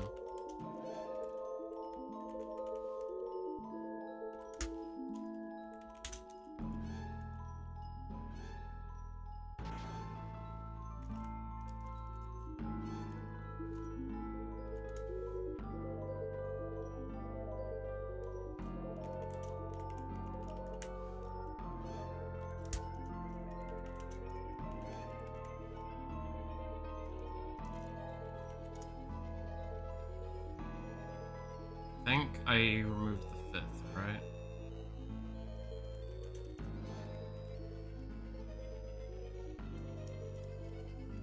There we go. 5th Doctor. Then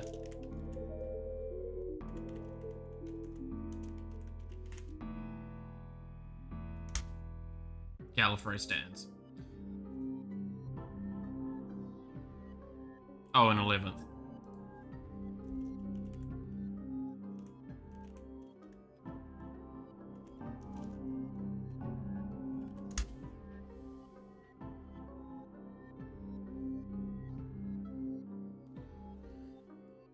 Okay. So now I need to think what goes with this. So 5 Doctors is probably good then. Because we've got...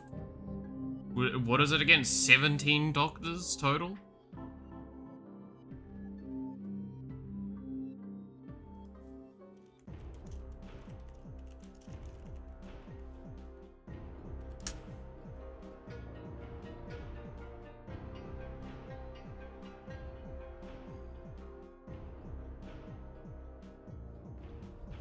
Which means I'm probably playing a fairly legendary heavy deck.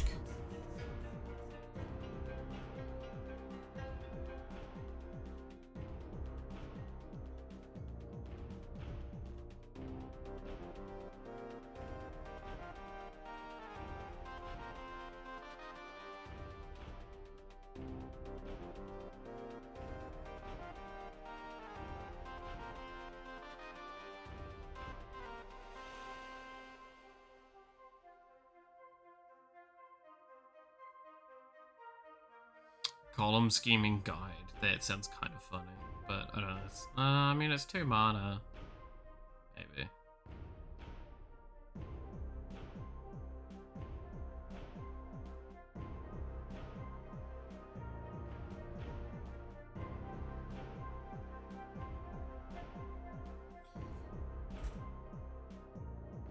Now the question is how many Doctor's Companions are going to end up in the 99? That's the real question.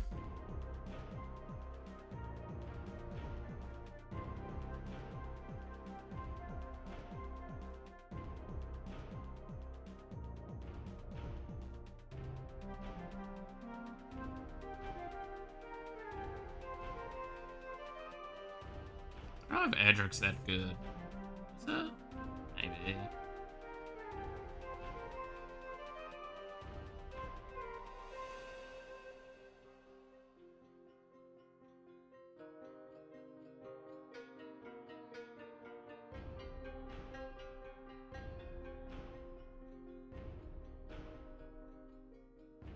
Ooh, Alistair the Brigadier actually seems not horrendous. Probably not worth it though.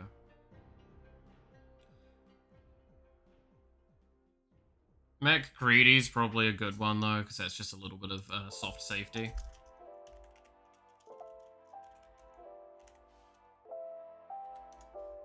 Alright. Oh, that's black. That's probably why I can't do that then. Fucking click my brain. I mean, I could make Clara the companion, but I honestly don't think Clara as the companion is the correct call.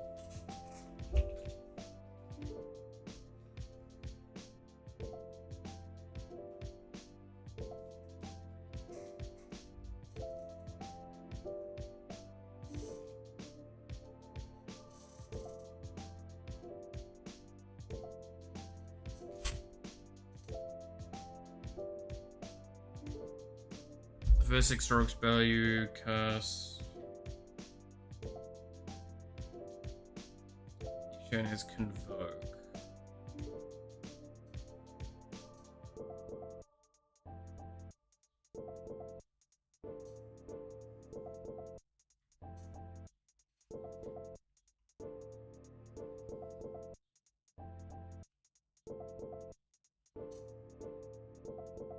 Barry Brown might not be a bad 99 card.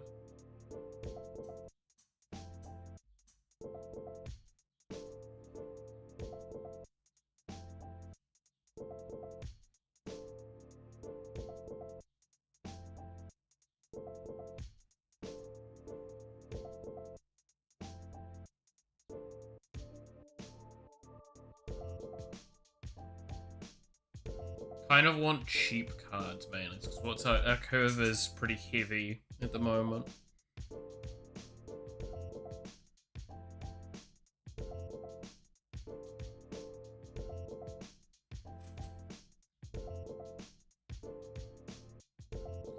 Yasmin, what's Yasmin? Exile the top card of your library until your next end, so you may play it. Damn thing. Meet in reverse. You draw cards from the bottom of your library rather than the top. Whenever an opponent scries, fails, or searches their library, put a 1/1 counter on River Song. The River Song deals that. Oh yes, River Song is amazing.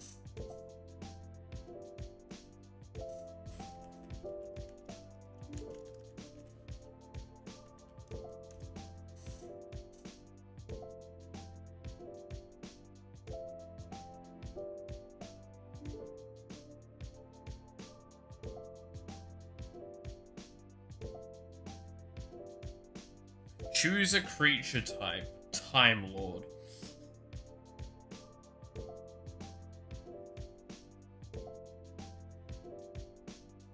That is not what I feel like a lot of people would be prepared for. I want to put Roaming Throne in just so it can do that.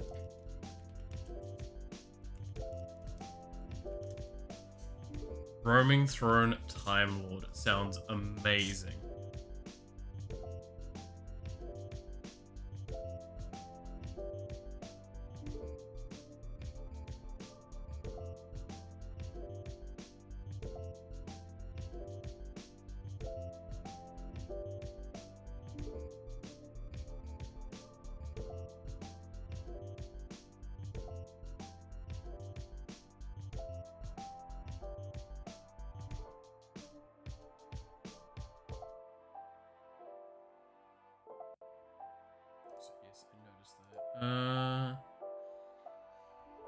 Would Morophon the Boundless be a good one?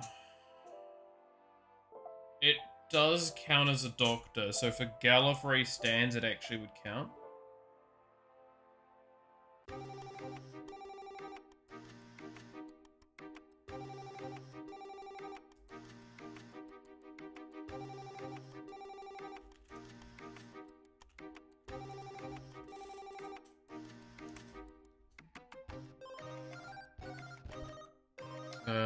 Oh no, because it's got, black and... Oh yeah, it's got black. I don't have black in the deck. Okay, weird question. And it's gonna sound really stupid. Changeling, this card has every creature type. Doctor's Companion, you can have two commanders if the other is the Doctor. When it says the other is the Doctor, does that mean it has to be obviously one of the Doctors? Or does that mean it has to be a Doctor, creature type? You know, the best part of this is there's a very easy way to ask this. More...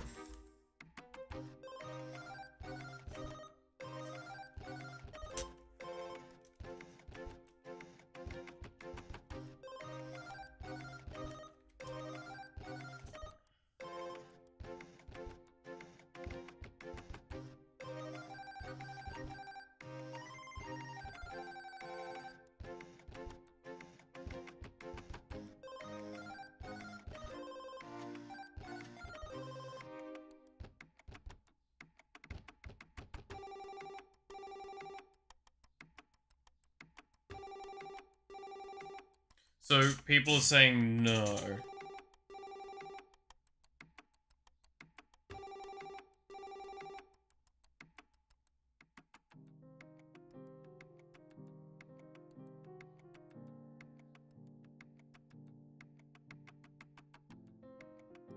So no, it doesn't count. That's sad.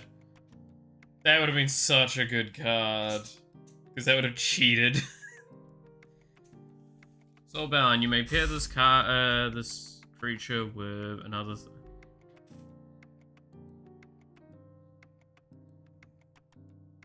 To be fair, I'm assuming if this considers that same ruling is the Doctor, then it means it's looking for exactly Time Lord Doctor for its typing and nothing else. Same argument, so Gallifrey stands wouldn't actually work with it. Which is really weird.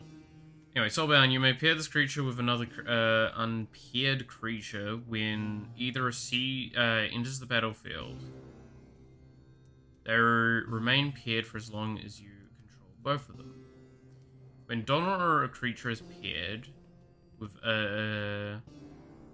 or a creature it's paired with is dealt damage, Donna deals that much damage to target opponent. I don't know if that works for this.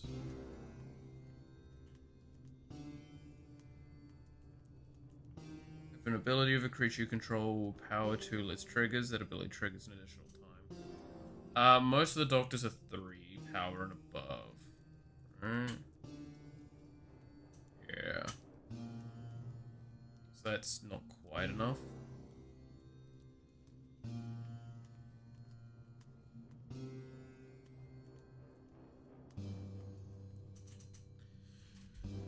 Choose a card in your hand. The player guesses whether the card's converted mana cost is greater than 4. If the player guessed wrong, you may cast that card without paying its mana cost. Maybe.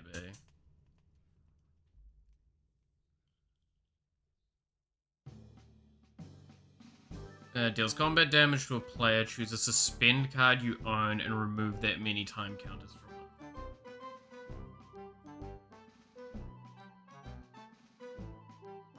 Okay. Enter the battlefield as a copy of any creature on the battlefield, except it isn't legendary, is an artifact in addition to its other types, and has mirrored. I mean, Auton Soldier is always a good one, right?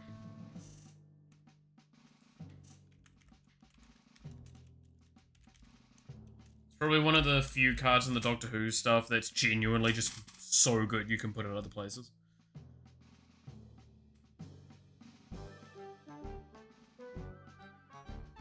Nissa. Whenever Nissa of tracking attack, sacrifice X artifacts. When you sacrifice one or more artifacts this way, tap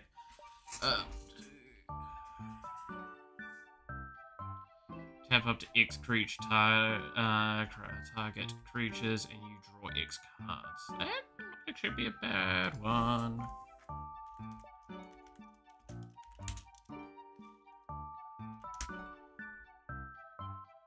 Oh yeah, just a sec. I'm gonna send a message while I remind myself.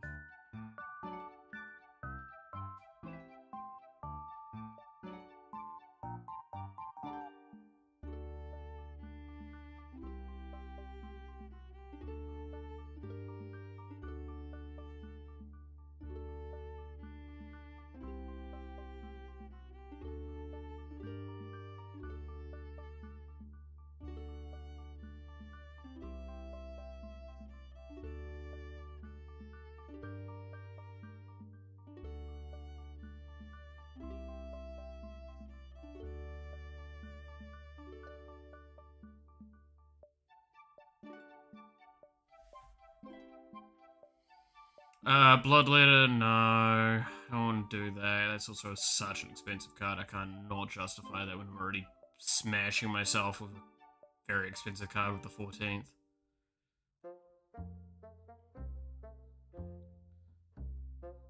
Create a tapped token that is a copy of target token that entered the battlefield this turn.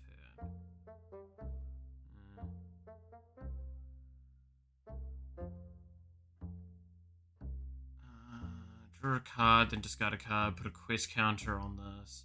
Once during each of your turns, you may cast an artifact or human spell from your graveyard with mana value less than or equal to the number of quest counters.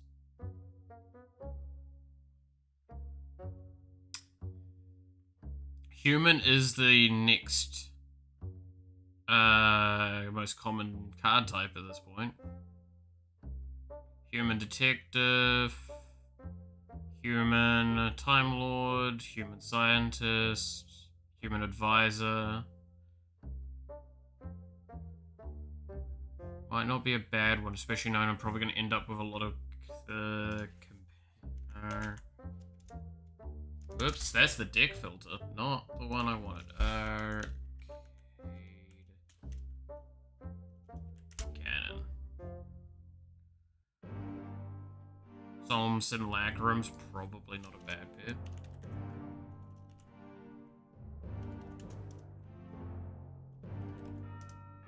First tile, get one for each time counter on it. Gets one for each time counter on it, yeah. Tags, put a time counter on it for each suspended card you own and each other permanent you control with a time counter on it. I think it's actually impotent enough.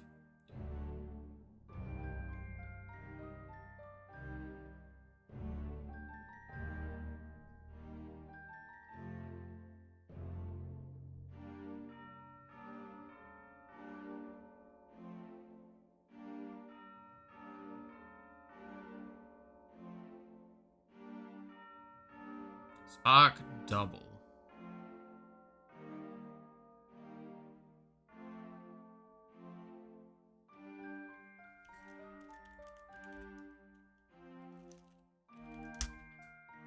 Gives us another doctor.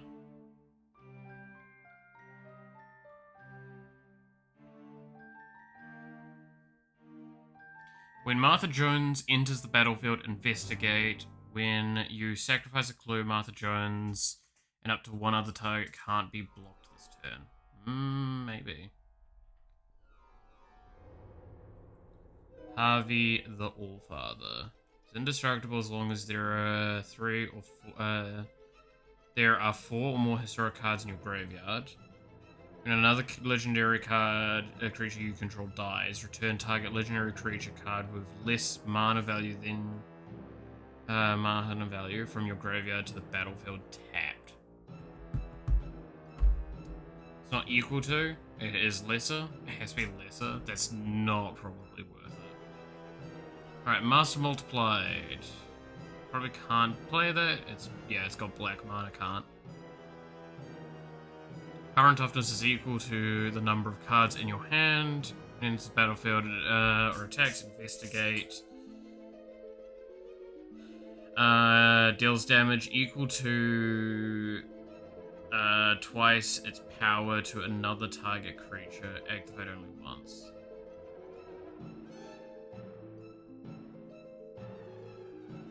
I think it's worth it. Ace. When you have Ace attacks, you may sacrifice an artifact. When you do, put a 1 counter on Ace, then it fights up to 1 target creature. Ace probably should go in.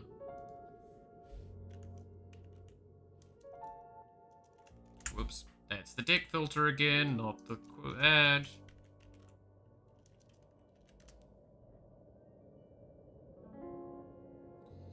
When an opponent draws a card, except for the first one, they draw in each of their draw steps. Put a 1/1 counter on this.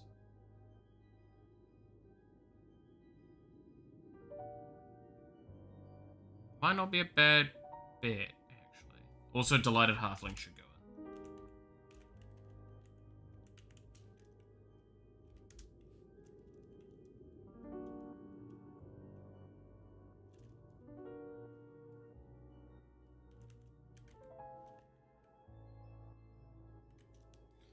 When an opponent draws a card, except for the first one, they draw in each of their draw steps. Put a thing on this. I mean, that's really good with, was it Second Doctor? So yeah. I can see it being good in enough scenarios to make it justifiable. Whenever it enters the battlefield or deals combat damage to a player, starting with you, each player votes for evidence or bribery. For each evidence vote, investigate. For each bribery vote, create a treasure.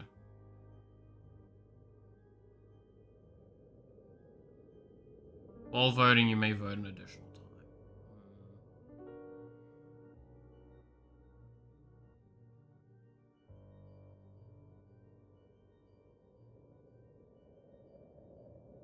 You may look at the library to cast creatures of the chosen type from the library.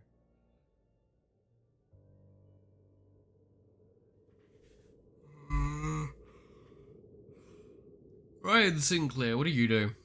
Exile cards from the top of your library until you exile non-land card. You may cast the exile card without paying its mana cost. If it's a spell with mana value less than or equal to the power of this, but the exile card not cast this way to the bottom of your library in a random order. Ryan Sinclair sounds amazing.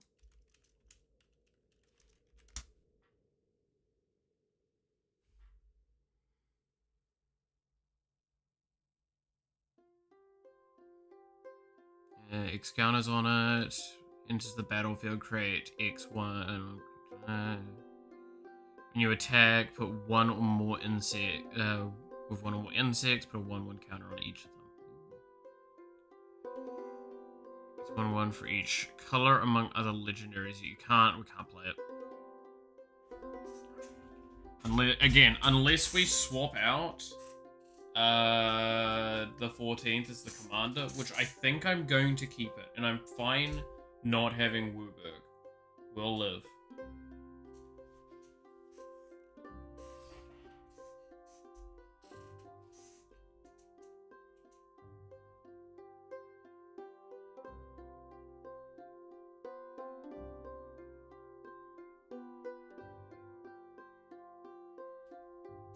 Joe Grant, maybe. Bird of Paradise wouldn't be a bad shout. So far, we're not lacking in green production,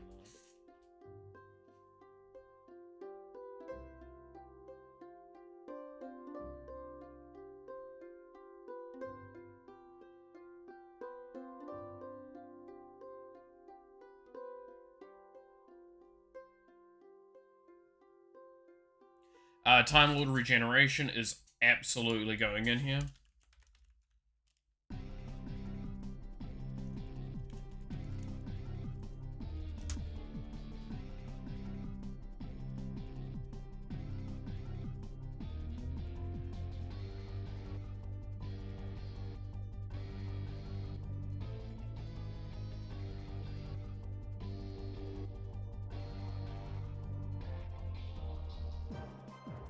Let's see, reverse polarity. Choose one. Counter all other spell. Yeah, we're gonna probably do that.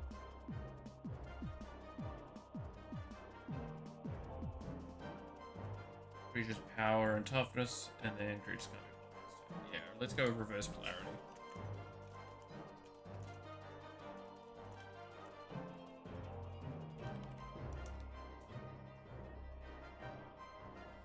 All creatures gain Hexproof and Indestructible until end of turn. Players gain that. So it's to fairies for everyone? Oh, it's even better. Yeah, no, everyone lives. Oops.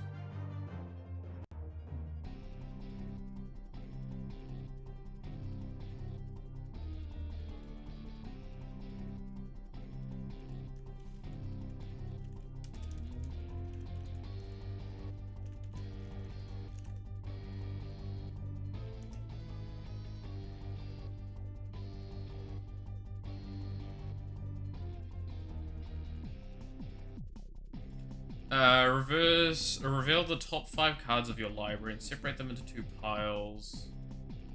Pile on top, your hand and the other into your graveyard. Create 0 colors, artifact, creature. The card put into your graveyard this way. Chaos Warp's probably not a bad card to add here. Chaos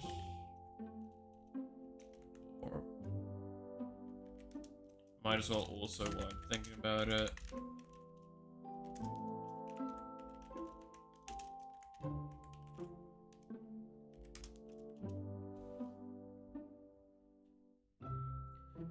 Gallifrey falls no more. Gallifrey falls deals 4 damage to each creature. If a creature would dealt damage this way would die. Thing. Any number of target creatures you control phase out. Gallifrey falls no more. It is a interesting one.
Desynchronization might actually be brutal as fuck with this.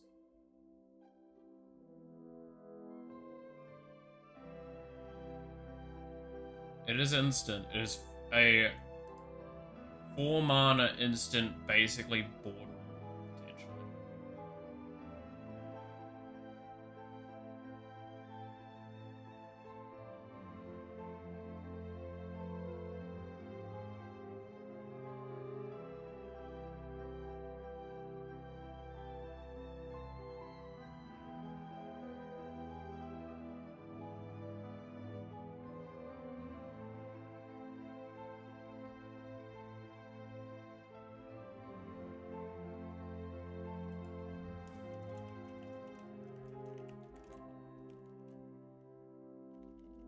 Cyclonic Rift, fucking broken card, might as well add.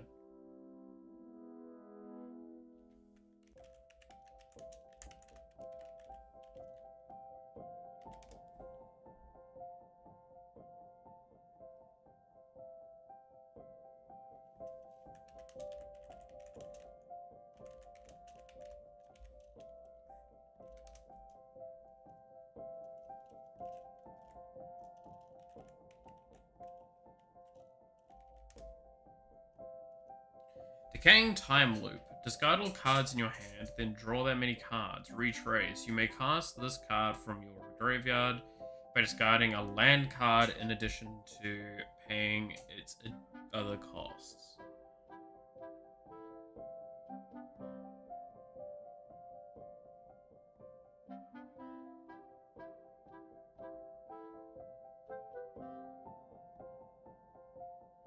Decaying Time Loop might not be horrendously bad here.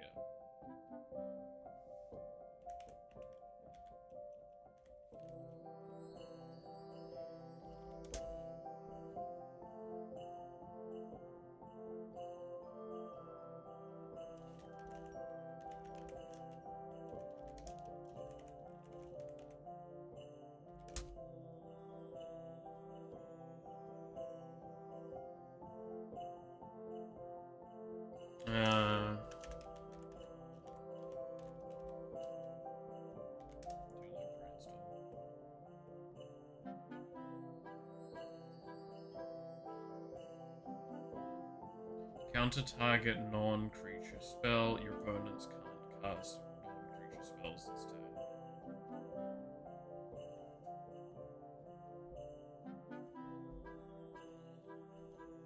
Run for your life. 1 or 2 target creatures gain haste until end of turn. They can't be blocked this turn except by creatures with haste. Okay. Interesting. Escape. Exile 4 other cards from your graveyard. You may cast this from your graveyard for its escape cost. Maybe.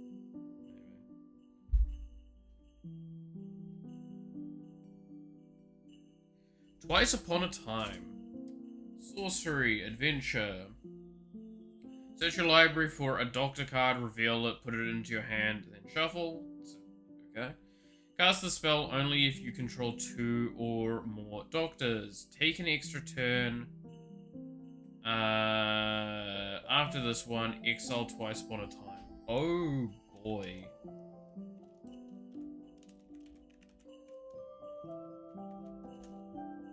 Also, isn't that the first Doctor and the 12th? I think is what that one's supposed to be. I think that's what that episode was. I might not remember it well.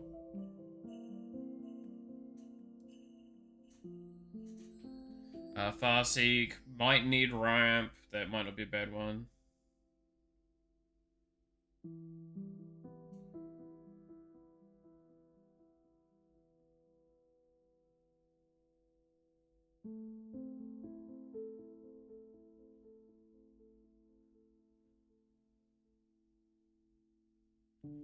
Let's see. Quantum Mismanagement.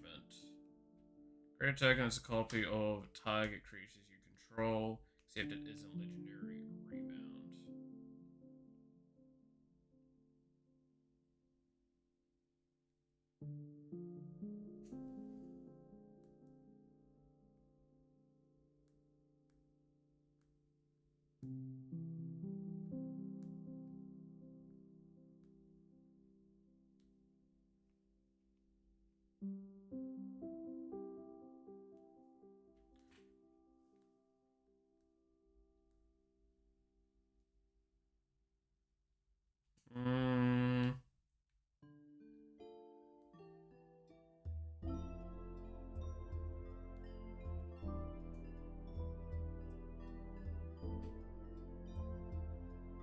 Honestly, sure.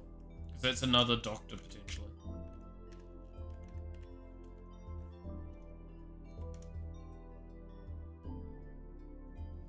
Draw cards equal to the highest mana value amongst historic permanents you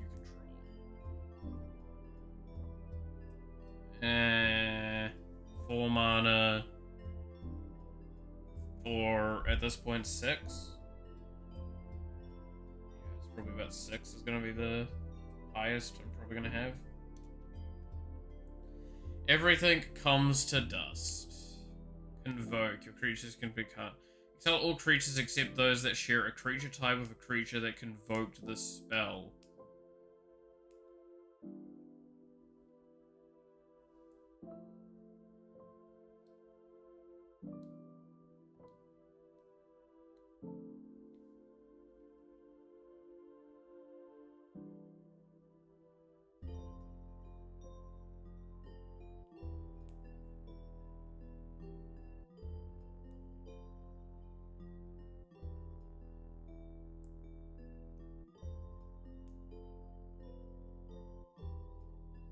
Oh, wasn't that when Rose Tyler saw her into the heart of the TARDIS? I think that was what that storyline was.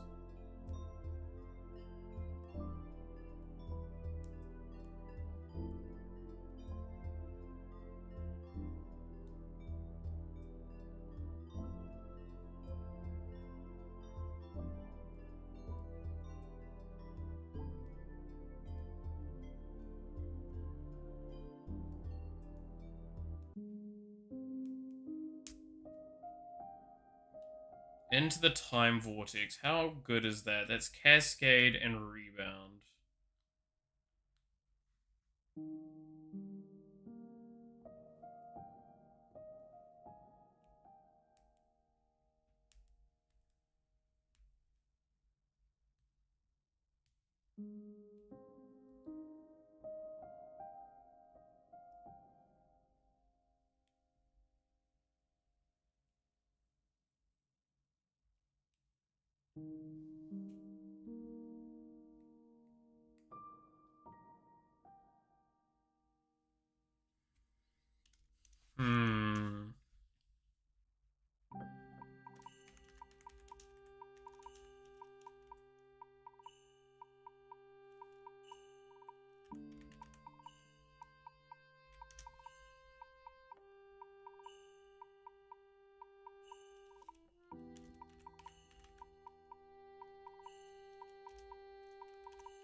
Primeval's Glorious Rebirth is probably a solid one.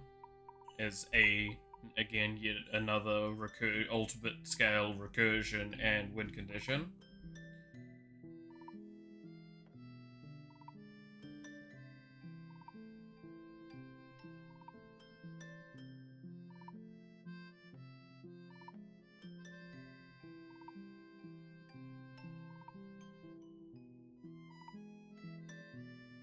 Choose target creature you control. Each other creature becomes a copy of that creature until the end of turn, except it isn't legendary.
The Wedding of Riversong. That's how we do it.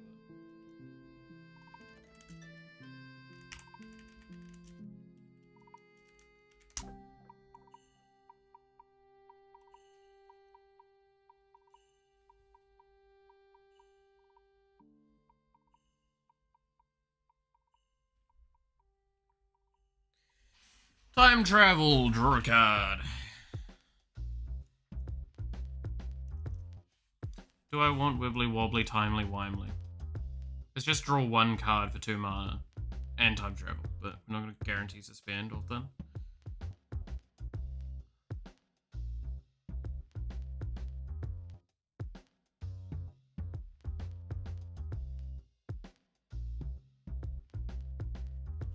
Okay, now I kind of want to, so wibbly wobbly timely wimely. Cool, I don't have to write the whole thing out.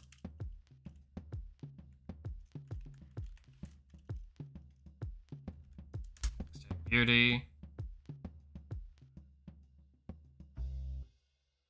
Start the TARDIS. Draw a card, you may planeswalk, doesn't matter. Jumpstart, you may cast this card from your graveyard, discarding a card and additional paying cost, and exile this card.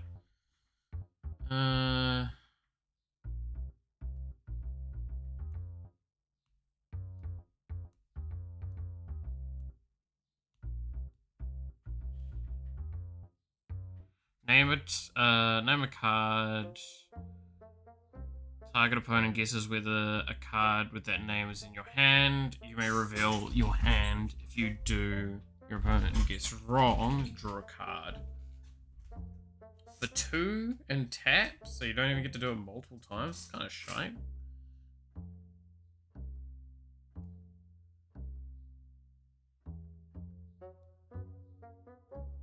Confession Dial. When the Confession Dial enters Surveil 3, tap. Target legendary creature, card in your graveyard gains escape until the end of turn. The escape cost is equal to its mana cost, plus exile 3 other cards from your graveyard.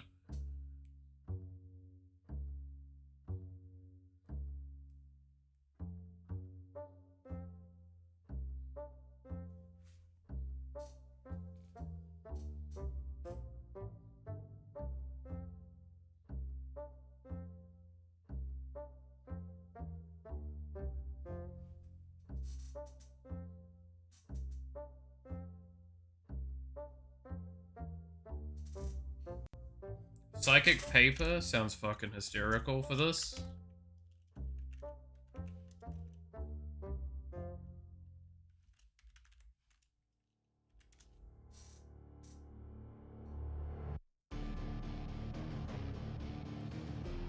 Trying to decide if confession doll is good or not for this.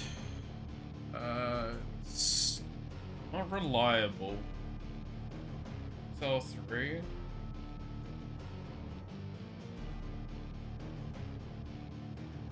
Imprint, whenever a player casts exile it instead of putting it in the graveyard as it resolves. At the beginning of your upkeep, if there are 4 or more cards exiled, choose one of them at random. You may cast it without paying as much.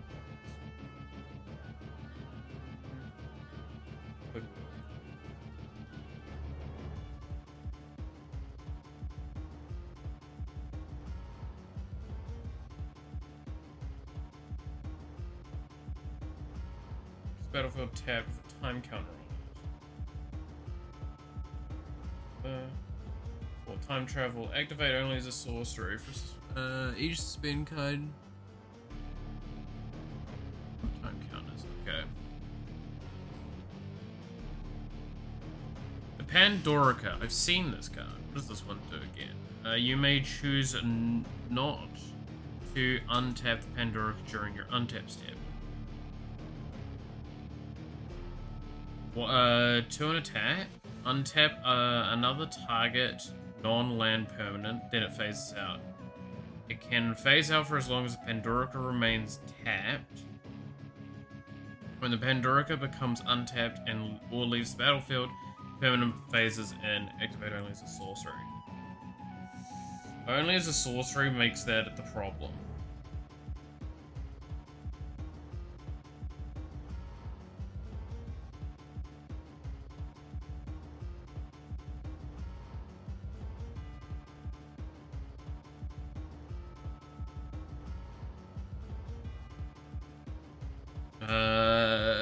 Helm of the Host.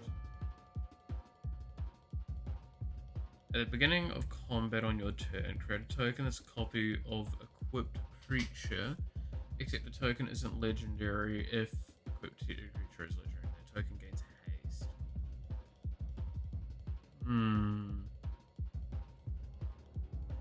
Beginning of your upkeep, put a time counter on the moment.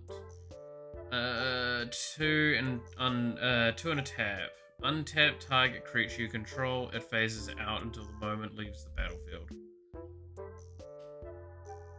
3. Destroy each non-land permanent with mana value less than or equal to the number of time counters on the moment, then sacrifice the moment, activate it as a sorcery.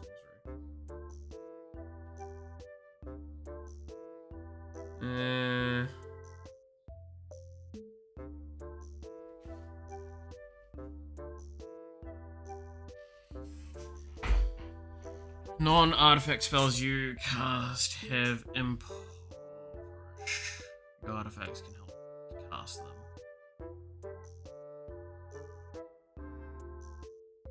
Tempting, actually.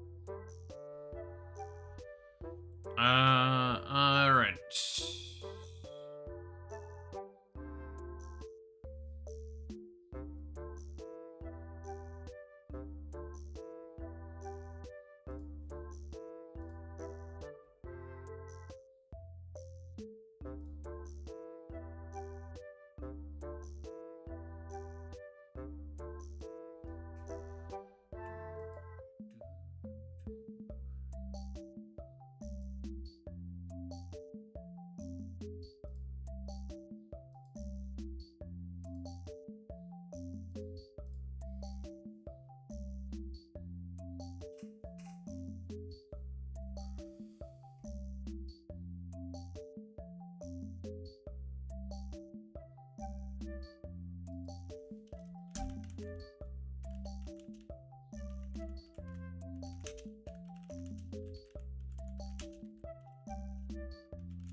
Okay.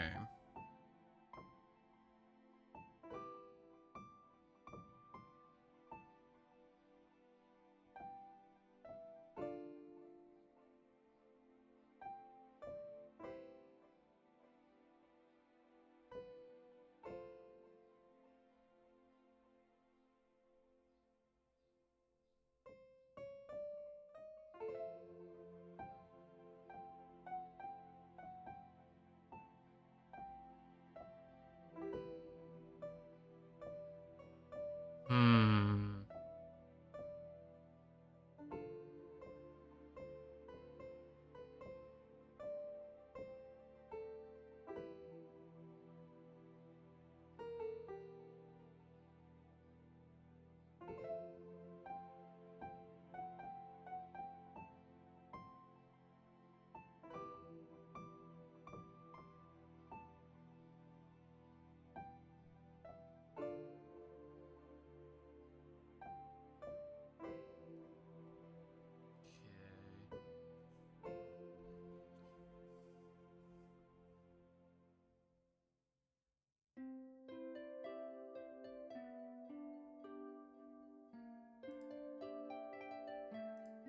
Right, back to this. Anyway, where was I? Unearthed child. Reveal cards from the top of your library until you reveal a doctor card, a card with doctor's companion, or a vehicle card. Put that card into your hand and then the rest into the bottom of your library in random order. Yeah, we want that. That's definitely going to be a good one for this deck because this is a hugely doctor-orientated deck. I mean, this is the doctor deck. Right? JFK. Dude, do you think if JFK had, Juggernaut, how different do you think that would have been?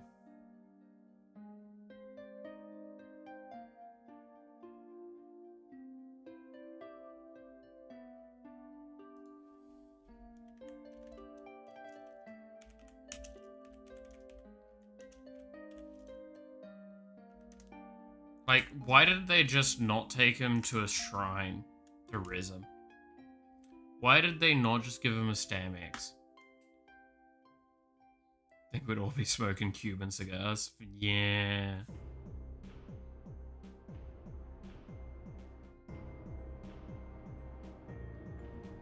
Let's see. Search your library for a doctor card. Reveal it and put it into your hand, then shuffle. Create a food token and a white human creature token with the doctor spells you cast. Cost 1 less to cast. We definitely want to add that. Copy a token that's create a token that's a copy of target creature, except it's a legendary alien named Prisoner Zero. Oh my god, yeah, that episode. And everything. Oh, now I'm remembering the 11th hour. Yeah, it says it's first episode.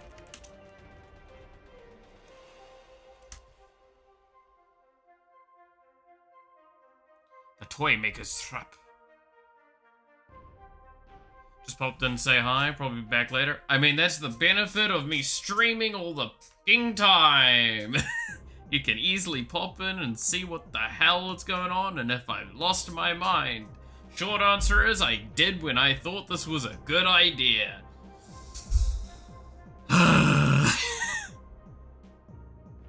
Yeah.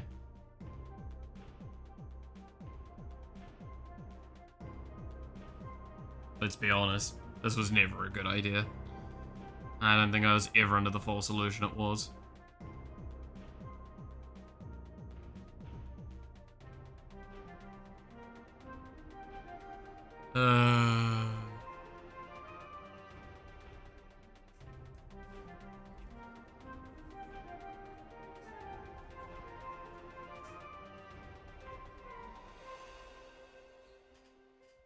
God damn.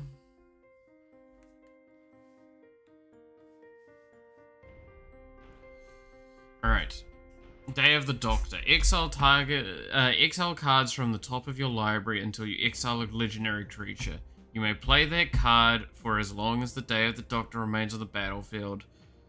Put the rest of the exile at the bottom of your library in random order. Choose up to 3 doctors. You may exile all other creatures. If you do, Day of the Doctor deals 13 damage to you.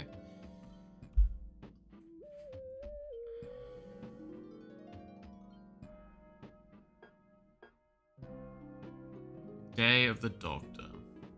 I mean, it's like pseudo draw.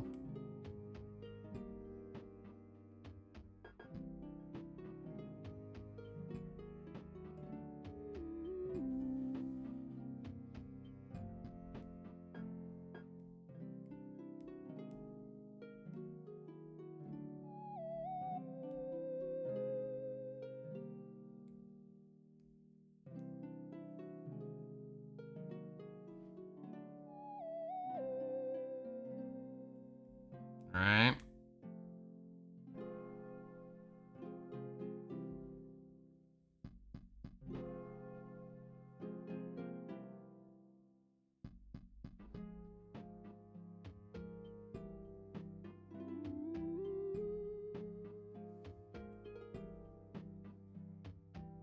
The problem is, what if I hit something and then I have no way of, like, getting it back? That is a fear I have, because at the moment I have no way to get out of exile.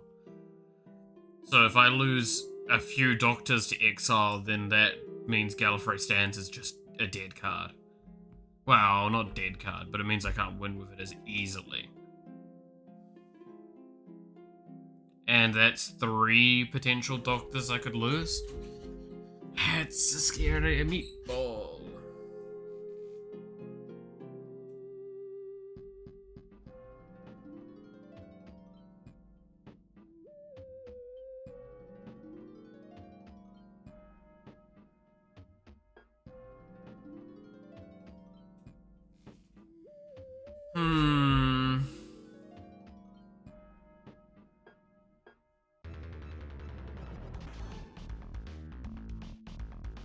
Bigger on the inside sounds good.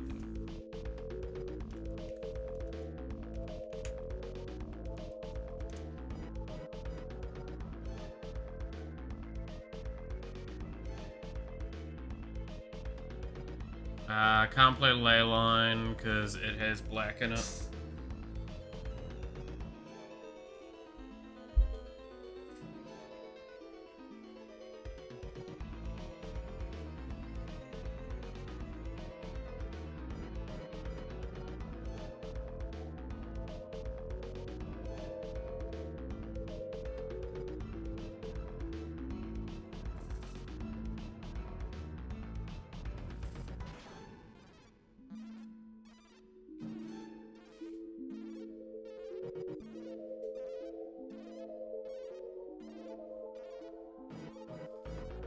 Alright. Knight of the Doctor. Destroy all creatures. Return target legendary creature from your graveyard to the battlefield. Put your choice of First Strike, Vigilance, Life, or Lifelink counters. I like the Knight of the Doctor.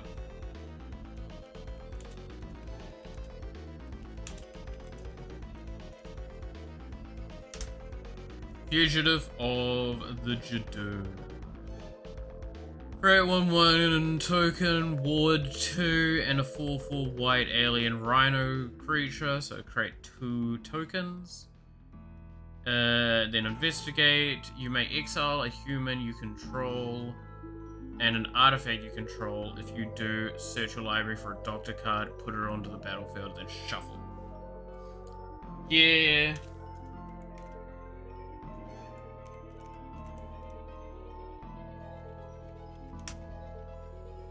That's pretty solid. Alright, City of Death. Create a treasure token. Create a token that's a copy of a target non-saga token you control.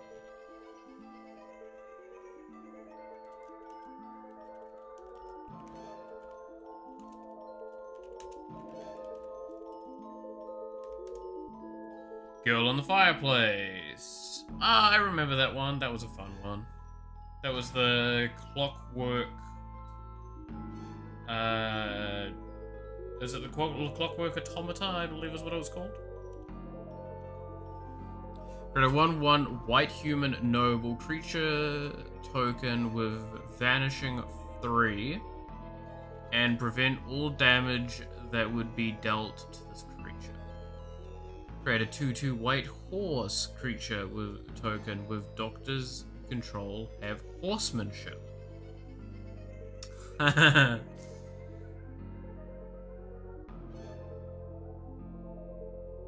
And whenever a creature you control deals combat damage to a player this turn, time travel. That's wrong. AMTG again? Yeah! I'm doing a Doctor Who deck now. Originally it was going to be a Doctor Who artifact deck, but then I saw there's a card called Gallifrey Stands, and I decided I would build around that. If you don't know what Gallifrey Stands does, it is when Gallifrey Stands enters the battlefield, return all Doctor cards from your graveyard to your hand. Then, at the beginning of your upkeep, you may put a Doctor creature from your hand onto the battlefield. Then, if you control 13 or more Doctors, you win the game. Doctor Who? Doctor Who?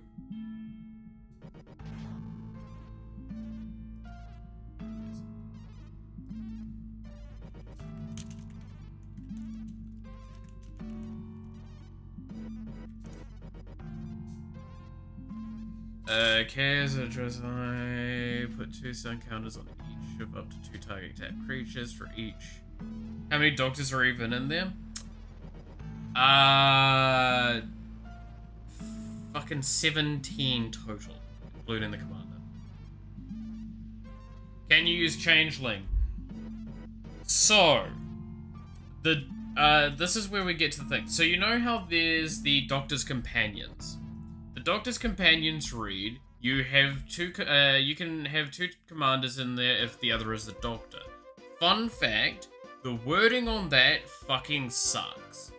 What this means is that the card must have Time Lord Doctor as its only types. The phrasing on Gallifrey Stands is 3 or more Doctors. It is using the same word. Because of that, the interpretation leads to, no, you can't use a Changeling. You cannot use anything that has more than Time Lord Doctor type. Which means you have to have a card that does not read in addition to its other types. There is a few cards that we can use for that. That's bad game design. Thing is, Auton Soldier counts, for example. How would anyone know this? Yes, that is exactly the problem. The only reason we know this is because the developer on this part of stuff went out and had to say it publicly on request of the information, because it wasn't immediately known. But yeah, so stuff like Autumn Soldier would count.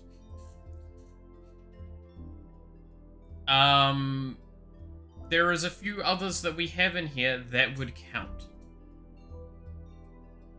I mean, it's very possible that we could just get more.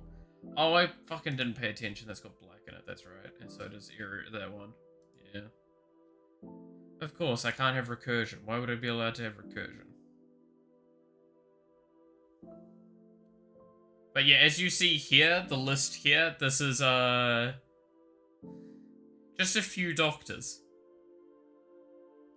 You know, the 11th Doctor, the 8th Doctor, the 11th, the 15th, the 5th, the 1st, the 4th, the Fugitive, the 9th, the 2nd, the 7th, the 6th, the 10th, the 3rd, the 13th, the 12th, the War, and then obviously the 14th Doctor. They're all just called the Nth Doctor? They're not, that's the fun part. The Fugitive Doctor. And then the War Doctor. I've never watched Doctor Who, so all of this means nothing to me. I actually have. I grew up on it quite hugely. So this is actually a deck that I did want to do. But like I said, I originally wanted to take the 7th Doctor and make an artifacts deck around him. So a lot of like clues and clue creation and funny silly stuff around that. And then I was going to have Clara Oswald as the Doctor's companion for him, because it kind of, you could make an argument, lore-wise, does make sense. Anyway, point is, though, is that like I said, I then found out the card Gallifrey Stands exist, and the only way to get all of the Doctors into the deck is to have blue, green, white, and red, which I couldn't do. And so what I did was I put the 14th Doctor, because he does have green, red as one of the things, and then blue and white, so it means I get all 4. He is actually the only Doctor that has 4 colors in his thing. Any others, I would have to 100% rely on something like Clara, but the problem is I believe all the Doctors are only 2 mana. Yeah, they're only ever 2 colors. All the Doctors, aside from the 14th, are 2 colors. I can't get the 4 colors I need without a Doctor's Companion giving me 2, and I don't think River Song, for example, can. No. There is no Doctor's Companion, I believe, that gives 2 colors, and specifically the 2 that we need. Now, I will openly put my hand up here. You could make a very valid argument, why not just add a card that gives you Wooburg? That would work as well, but I kind of wanted to just stick to a doctoring deck, right? Like, could I put that one legendary that's like, it's Wooburg, your legendaries have +X for each legendary, other legendary thing, and stuff like that? Sure, I could, but that's less funny. And plus, these cards are expensive. Flavor-wise, you're clearly supposed to use it. Well, 14th only got added recently because it's actually not part of the Doctor Who set, it's part of the Secret Lair drop that was done later. But if you actually read the 14th Doctor, you'll see that he is supposed to be designed to be part of a wide Doctor deck. Because it's whenever you cast... So yeah, when you cast the spell, reveal the top 14 cards of your library, put all Doctor cards revealed this way into your graveyard and the rest in the bottom of your library in a random order. You are supposed to kill, supposed to graveyard every Doctor with this dude.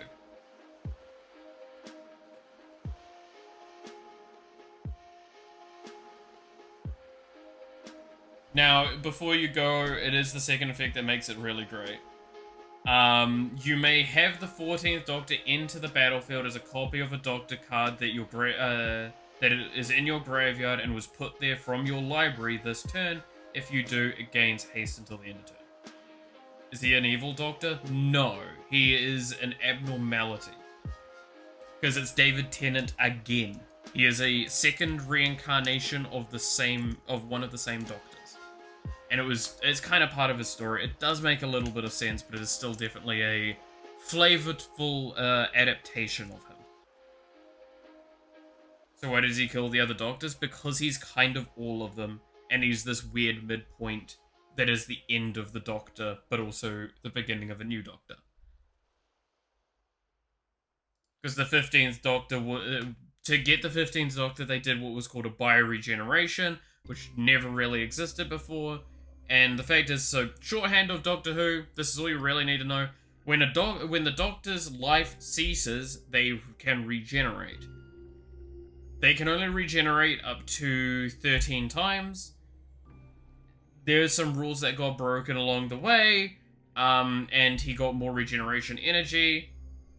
I mean, you can see there's actually a spell here called Regenerations Restored. Basically, he was able to keep regenerating. Bioregeneration means that instead of turning into the next one, because that's what they do, it completely changes in there. While they kind of have the memories of the previous ones, they also don't, but they're also their own person, but they're also the other ones. It's a bit weird. Point is, bioregeneration meant that they literally pulled the 15th Doctor out of him, and both of the 2 Doctors were there at the same time. So then the 14th Doctor was allowed to go retire. So he could actually be the first Doctor to finally stop running all the time.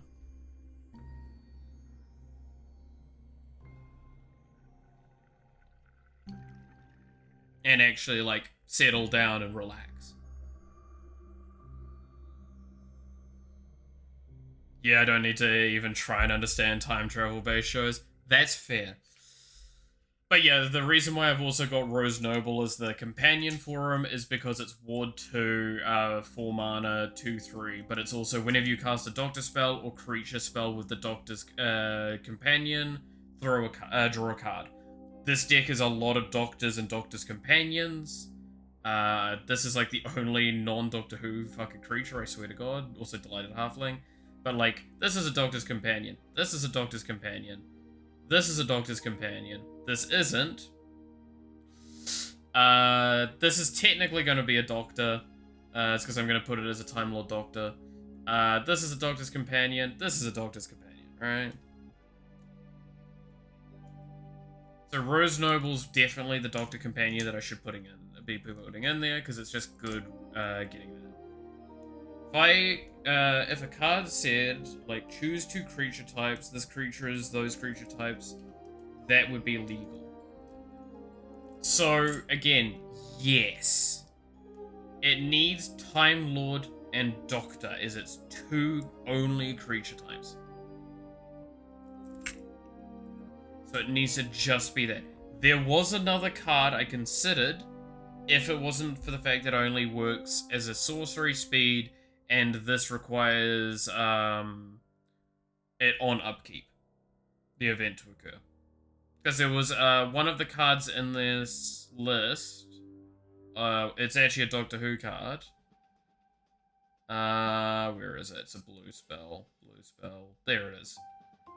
Nanogen conversion. Sorcery, choose target creature you control. Each other creature becomes a copy of that creature until the end of turn, except it isn't legendary. If I had 13 creatures on the board, I could just pick a Doctor because it doesn't specifically say different Doctors, I believe. It just says, if you control 13 or more Doctors, you win the game. So if I had 13 creatures and then I nanogen conversion, it would win, but it's a sorcery speed. There is ways to make that work if it wasn't for the fact that it is an until end of turn effect. I would need to give it flash, and I would need to cast it before the beginning of my upkeep. I would need to do it on my untap, which is really, really rough. Or, I have considered this, I could suspend it, and then have time counters on it, and then if it's suspended with time counters on it, I could then have it go before that in terms of the stack of events that would occur. But I would have to have that very particular time. Do you see what I mean with this deck's really, really weird? Absolutely. Unlike the Doctor's companion ability, Gallifrey Stand simply checks if you control 13 or more Doctors. Oh shit. What?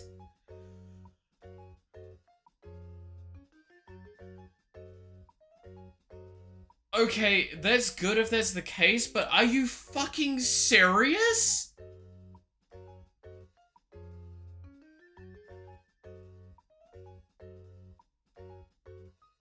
The Doctor means the Doctor cards. This means more... Oh god, okay, it's Doctors, so it's just Doctor creature type. Ah! Okay.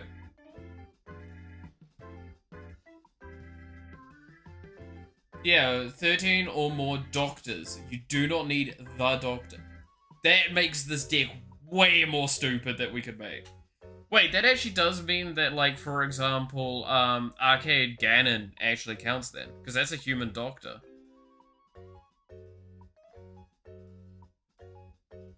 Hang on a minute.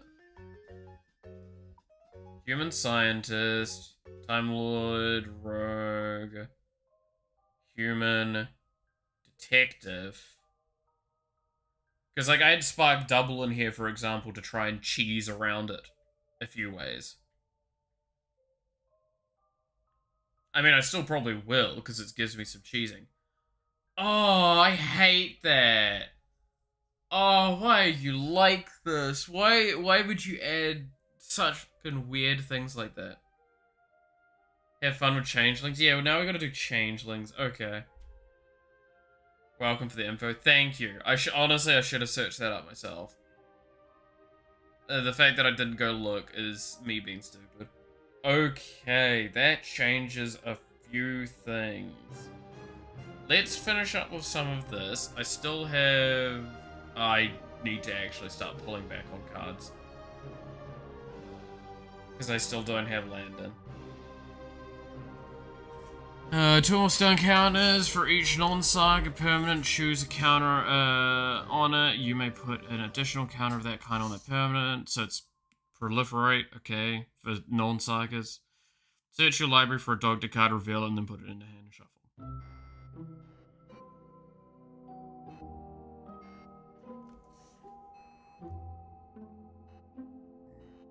Okay, Vanishing 12. This enchantment enters the battlefield with 12 time counters on it at the beginning of your upkeep.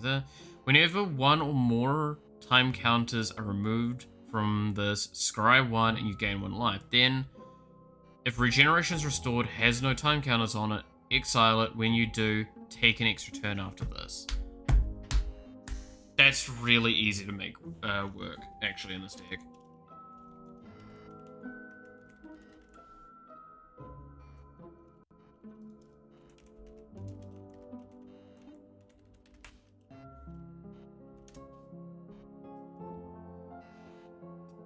Parting of the Ways. Exile the top 5 cards of your library for each non-land card. Exiled this way, put a number of time counters on that card. For the mana value, it doesn't have suspend, it gains suspend. Time travel, then time travel. Each opponent destroy up to 1 target artifact that player controls. This is an amazing saga with this stuff.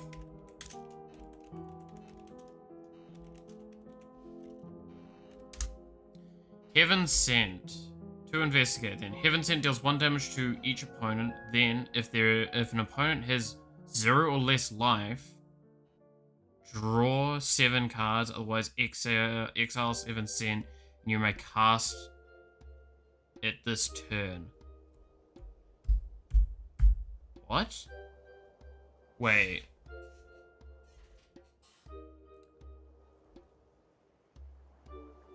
So it's... Ooh, for 2 mana.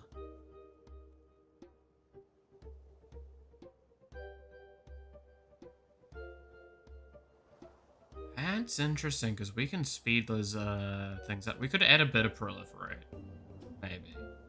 Because time counters would be easy to proliferate off of, right? Because you can, with proliferate, it's choose to add or remove, I believe.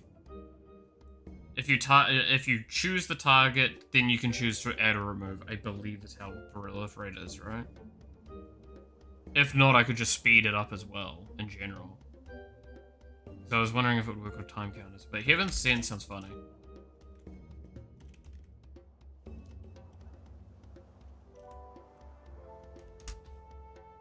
I still need to watch that episode, because that sounds amazing.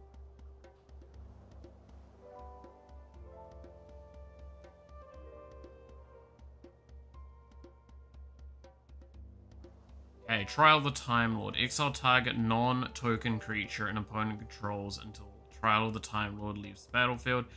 Start with you. Each player votes for innocent or guilty. If guilty gets more votes, the owner of each card exiled with puts that card onto the bottom of their library. What? Wait, what? Starting with you. If guilty gets more votes, the owner of each card exiled with this puts... Ooh, that's an interesting one.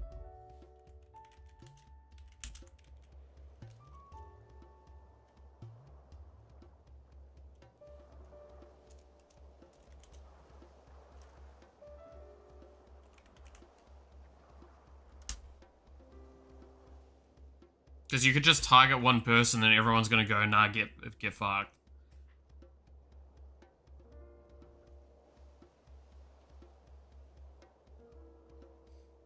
Enters the battlefield. Exile target non-land permanent. Opponent controls until banished leaves the battlefield. Joins up. In battle, put a death touch counter on each creature you control. When a legendary creature you control deals combat damage to a player, draw a card.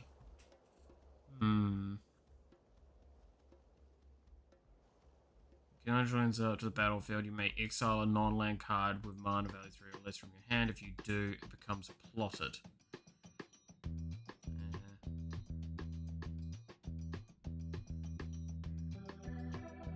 I mean, it wouldn't be bad. I just don't think it'd be good enough. Especially when I'm already, like, gonna have to pull back on cards. For each player, destroy up to one target creature that player controls. Each creature destroyed this way,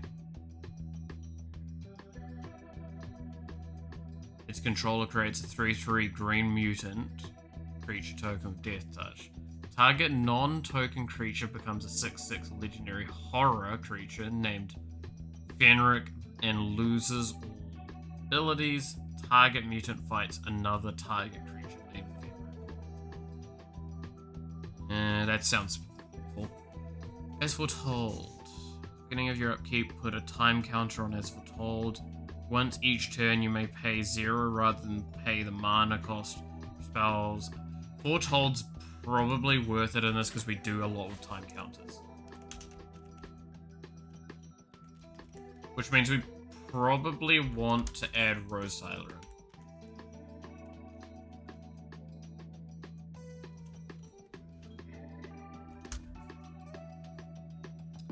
Nox, Vanishing 4. At the beginning of, let's see. Beginning of your pre-combat main phase, draw a card. Sea Devils. Salamander. Token with Island Walk.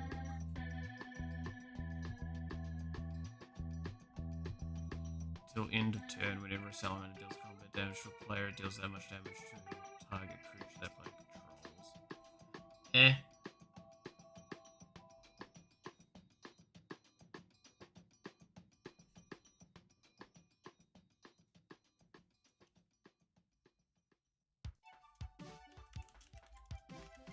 Flux is probably quite good for this.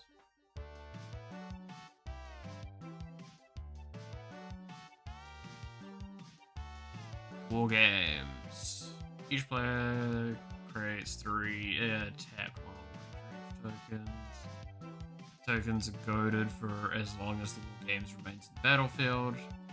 Each warrior creature may exile a non-token creature when you control. When you do, exile all warriors. Maybe.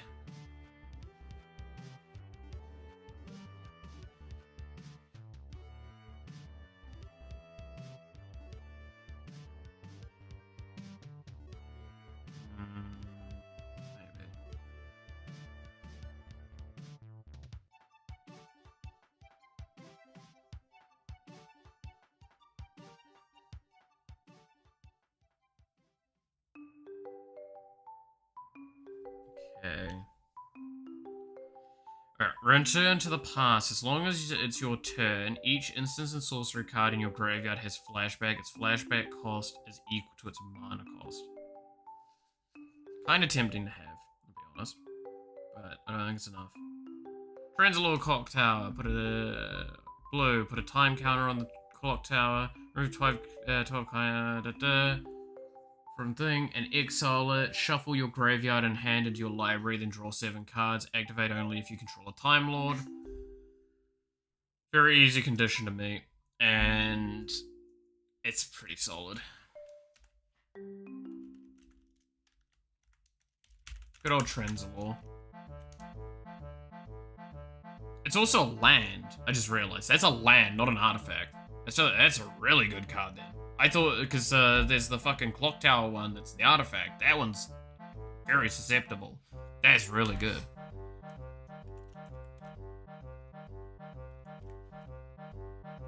Reliquary Tower, maybe. Rogue's Passage, definitely.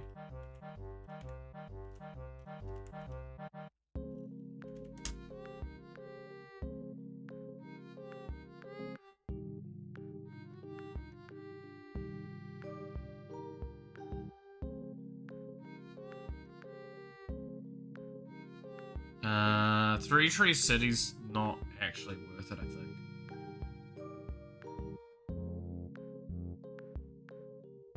Temple of False God. I don't think it's good enough.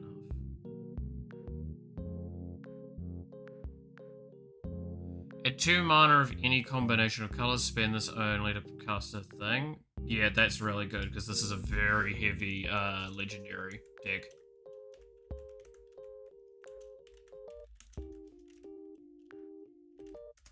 Great Hall of the Citadel. 3 or less. Cool. Access Tunnel then.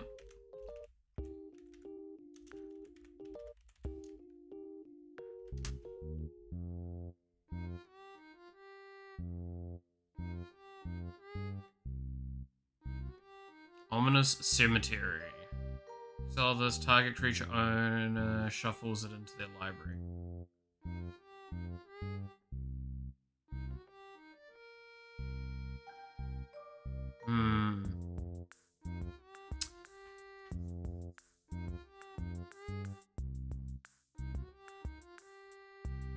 I mean, yeah, maybe.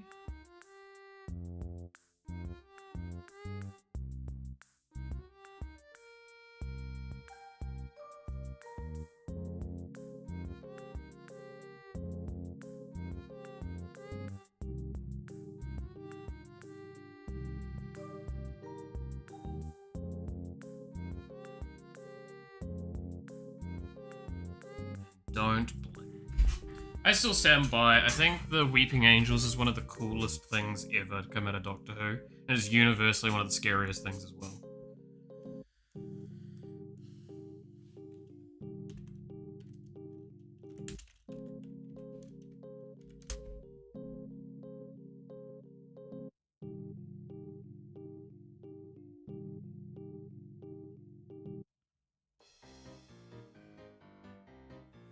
Battlefield tapped unless you control planes. Look at the top 5 cards of your library. You may reveal a historic card from among them, put it in your hand, put the rest in the bottom of the library.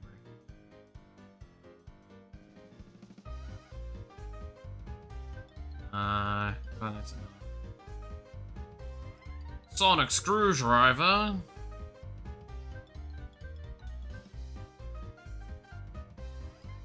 Oh, I want it.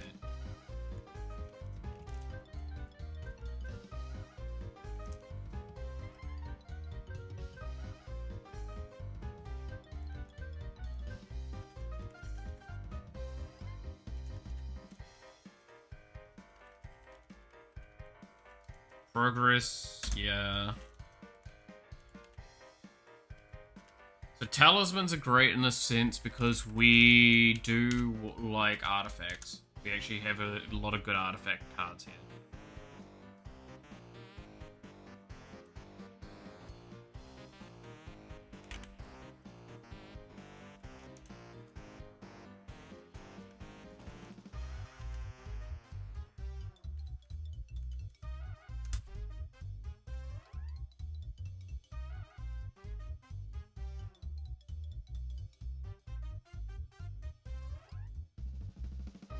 Where are we setting out generation? We need blue.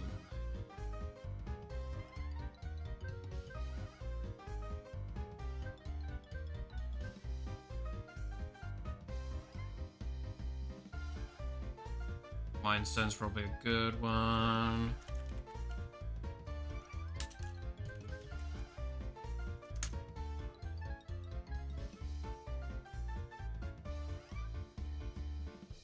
$500-year diary. Each clue you control. Sacrifice 500 diary, draw a card. That's legendary artifact. Probably worth it. Especially knowing we do have a few ways of generating clues.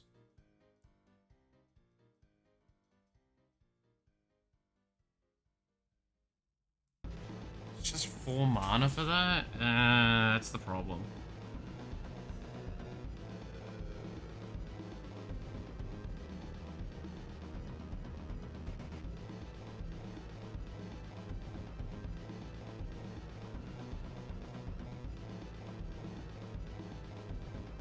laser screwdriver. You know what?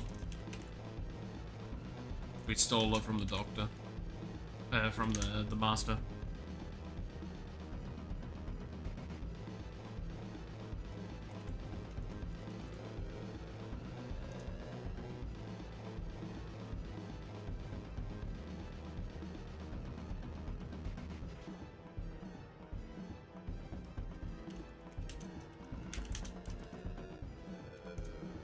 Gallifrey Council Chamber. Winner enters Battlefield Surveil 1.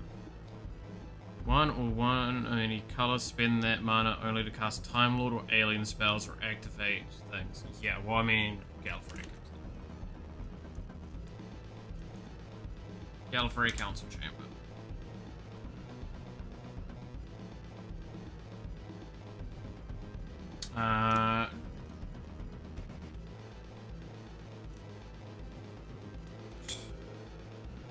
Cascade. We're mainly looking at blue at the moment. Yeah, blue generation's the big expense. And white is soft need. So desert beach. Desert beach, sorry.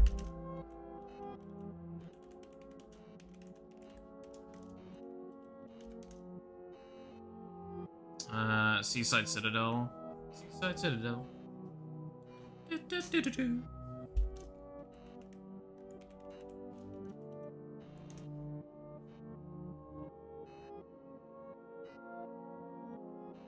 Where are we at? We're at 92. How many lands? 12. We're definitely gonna have to pull back.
Oh shit, just smacked my phone again.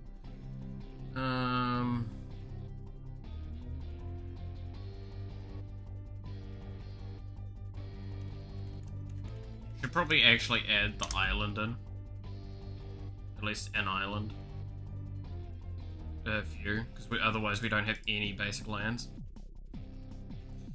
Okay, now we're at a point where we need to probably start pulling cards back.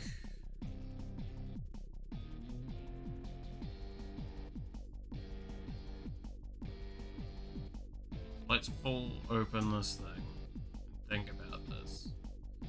So most of our cards sit in the 2, 3, 4 range. That's not bad. That just means that we don't have turn 1 plays often, which is fine.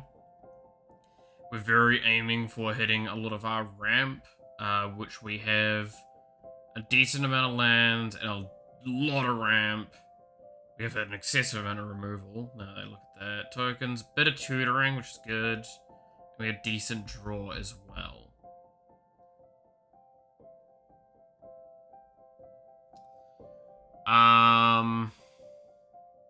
But we need more lands because we're only at 20 land.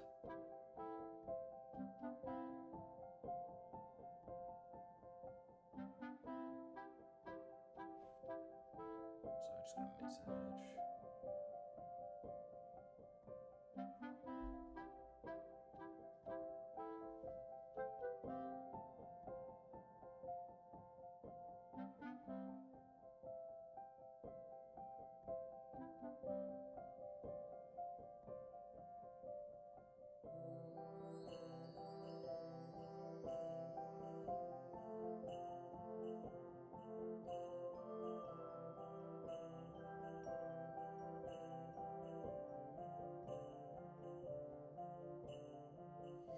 Alright.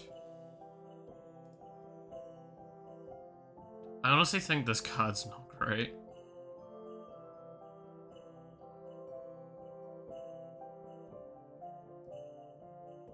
But I think this card can come out. Fierce Guardianship. It's just too expensive real-wise, and just probably not consistently impactful enough. I mean, we have 2 commanders, so it wouldn't be bad, but...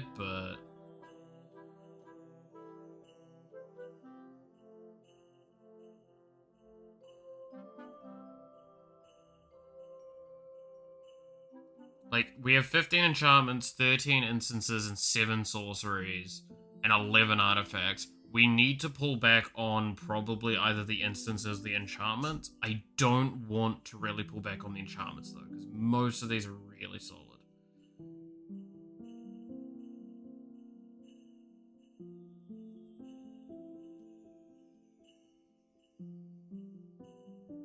Chaos Warp can probably come out. Brainstorm actually can come out. Yeah, I'm going to pull out Brainstorm. We don't really need draw. We have a lot of soft mill. If anything, we'd need Recursion, but we can't get Recursion because Recursion can't exist in fucking anything but black.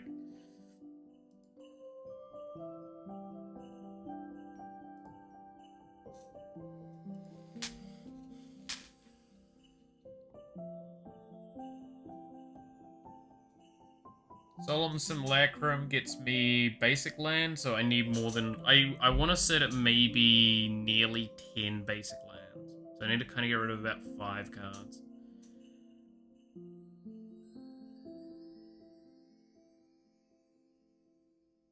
I think Decaying Time Loop's not great. Everybody Lives I still think is a great one, because it means that it stops, like, a very fun... Like, it's a very interesting and flavorful way to stop someone winning.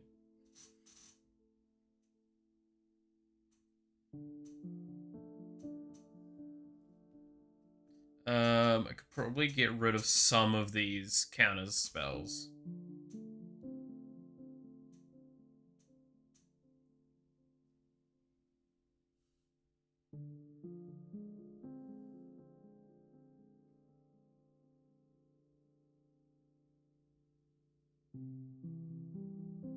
Ironically enough, Negate might not be a bad one to remove.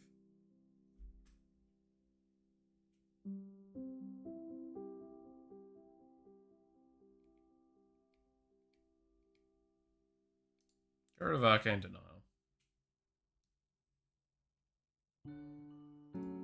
3 more cards, potentially.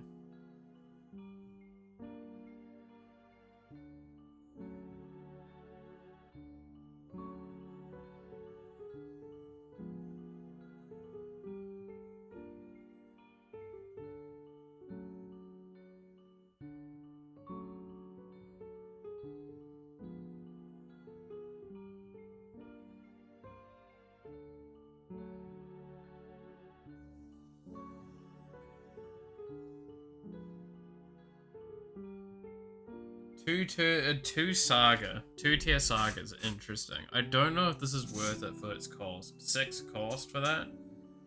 So board wipe enchantment, and then I can get a little bit of recursion out of it.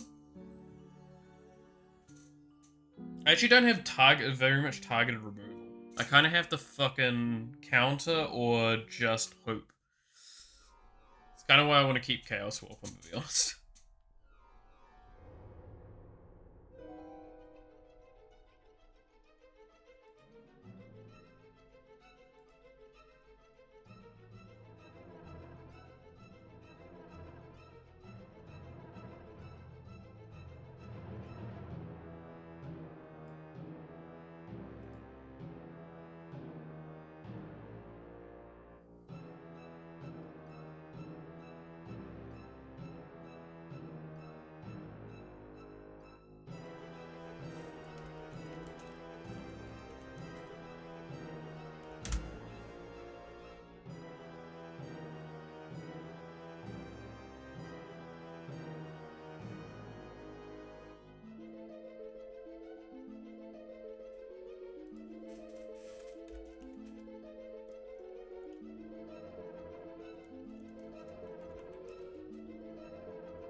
Blue and red.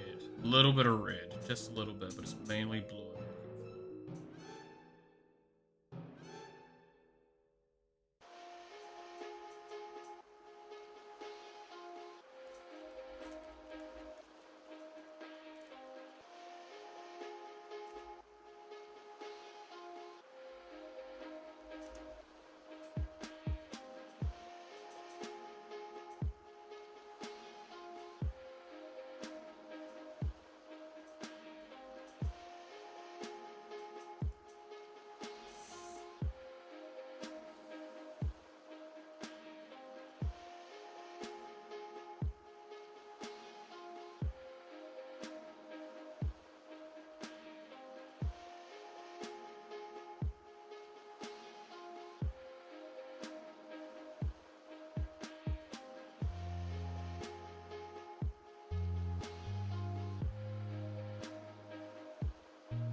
It is kind of funny just seeing the list of doctors, though. From here downwards, it's just doctors.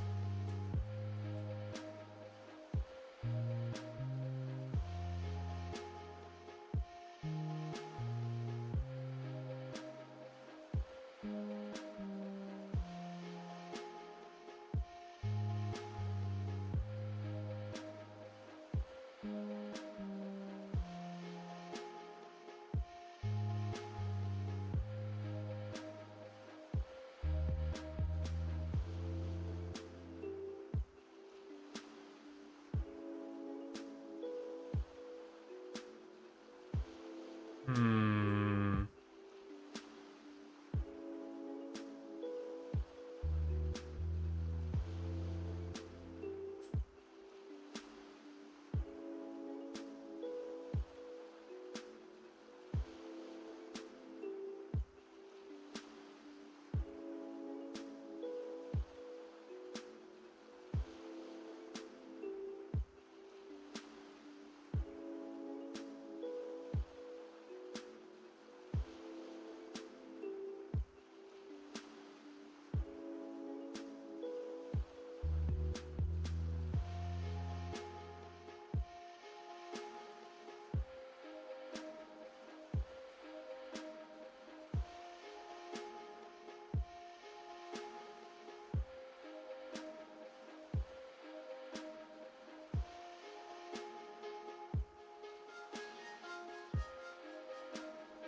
River Song, by the way, is just such a wildly funny card to me.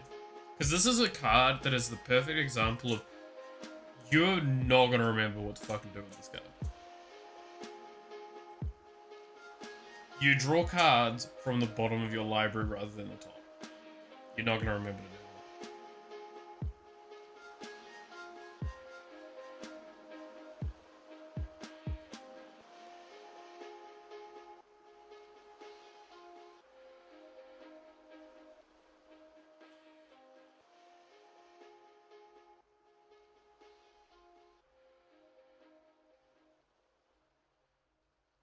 Okay, we've got...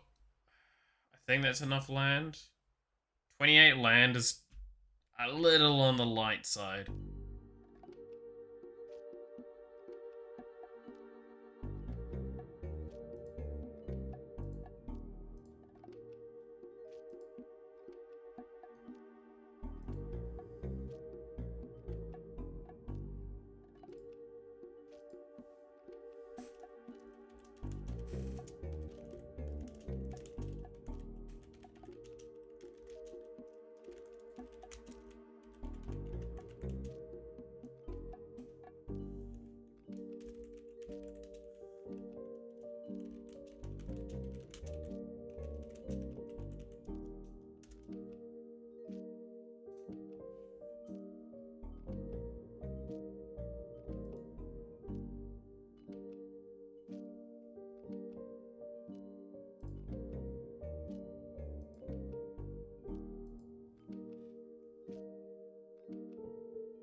Okay.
Alright,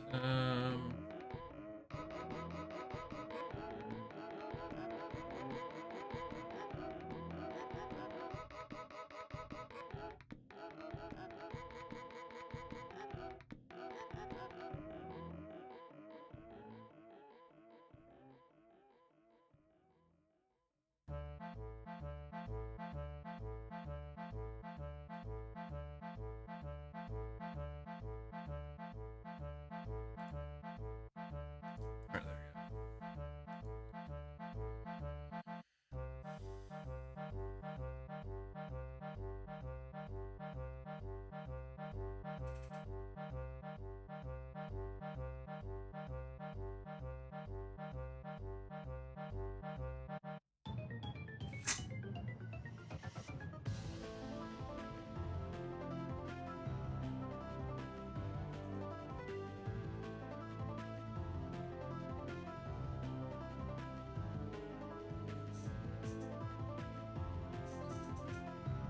Is there anything I would change with this deck?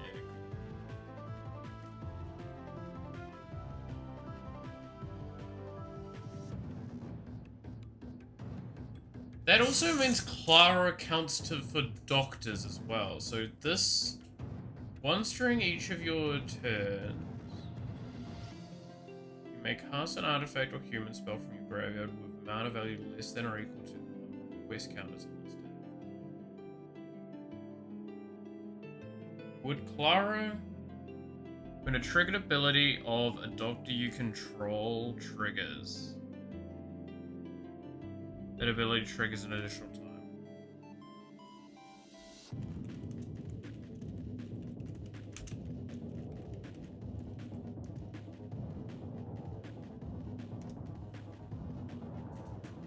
What is a triggered ability? I need to remind myself on this. Automatic ones. It's when it occurs. So when it says when, wherever, at.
So the tap wouldn't count.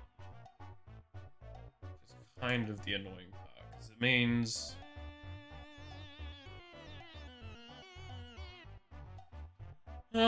I mean, it's probably not too bad. Artifact or human spell. There is a lot of human spells in here, because basically everything that's not, like, a doctor is basically a human. And most of them cost fairly cheap amounts.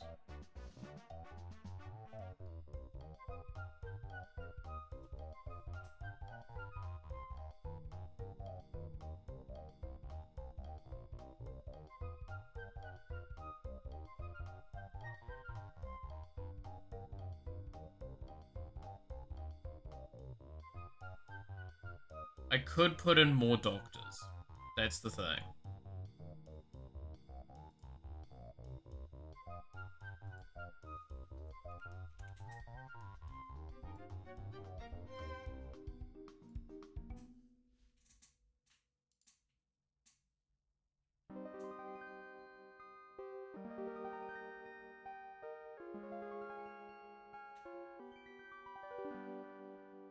Surprisingly enough, all the doctors go into this deck. Who would have thought?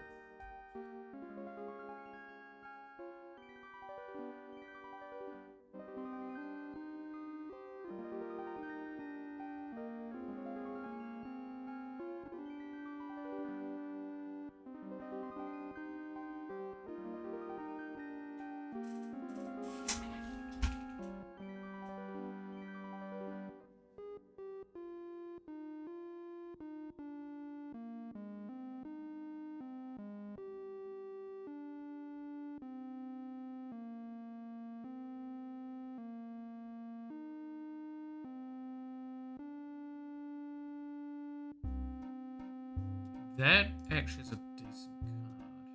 What would I take out for it, though? Wooden Soldier, maybe? Ironically. No, Orthon's just so good.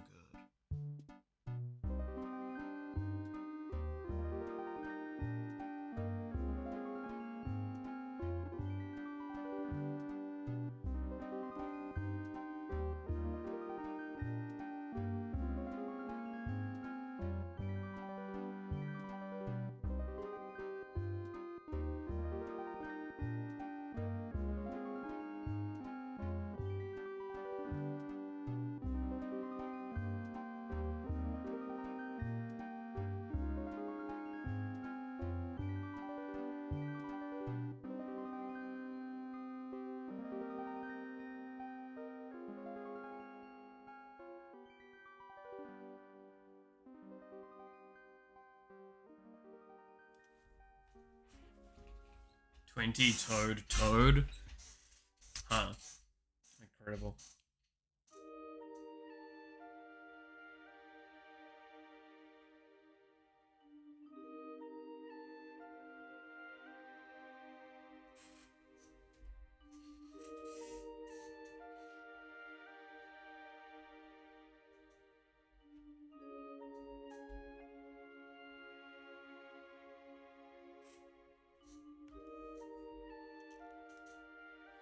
Actually, that's a solid card to add in. Creature Shapeshifter.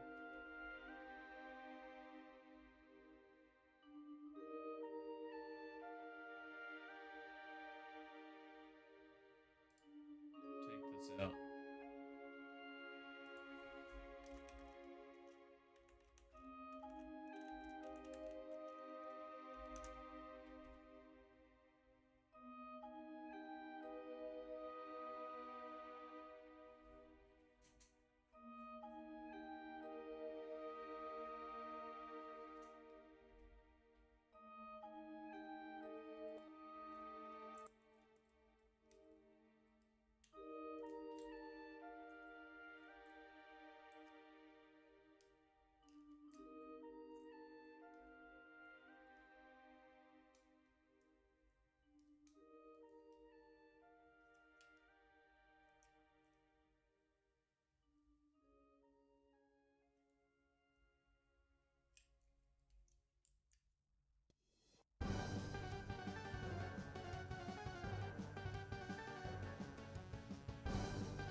So this card, I should be able to trigger this on my untap, right?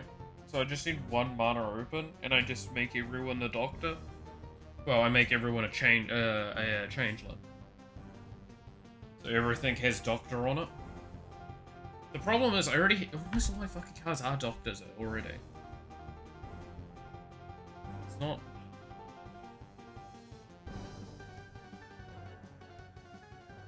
Mirror Entity's still probably a good one to have. There's a couple of ways I could win from it. So I'll take out Offer Refuse.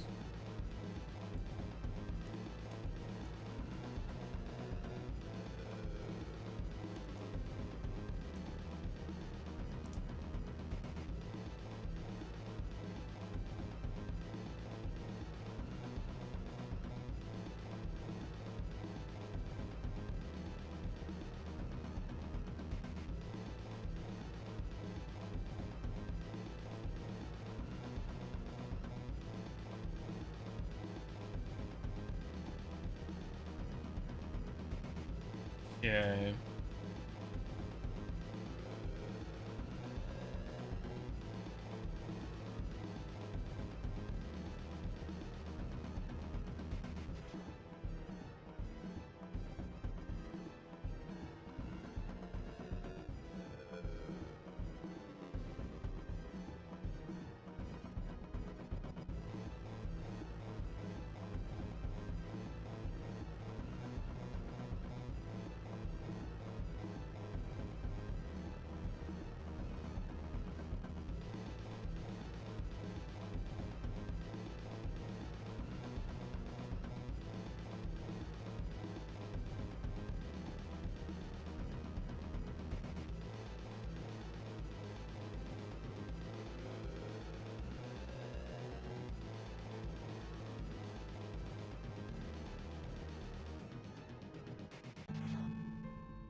Alright,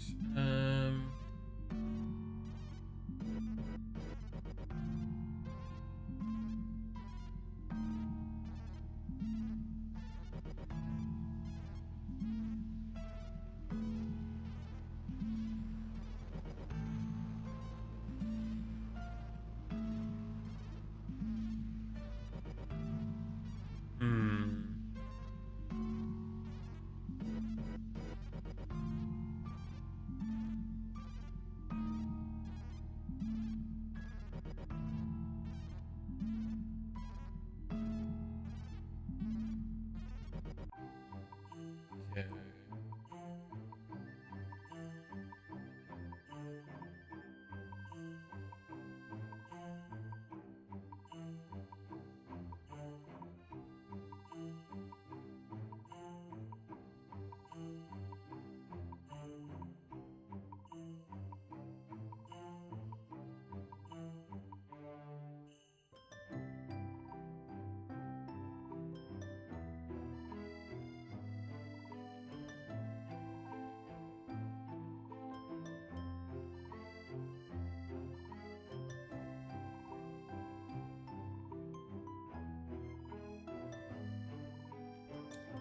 Alright, let's see,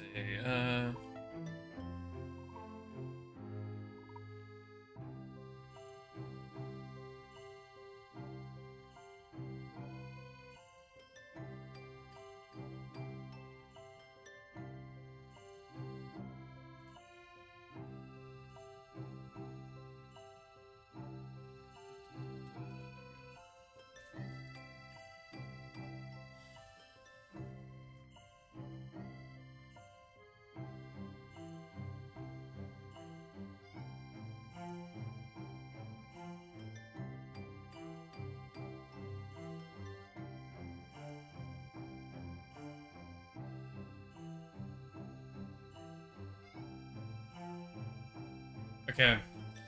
Well, this deck is extremely expensive, and you know what the depressing part is? Well, not extremely expensive, but fairly expensive. The depressing part is, you know why it's expensive? 2 cards. Genuine. So, it's almost $70 here, which is a huge part of it, and $90 on creatures. Of the 70, $60 is the 14th, and of this 93, which is the vast majority as well, this is 24 of it. It's a massive amount of the cost. Let's do this to see. Also, yeah, Roaming Throne's also dumpstering it a lot. And there's a couple of these lands that are on the expensive side. But, like, it quickly decreases. So yeah, it's 14th Doctor, Roaming Throne, and 15th Doctor are basically the vast majority of the cost of this deck. Otherwise, it's actually a fairly cheap deck. I want to do this. This would be a funny deck to play. What does the playtest look like on this? Let's have a little look at some starter hands. That is absolutely garbage. I would have to mulligan this. There, like, seriously, there is only 1 land in here and 1 mana rock. Okay, mulligan. 1 land. 1 land, 2 land, and a mana rock. The mulligan twice. Okay. 1, 2, 3, 4 lands. That's probably not wise. Mulligan 1 is free for thing. This one's a lot better. We'll keep that. Alright. Especially knowing we've got Simulacrum there. 2 or more other lands. You can get River Song out pretty cheap. This. Draw.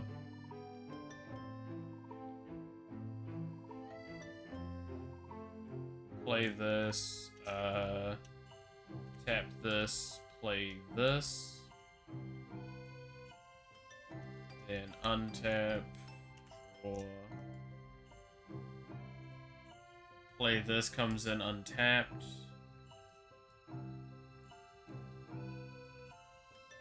I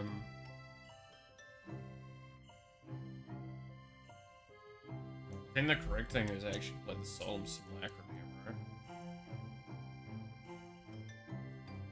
So it'd be tap, tap, tap, Solemn Simulacrum, get a basic land. We want... Well, I mean, we only have islands.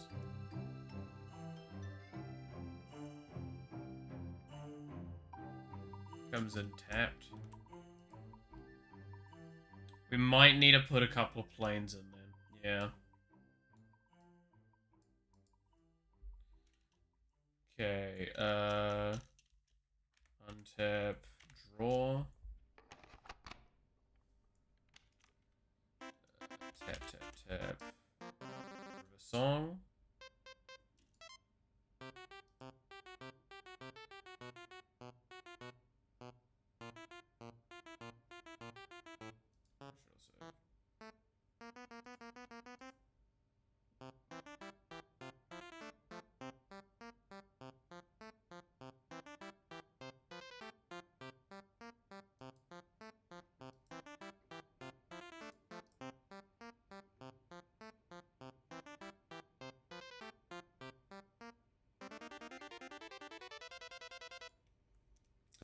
It doesn't have a thing for this because I guess it's such a like a weird case scenario that it doesn't have a thing for if I need to draw from the bottom.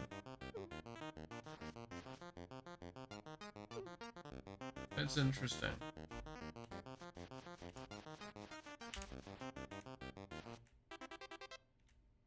Okay, yeah, we need planes. We need some planes in here. What do we remove? Honestly, I'm probably gonna remove a minor rock for planes. Like this.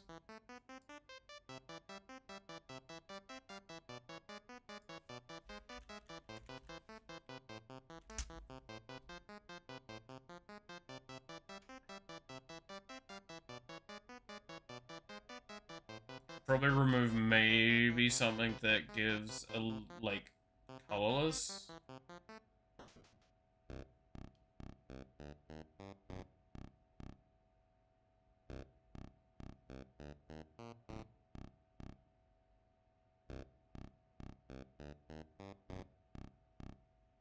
Honestly, removing this for plain sounds okay.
Now it's finer tuning to get this a little bit nicer.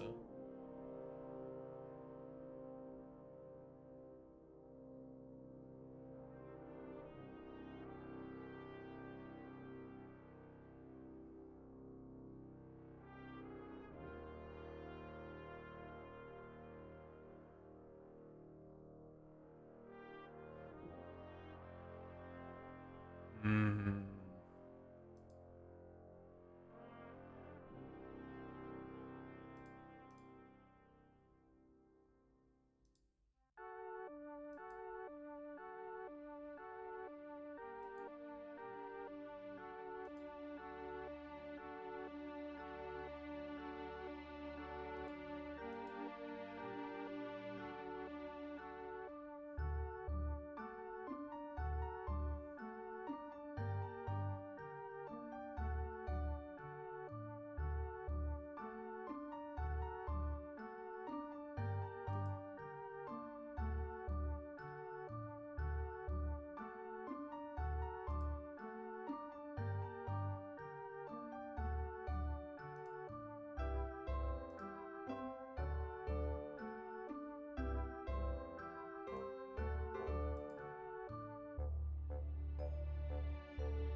Okay.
don't think I'm gonna do too much more with this deck at this stage, but I think that we're pretty much at the point where I'm happy with it. Like, Psychic Paper might need to come out, honestly, because I don't think we're gonna need it now. So I probably can put in a little bit more of a thing.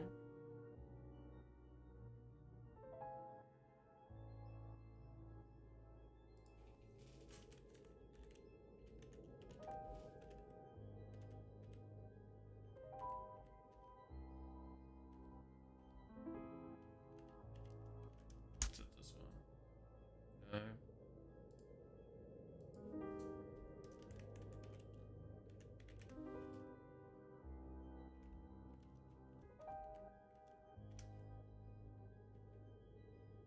Yeah, that was the one I wanted to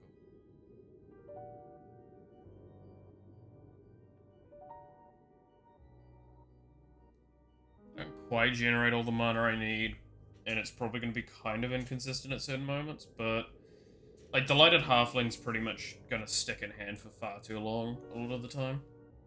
I see that like being the case. That's why I put 2 forests in, just because it gives us a little bit of a chance if we hit something like Solemn Simulacrum.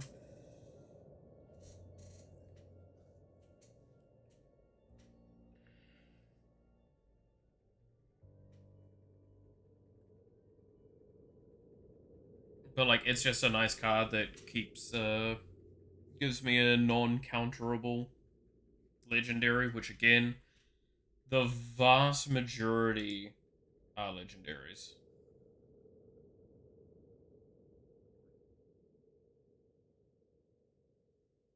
Right? Like, that's not a legendary. That's not a legendary. That's not a legendary. I don't understand why Roaming Throne's not a legendary, by the way, but hey, go for it. Mirror Entity isn't, Delighted Halfling isn't, Elton Soldier isn't, and that's the only creatures that aren't legendary. The rest are all legendary. That's a lot of legendaries.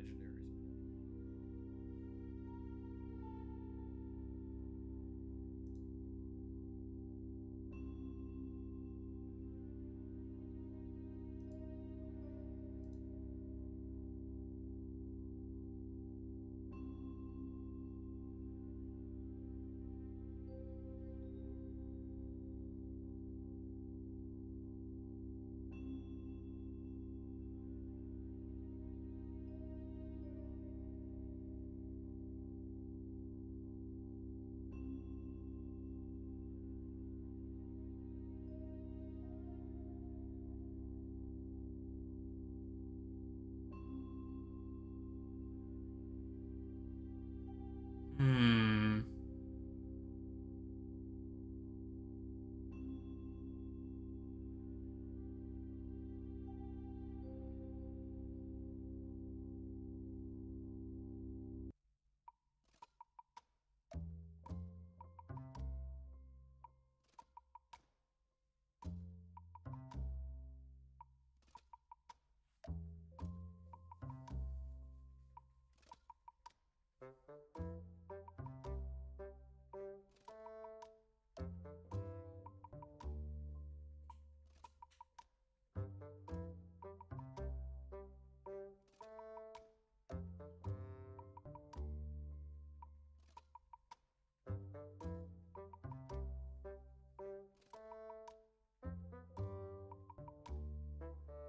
Hmm.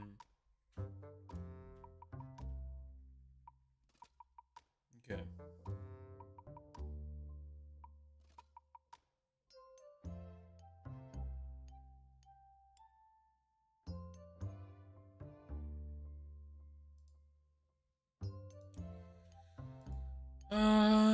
Yeah. There we go. That's that deck for now. See, this is the problem. You show me a stupid win con like that, and I'm just gonna go, how do I make this work? And I don't care if I made it work or not. It's now in there.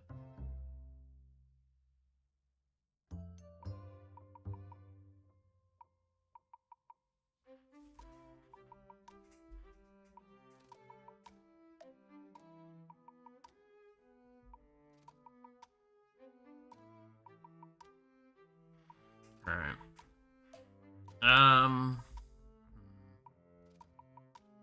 is it till the reset again that I need to do? Within the next hour. Okay.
Alright.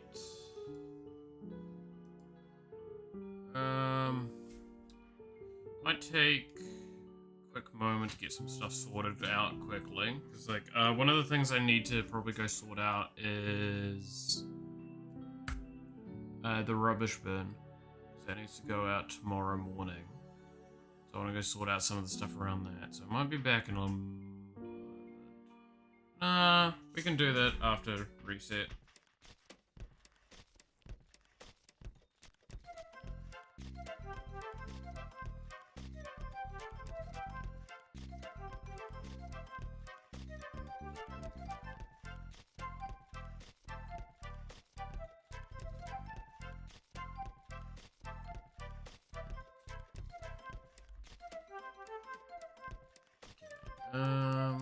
What is something to do? I'm just kind of in this, like, weird brain state. Maybe some TFT. Could do some TFT.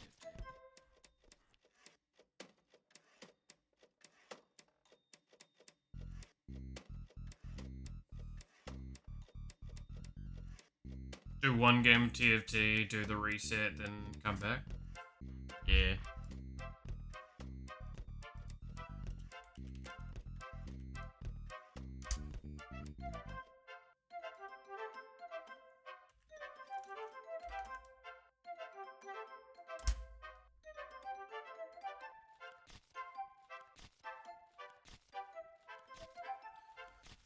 Alright, well, so it's starting to boot up. I'm gonna be back.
Right.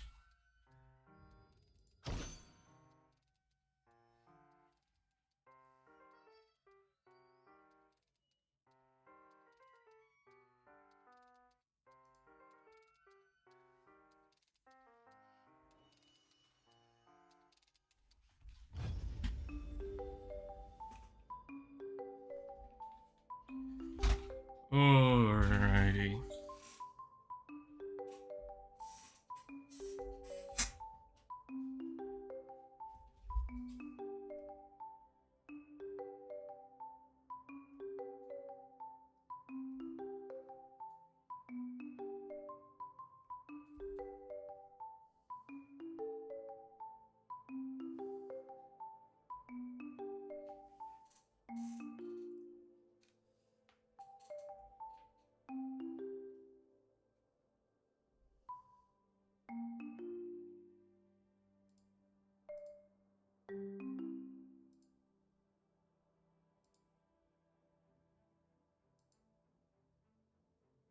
Okay.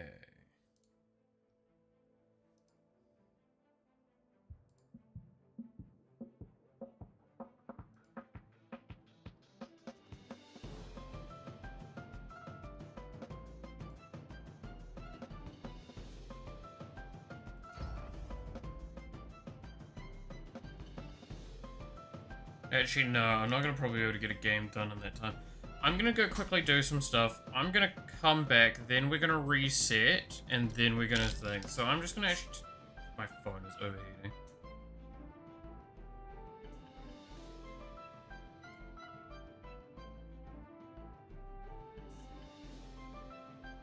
Okay, let me just put the model somewhere to kind of put it to a side, and then we'll come back and play.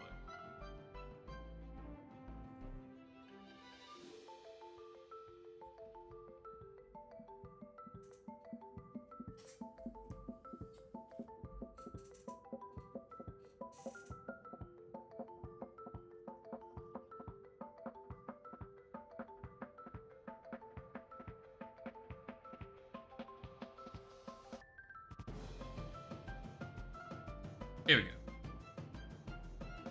Okay, I'm gonna sort out a couple more things quickly. It's gonna probably take me like 5 minutes. When I come back, yada yada yada.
Alright, there we go.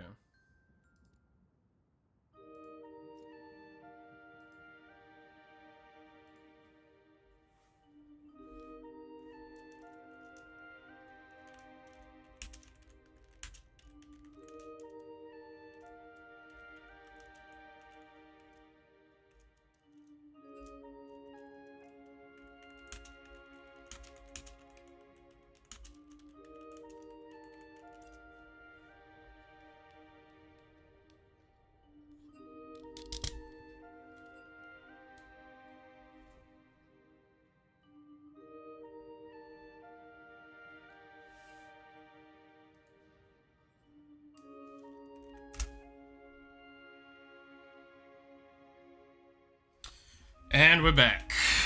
Alright. So, yes, we're going to just quickly reset the streams. Because we're at about the 11 hours and a half marker. So, do not go anywhere, do not fear. Well, with YouTube, you'll probably have to move, because I'm gonna have to close that stream and then start a new one.